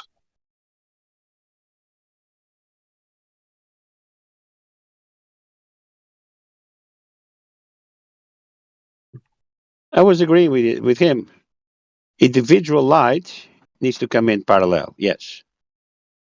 If you're using the sun throughout the day, the 3 readings that you do must be parallel. The 3 readings, not that the sunlight comes in parallel. That's absurd. If you've been in primary school, you know that the sunlight is not parallel. But the entirety of celestial navigation is built on that principle. You guys are trying to use something other it's people based have on the done principle that and deny the assumptions on which they built it. no one is denying that. Scott, Every can single you light in actually the sky, not every single one of these 50 odd, I think, that they use for celestial navigation, they have a ground position that we use that ground position for distances to, in order to find your position on the ground. That's what celestial navigation is. Not just celestial navigation, navigation in general. If you're on an airplane, yeah, your 3 circles of equal altitude will be where? Not in thin air, will be on the chart at 0 elevation, because the maths are the same. It has nothing to do Why? with Because you're elevation. running parallel to the ground. It has nothing to do with that. It's just a fundamental misunderstanding you guys have. You don't have to add Amos here, Scott. It would be great if you just went ahead and got the citation, but it doesn't matter because then you're just going to go ahead and have a presupposition that I would like you to prove. Okay, and I know you can't prove it. Well, so yeah, but no, this is I maybe you think I can't, and maybe I can't, but this is okay. But this is what celestial navigation was. But this is what celestial navigation was built on. If you guys want to use it, you have to use all of your assumptions, right? Scott, great. If you're going to use their assumptions, I'm going to ask you to go ahead and prove the assumption instead of just going by that. So I want you to tell me how you know that a star that you're measuring to is the distance that it's at and the size that it is, and then we'll go from there. I can't. And you know okay. Then just let it go. But you have people in here arguing what celestial navigation is, and they're just getting it wrong. It's fine. We're not making claims about the light rays and all the stuff that you want to reify. We're just saying that we're taking an angle to a star. It's an apparent position in the sky, but it doesn't change with altitude, right? So that doesn't have anything to do with rays or anything. We're not making claims about rays. But you are. It's just an interesting phenomena. But you are. You just don't know it, apparently. Don't know what? That you're making claims about rays, and you're making claims about. No, I'm not. I'm taking an angle to a star, Scott. Yeah, I know. Yeah, and all the lights in the sky will have a zenith line, and every single one of those zenith lines will be parallel to one another. That's how celestial navigation works. No, that is incorrect. What do you mean that is incorrect? No, if it were true, celestial navigation wouldn't work. They built it on the. How would you find? How would you find your co-altitude angle if your zenith is not parallel to the zenith that you are observing? That's what you're misunderstanding. And if you don't, what is a co-altitude angle?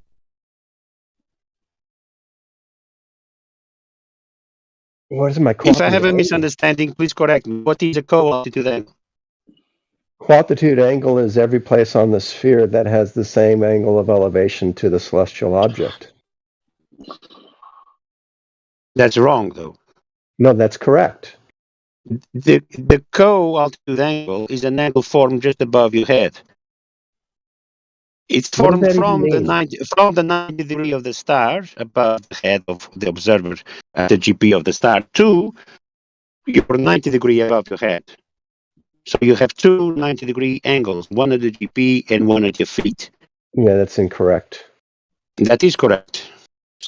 Yeah, you got any documentation? Yes. Post some documentation of that for me, where they're saying that all of the rays from all the stars are parallel to each other. Called circle of equal altitude, not circle of co-equal altitude.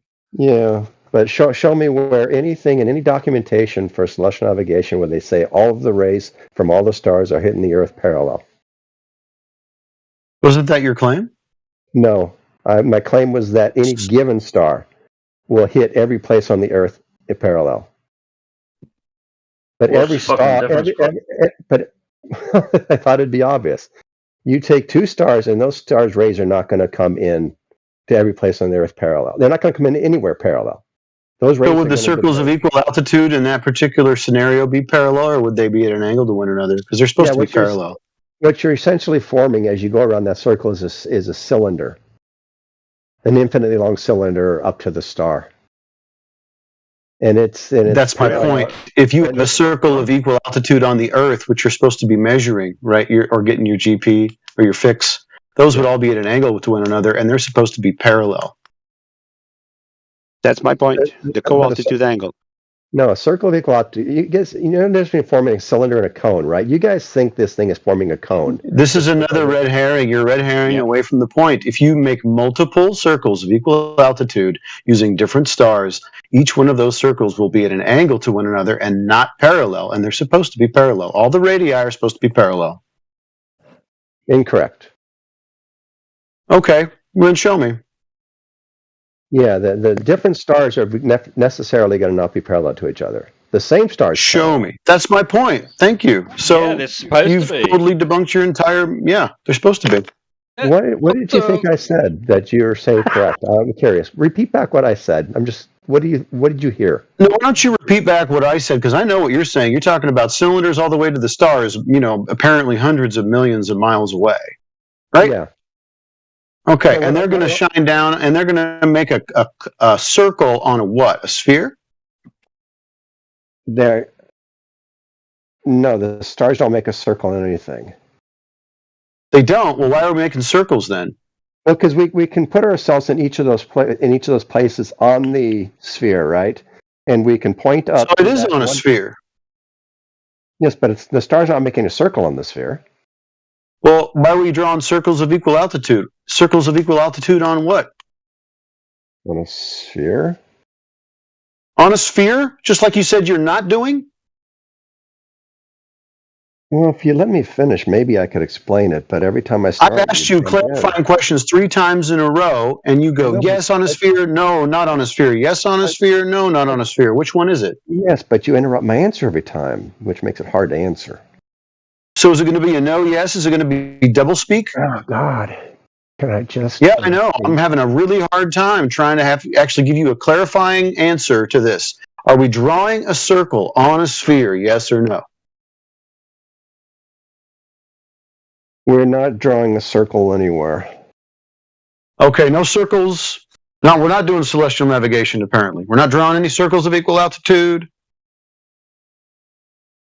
When someone does celestial navigation, I assume they're drawing a circle on a flat map. Yes.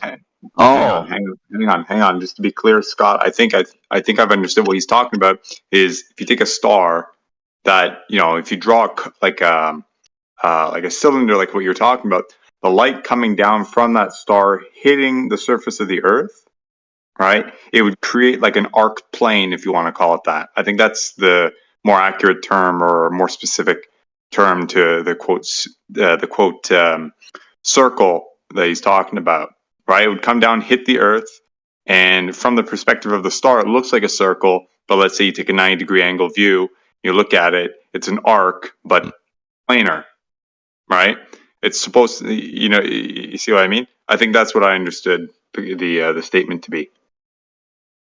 If Scott is claiming that each star has its own individual parallel light rays coming down from it at different angles on a sphere, you're going to be drawing circles on a globe or on a sphere or whatever, and they're all going to be in an angular relationship to one another.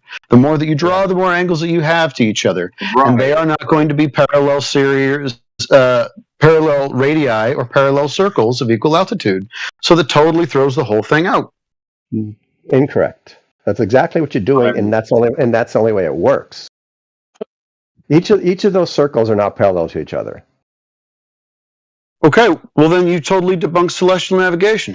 No, I didn't. I demonstrated it. So light isn't reaching parallel then? It really shouldn't be that hard. Any given star, take one star. That light will hit every place on the Earth parallel to each other. All those rays are coming in parallel. You take they're all from the Oh my gosh, hold on a second. I have to clarify this. So you're saying that on the inside of a celestial sphere that is modeled, all those stars are blasting light at you, at the observer, at the Earth, all of them parallel. No, one star. One star. We're using more than one star here, Scott. I can get to that. To explain that I can you get have to one that. star that is going to have light parallel to. Yes, the light from one star but hits then you every have a second star, and that's going to be parallel at a different angle, but parallel nonetheless on any other point on the Earth. Yes. So the light from one star hits every place on Earth. Mhm. And that light from that one star, all those rays are parallel to each other. Mhm. For that one star. You now take a second star, and that light from that star, all those rays from that star are parallel to each other. Yes. Those rays from star one and those rays from Thought they star were two so are far away not. it wouldn't matter. Those rays from star one and those rays from star two are not parallel to each other. I know that. You're making my point for me. Thank you. Okay. So which part do we disagree on then?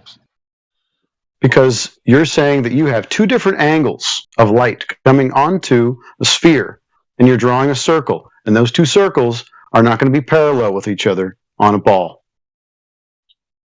Correct, yes. Thank you. So you've totally thrown everything out. You've just thrown celestial navigation under the bus. No. Your circles need to be parallel. Your radii need to be parallel. Yes. They can't be, actually. If they are, it doesn't work. I know. That's why it doesn't work, right? That's why your globe celestial navigation is totally retarded. But it works. No, it doesn't. Okay, now we got to... You're throwing out celestial navigation altogether, aren't you? No, you are. I am. If the lines of position aren't parallel, then you are simply out of position, period, end of the story. If the lines of position aren't... It's practical versus theory, right? That's what it comes down to. Yeah, and you're saying the theory because I back engineered the theory, right, from doing it practically, then it works. Pragmatic fallacy.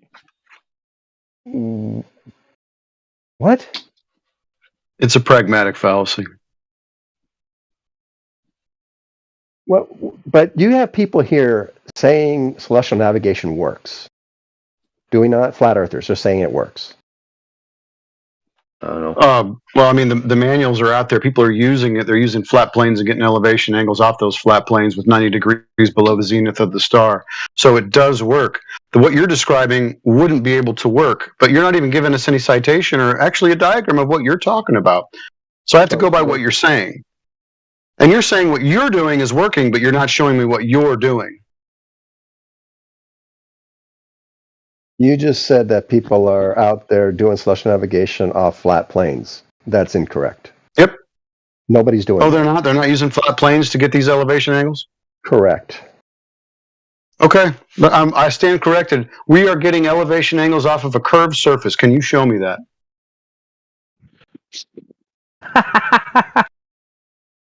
Yeah. Break out a celestial navigation book, and the first thing it'll tell you. I want you to show me right now them getting angles off of a curved surface. I don't want to talk to you about anything else. Right now, this. You don't know what an elevation angle is. Yes, I do. So should I publish? Should I put a link to a celestial So elevation angle is from curved surface, is it? No, it's from the projected plane from your tangent point. Oh, from a plane, like we just said, and then you said no?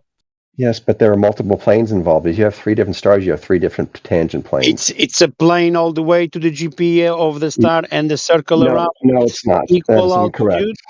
That is What incorrect. does it mean to understand the purpose? Hold on a second. He made another gaffe right there. We have three different planes at three different angles, just like I talked to you about before. I thought we were taking the same angles on the same planes, or different stars, same plane. Yeah, but the GP planes are different. The GP planes are different? It's not on the plane that you're standing on that you're getting the elevation angle from? Yeah. From your observation point, you have one plane that's tangent to your horizontal, to your, what am I looking for? Tangent to the horizontal. Horizontally, yeah. Yeah. It's tangent to the sphere at where you're standing, where you're What sitting on your sphere? boat. the sphere on which your boat is. So Yeah, you're going to beg the question. I just want you to go ahead and show me that we're getting an angle from a curved surface. Until I see that, I don't really want to talk to you much more. Yeah, me too. So no sphere. Daza just posted something right there. Horizontal from a curved surface. I mean, that's all I could post. That says everything right there that I would be able to say. He's got an angle to a horizontal. He's got that. Yeah. So we've got the horizontal. Then we measure the angle of elevation relative to that horizontal. Right. Where'd you get the horizontal from? Where did they get the radius from? Well, in that case, we don't need to know the radius yet. We're just measuring an angle. No. Daza, I'll give you 5 minutes. Tell me where you got this horizontal from. We can either establish it from vertical, or we can establish it from looking at the horizon around us, right? Intrinsically linked, right? Yeah, but we can also establish the tangent line on a sphere without knowing where the center is or the radius. A tangent line on a sphere without knowing the radius. Yeah, you can draw a tangent line to it. Can you get an angle from it? Well, once you've got the tangent line, you can draw an angle to it, yeah. Is it a tangent line or a tangent plane? Because a line, right, and there's a tangent point. Oh, well, yeah. Which is where a line touches, right? So what are we talking about specifically? Well, it's a plane.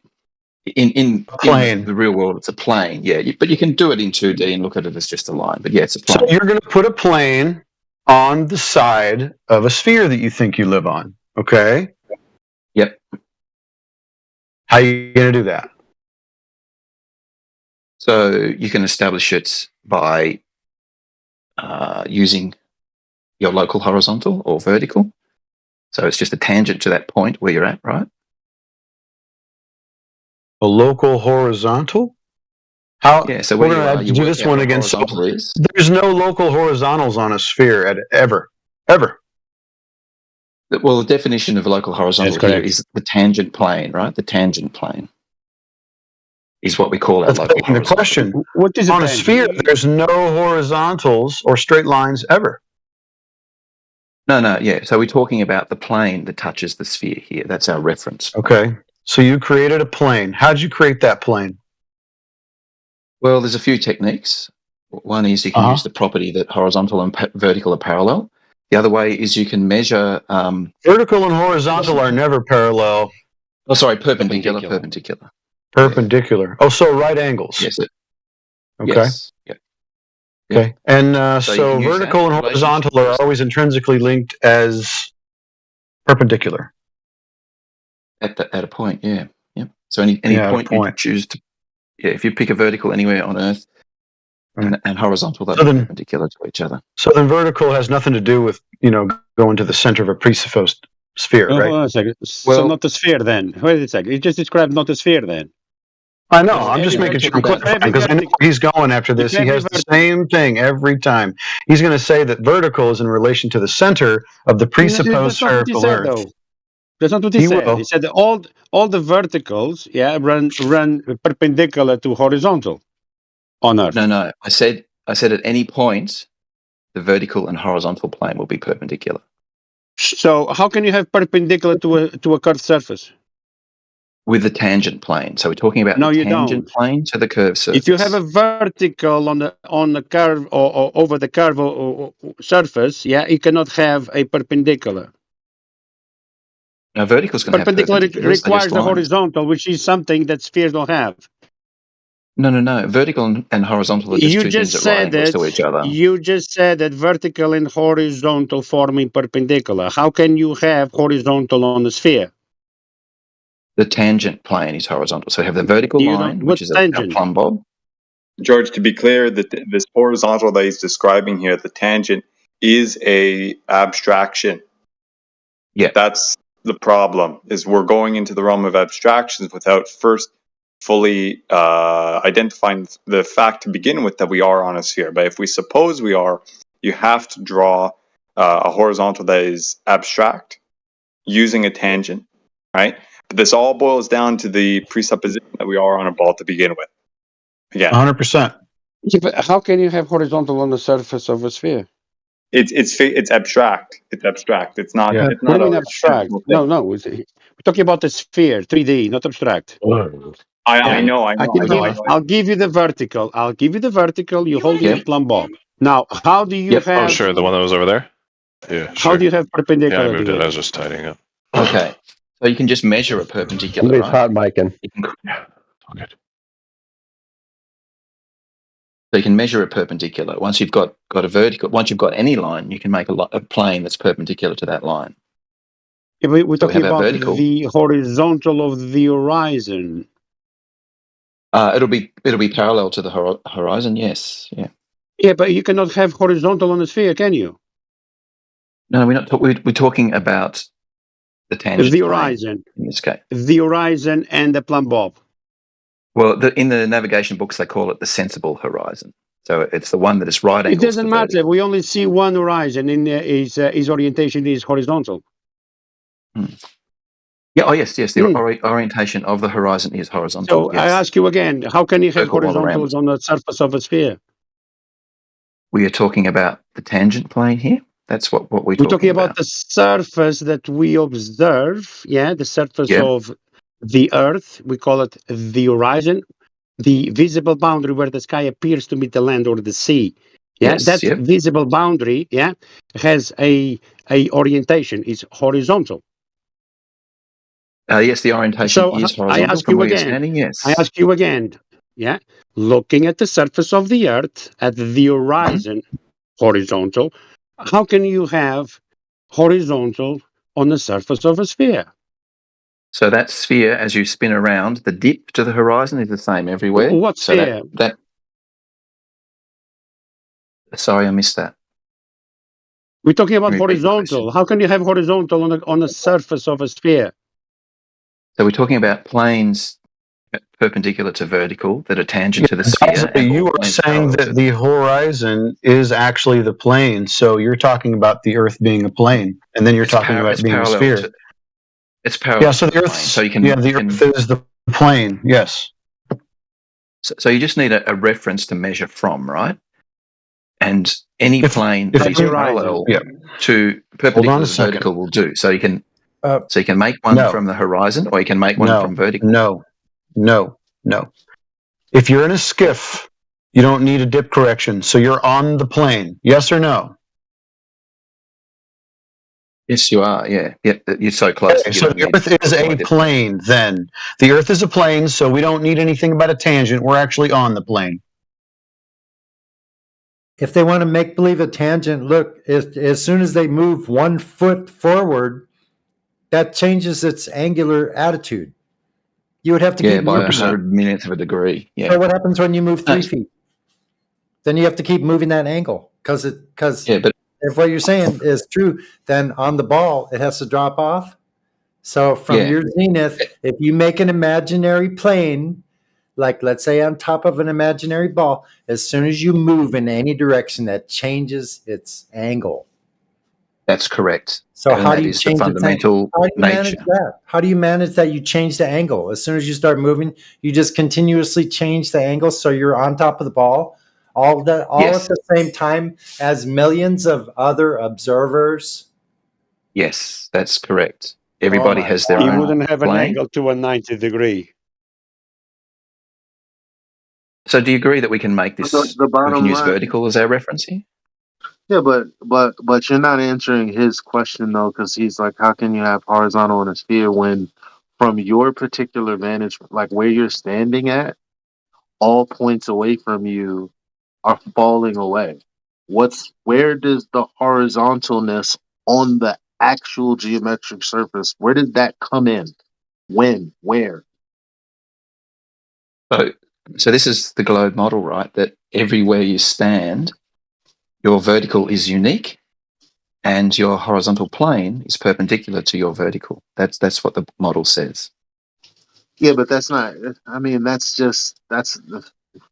assuming you're already on a sphere that you're standing on, that you're going to create a horizontal for. But I mean, so you have to establish your measurement point. If you guys are going to say that, because you're not utilizing the spherical surface to help you do this. That's because you guys will say, well, it is. And when we look out to the horizon, obviously it is a sphere in some sense. It's like, well, but the thing about it is, on a sphere, every point would drop away from you. So at what point geometrically could we say that we're utilizing the sphere to get, other than just saying, well, we're not actually making the observation, we're actually just going to create a horizontal where we're at. And in order to make sure we're doing that, is we're going to use a bubble, we're going to be in a skiff or something like that. We don't have to look at anything. But at that point, you now have a plane on top of a sphere. Where does the sphere come into play? Where the plane is touching, I think I can see where you guys are kind of getting stuck because the No. I know what that means. It's like a dingleberry. So you have a plane and you have a little ball sack underneath. I get it. I'm not confused about that, but that doesn't address what I asked. And I'm not trying to push for you guys to answer what I asked. Like, but to be fair, like in any instance, you're going to reference a plane. So I guess right now the argument is, well, are the zeniths parallel or are they divergent? Well, mathematically speaking, they're not. They're not parallel or they're not divergent. They're not divergent, mathematically speaking. When you're doing celestial That's correct, and they know that, They know if you are in one point trying to measure the height of two different mountains, the zeniths of those two mountains, they need to be running parallel to one another and to you, to your zenith. They know. It's part of their maths. It's only anti-ballers and the anti-flat earthers who come here with their own rhetoric, not even supporting what the ball is saying. It's not part of our we math. are actually doing that. What math is that part of? Can you show me that math? The triangulation. Yeah, it's not part of any of the math I've ever seen. Oh no? You don't know how triangulation works? I do. With right angle triangles. So I don't think you if you do. measure the height of two different stars or two different mountains, even on the ground, two different mountains. The zeniths of these mountains need to be parallel to one another, 90 degrees, to the plane that you've created. That is incorrect. No, that's not incorrect. Show me the math for that. It's not math, it's geometry. Well, show me the geometry for it then, because math is geometry is math. Geometry is part of math. I get you. Yes.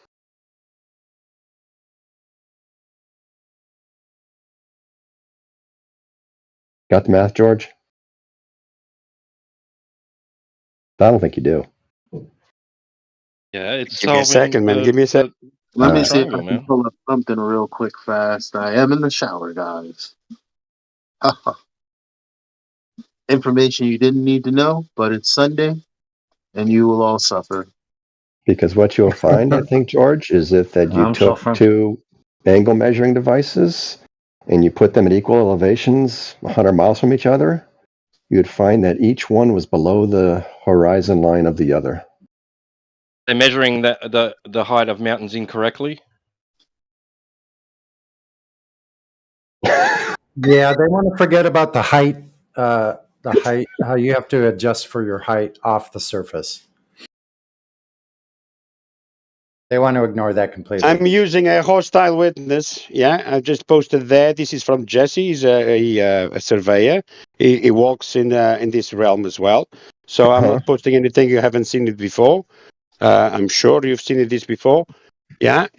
As you can see, you have here the calculation, for the heights of 4 different mountains. And as you can see, every single zenith of those mountains are running parallel to the surface. See, horizontal baseline? See the zenith of 4 different mountains and the zenith of the observer? All of them are running parallel to one another. 90 degree angles, at the base of the mountains for the calculation of the heights of the mountains.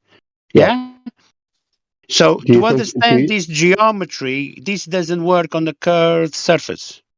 Do you think as depicted here, these mountains obviously are miles and miles away from the observer. As you can see, 0 elevation is required to establish the different heights of the mountains. The geometry is this one. Do you think if we pull Jesse into this conversation right now that he would not agree with me that you have to take into account Earth's curvature to find the actual elevations What of those curvature? mountains? Not on this drawing. There is no curvature. That was my question. What was my question? Scott, Go that ahead, question is a red invite them herring. in. Hold on, George, that's a red herring, Scott. We're talking about the claim that you made.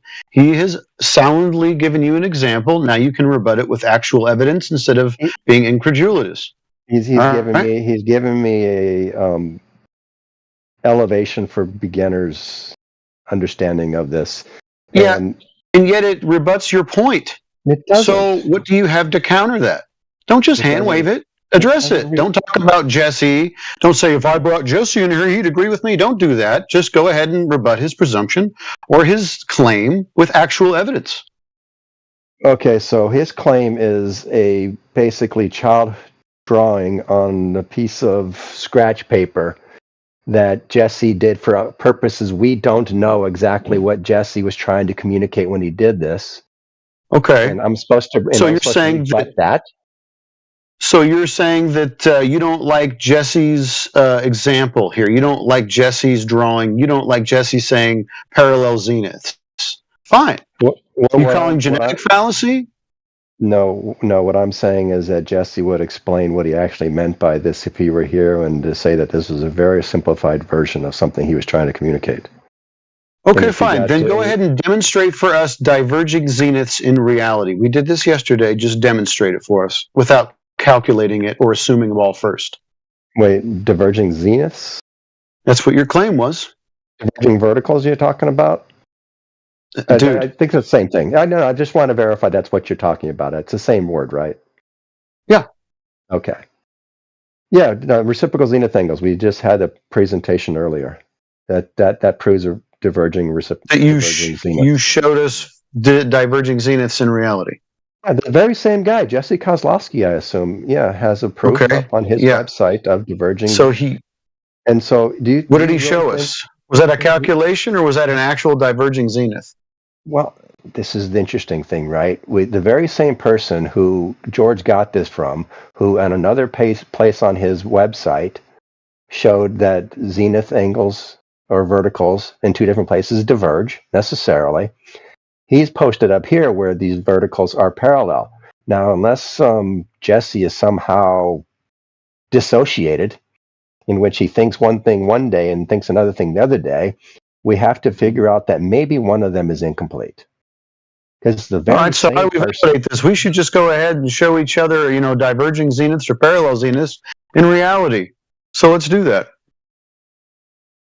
What did you look at the web page that I showed just a second ago? Yeah, I did. What did you think of it?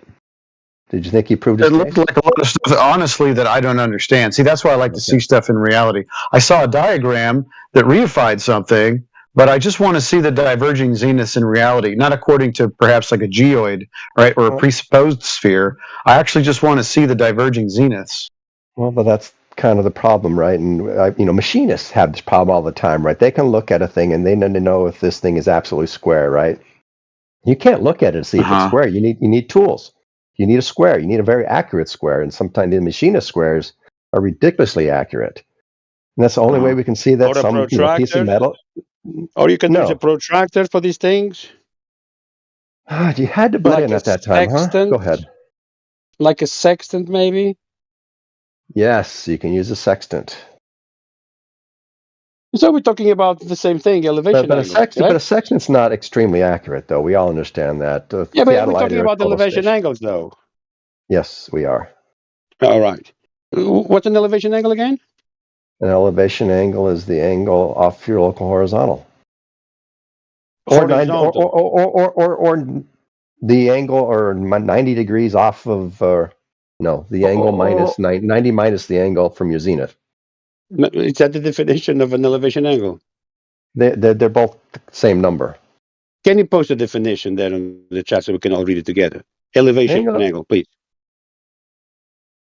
It's been posted like 8 times already, just this afternoon. Why would a ninth change anything?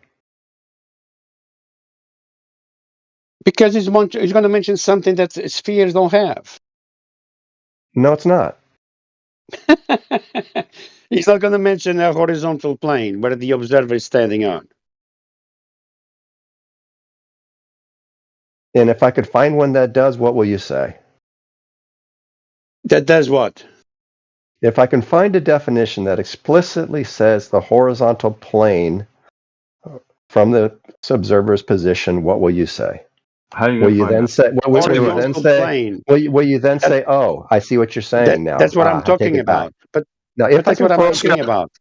If I can find it's fellas, it's okay. I cited one. So this is from Sustainable by Design. The altitude angle, sometimes referred to as the solar elevation angle, describes how high the sun appears in the sky. The angle is measured between an imaginary line between the observer and the sun and the horizontal plane the observer is standing on. Exactly. There we go. Exactly. There you go. So how many horizontal planes are there on the surface of a sphere? Infinite. No, Infinite. There's zero. Infinite. There is zero. Just like the same. Why do you think there's zero? What are you basing that on? Because it says on a the ball has definition. zero Can you read it planes again? on it. Correct. Can you read it again? He didn't got it yet.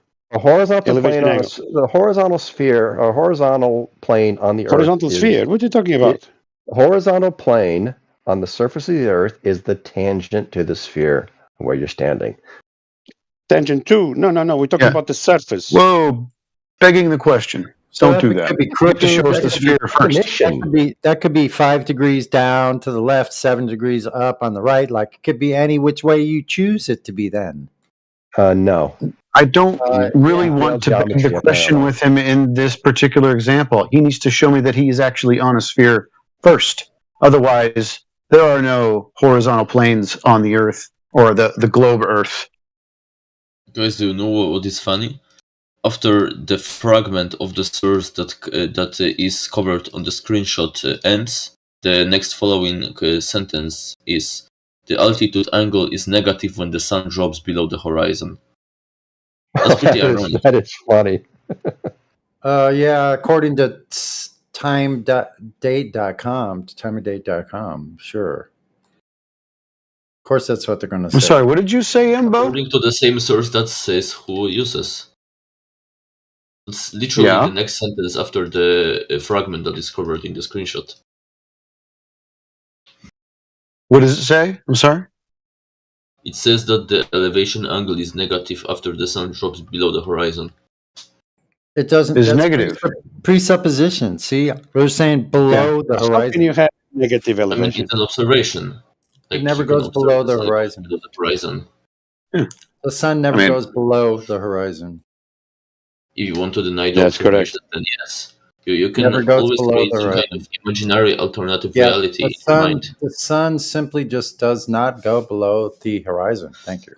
Bro, I know you can invent some kind of, alternative. The same way as people create books, create movies. things like that. I'm talking about the physical reality, about the observation. Below hold on a 30 second. degrees. Stop. Below 30 it's okay. degrees. Just a second. Embo, here's the ahead. deal, brother. We're saying that it appears that the sun would go below the horizon. You would need to prove that the sun goes below the horizon. Why do I need to prove that if that is derived from the observation? Because that's your claim. Is that your claim or not? No, that's the observation. No, because okay, so the observation is it appears to do that, but it is not what you can prove, correct? Yes, so in that case... Okay, yes, so thank you. So let's move on. Anyways, elevation angle. In that case, you would be making the claim. You would be making the claim that the thing that is being observed is not actually happening. So you would be saying that there's some kind of other factor that comes into play. And then the What do you mean? Sorry, but we have a new player. Who's the new player? Well, it is fair to say that the thing is, the claim is that it goes below the horizon, except you don't actually observe that happening. It's not some semantic thing. No, we're saying that above the horizon, you can see the sun just fade into the distance. If you had the right equipment, that's actually what you see. It crosses your eye line though, so it can't just be a perspective fading length distance. It has to actually drop relative elevation compared to you. Yeah, that's cute, yes, but it's the you. very simple, Below short, and 30 sweet of it degrees. is he claimed that it goes below the horizon. The only way you could say that if at least you'd see it actually doing that, the way it drops in Yeah, so altitude, you'd finally We see it all the time. see it dropping in altitude on the horizon and then beyond the horizon. But that actually doesn't. It does all the That's not time. what it looks like. Some people The see it almost so every follow day. my logic for a second here. Follow my logic. So if the sun No, crosses it's your not. eye It's line not about before logic. It's it about what someone disappears, says they the sun is observe and what always of we the don't same. observe. That's it. That's all I'm saying. So this is something observed. So There's nothing extra involved. I'm not. All I'm saying is a guy said that we see something that we just don't actually see. I don't care about so your inference. I don't care about your inference. That's for another time, I guess. But I'm just talking about what we don't see. Like why is that? Why does a conversation have to get hard to the point where we can't agree on what we don't see? That's Because we crazy. don't see what you see. I've seen it. Because you deny what we see. And you're telling me I We didn't see also it, but I measured. saw it. We also measure the rate of the sun or the moon when it comes below 30 degrees to the horizon. The rate is not 15 degrees an hour. Why? Because it's not going down; it's moving away. so That's if it was why just moving away, That's why that rate, when you observing celestials, according to celestial navigation, yeah, they call it refraction. But it's the sun moving away from you that you need to calculate. Because the angle, yeah, it's not 15 degrees an hour anymore. It's greater. So if it was just moving away, it wouldn't drop below our eye line before it disappeared. And since it doesn't change its relative elevation to like other people, so someone can see it dip below the horizon and someone on the other side of the earth can see it come up over the horizon. What do you It's mean not eye line? like That's because the laws of perspective. so that means that it can't be the laws of perspective because What it if I'm drops on the past our eye line. submarine? No, it just means that from where you were standing, you can no longer see it, and where someone is standing, they can begin to see it. No, it drops below our eye line. So perspective states Okay, that but the it object doesn't drop emerges to a below. point But in it the doesn't drop distance, and below that's the how it disappears. horizon. But it And it doesn't goes drop below past your eye line, and then you But can it see it doesn't drop obscured below by the the horizon. horizon, though. That's the only point. Like, But it there's doesn't drop video below of the it being horizon. obscured by the horizon. But There's video it's of it not. being It's obscured not by the horizon. obscured by the horizon. We don't see that. That's the problem. So That's your that's what I'm saying. presupposition. I have something No, that it's not a logically means that it presupposition. must be It's not a obscured by the horizon presupposition. because it crosses your You eye line, so actually, it with the rules out proper equipment, perspective. you can't see it. That's what I'm I saying. You have can't ruled see out it with the perspective, equipment. so everything you No, say it is has nothing to false. do with. Listen. We literally have videos of it not doing what I'm saying it's not doing. Like, that's all I'm saying. I don't know what all this extra shit you're talking about. I could post my shit. I've been doing that all day. Okay, post shit of the sun not dipping below the horizon when it sets. No problem. Great. But why does it cross our eye line if it's just setting because of perspective? Who cares? Does it change elevation for other It people? doesn't. It doesn't do what someone else claimed it did. I don't have any other thoughts about it. It's like it's weird It's that you would say logically and try to entailed in push your a. excuse. You listen. You already believe that the Earth is a globe, so you're gonna say It's logically logically. entailed in your So you're gonna excuse. say logically. So you're gonna say logically. The reason we can't see it is because it's going. We're on the other side of a ball. It's Like logically we don't entailed need in to. your We don't excuse. need your long-winded version of why don't you believe me. It's not Again, long-winded. It's logically entailed in the your bottom excuse that it's line is we don't perspective. It see can't what be people perspective claim that because they it see. crosses your eye That's line. all. Yeah, but we don't see it go underneath or below. We don't see it approaching the horizon and then going, disappearing. I can find Subsequently. lots of pictures of the sun being half obscured by the horizon. Yeah, but like I said, Can I not find that? have a video where you have that phenomena where it looks like that's the case, but then you zoom in and then you realize, oh, it's just optics. Because obviously, if it was literally cut in half, then I wouldn't be able to zoom in and see what I'm seeing. So. No, that can happen due to like atmospheric conditions. But at this if point, you don't just know have one where you it zoom in is, and it doesn't right? come back, all you need is one where it doesn't come back, or one where you say fly a drone up high, and that drone suddenly brings the sun back into view. Especially That's when all you you're need. high up, it doesn't touch the horizon. No, it doesn't. It doesn't. What it needs is a Karl Popper analogy, like a black swan analogy. I want actual show proof, so one I have that is logical not proof. doing. I don't want an analogy. You just No, need you don't, to show because one that listen, is not you doing what having you're a picture saying. or you having a video of the limitation of an optic doesn't change the fact that every day I can go outside and when it appears See it cross your eye line. you see how every time that I go to make a concise statement, like this is when he starts talking. That's why I start talking through him, and that's why that goes like that. See that? Because I finally was done with being annoyed. I let him talk, and then I started talking, and he had to go and interrupt me with the same words at the exact same point that I was trying to give clarity the first time. It's so weird. That's how great. these This guys shrinking act, man. sun video doesn't show what you said it was going to show, so whoever posted that, it's a waste of time. I didn't post it. So where's you being able to zoom the sun back into view when it's half hidden by the horizon? Right here. Well, it's loading.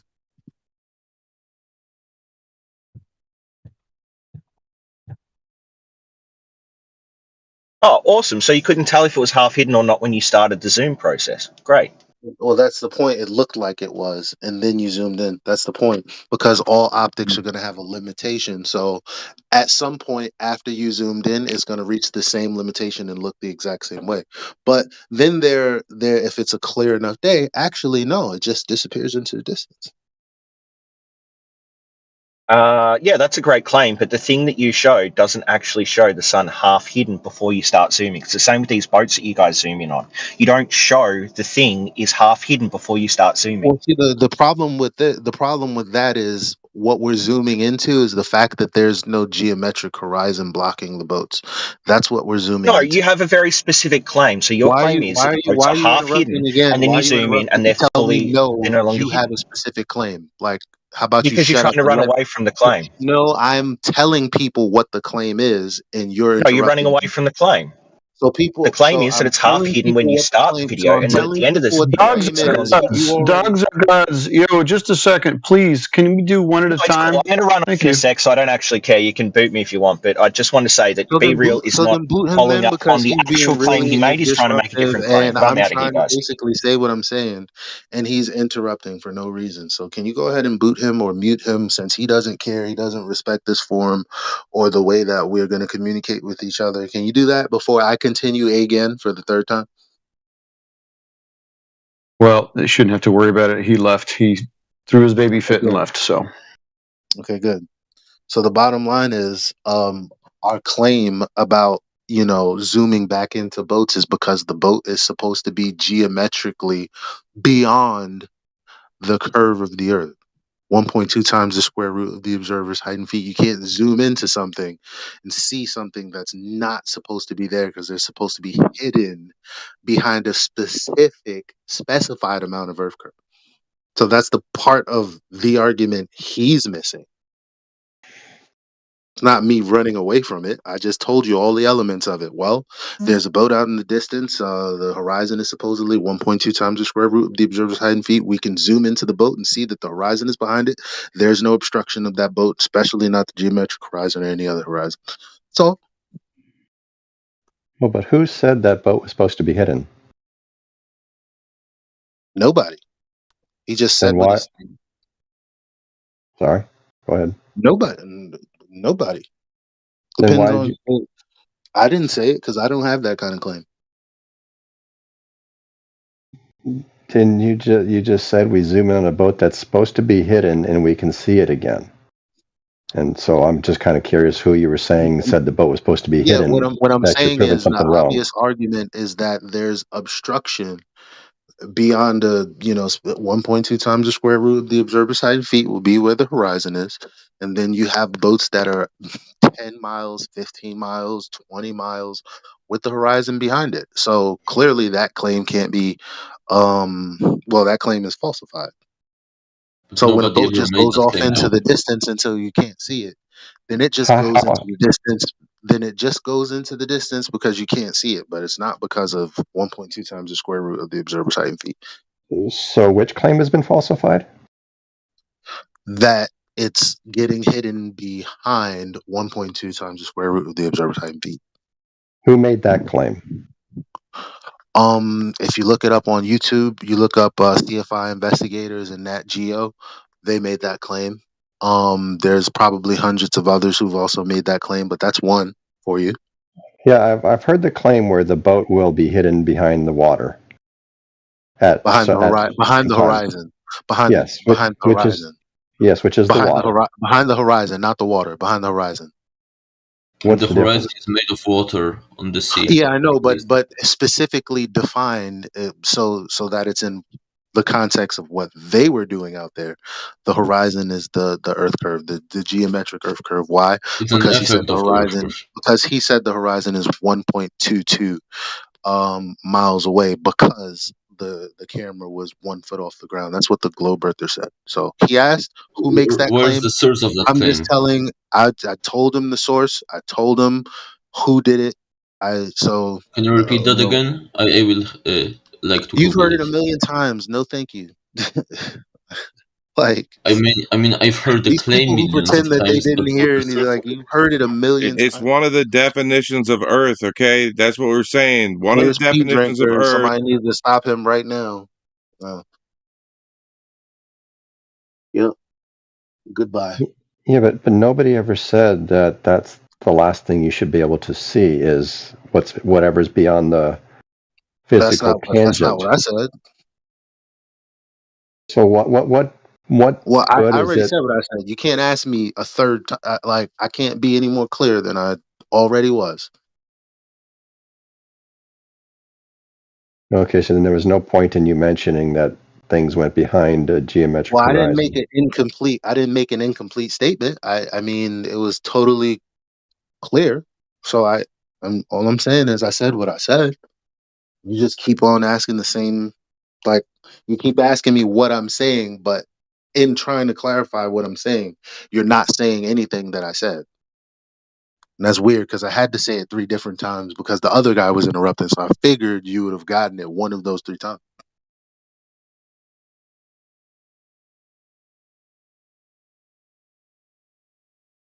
Yeah, I guess I don't understand what you're saying then. I can live with that. All right. Yep.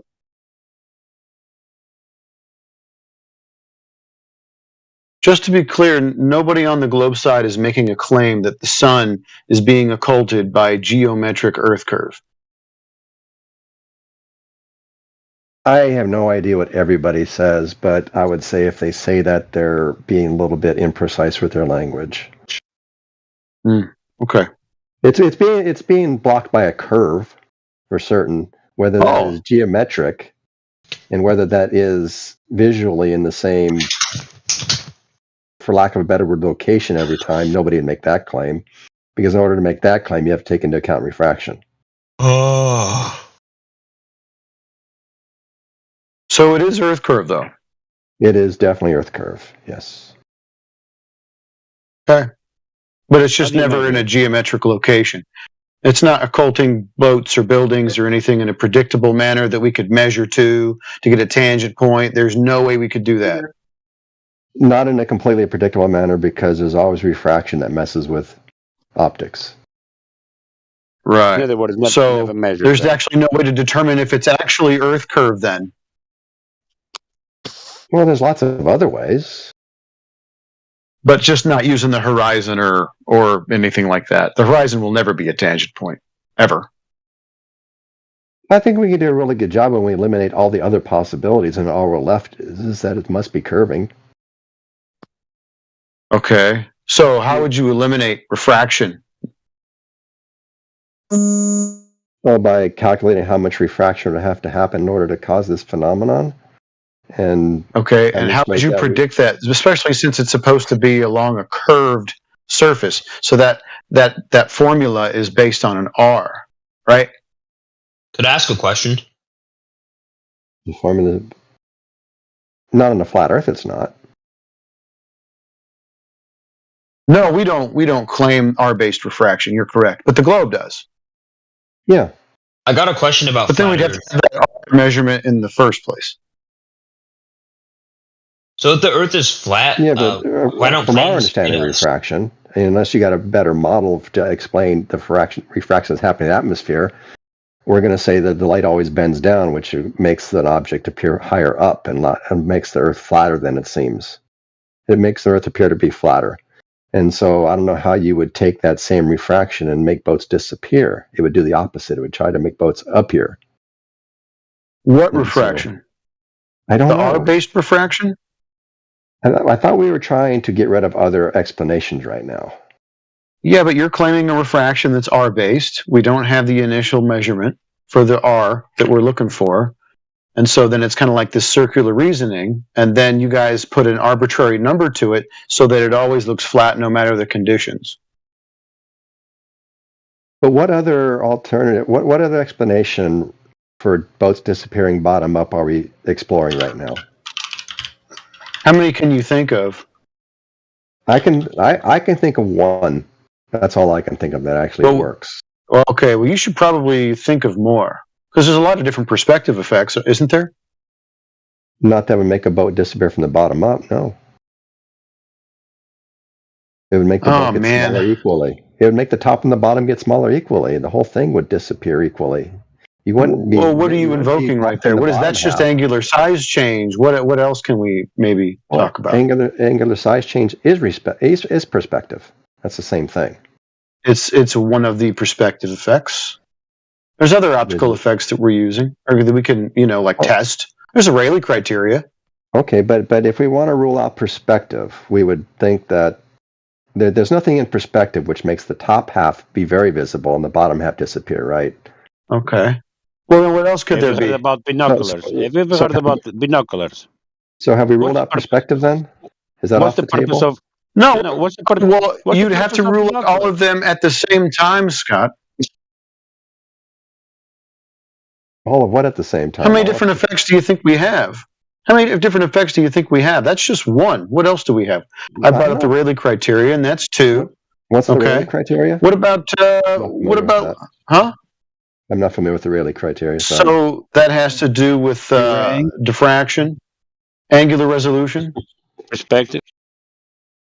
Angular resolution is that's part of perspective, right? Because if something goes further away, the angle between any given 2 points in that object will come closer and closer together. Yeah. And what is the Rayleigh criteria? You also have to factor in the available angle that can be viewed, and also the deck at which you're viewing it against. What does that mean? The deck against which you're viewing it? Because from my understanding, so let's talk about a boat.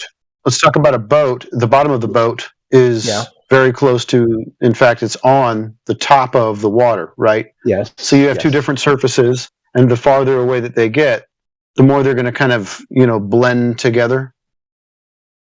Why? No, I don't think that's true, because what you have at... No. Well, look up the Rayleigh criteria. Okay, where the boat hits the water, you have a point, right? And that point's always there. What other point are we looking at? Yeah. It's very distinct when it's close. When it's far away, it's not that distinct, is it? Well, the point is further away, and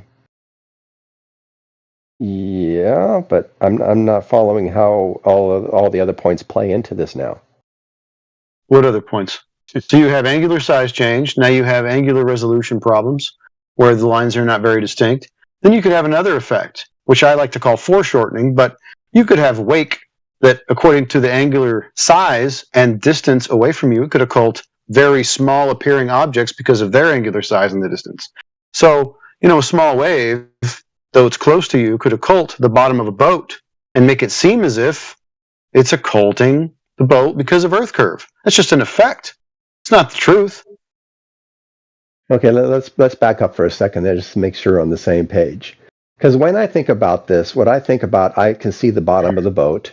I imagine a photon emitting from that point at the bottom of the boat, and That's strange. coming Okay. coming from a pretty straight angle, hitting me in a straight direction, hitting me in the eye. So no refraction. Then. No, it's pretty straight. That's why I said pretty straight. Refraction can happen. Pretty straight? How straight? How straight? How straight? Within a few arc minutes. A few arc minutes. Wow. Yeah. That's a lot. It's pretty Okay. straight. It's pretty straight. Well, that's imperceptible, actually. Well, I'm going to show you. I think I showed you the other day. I have a picture, a diagram of 7 arc minutes of refraction, and I'll just take a picture right now, and I'll post it back up again. People don't realize, but at the scale of these long observations, both the curvature of the Earth and the curvature of the light rays is absolutely The negligible. curvature of Earth that you haven't actually validated yet, so I'm not going to let you beg the question.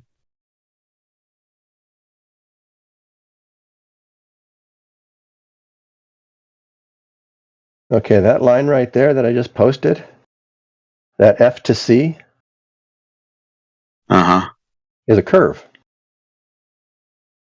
And that's 7 arc minutes of refraction. That's 7 arc minutes of curve right there. No, that's just a line. No, it's not. It's a curve. That's just something that you. That's just something that you drew up. What's the distance? It's That's 7 from a arc minutes. protractor. That's from a protractor. It's The 7 arc curvature- minutes. Okay. Its curvature comes from a protractor, from a baseline. How much is deviating from the baseline? The arc minute is the curvature of a protractor. But that's how. Here's the thing, Scott. I want context with this stuff. What's the distance on this? The distance on that's to scale 10 miles at 3 feet above sea level. Okay. So There's 10 actually- miles. And that's No problem. And that's curved. And that's curved for you. It Is is it curving curved. down or curving up? Here, I'll give you. I'll zoom out and I'll show you how Is it's it curving curving. It would have to be up and then down, wouldn't it? Just let me No, zoom out and I'll show you how it's curving. It's curving up. On that mat, it's curving up because it's an arch going upwards elevation. It's not curving down.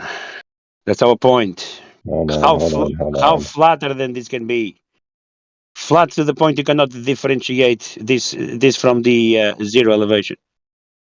All right, so hold on, George. He's kind of successfully red herringed away from this. He's talking about I zoomed photons out a again. bit. So, yeah. So photons. We're talking about photons now? That's what we're always talking about. We're talking about seeing things. Okay. We're talking about photons. All right. Has to be, yes. What about them? What about them?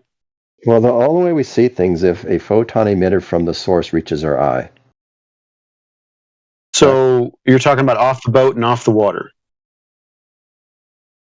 Yeah, off everything. Everything that we see Off is a everything. matrix. Yeah. Yeah, literally, because Okay. everything we see is a matrix of molecules being excited, and their electron shells being bounced between their valence levels. I think that's what it's called.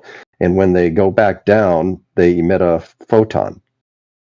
And so what we see Fascinating. is actually So a what does this have to do with Earth curve? Well, this is where I want to get to. When I think about seeing the bottom of the boat, what I think about is the sun bouncing a light ray off the bottom of the boat and it returning back and going back to my eyeball. Yeah, that doesn't happen. That doesn't happen.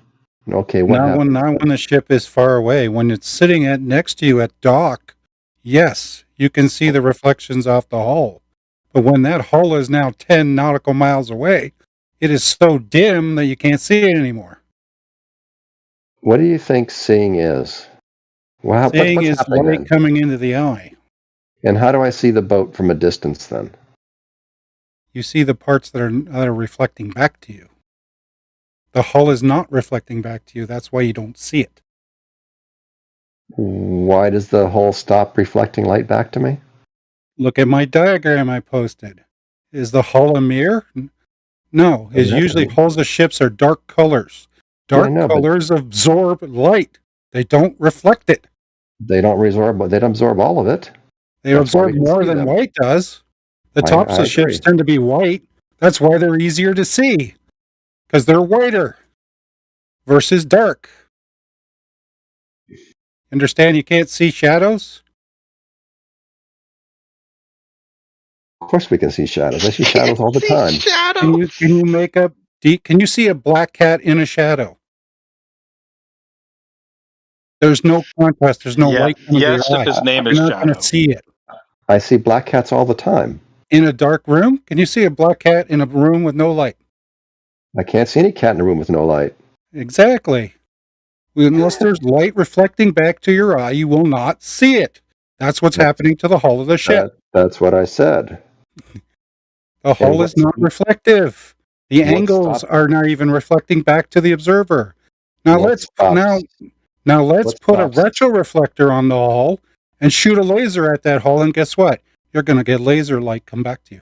Okay, how do I see the bottom of a ship when it's close to me? Because it's bright.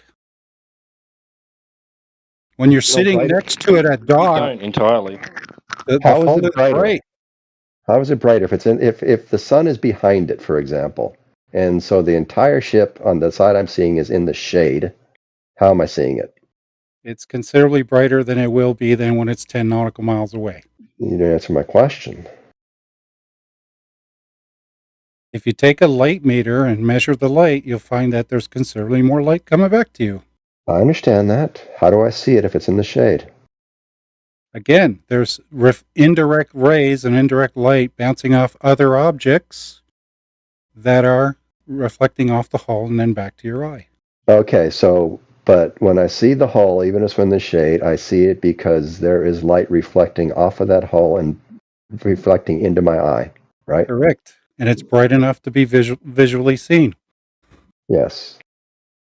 And so when it starts to move away, why does the water appear to block the entire hull? It's not like it disappears, right? It's not like it's not like we can see the top of the boat just seem to be floating in the nothing, right? We see water blocking the entire bottom of it, and we see the top of it. How is that? Because water has a characteristic called reflection. And it's reflecting light. And it's reflecting more light than the hull is. Brighter objects are easier to see. But what brings the water appearance up to the top of the boat? Again, the angles. What angles? Now you're dealing with angular resolution. How? Can you show me that math? Yes. Or just draw a diagram. The Rayleigh criterion that give you the angles that things has to be seen in order for it to happen. And how does that move the water up to the top of the boat? Because the water is brighter than the hull, so the hull can't be seen.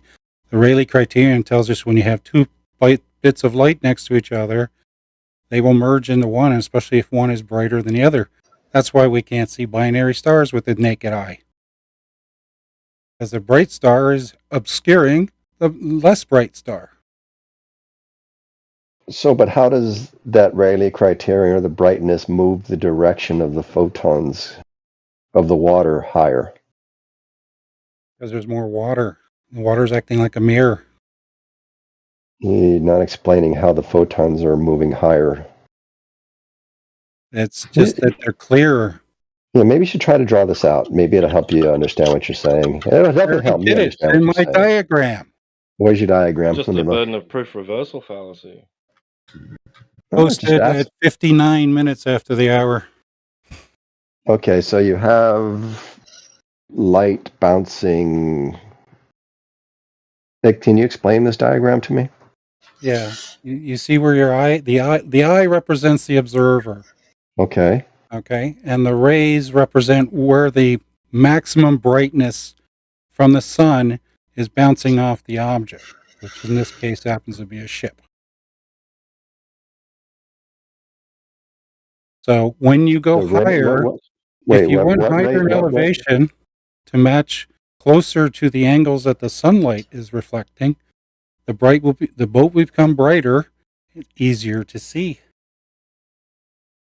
Wait, one more time. So what rays are we talking about? So I have my eye there. I'm looking at the eye, which is about at the bottom of the hull or the top of the hull, whatever you want to call that thing.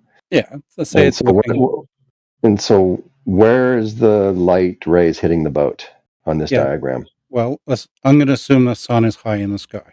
Okay. I know, but where? Okay. So you get sun rays bouncing off the water, bouncing off the ship, back into the sky.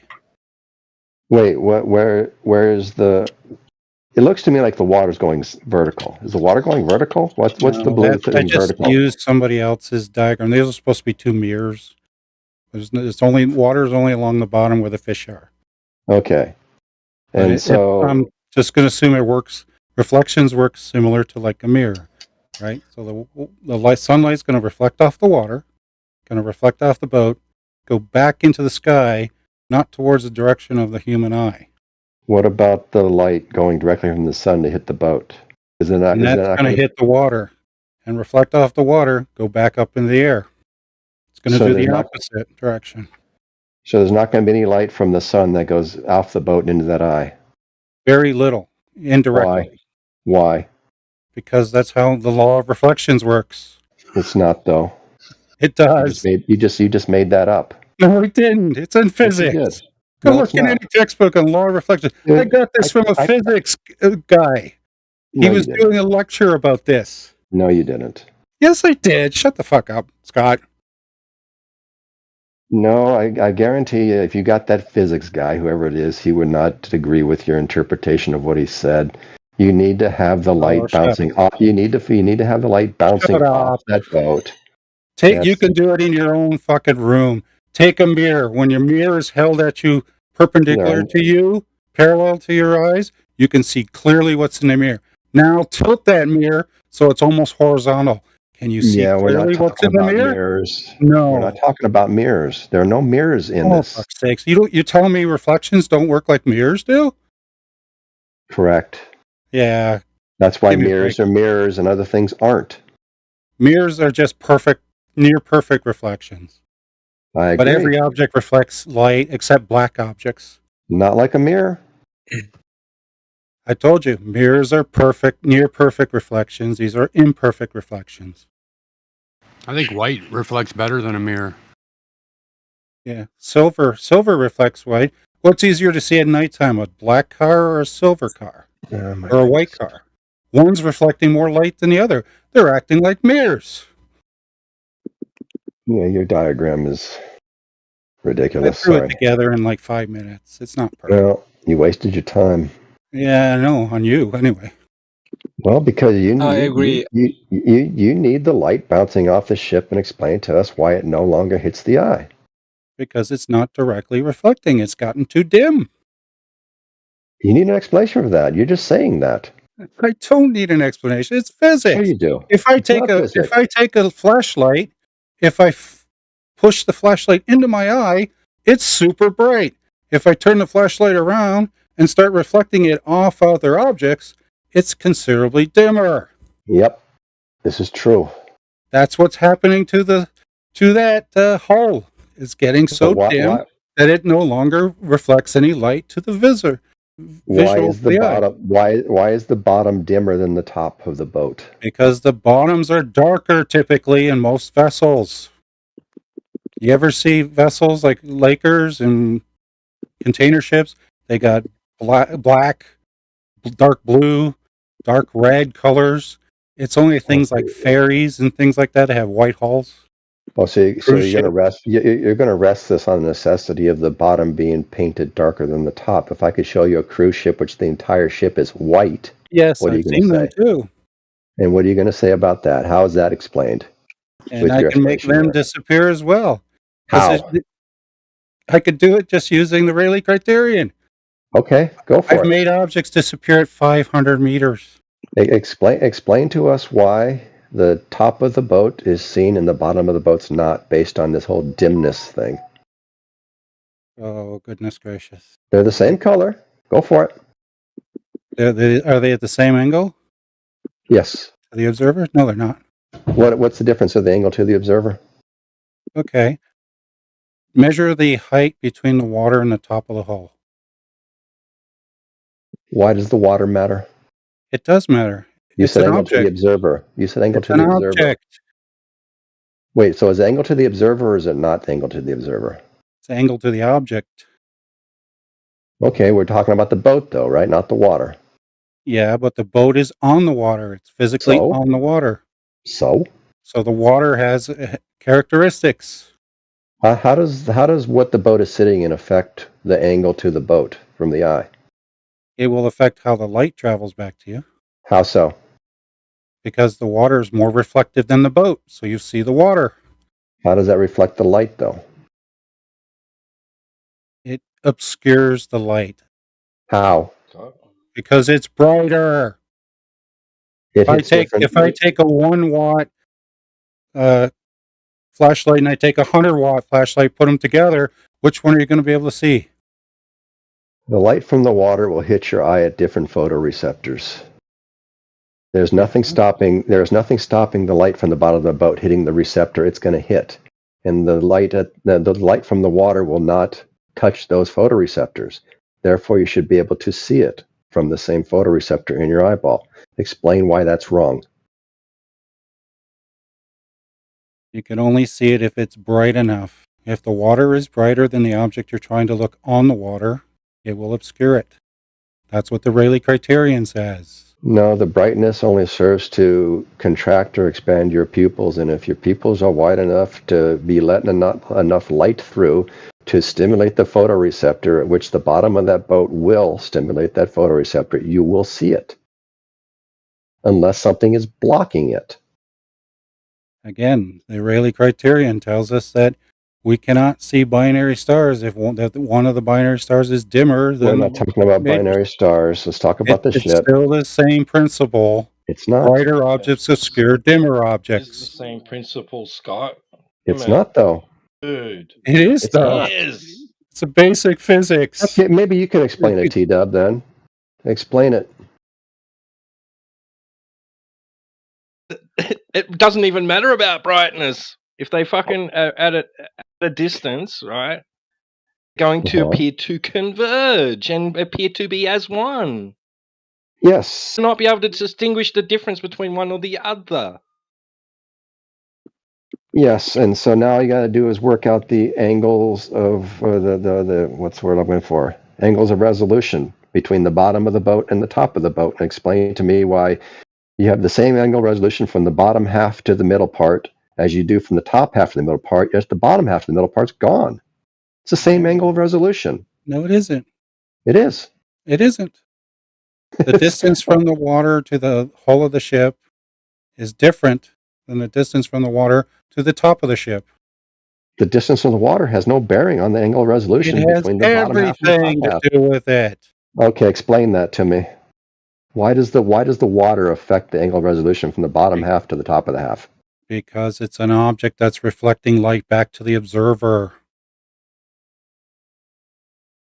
You know, well, that just makes zero sense in terms of any optics. It's called the mirroring effect. We talked about that Because yesterday. I've been brainwashed that you can't explain what you're talking about. You just have to talk. We can actually observe water reflecting the light, like the gentleman is saying, observe it with our eyes, our vision, one of our senses. And Scott says that makes no sense, even though we're doing the observation from the realist level that is actually happening. And that makes no sense. I didn't say you couldn't see the eye. I didn't say you couldn't see the water. I said you see the water. You're denying the observation. What observation did I deny? You said that it makes no sense that the light is being reflected. No, I did in the not. water. Yeah, you pretty much said that the reflections off the water has no effect on the boat. Correct. And it does. It has How do you know that? Large effect. How do you know that? Because I've done it with railroad check. But you have There's my video on railroad track. But you have no good. 500 meters of railroad track obscuring large objects. But you have no good explanation for why it would, right? I do. It's the light is obscuring. The light reflecting off the water is obscuring what's above the water. How does it do that? Because it's brighter.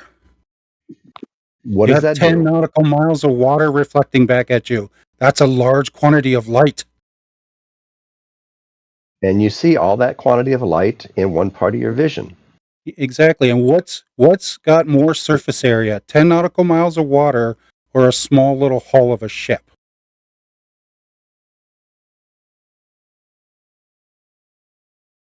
Gotcha, didn't I? Huh? No, I just Right. You're assuming that a small, tiny hull of a ship can reflect as much light as 10 nautical miles of water surface.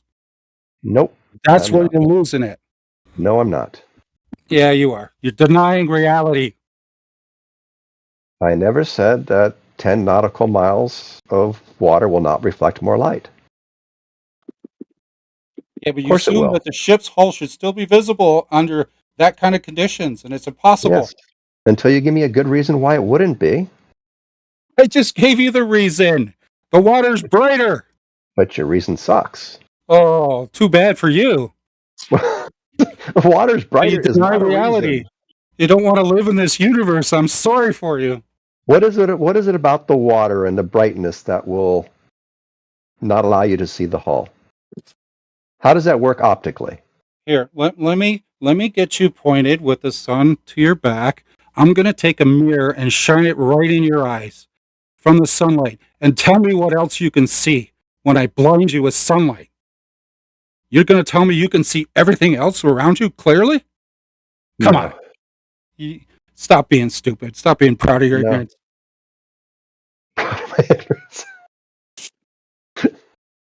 Sorry.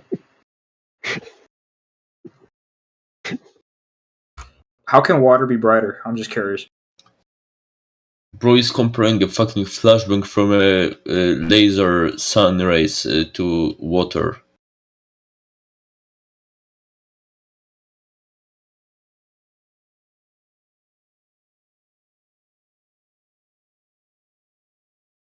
Yeah, according to that theory, if you looked at that water through some zoom camera or telescope or anything that magnifies and collects more light, this aperture would be absolutely annihilated by that magnitude of that brightness. Like the same thing as happens with the sun. When you point the telescope at the sun, the telescope will get fucked up, and if you look at it through the telescope, your eyes will be also fucked up. So if the water is so bright to cause such effect, then God forbid us from looking at water through any optical devices.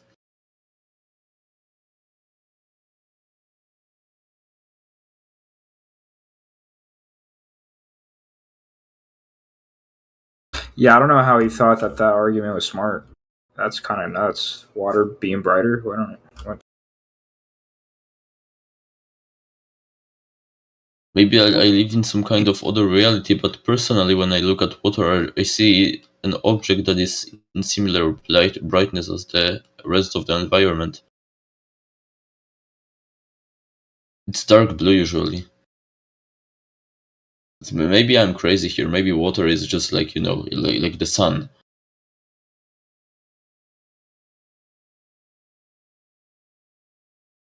That's a good point, Ambo. I should have brought that up. I got lost in the argument. But yeah, water isn't brighter, is it? Really? Come to think of it. No. It isn't? It's not brighter than a white boat. Go stand by in a nice flat pool of water and angle yourself so that the sunlight's reflecting off the water and blinding you. All right, now tell me it's not bright. Now do it with the sun behind you. Yeah, it's the opposite direction, isn't it? It gets dimmer, right? Yeah. And thanks for making my argument for me. Welcome to Flat Earth. More reflective than like the surface of a hull of a boat, right?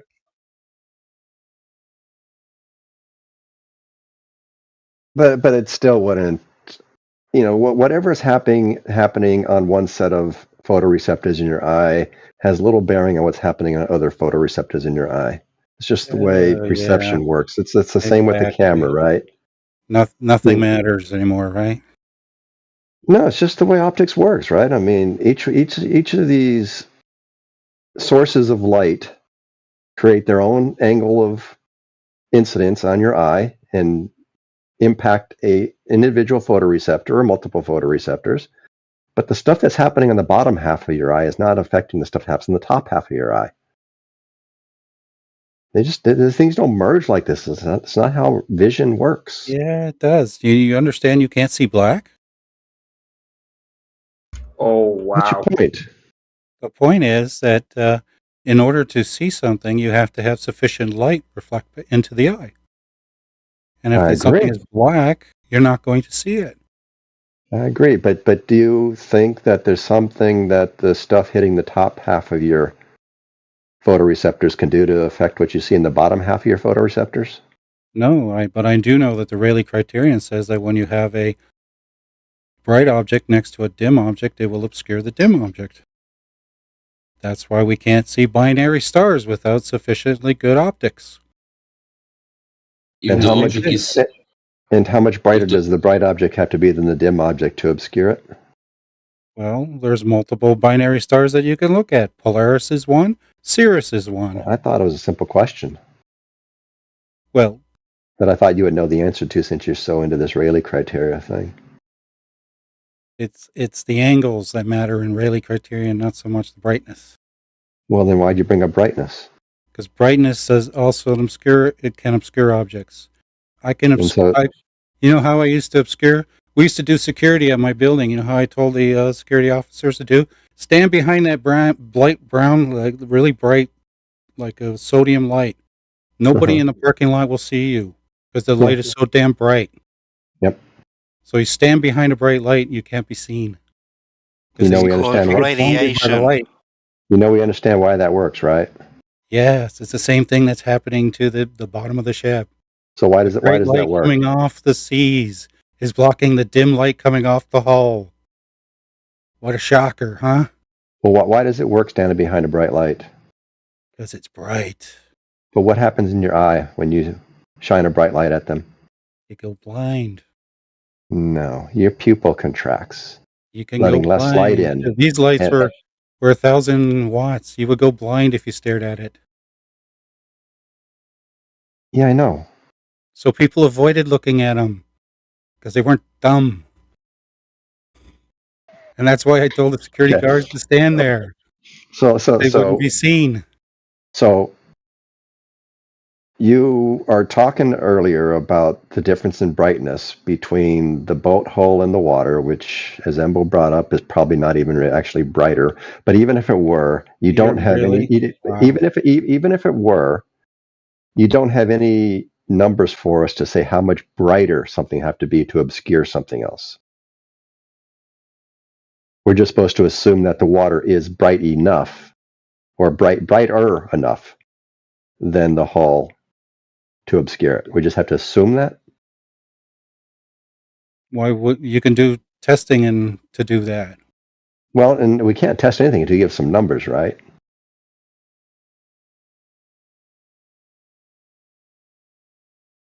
I mean, you can test it. You just need a polarization lens that is horizontally aligned in order to negate the brightness at all. Sure.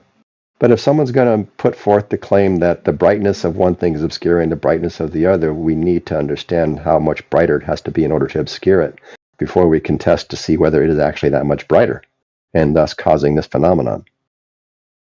Would we not? Yeah, and they've done that for astronomy and taking pictures of the stars. They realized that they needed better sensitivity in the photographic plates and better optics, larger telescopes to gather more light to see the objects. Yep, and how does that apply to our boat now? The exact same phenomenon applies. Okay. Yeah, but how much? The boat is disappearing in relation to the horizontal. Hello, is my mic working? Yes. You said the boat is disappearing in relation to the horizontal. Is disappearing in relationship to the horizontal. Okay. What does that mean? So we're not talking about spheres then? No, we are. No, we're not. The boat is disappearing. I know what you are. The boat is disappearing on a horizontal. Well, I don't think so. What is the horizon? It's a tangent. What is the horizon? There's an actual horizon, and there's the end of the water that we can see, and they're not always the same point. They're almost never There's the two same point. horizons? I've only ever seen one. Is horizontal You got parallel to the measurements for horizon? that? The one we see is never the one that's actually the physical Is top. horizontal parallel to the horizon? So there's one we don't Well, there's see a then, make right, believe Scott? horizon. Correct. Got it. There's an ideal horizon which we never see. It's a magical horizon.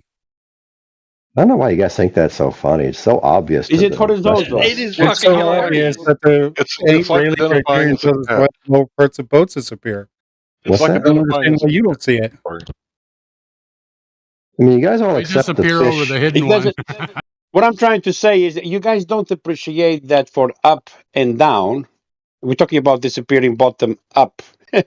Yeah. Yes. For up and down is into relation to a horizontal plane. No, it's not. Yes, it is. Up and down is in relationship to a horizontal plane, zero elevation.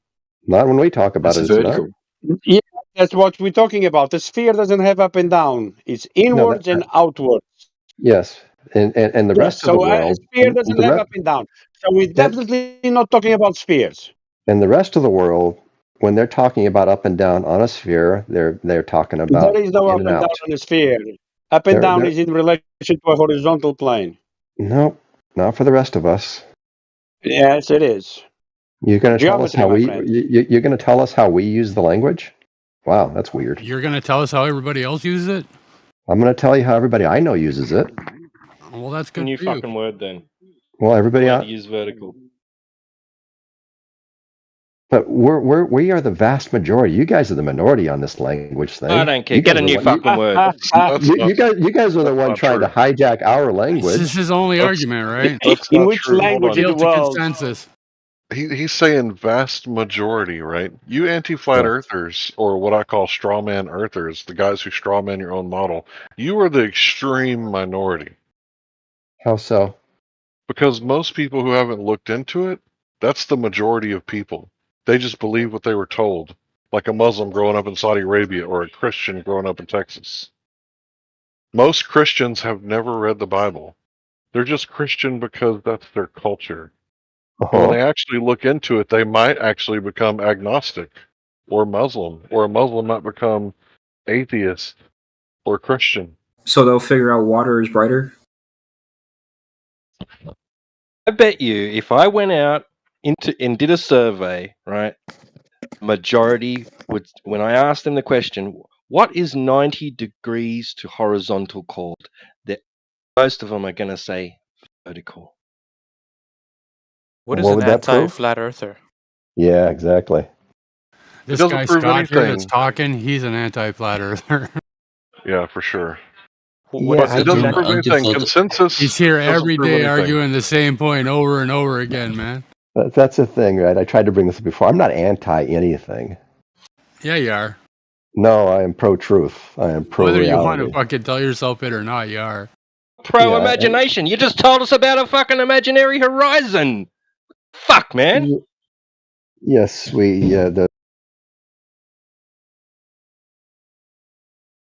So what is an anti-flat earther? An anti-flat You earther didn't hear is me? someone who's not a normie, right? We're not talking about your everyday average man or woman, right? It's a person who strawmans their own model in order to make it make sense when flat earthers ask questions. You dig? Okay. Right. So whenever we start asking questions about the globe and we say 8 inches per mile squared, they go, "Nuh-uh. There's this thing called refraction," right? Too biggie. Or they say there's two horizons, one you can't see. Too biggie is one of them. Like we don't know the supposed size of the Earth. Too biggie. So it's So like you know the size of the Earth? The supposed size of the Earth? Of the globe? The very thing that I'm debunking here? Of course No, I I know was the asking rhetoric. I was asking if you know the actual size. Actual? What's that? The actual size of it. No, we don't. Oh, Nobody. Well, I Nobody. wouldn't make fun of Right. people for not knowing it then, would it? Like, No, but we can I make know fun it's of not the people who one that claim that they we've know, been told.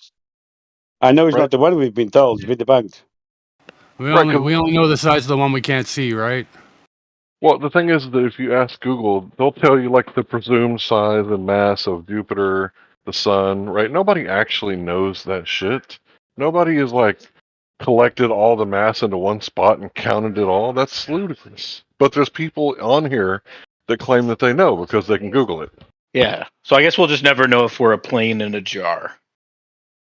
No, you might not know that, but we know, man. Oh, you It's know not- it's a plane in a jar. No, I know it's not a globe of the size they tell me. How? But you're not certain that it could. So you don't know that it's not a plane in a jar. Yeah, I didn't say that, man. I got my reality. I open my door and I know what's out there when I walk out my front door, dude. I know that I'm talking to you right now on Discord. How do you know that I'm not just a figment of your imagination? Yeah, well, how do you know you're Shut not? up about the philosophy. Yeah, that's like solipsism, right? Yeah, exactly. He said he solved the hard problem of solipsism, so I'd love to know how.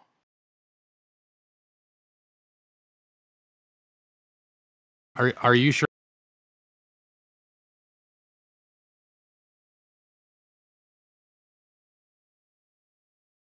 I guess he doesn't want to share with us today. That's okay. Maybe another time.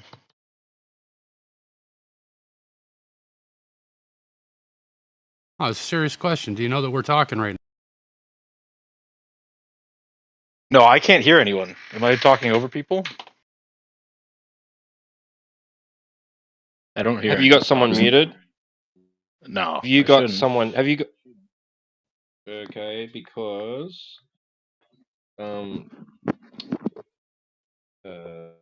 sorry, wait a sec. I forget your name. Subdued was speaking to you. No, don't have him mute him. Happens to me sometimes. I have to drop out and drop back in.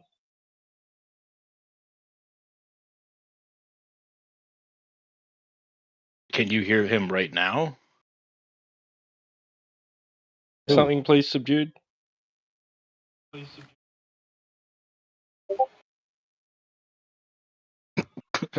Okay, I guess we just get some dead air. Yeah, it's just noise, bit of echo. I can see. Yeah.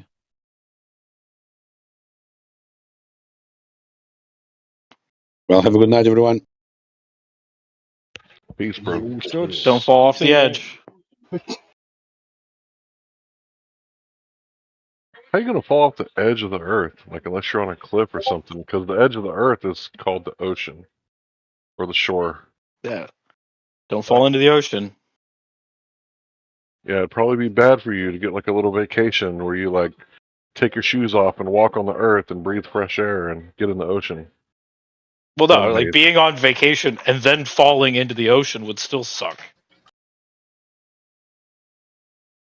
If you fall off the edge, you can just always call for help someone on the shoreline with P1000 camera to bring you back into the view using the zoom. Yeah, exactly. As long as they can see me waving.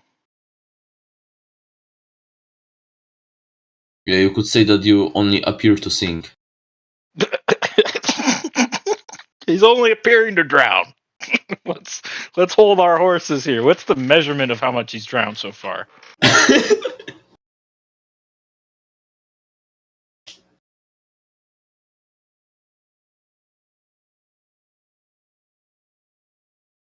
Can you guys hear me now? Yeah, we can hear you.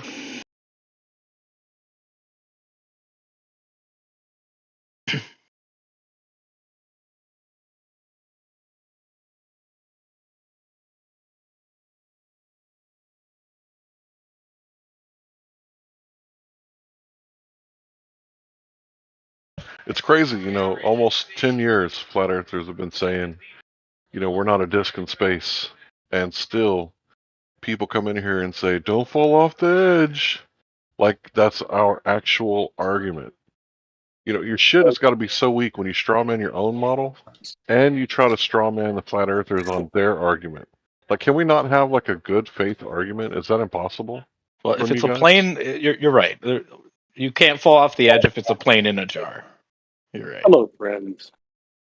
So you didn't answer my question. Are we talking here on Discord or not? It seems as much. Are you and I having a conversation right now?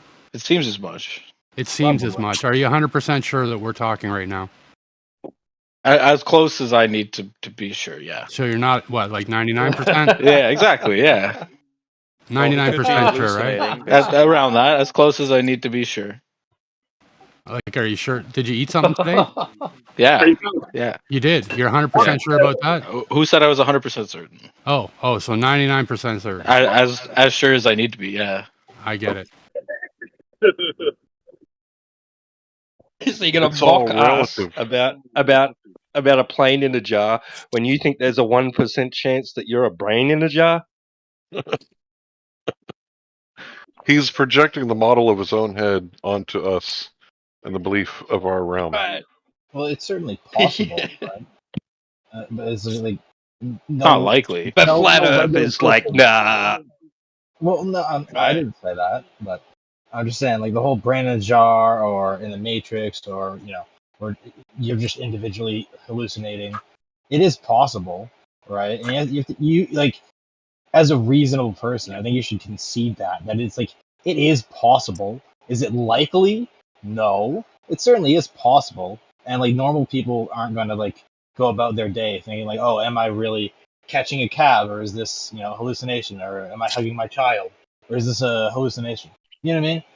But you have to concede, like there's two different ways that like people sort of like operate, right? Like there's like the intellectual way where it's like you can sit down and be like, okay, yeah, it is possible all these things are true, right? And then there's like the sort of like everyday, like that's not how you're gonna think of things, right? It's sort of bogged down your consciousness if you're thinking about it like that constantly. You know what I mean?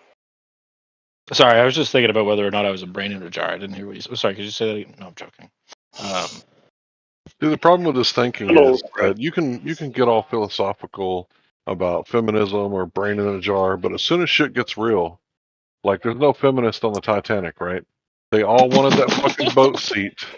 They all the wanted rules that on the seat. Titanic were women and children first. Right, so none of the women You don't were like, think nah, anyone? bro, you go. You don't think anyone didn't go? You think like every dude was like, get out of my way? No, what I'm saying is no women were arguing equal rights and letting men take their place. They all wanted to get on those boats, right? If any of them were feminists, they sure shut the fuck up and got on them boats then, right? It's The same rule thing was with the just brain. women and children first. I don't see what a feminist would have to be like. No, we need equal rights, and we should break some dudes. Like there was just rules. Them's the rules, bro. The captain can't be like, well, I don't feel good being discriminated as the captain, and I don't want to go down by the ship. And... No, but what is the When you're parallel about to drop that though? How did it go from brain in a jar to feminism? Yeah, no, that was him. I'm explaining how. Yeah, I didn't get to finish either.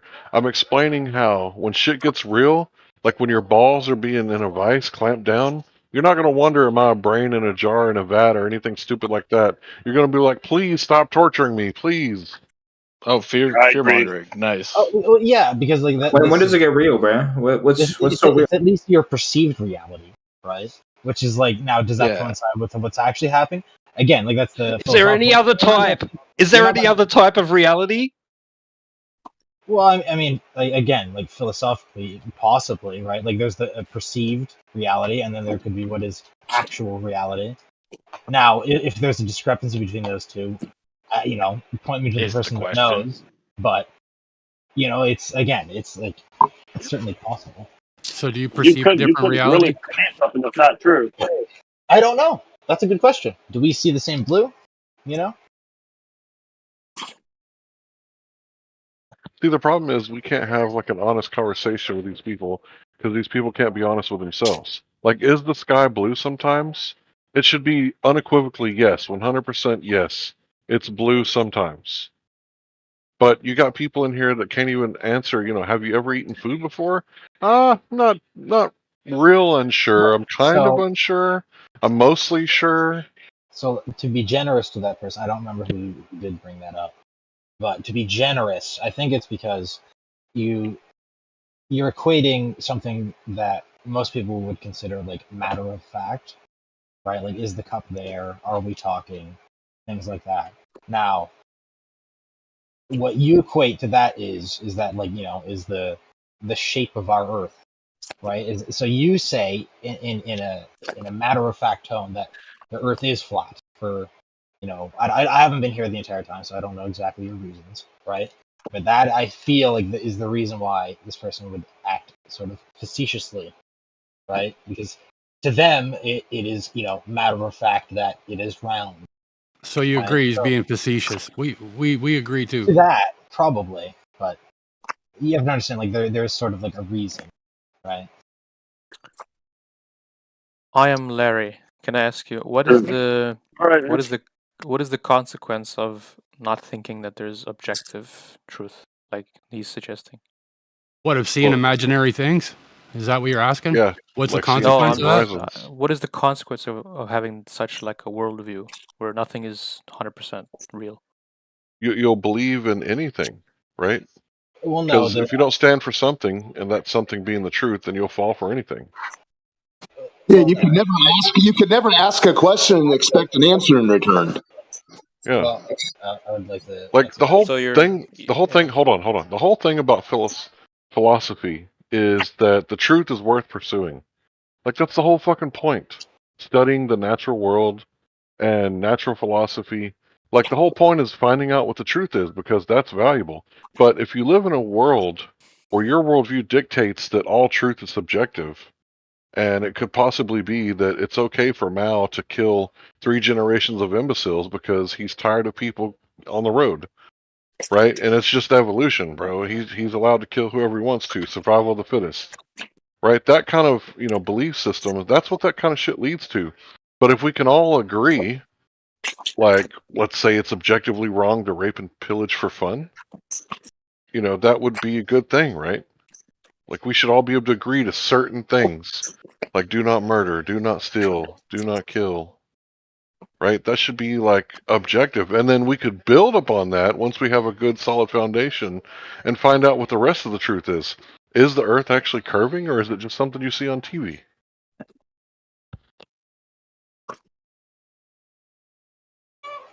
hello, friends. Well, hey, man. So is the truth worth pursuing, Globers and solipsists? Of course. It is. So I went to the ocean, Corpus Christi, and saw Ingleside on the Bay at 10 miles away, right next to the USS Lexington. So I was in the water up to my armpits, and I could see beach houses during the day and street lamps at night. Now, there should have been 66.6 feet of curvature there, assuming 1 foot waves. But it wasn't there. So I don't care what you show me on TV or newspapers or magazines, whatever kind of media you want to show me, my unaided eyes saw something that should not have been there if the Earth is a sphere with a radius of 3,959 miles. But the thing is, you don't have to believe me. I'm not like an astronaut saying, believe me, even though you can't go to space. I'm saying, don't believe me. Go to the fucking ocean and check it out for yourself. Yeah, but Larry, that's because the photons that were hitting the top half of your retina are different than the photons hitting the bottom half of your retina, as Scott would say. Really? Yeah. I've seen the same thing. I've been sitting on the beach on the south shore of Lake Ontario, and I saw the Rogers Center with the naked eye. That's impossible if the Earth was curved. I'm sorry, my bad.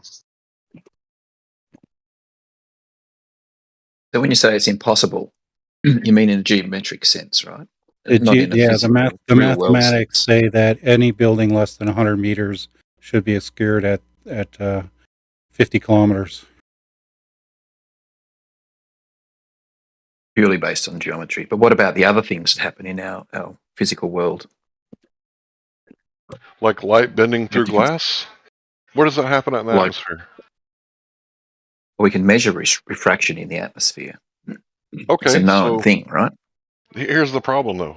You can measure something happening in the atmosphere, but it's more like atmospheric turbulence, right? So if you look at the black swan image, hold on, bro. If you look at the black swan image, The camera's 1 foot from the surface of the water.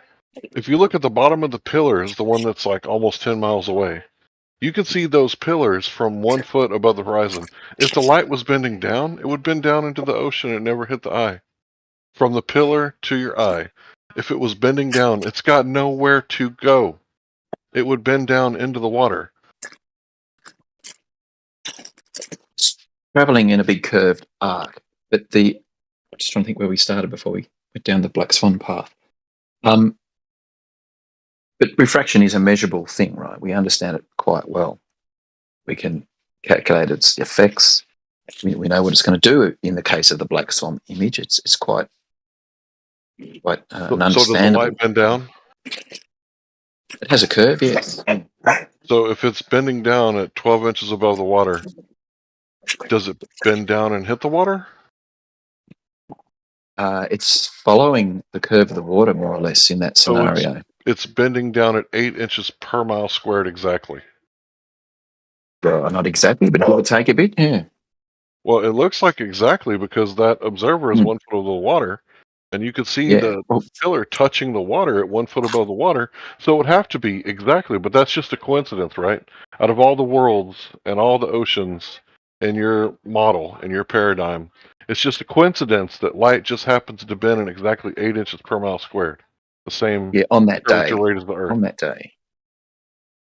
So an hour before, an hour after, he may not have been able to take that picture, right?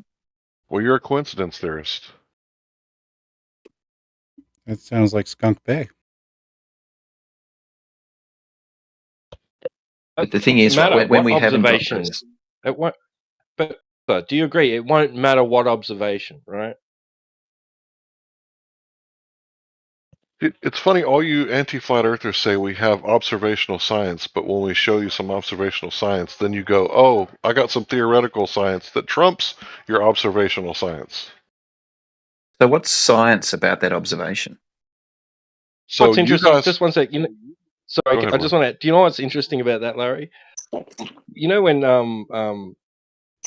Wakey Wakey interviewed that astrophysicist lady? Right. During the interview, she stated, yes, these photos from the moon I consider evidence, right? It was confirmation that the story's true, basically, right? And then right at the end, he tried to show her photography, long distance of photography. It was like he'd fucking pulled out kryptonite in front of Superman. She did not want to look at it. Did not want to consider it. It was absolutely hypocritical. I couldn't believe what I was fucking hearing. He didn't want to be labeled a heretic. He scared her. She didn't want her degrees taken away. Yeah, her paycheck and her pension. Yeah, she didn't want to lose all that. He scared the fuck out of her. And had to hide to call. Like, I don't want to look at these conspiracy theories, basically. It's like, wait, you're calling the photos from the moon evidence, but photos from down here on the surface, reality, a conspiracy theory.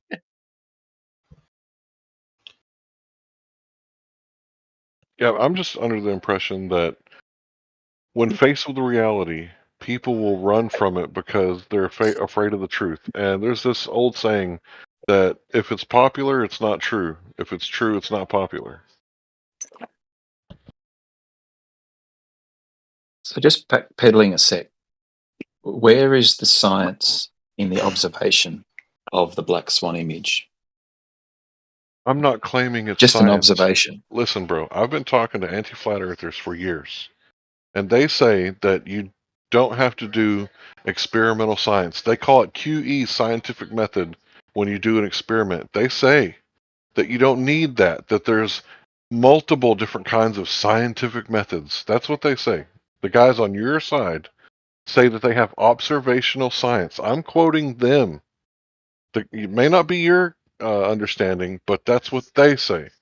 The guys that are on your side. So I'm saying, okay, the globe earthers, or more specifically the anti-flat earthers, are claiming they have observational science But when we show them that we can observe that the Earth is flat and stationary, they come up with some kind of theoretical bullshit. Well, actually, the light's bending down at 8 inches per mile squared, and that's why it looks flat. That sounds like an excuse to me, bro. Well, what's it doing Yeah, when yeah. when we haven't got the black swan situation? What's happening then? Why does it look different? So there's this thing called atmospheric lensing. Do you know what that is? What you guys call refraction. Yes, refraction. Yes, Okay. I do. So if you're looking at an object, you're not actually looking at the object. You're looking at the light bouncing off the object. And if the Yes. atmosphere is causing the light to diverge in all directions from the center, and also the very nature of light, and you look at the inverse square law, how it diverges without the atmosphere from the center. If it's diverging in all directions, well, the sky's the limit on the top half. But on the bottom half, the ground is the limit. So refraction actually causes things to disappear from the bottom up because of the magnification of the atmosphere, plus the nature of light. Have you ever shined a laser light a foot in front of you, but then you shine it 100 yards away, and the diameter is like the size of a soccer ball? Because light spreads It's not out. Even if perfect. you collimate the light, if you collimate the light with a laser, it still spreads out. So uncollimated light spreads out even more. So as it spreads down towards the water, it's never going to hit your eye because it's going to bounce off the water and fuck off and go all directions, making it look like it disappeared from the bottom up. The ones that do hit your eye, right, are the ones that you see. So the ones the that top half of the building. Can I ask why a quick just question? the top half? I just They don't explained know. it to you. No, I just explained it to you. You weren't listening. The sky's the limit for the top half. Agreed? The sky is also the limit for the bottom half because light is shining What? up from the bottom half. How is the sky the limit from the middle of the object down? Because light also bounces up from that object. Hello? The floor is the limit. No.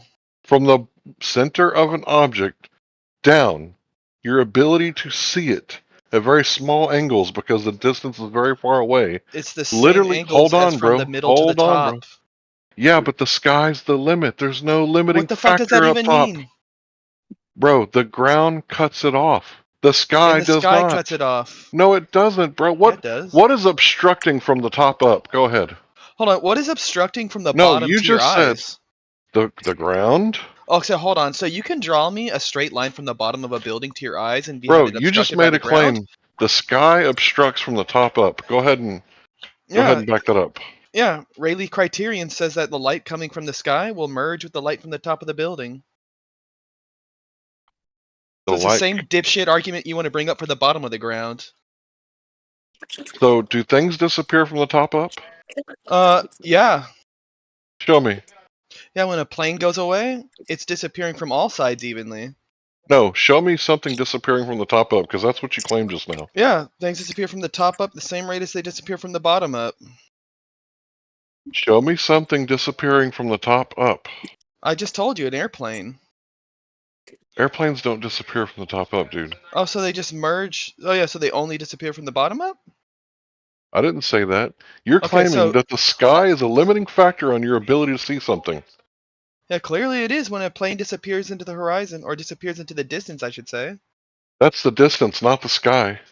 No, that clearly is the distance. No, Or the sky, I should say. I agree. It's the distance, not Well, the it's sky. the sky. It's the sky. It's merging into the sky. How is the Rayleigh sky criterion. obstructing objects from the top up? Because the same thing that you want to bring in to describe your dipshit like floor is lava kind of situation, it's the Rayleigh criterion. No matter which way you want to look at it. Is there a physicist or a geologist anywhere who supports the flat Earth model? That's Anyone irrelevant. know? No, I'm just curious though. I just haven't. But again, there is nothing in the way of the bottom of the on a flat plane. There'd be nothing in the way of the bottom of the building blocking light from reaching your eyes. Okay, do me a favor. Get a really powerful laser and lay it on the ground level and shine it across a perfectly flat concrete slab for about 100 yards. And when you see the light touching the concrete, go ahead and walk that one back for me, because you can do it with a flashlight and it Cool. cuts off And the guess bottom what? of the light. About And if half you the take light a still goes up. Yeah, but the bottom half is not going to be touching the camera on the other end. And guess 'cause what? When it's you gonna shine hit a the light ground. straight forward, guess what? Only the bottom half of the laser, if you stick it 3 feet up, is going to hit your fucking little thing on the floor. The rest of that laser is going to go up into the sky and be blocked and like not even reach the observer. So your argument just falls apart there. I don't even know what you're trying to argue. No, Like it if doesn't you could fall draw apart. this out, it quite literally falls apart because either way, only about half the light at most is going to reach the observer from both sides. It's real simple. Get a flashlight, lay it on Yeah. a perfectly flat concrete slab, Mhm. and you'll see that as the light spreads out from the beginning of the flashlight, it doesn't touch the ground. But the further you get away from the flashlight, the light starts to touch the ground, meaning So- that it would disappear from the bottom up. So Can you make that how is happen that where thing hold disappearing on, from the bottom up? hold on, If light is still able to because reach from the light's light spreading bulb, out. okay, cool. Light is spreading out. Regardless, what does that have to do with anything? Light spreads out. Light spreads out also from the top of the building. Yeah, but it's not going to hit the fucking ceiling because the ceiling is the limit. You're right. It's just not going to hit your eyes. Jesus Christ, what's so hard to understand about this? Are you going to see light that doesn't hit your eyes? No, who claimed that? Okay, so agree. We are in agreement then that you're not going to see light that doesn't hit your eyes, correct? Correct. And if the light hits the floor, So hold on. it's not going to hit your eyes. Answer this question. You're not going to see light that doesn't hit your eyes, correct? Correct. Okay, cool. So when half of the light goes from the top of the building up to the sky and not towards your eyes, why is it not disappearing from the top up? That's your claim that it's disappearing from the top up. Why am I? No, again, Why am I going to defend your I'm claim? asking why it wouldn't. Because the If half sky's the light limit. is bouncing into the ground and therefore not reaching your eyes, and that's why things disappear from the bottom up, then why isn't it that it doesn't disappear from the top up when half the light goes into the sky and not towards your eyes? Far away from it. The ground is far away from it. I would say that the sky is even further away from it. The angle's greater if I'm like right in the middle of the two buildings. If I'm right in the middle of a fucking Angle's greater. Hold on. Angle's greater. Cool. Can you like show me how an angle is greater if I'm in the middle of a building, or like at least equal height? You didn't know that if you're looking at a building, if you take the center of that building to the ground, that's going to be a very acute angle. But if you take it from the center of the building to the fucking sky, it's going to be a much larger angle. You know that? Only the angle of the part of the building that you're looking at that you're worried about, though.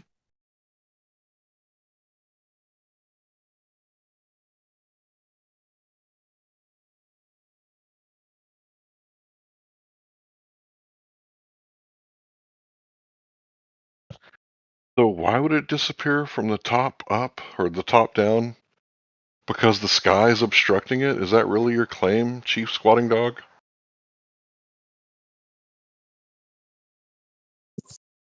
Yakubinite was muted. Oh, Yakubinite? That wasn't Chief Squatting Dog?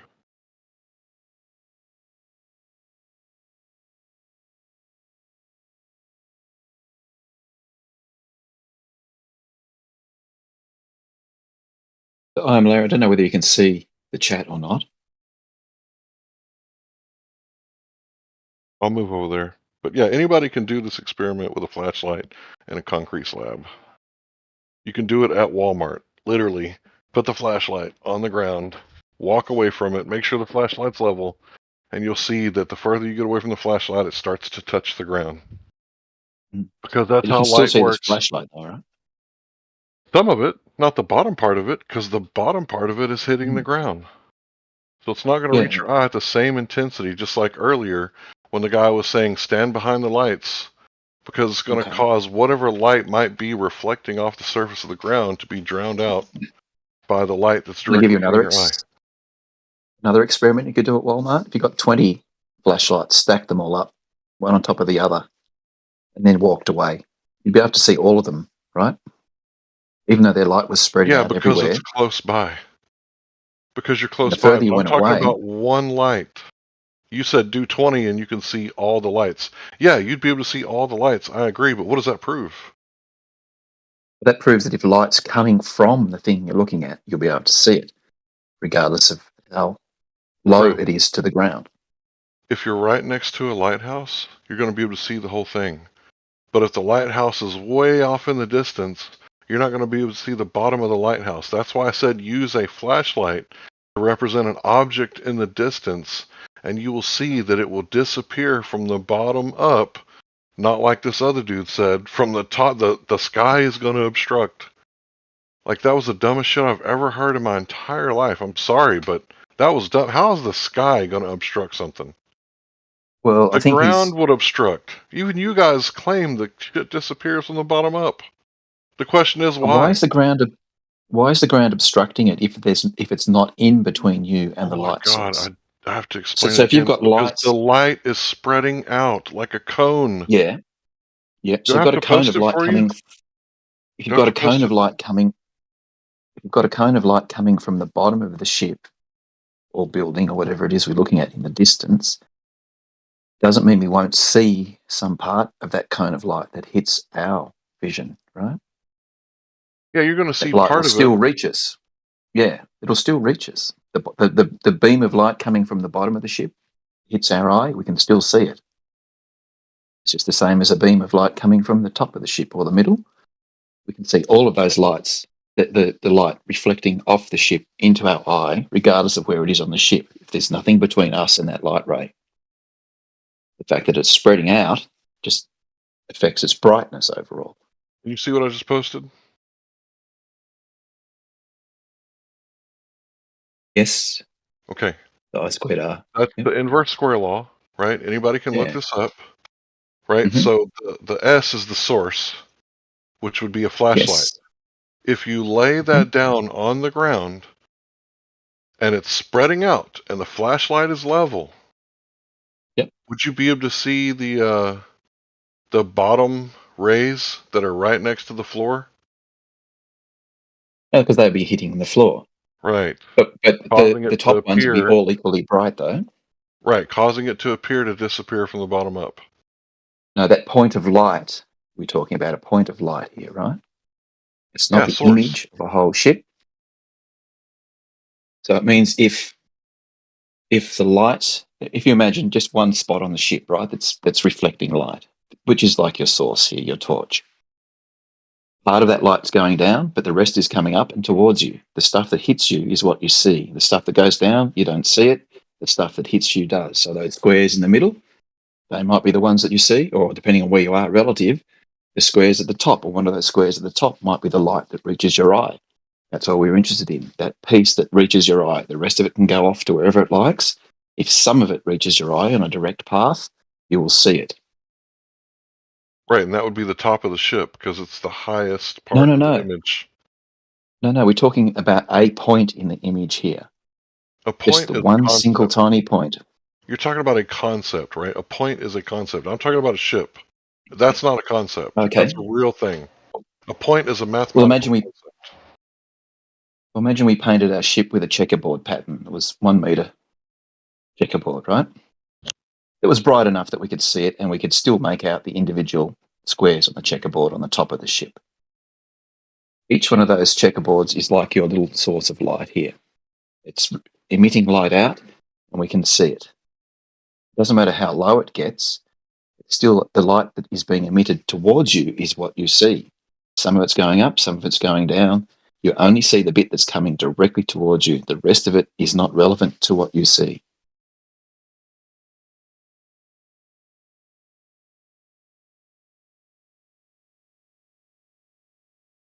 The ship isn't a point source of light. It's a whole bunch of point sources of lights. And where they hit your eyeball is what you see.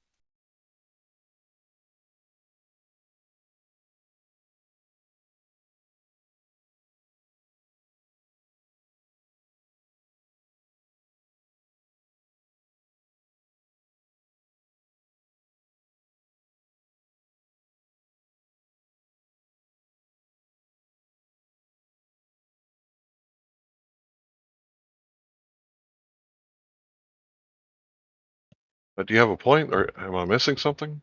I don't disagree with you. Yeah. So it means that as the light is emitted from the ship, doesn't matter how it's scattered, what direction it's going in, if some of that light travels straight to our eye, we will see it.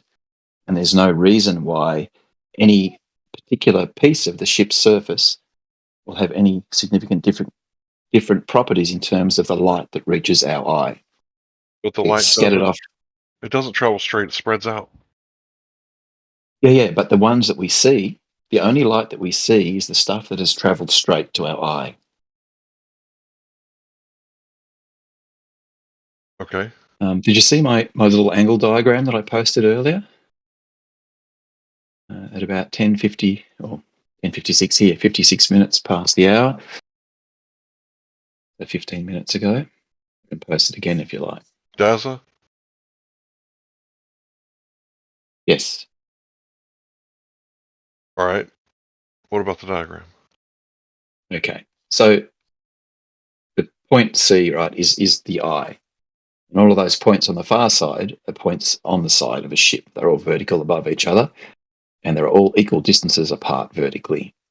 The angles are all the same as well. That's a bad analogy because C is the source of the light. C can't be the eye.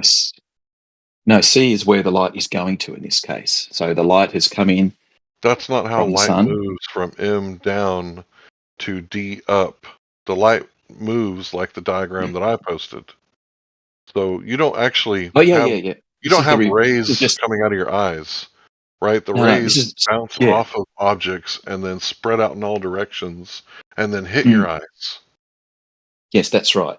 But the cool thing about rays is they're reversible. So you can consider them, if you want to work out what your eye's image is, you can consider rays going out from your eye and seeing where they land, and then reflect them off to see what they hit. That's how ray tracing works in computer graphics. Or you can go the other way. You can have all of your light spreading out. In reality, I think it was Andrew Thomas Young that said there's no collimated light. That ray tracing doesn't actually work like that. In computers it does, but in reality, it's not collimated light traveling because light spreads out. But we can consider each individual ray of light though to work out what we might see when we make up an image. Well, that's a concept because the ray is going to be spreading out like a laser. Because in reality, light spreads out. Yeah. But the piece, if we switch from our eye to a digital camera for a minute, right? You've got the little pixel on the digital camera is a particular color. And it's a particular color because of the light that hit it, right? Very narrow angled beam of light. So you can consider each one of those lines in my diagram to actually be a very narrow angled beam. Like a fraction of an arc second wide, it's something very, very narrow rather than a straight line. Just consider it a very, very narrow beam with a very, very small angle. Okay, so you got a laser. No. It's just the part of the light that you're seeing, right? So when you look at your digital camera image, the color of the pixel represents a certain angular size on the image based on the lens you've got. And that color is the average of all of the light coming in through that little angular slot that lands on that pixel. I'll see if I can whip something up to show you what I mean. Yeah, because you lost me. We're talking about how the physics of light works.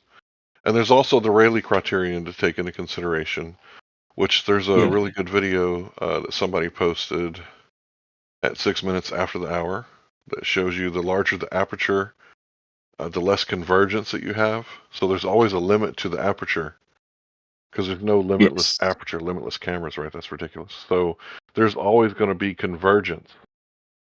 So if you look at how the light is spreading out, right, it's going to make the bottom look like it's converging into the horizon. So this is the actual physics of light, of how things work and why things appear to disappear from the bottom up. Yeah. But the interesting thing about the Rayleigh criterion is it's dependent on angle, right? So if we've got an angle... Not angle. Yeah, or the angle, it results in an angle. The aperture size and the wavelengths gives us an angle that we can resolve. So if we're looking at our ship and the angle of a little checkerboard pattern on the ship, the angle of one of those squares, let's say for argument's sake that the angle is 1 degree at the top of the ship. The angle is going to be around about 1 degree at the bottom. So the Rayleigh criterion says that there's no no change in the angular size of any component of that ship in the vertical direction. So there'll be no change in the ability to resolve those individual checkerboard patterns anywhere along the ship. So the Rayleigh criterion can't explain why the ship will become less visible lower than up, because the angular size remains the same. You haven't watched the Each video individual that I posted, obviously. That's not what it says. That. The Rayleigh criterion says when you have two fixed points of light too close together, they will merge. Okay. The surface of the sea is one part of light. The hull is the other part of light. Can we replace our checkerboard pattern with a whole bunch of super bright LED dots? And at the top of the ship, we can see all of these dots making up a grid. Why will the grid become not visible at the bottom? That spacing between the dots is still the same. We can distinguish between the two dots, so we're beyond, we're not within the Rayleigh criteria for the two dots merging. The surface. But we can go all the way down, and the two dots are still the same distance apart. The dots we're looking at, not the surface. We could do this in the dark. The dots are close to the surface. The surface has the capability to reflect light. What if we did it in the dark? If you did it in the dark, then yes, most of my best photography I've ever taken is in the dark, not during sunlight hours. Yep. So we do it in the dark. Why would the surface of the water impact our ability to see something on the side of the ship, unless it was physically in the way? So again, you got the diffraction limit of vision. There's a specific limit to being able to see something when it's next to another surface. So the Rayleigh criterion is talking about 2 points of light merging into one, result of the wavelength and aperture. Mm-hmm. If we can see these individual points of light all the way down the ship, then we're not anywhere close to the Rayleigh criterion. The introduction of the surface of the water doesn't change the spacing between those 2 points of light on the ship. Yeah, a better test would be to put a retroreflector on the hull of the ship and shine a laser at the retroreflector. That would be a good test. We could put one on. You need multiple, or you need to move the retroreflector, have them all up and down the side. It wouldn't matter. Retroreflectors will reflect light in any direction they're mounted in. Yes, that's right. But we need to see what the difference in reflection back to us is based where it is on the ship. So we could put one at the top. Yeah, you could put one from the middle, from the water line to the top of the hull. Yep. And one by one, we'd reflect off them and see whether or not we could see the reflection coming back. And if our ray of light was able to hit the retroreflector, then we would get a reflection. Correct. Yep. And that's why and why would it? That's why lasers are so useful, because they give collimated light. Yep. So if we only had one reflector that was just above the waterline of the ship, and we shot our laser, why would the Rayleigh criterion stop us getting a reflection?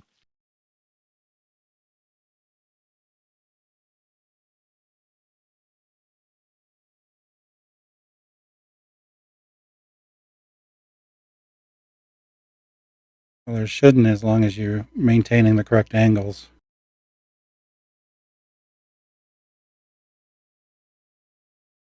Yeah, that's right. So if your laser beam can reach the reflector, you'll get a response back, unless something blocks the laser beam.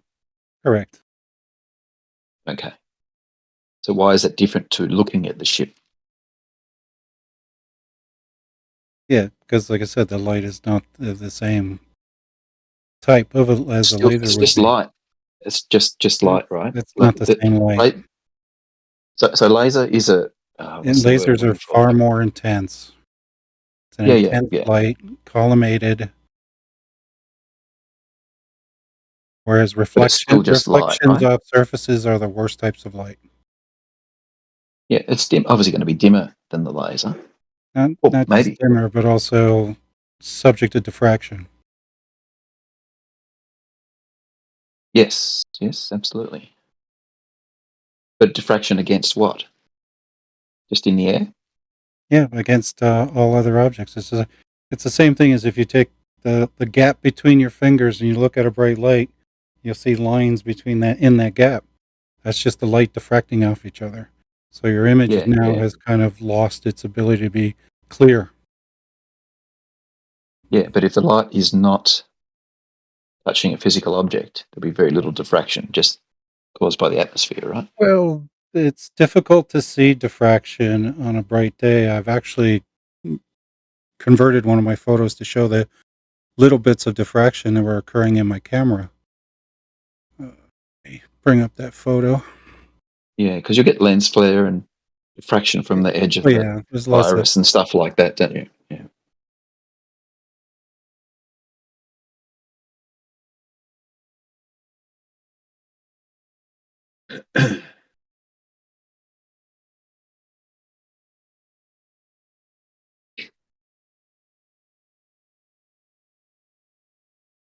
This whole concept of light bending down at 8 inches per mile squared, it's really a ridiculous claim because there's no way to prove it, right? You're insisting with your mantra that the Earth is curving, and the reason it looks flat is because the light's bending down. But in reality, if you just look at the physics of light, you don't have to come up with an explanation of why something's disappearing from the bottom up. It's right there in the physics.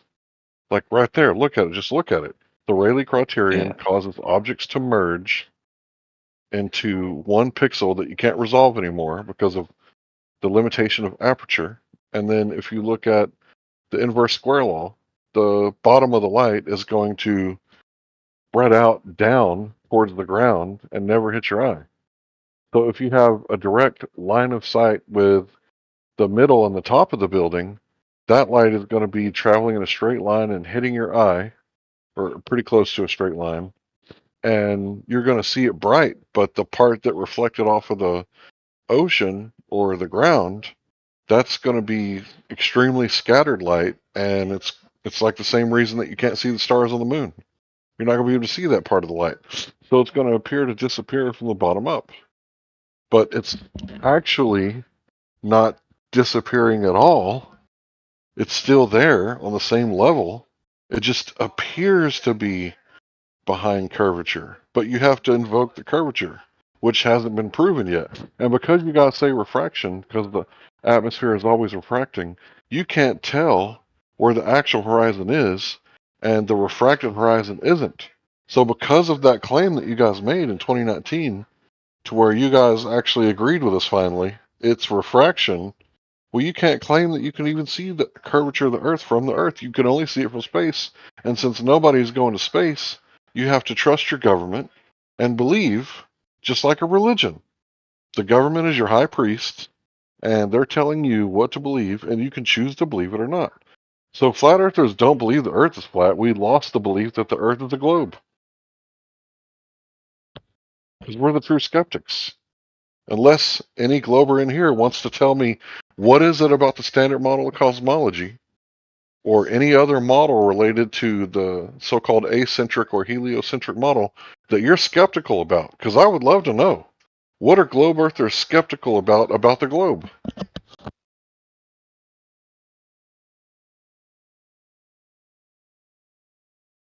Isn't the whole all of your critiques from the globe from globers themselves? To say that we're the ones that aren't skeptical. I mean, yeah, you do think the Earth is flat, as far as I'm aware, and because your skepticism for the flat Earth is not equal to your skepticism for the globe Earth, you would be more adequately called a denialist than a skeptic. No, I'm a skeptic because I spent 1.5 years on the fence questioning the flat Earth and not believing in the flat Earth. So you can't say that, I'm a denialist because I denied the flat Earth too. And I was just taking in information for a while and waiting for the information to progress because in 2016, the flat earthers had just gotten started. Like the smartest minds were just now getting into the conversation. So I had to wait for more people to get there. Can I ask, So Larry? hold on. So you guys avoided the fact that you aren't skeptical and just called me a denialist. So is there anything in the heliocentric I was about model? to ask you a question. I know, but I'm the one who's talking. You have to wait Okay. your turn. Is Yeah, there but you're any just gonna ask the same Globers? question, right? Is there any Globers in here that are skeptical about the heliocentric model? We all have skeptical points on the heliocentric model. Okay, point one out. I want to. I mean, I don't know. Like for instance, dark matter. I'm skeptical about dark matter, black So holes, you're and so on. Right? so you're I'm skeptical skeptical about about some things gravity. with quantum Okay. mechanics. Right? But the what I want to ask you, Larry, is there anything that you're skeptical about with the flat Earth? Yeah, when people say that it's not the moon going in front of the sun during a solar eclipse, I think that's ludicrous. When people say the moon is transparent, I think that's ludicrous. I don't know why flat earthers say such things. I get pushback when I bring it up. There's other things that flat earthers say that I don't agree with. There are things that flat earthers say, absolutely. Like Quantum Eraser and I, we don't agree on a lot of things, especially when it comes to quantum mechanics and ether and background radiation and 0-point energy and quantum foam and the Casimir effect. Like, there's a lot of things that I'm skeptical about, especially a lot of flat earthers. I don't know why they say the things that they do. Now, can you guys point out one thing? You said dark matter and black holes, which is what creates the gravitation, allegedly, to make gravity work at the galactic level. So you're questioning gravity, you just don't even know it yet. Yeah, gravity can be questioned. Do you think that's a problem? No, Gravity's not at been all. questioned since its inception. I mean, can you tell me a point in time when gravity, well, its existence isn't questioned, but its mechanics have been questioned for a long time? All globers question gravity, right? Of course we There is do. no mechanics. There's no mechanism. The bending and warping of space-time is a concept. Like liberty. Do you think globers don't question the mechanics of gravity? I've heard a lot of them say that it's like the most validated scientific theory ever. It's a law. You know, it's not just a theory. You know, I've heard Globers say all kinds of things. I'm crazy. I don't understand. You know, I've heard Globers say all kinds of things when I start questioning dark matter, black holes. Don't you think the positing of dark matter was a more recent example of scientists questioning gravity? No, Gravity's mechanics? No, that was an ad hoc explanation to explain away why gravity didn't work at the galactic level. Because it was bad enough it didn't work at the quantum level. Now it's not working at the galactic level, so what are they going to do? Are they going to scratch the theory? Of course not. They're going to try to make it What work. do you mean, they're going to scratch the theory? Of course not. The whole point of the of cosmology and astronomy is to come up with the best explanation, right? So when they see that there's a flaw, right, you can think about ways to either falsify or remedy the flaw with positing other explanations. I would say that you're naive and you never watched Ben Stein's movie, what is it, Expelled, I think? Where he talks about the people that go against evolution, they get blackballed and nobody wants to work with them and they can't get any funding. So I would say that you're naive on how the system actually works. Evolution and like gravity both have a lot of evidence behind them. Most people don't question evolution as a concept. They just question the intricacies, the mechanics of evolution. That's what usually is debated. Well, yeah, I think a lot of people do question evolution. Well, they question the mechanics of it, like, oh, did this happen? Did it happen in this sort of way? You know, again, something that's been questioned for centuries. So, or just a century and a half since it was initially posited. Yeah, I mean, globers love to question themselves. It's denialists that don't. I mean, you said your questioning is just someone's idea that you disagree with. There's no flat Earth questioning because you don't have anything to question, really. It's just whatever you believe. I've seen it with I don't believe it. I've seen it with my own eyes. I went to the beach. I saw Ingleside on the Bay. I didn't even know that was there at the time. I was like, okay, what looks like the most distant objects?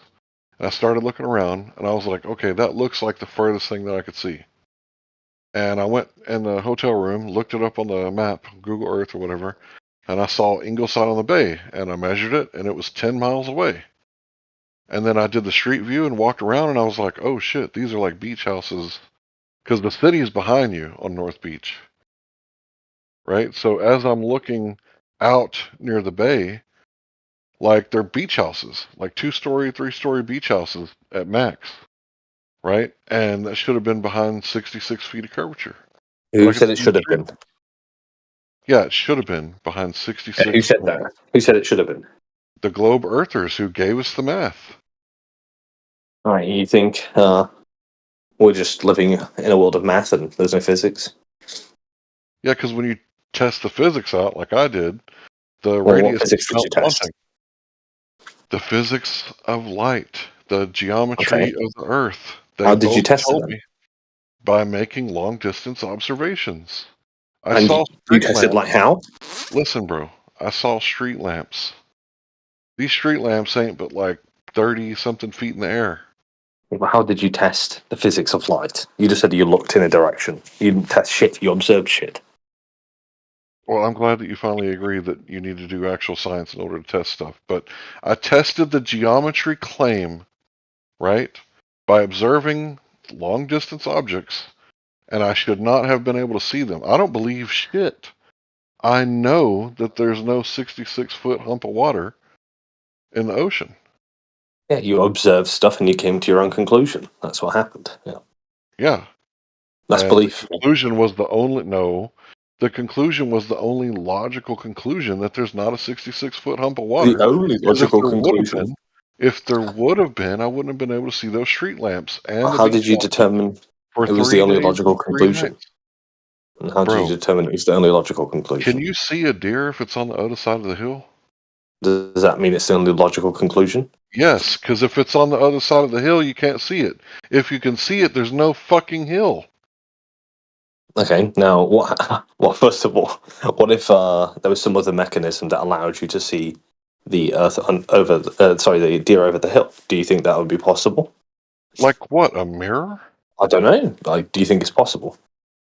No. If a hill Impossible. is obstructing something, the light's never going to touch your eye. No, okay. I mean, look, that's based on your understanding of the physics of light, right? What are the physics of light? When shit gets obstructed, you can't see it. If you go to a soccer game and you're not on the front row, and there's a huge fat guy in front of you with a big ass sign about global warming, you're not going to be able to see the fucking game. So let me ask you a question. If I put an obstruction between you and a laser, right? Let's say just any obstruction, doesn't matter, and I started to play with the air between you and the observer and the laser, you think there's no way light would ever let you see that laser over the obstruction? Well, it depends on what you mean by play with the air. If you're injecting a large amount of does do weird things. Hold How on, weird. bro. You asked me a question. Can I answer the question? It depends on what you mean by play with the air. If you're injecting an enormous amount of butane at a very low temperature, then I suppose you could do things like that. But show me where that exists in reality, or a fish tank, or salt water in the air. Show me where that exists in reality. What if I just change the density or temperature of the air between you and the laser? Okay, where does that exist in reality? I could show you a test if you want. Oh, you're all gay? Would you like to see a test? Sure. What are you going to show me? The butane? No, not butane. 1 second. You're going to show me a fish tank with salt water? No, I've posted this in the side chat 1,000 times. But the thing is, Larry, once you see this video, you've got to now completely change your whole worldview, because you've now accepted there's another logical explanation, right? That this light can do weird things in air. No, because it's not like those conditions aren't present in everyday conditions. That's his point. Well, what conditions are required? What conditions do you think are required for light to bend? Because you're saying light does bend over obstruction, and he's saying it never does, right? No, he isn't. He never said that. Well, he said when he looks over the horizon, like for instance, like if you looked over an obstruction, like a deer, like hiding behind a hill, there's no way ever, right? That it could ever. There's no logical explanation that could ever give you light doing anything that would allow it to bend. When I posited just another physical mechanism, I asked him. First of all, I asked him, "Is there any other physical mechanism that could allow for that to happen?" He said, "No, it could never happen." Right? And I thought, okay, so let's play with the light a bit. Let's do a test and create the conditions of a laser. And then he suddenly said, "Well, no. When you do things with the air, like, and you change it, well, suddenly yes, it becomes possible, right?" Well, look, the question is it possible that some other physical mechanism could cause that effect? And he said, no, it's logically impossible. Not in everyday circumstances. No, I mean obviously in lab conditions you can do all sorts of unnatural things. That doesn't mean that you then say, well, that can apply to everyday life. It's just silly to do. That's an additional qualifier, right? So what you're doing. No, he's added an additional qualifier. If you, or you're speaking for him right now, but if you say, well, okay, yes, it can happen, but not under conditions that we see when we look onto the horizon. Now that's a new claim, right? Is what he said to you. He said, if there's a hill and there's a deer I saw you join the chat after he claimed it. So what are you talking about? You went there. No, I heard him say it. That's why I'm repeating him verbatim. So don't lie about that. I saw you join the chat. What are you talking about? I saw you join the call. I'm looking at the call right now. Wonderful. I heard him say it, though. That's why I'm able to quote him verbatim. Okay, quote him verbatim. Yes, if you don't talk over me, I'll be able to do that. So, he said, if there's a deer behind a hill, you won't be able to see the deer because there's a hill in the way. That was what he said to you. So, he's clearly invoking everyday conditions and not lab conditions. And so, you're quoting me, not him, because you weren't here when he said that. And so, it's very disingenuous for you to bring up some kind of lab condition which is out of context, even if that's the case. Do you remember what he said before he said the deer over the hill? What did he say? He talked about how looking over the horizon, right, when you look into the distance, there's no way light could ever, right, allow you to see something over an obstruction, right? The hill is just a latter explanation he gave, like an analogy.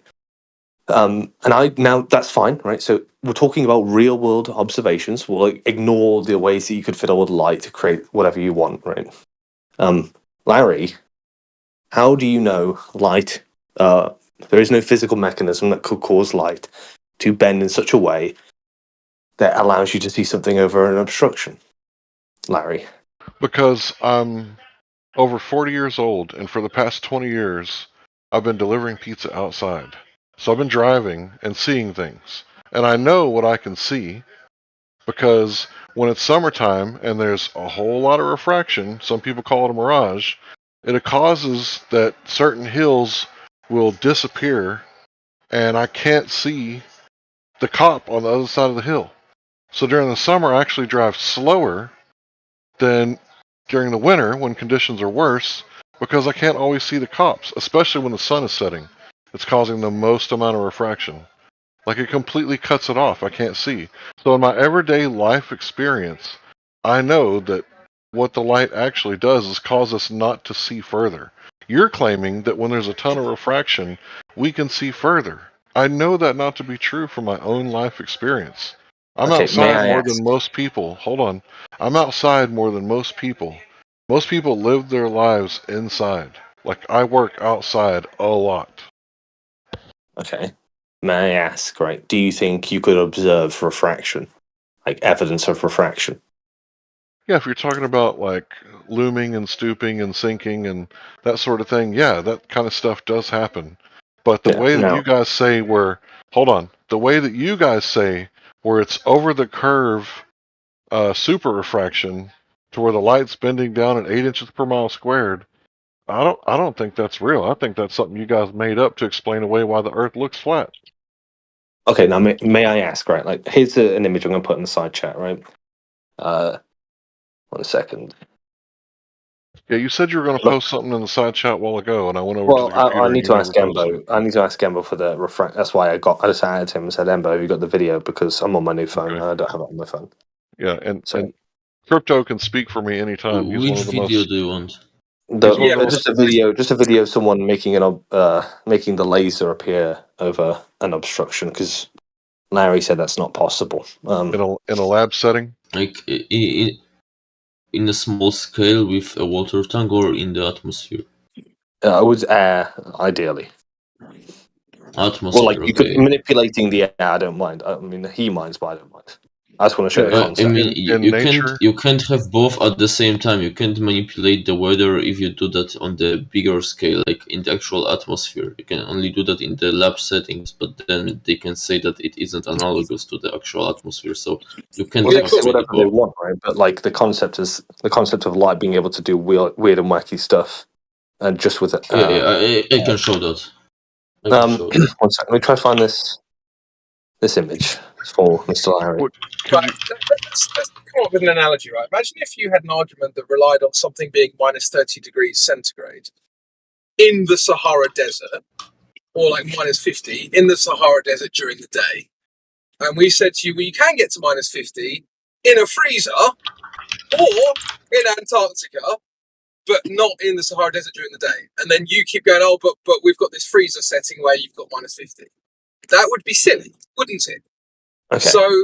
So that's what you're doing, and that's why it's frustrating to deal with you. Okay, so Larry, if you look at the side chat, now you see that image I posted. You forgot the pixels, right? Now that's meant to be an analogy. I just posted the image you requested. Ignore my argument, fair enough. It shows laser doing crazy stuff. Act like I never said anything. Larry, first of all, let's deal with the thing I posted on Embo afterwards, and then we'll get onto the whatever Mr. Other guy said. Right, so you forgot the pixels. Now, when I say you could observe evidence of refraction, Larry, right, have you ever looked at like the flat Earth images? Right, they're all nicely pixelated, and what you like to see is weird bending of objects that are meant to be your point of reference for distance. Do you think it's weird how every time you see further, right, you get these weird sort of pixelated images where the whole image is distorted, and when it's obstructed, you never see that. It's weird. Bro, what are you talking about? So, for instance, when you look at the oil rigs, when everything's bending, it's all wobbly and so on, and that's like the normal state of affairs for you. And then you see the image of the oil rigs, for instance, when they're not very refracted and they all look relatively straight and whatever, and nicely put together. Do you think that's weird that you think the first one, the former, is the natural state of affairs and the latter is this weird sort of refracted instance? Well, you think the exact opposite. Oh, go ahead. I'm just saying you see too far in both anyway. So like you're literally punching yourself in the face and then acting like we're getting hurt by that. You see too far in both, and it proves that the horizon is an optical phenomenon. Two things that aren't good for your narrative. Yeah, it's funny how the more extreme it gets, the more distorted it gets, right? But I would like to ask you a question. When you say too far, who told you it was too far? So it's an optical phenomenon then? The horizon? The horizon's always apparent, if that's what you're asking. Lovely. But fantastic. Let me ask you a question. Who told you there's such a thing as too far? Seeing too far? Sure. I mean, if you have the physical, if the horizon is physical, as is claimed by many globers, then there would be limitations to how far you could see based on that geometry. Which glober claims it's physical? Many globers over the years. Well, look, are you talking about like I don't know, maybe someone who's a professional? Are you talking about those people you meet on Discord? I think he probably means the stretch when some people make the argument that boats going over the horizon prove the Earth is a globe, and from that they make a leap of logic that it means that the horizon has to appear at the geometric location. Yeah, they basically think these two arguments are equivalent. I think. Well, yeah, but if you're saying that the horizon is blocking it because of the Earth curve, you have to equivocate those arguments. Well, when you see the horizon. No, don't Yeah, save Embo for his own statement. Embo, how else would that be the case? it's still the horizon because the sky meets the earth. Refraction and, Stop for stop example, interrupting the refraction. statement for Embo. Let him talk. For example, refraction and the curvature of the Earth existing at the same time. But then you've thrown out the curvature being the reason it's blocked. Why? Well, you can Because you've now there thrown both bendy light into reasons. the mix, and so you can't be sure. What if the light bends in the opposite direction? That doesn't make things obstructed by only more visible. So now you're throwing out bendy light, which means you now need a physical curve again. You can't have your refraction and your geometric horizon It too. simply doesn't hide things. It only makes them more visible and appear even higher. So I don't but then know you have how no trendy light evidence. Then you have no contradicts the evidence curve. that but then you have no evidence that horizon is because of physical curvature. I mean, I have. If You I can don't. prove, You've just thrown it out. if I can prove the fact that the light doesn't bend upwards, so in the way where it would hide distant objects, but rather downwards, in the way where the light would only make them appear higher, then the curve would still be required for the phenomenon of things being obstructed, because the light wouldn't only not make that possible, but also even make that go against it, make things only higher, not hide them. Do you have a refraction model for us that we can look at? Yes, I have. You? Use the atmospheric refraction. No, that's just a formula. Do you have a model? Yes, a model is made of formulas. It's a theoretical explanation. So that's a straw man. I'm asking you for a model, not if models contain formulas. What do you mean by a model? Well, you don't know what a model is. I mean, I know, but in the amount of people I've already noticed confusing that term here, I want to make sure that you have the same definition as me. But you just presented a formula as a model, and then you're questioning whether I know what it is. Because I don't think many you people seem to think that a model has to be like a physical thing that you can put on your desk. I never said that. There's many types of model, but I don't think you've got any of them. I'm talking about the physical model. Why would you need a physical? You would either need a mathematical. Well, I suppose you could have a physical model, but it'd be based on maths anyway, right? But if you provided some sort of mathematical model for the refraction you're talking about, and not just 7/6R, which is what you gave me, which is pathetic, then maybe we can talk. Yeah, I didn't give that model. You didn't give me a model because it doesn't exist. I can give you. Wait a moment. Where's the link? Go on then. Okay, I have it.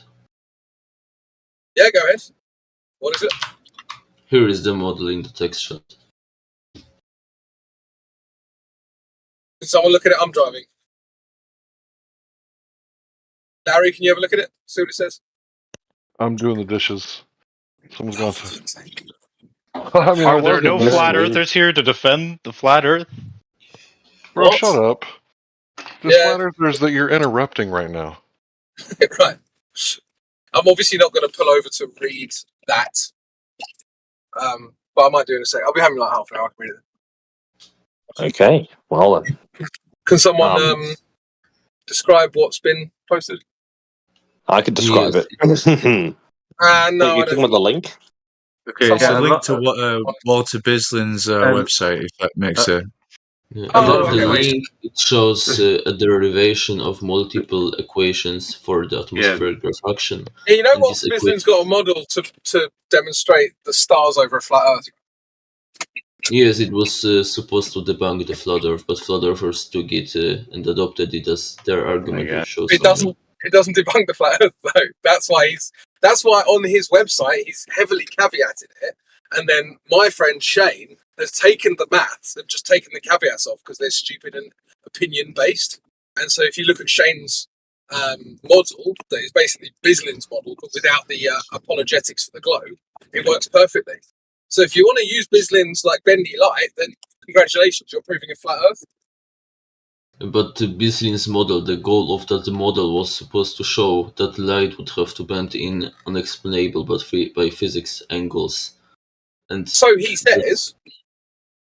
That's why I find it hilarious. But that's his opinion, but the maths works. So no, that's not opinion, that's a physical fact. No, it's not.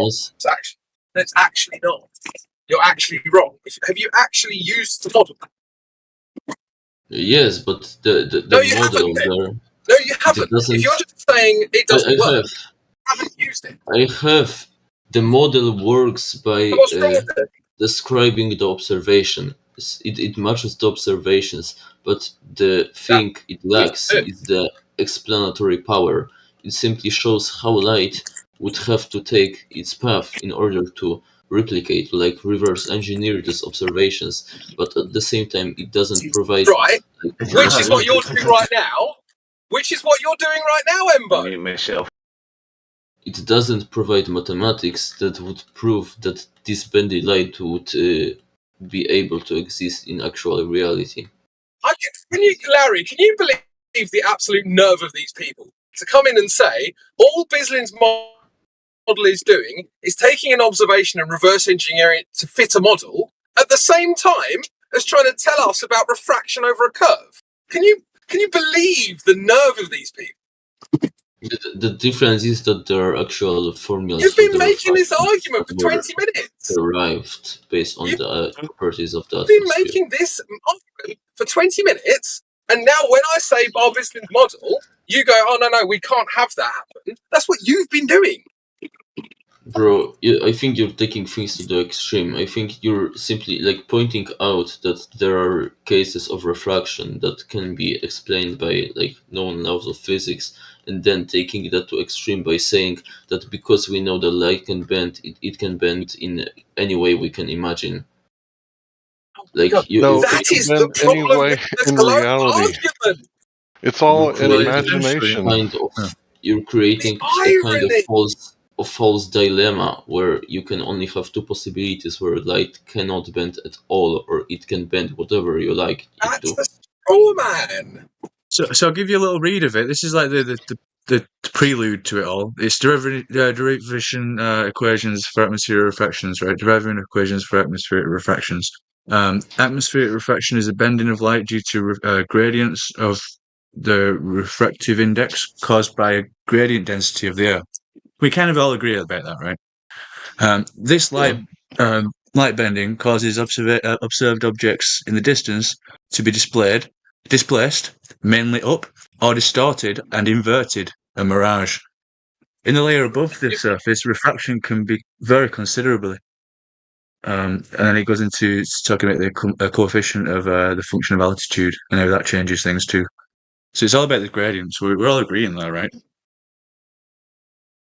Sure. I agree. The direction is just due to the path of least resistance and such. I'm just kind of work out a common ground for us all. I'm not really taking a side on this, but so do you not agree that it's a little bit ironic that they've spent 20 minutes saying we're going to reverse engineer an observation to fit a worldview, and then when they bring up a model of refraction, it's then exactly the criticism they use against the flat Earth? Do you not find that ironic? Right. And then to the next point, yeah, a little bit, yeah. But the next point is the density gradient along the light ray is difficult to measure in practice. Consequently, the path of light ray can not be known exactly, but it's based off the radius of the Earth. That's what he was trying to go at, and eventually turn the conversation into, would be to do with the arc, the light ray arc, and approximately an arc with the radius relative to the radius of the Earth, I guess. Right. But bear in mind, if all of this stuff was reverse engineered based on a flat Earth and assuming a globe Earth, that would be necessary anyway for the maths. So it doesn't prove anything. He's got the formulas for the coefficient of the flat Earth refraction formula too. Yeah. And he's got a bunch of silly caveats on there because he's a glober. But fundamentally, if you're going to use that model, you can use that model. Yeah, because that model was actually derived from the optics of the atmosphere, regardless of the shape of the Earth, while the model of the stars was simply like assumed that the Earth looks like a map, and then it mapped the positions of the stars and the paths of the light in order to make that effect that is observed in reality. Wonderful. So how does that prove that it's a globe? It doesn't necessarily prove it's a globe. It proves that the arguments that flat earthers use in order to debunk it being a globe are invalid because they don't account for the model of refraction. You haven't shown that. You've just asserted it. I've shown you the model. What else do I have to do? You were showing me. You brought up Bislin's refraction model of a flat Earth as evidence that light bends over a curve to make a globe look flat. No, I've never said that. Don't understand how stupid that is. It is stupid indeed because I've never said that. You made that up. He just kind of said that. Why are we talking about Bislin's model at all then? Because you brought it up. Which of the Bislin's model? The one with like terrestrial refraction or the one with the stars? Well, when you said terrestrial refraction, I said that's just a formula. You then brought up Bislin's model, which isn't the same. Yeah. I think you started talking about Bislin's model, like the one when it went you to the stars. You started to. You brought it up, bro. Can we go back to the live stream? Wait a moment. I'm going to Google it. You're getting confused with the. No, he's talking about Bislin's refraction calculations and model. It's separate to the. Well, it's probably not separate. He puts it like in a parallel. He explains them both. He explains how it could work on a flat and a globe. What? On this page. Yeah. Right. And so Embo just chooses one and says that the other one's invalid because he has a worldview. Like, obviously. What are you going to do with that? Yeah, but both of these models have a predictive power in the meaning that you can use them to make some predictions about what you will see. The difference is that only one of them has an explanatory power, so a physical explanation of why you see that, of the cause and the reason. In your opinion? No, that's the fact. I mean, you can go to the website of that Bislin's model and you don't see any equations there or anything like that. You just see reverse engineered paths of the stars that can bend like 180 degrees around your head. They're both reverse engineered. That's the point. They aren't. Yes, they are. No, you can see the derivation of the formula. What are you talking about? It's literally there. The formulas. How would you make an observation and remove the atmosphere in order to then know that you haven't reverse engineered it? Yeah, that's what I thought. You can't. I wouldn't. I would simply measure how much the light bends in the atmosphere. Why do I have to remove the atmosphere in order to measure these things? Because you need to have a physical baseline. Yes, and the baseline are the measurements of the refractive index in the atmosphere. No. How would you know what it's doing until you can remove it?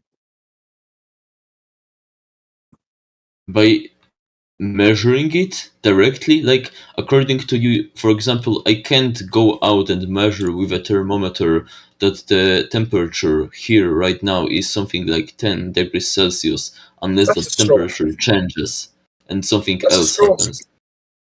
Yes, that's literally an analogy to what you're saying. It's not. According to you, you can't measure things directly unless the value changes.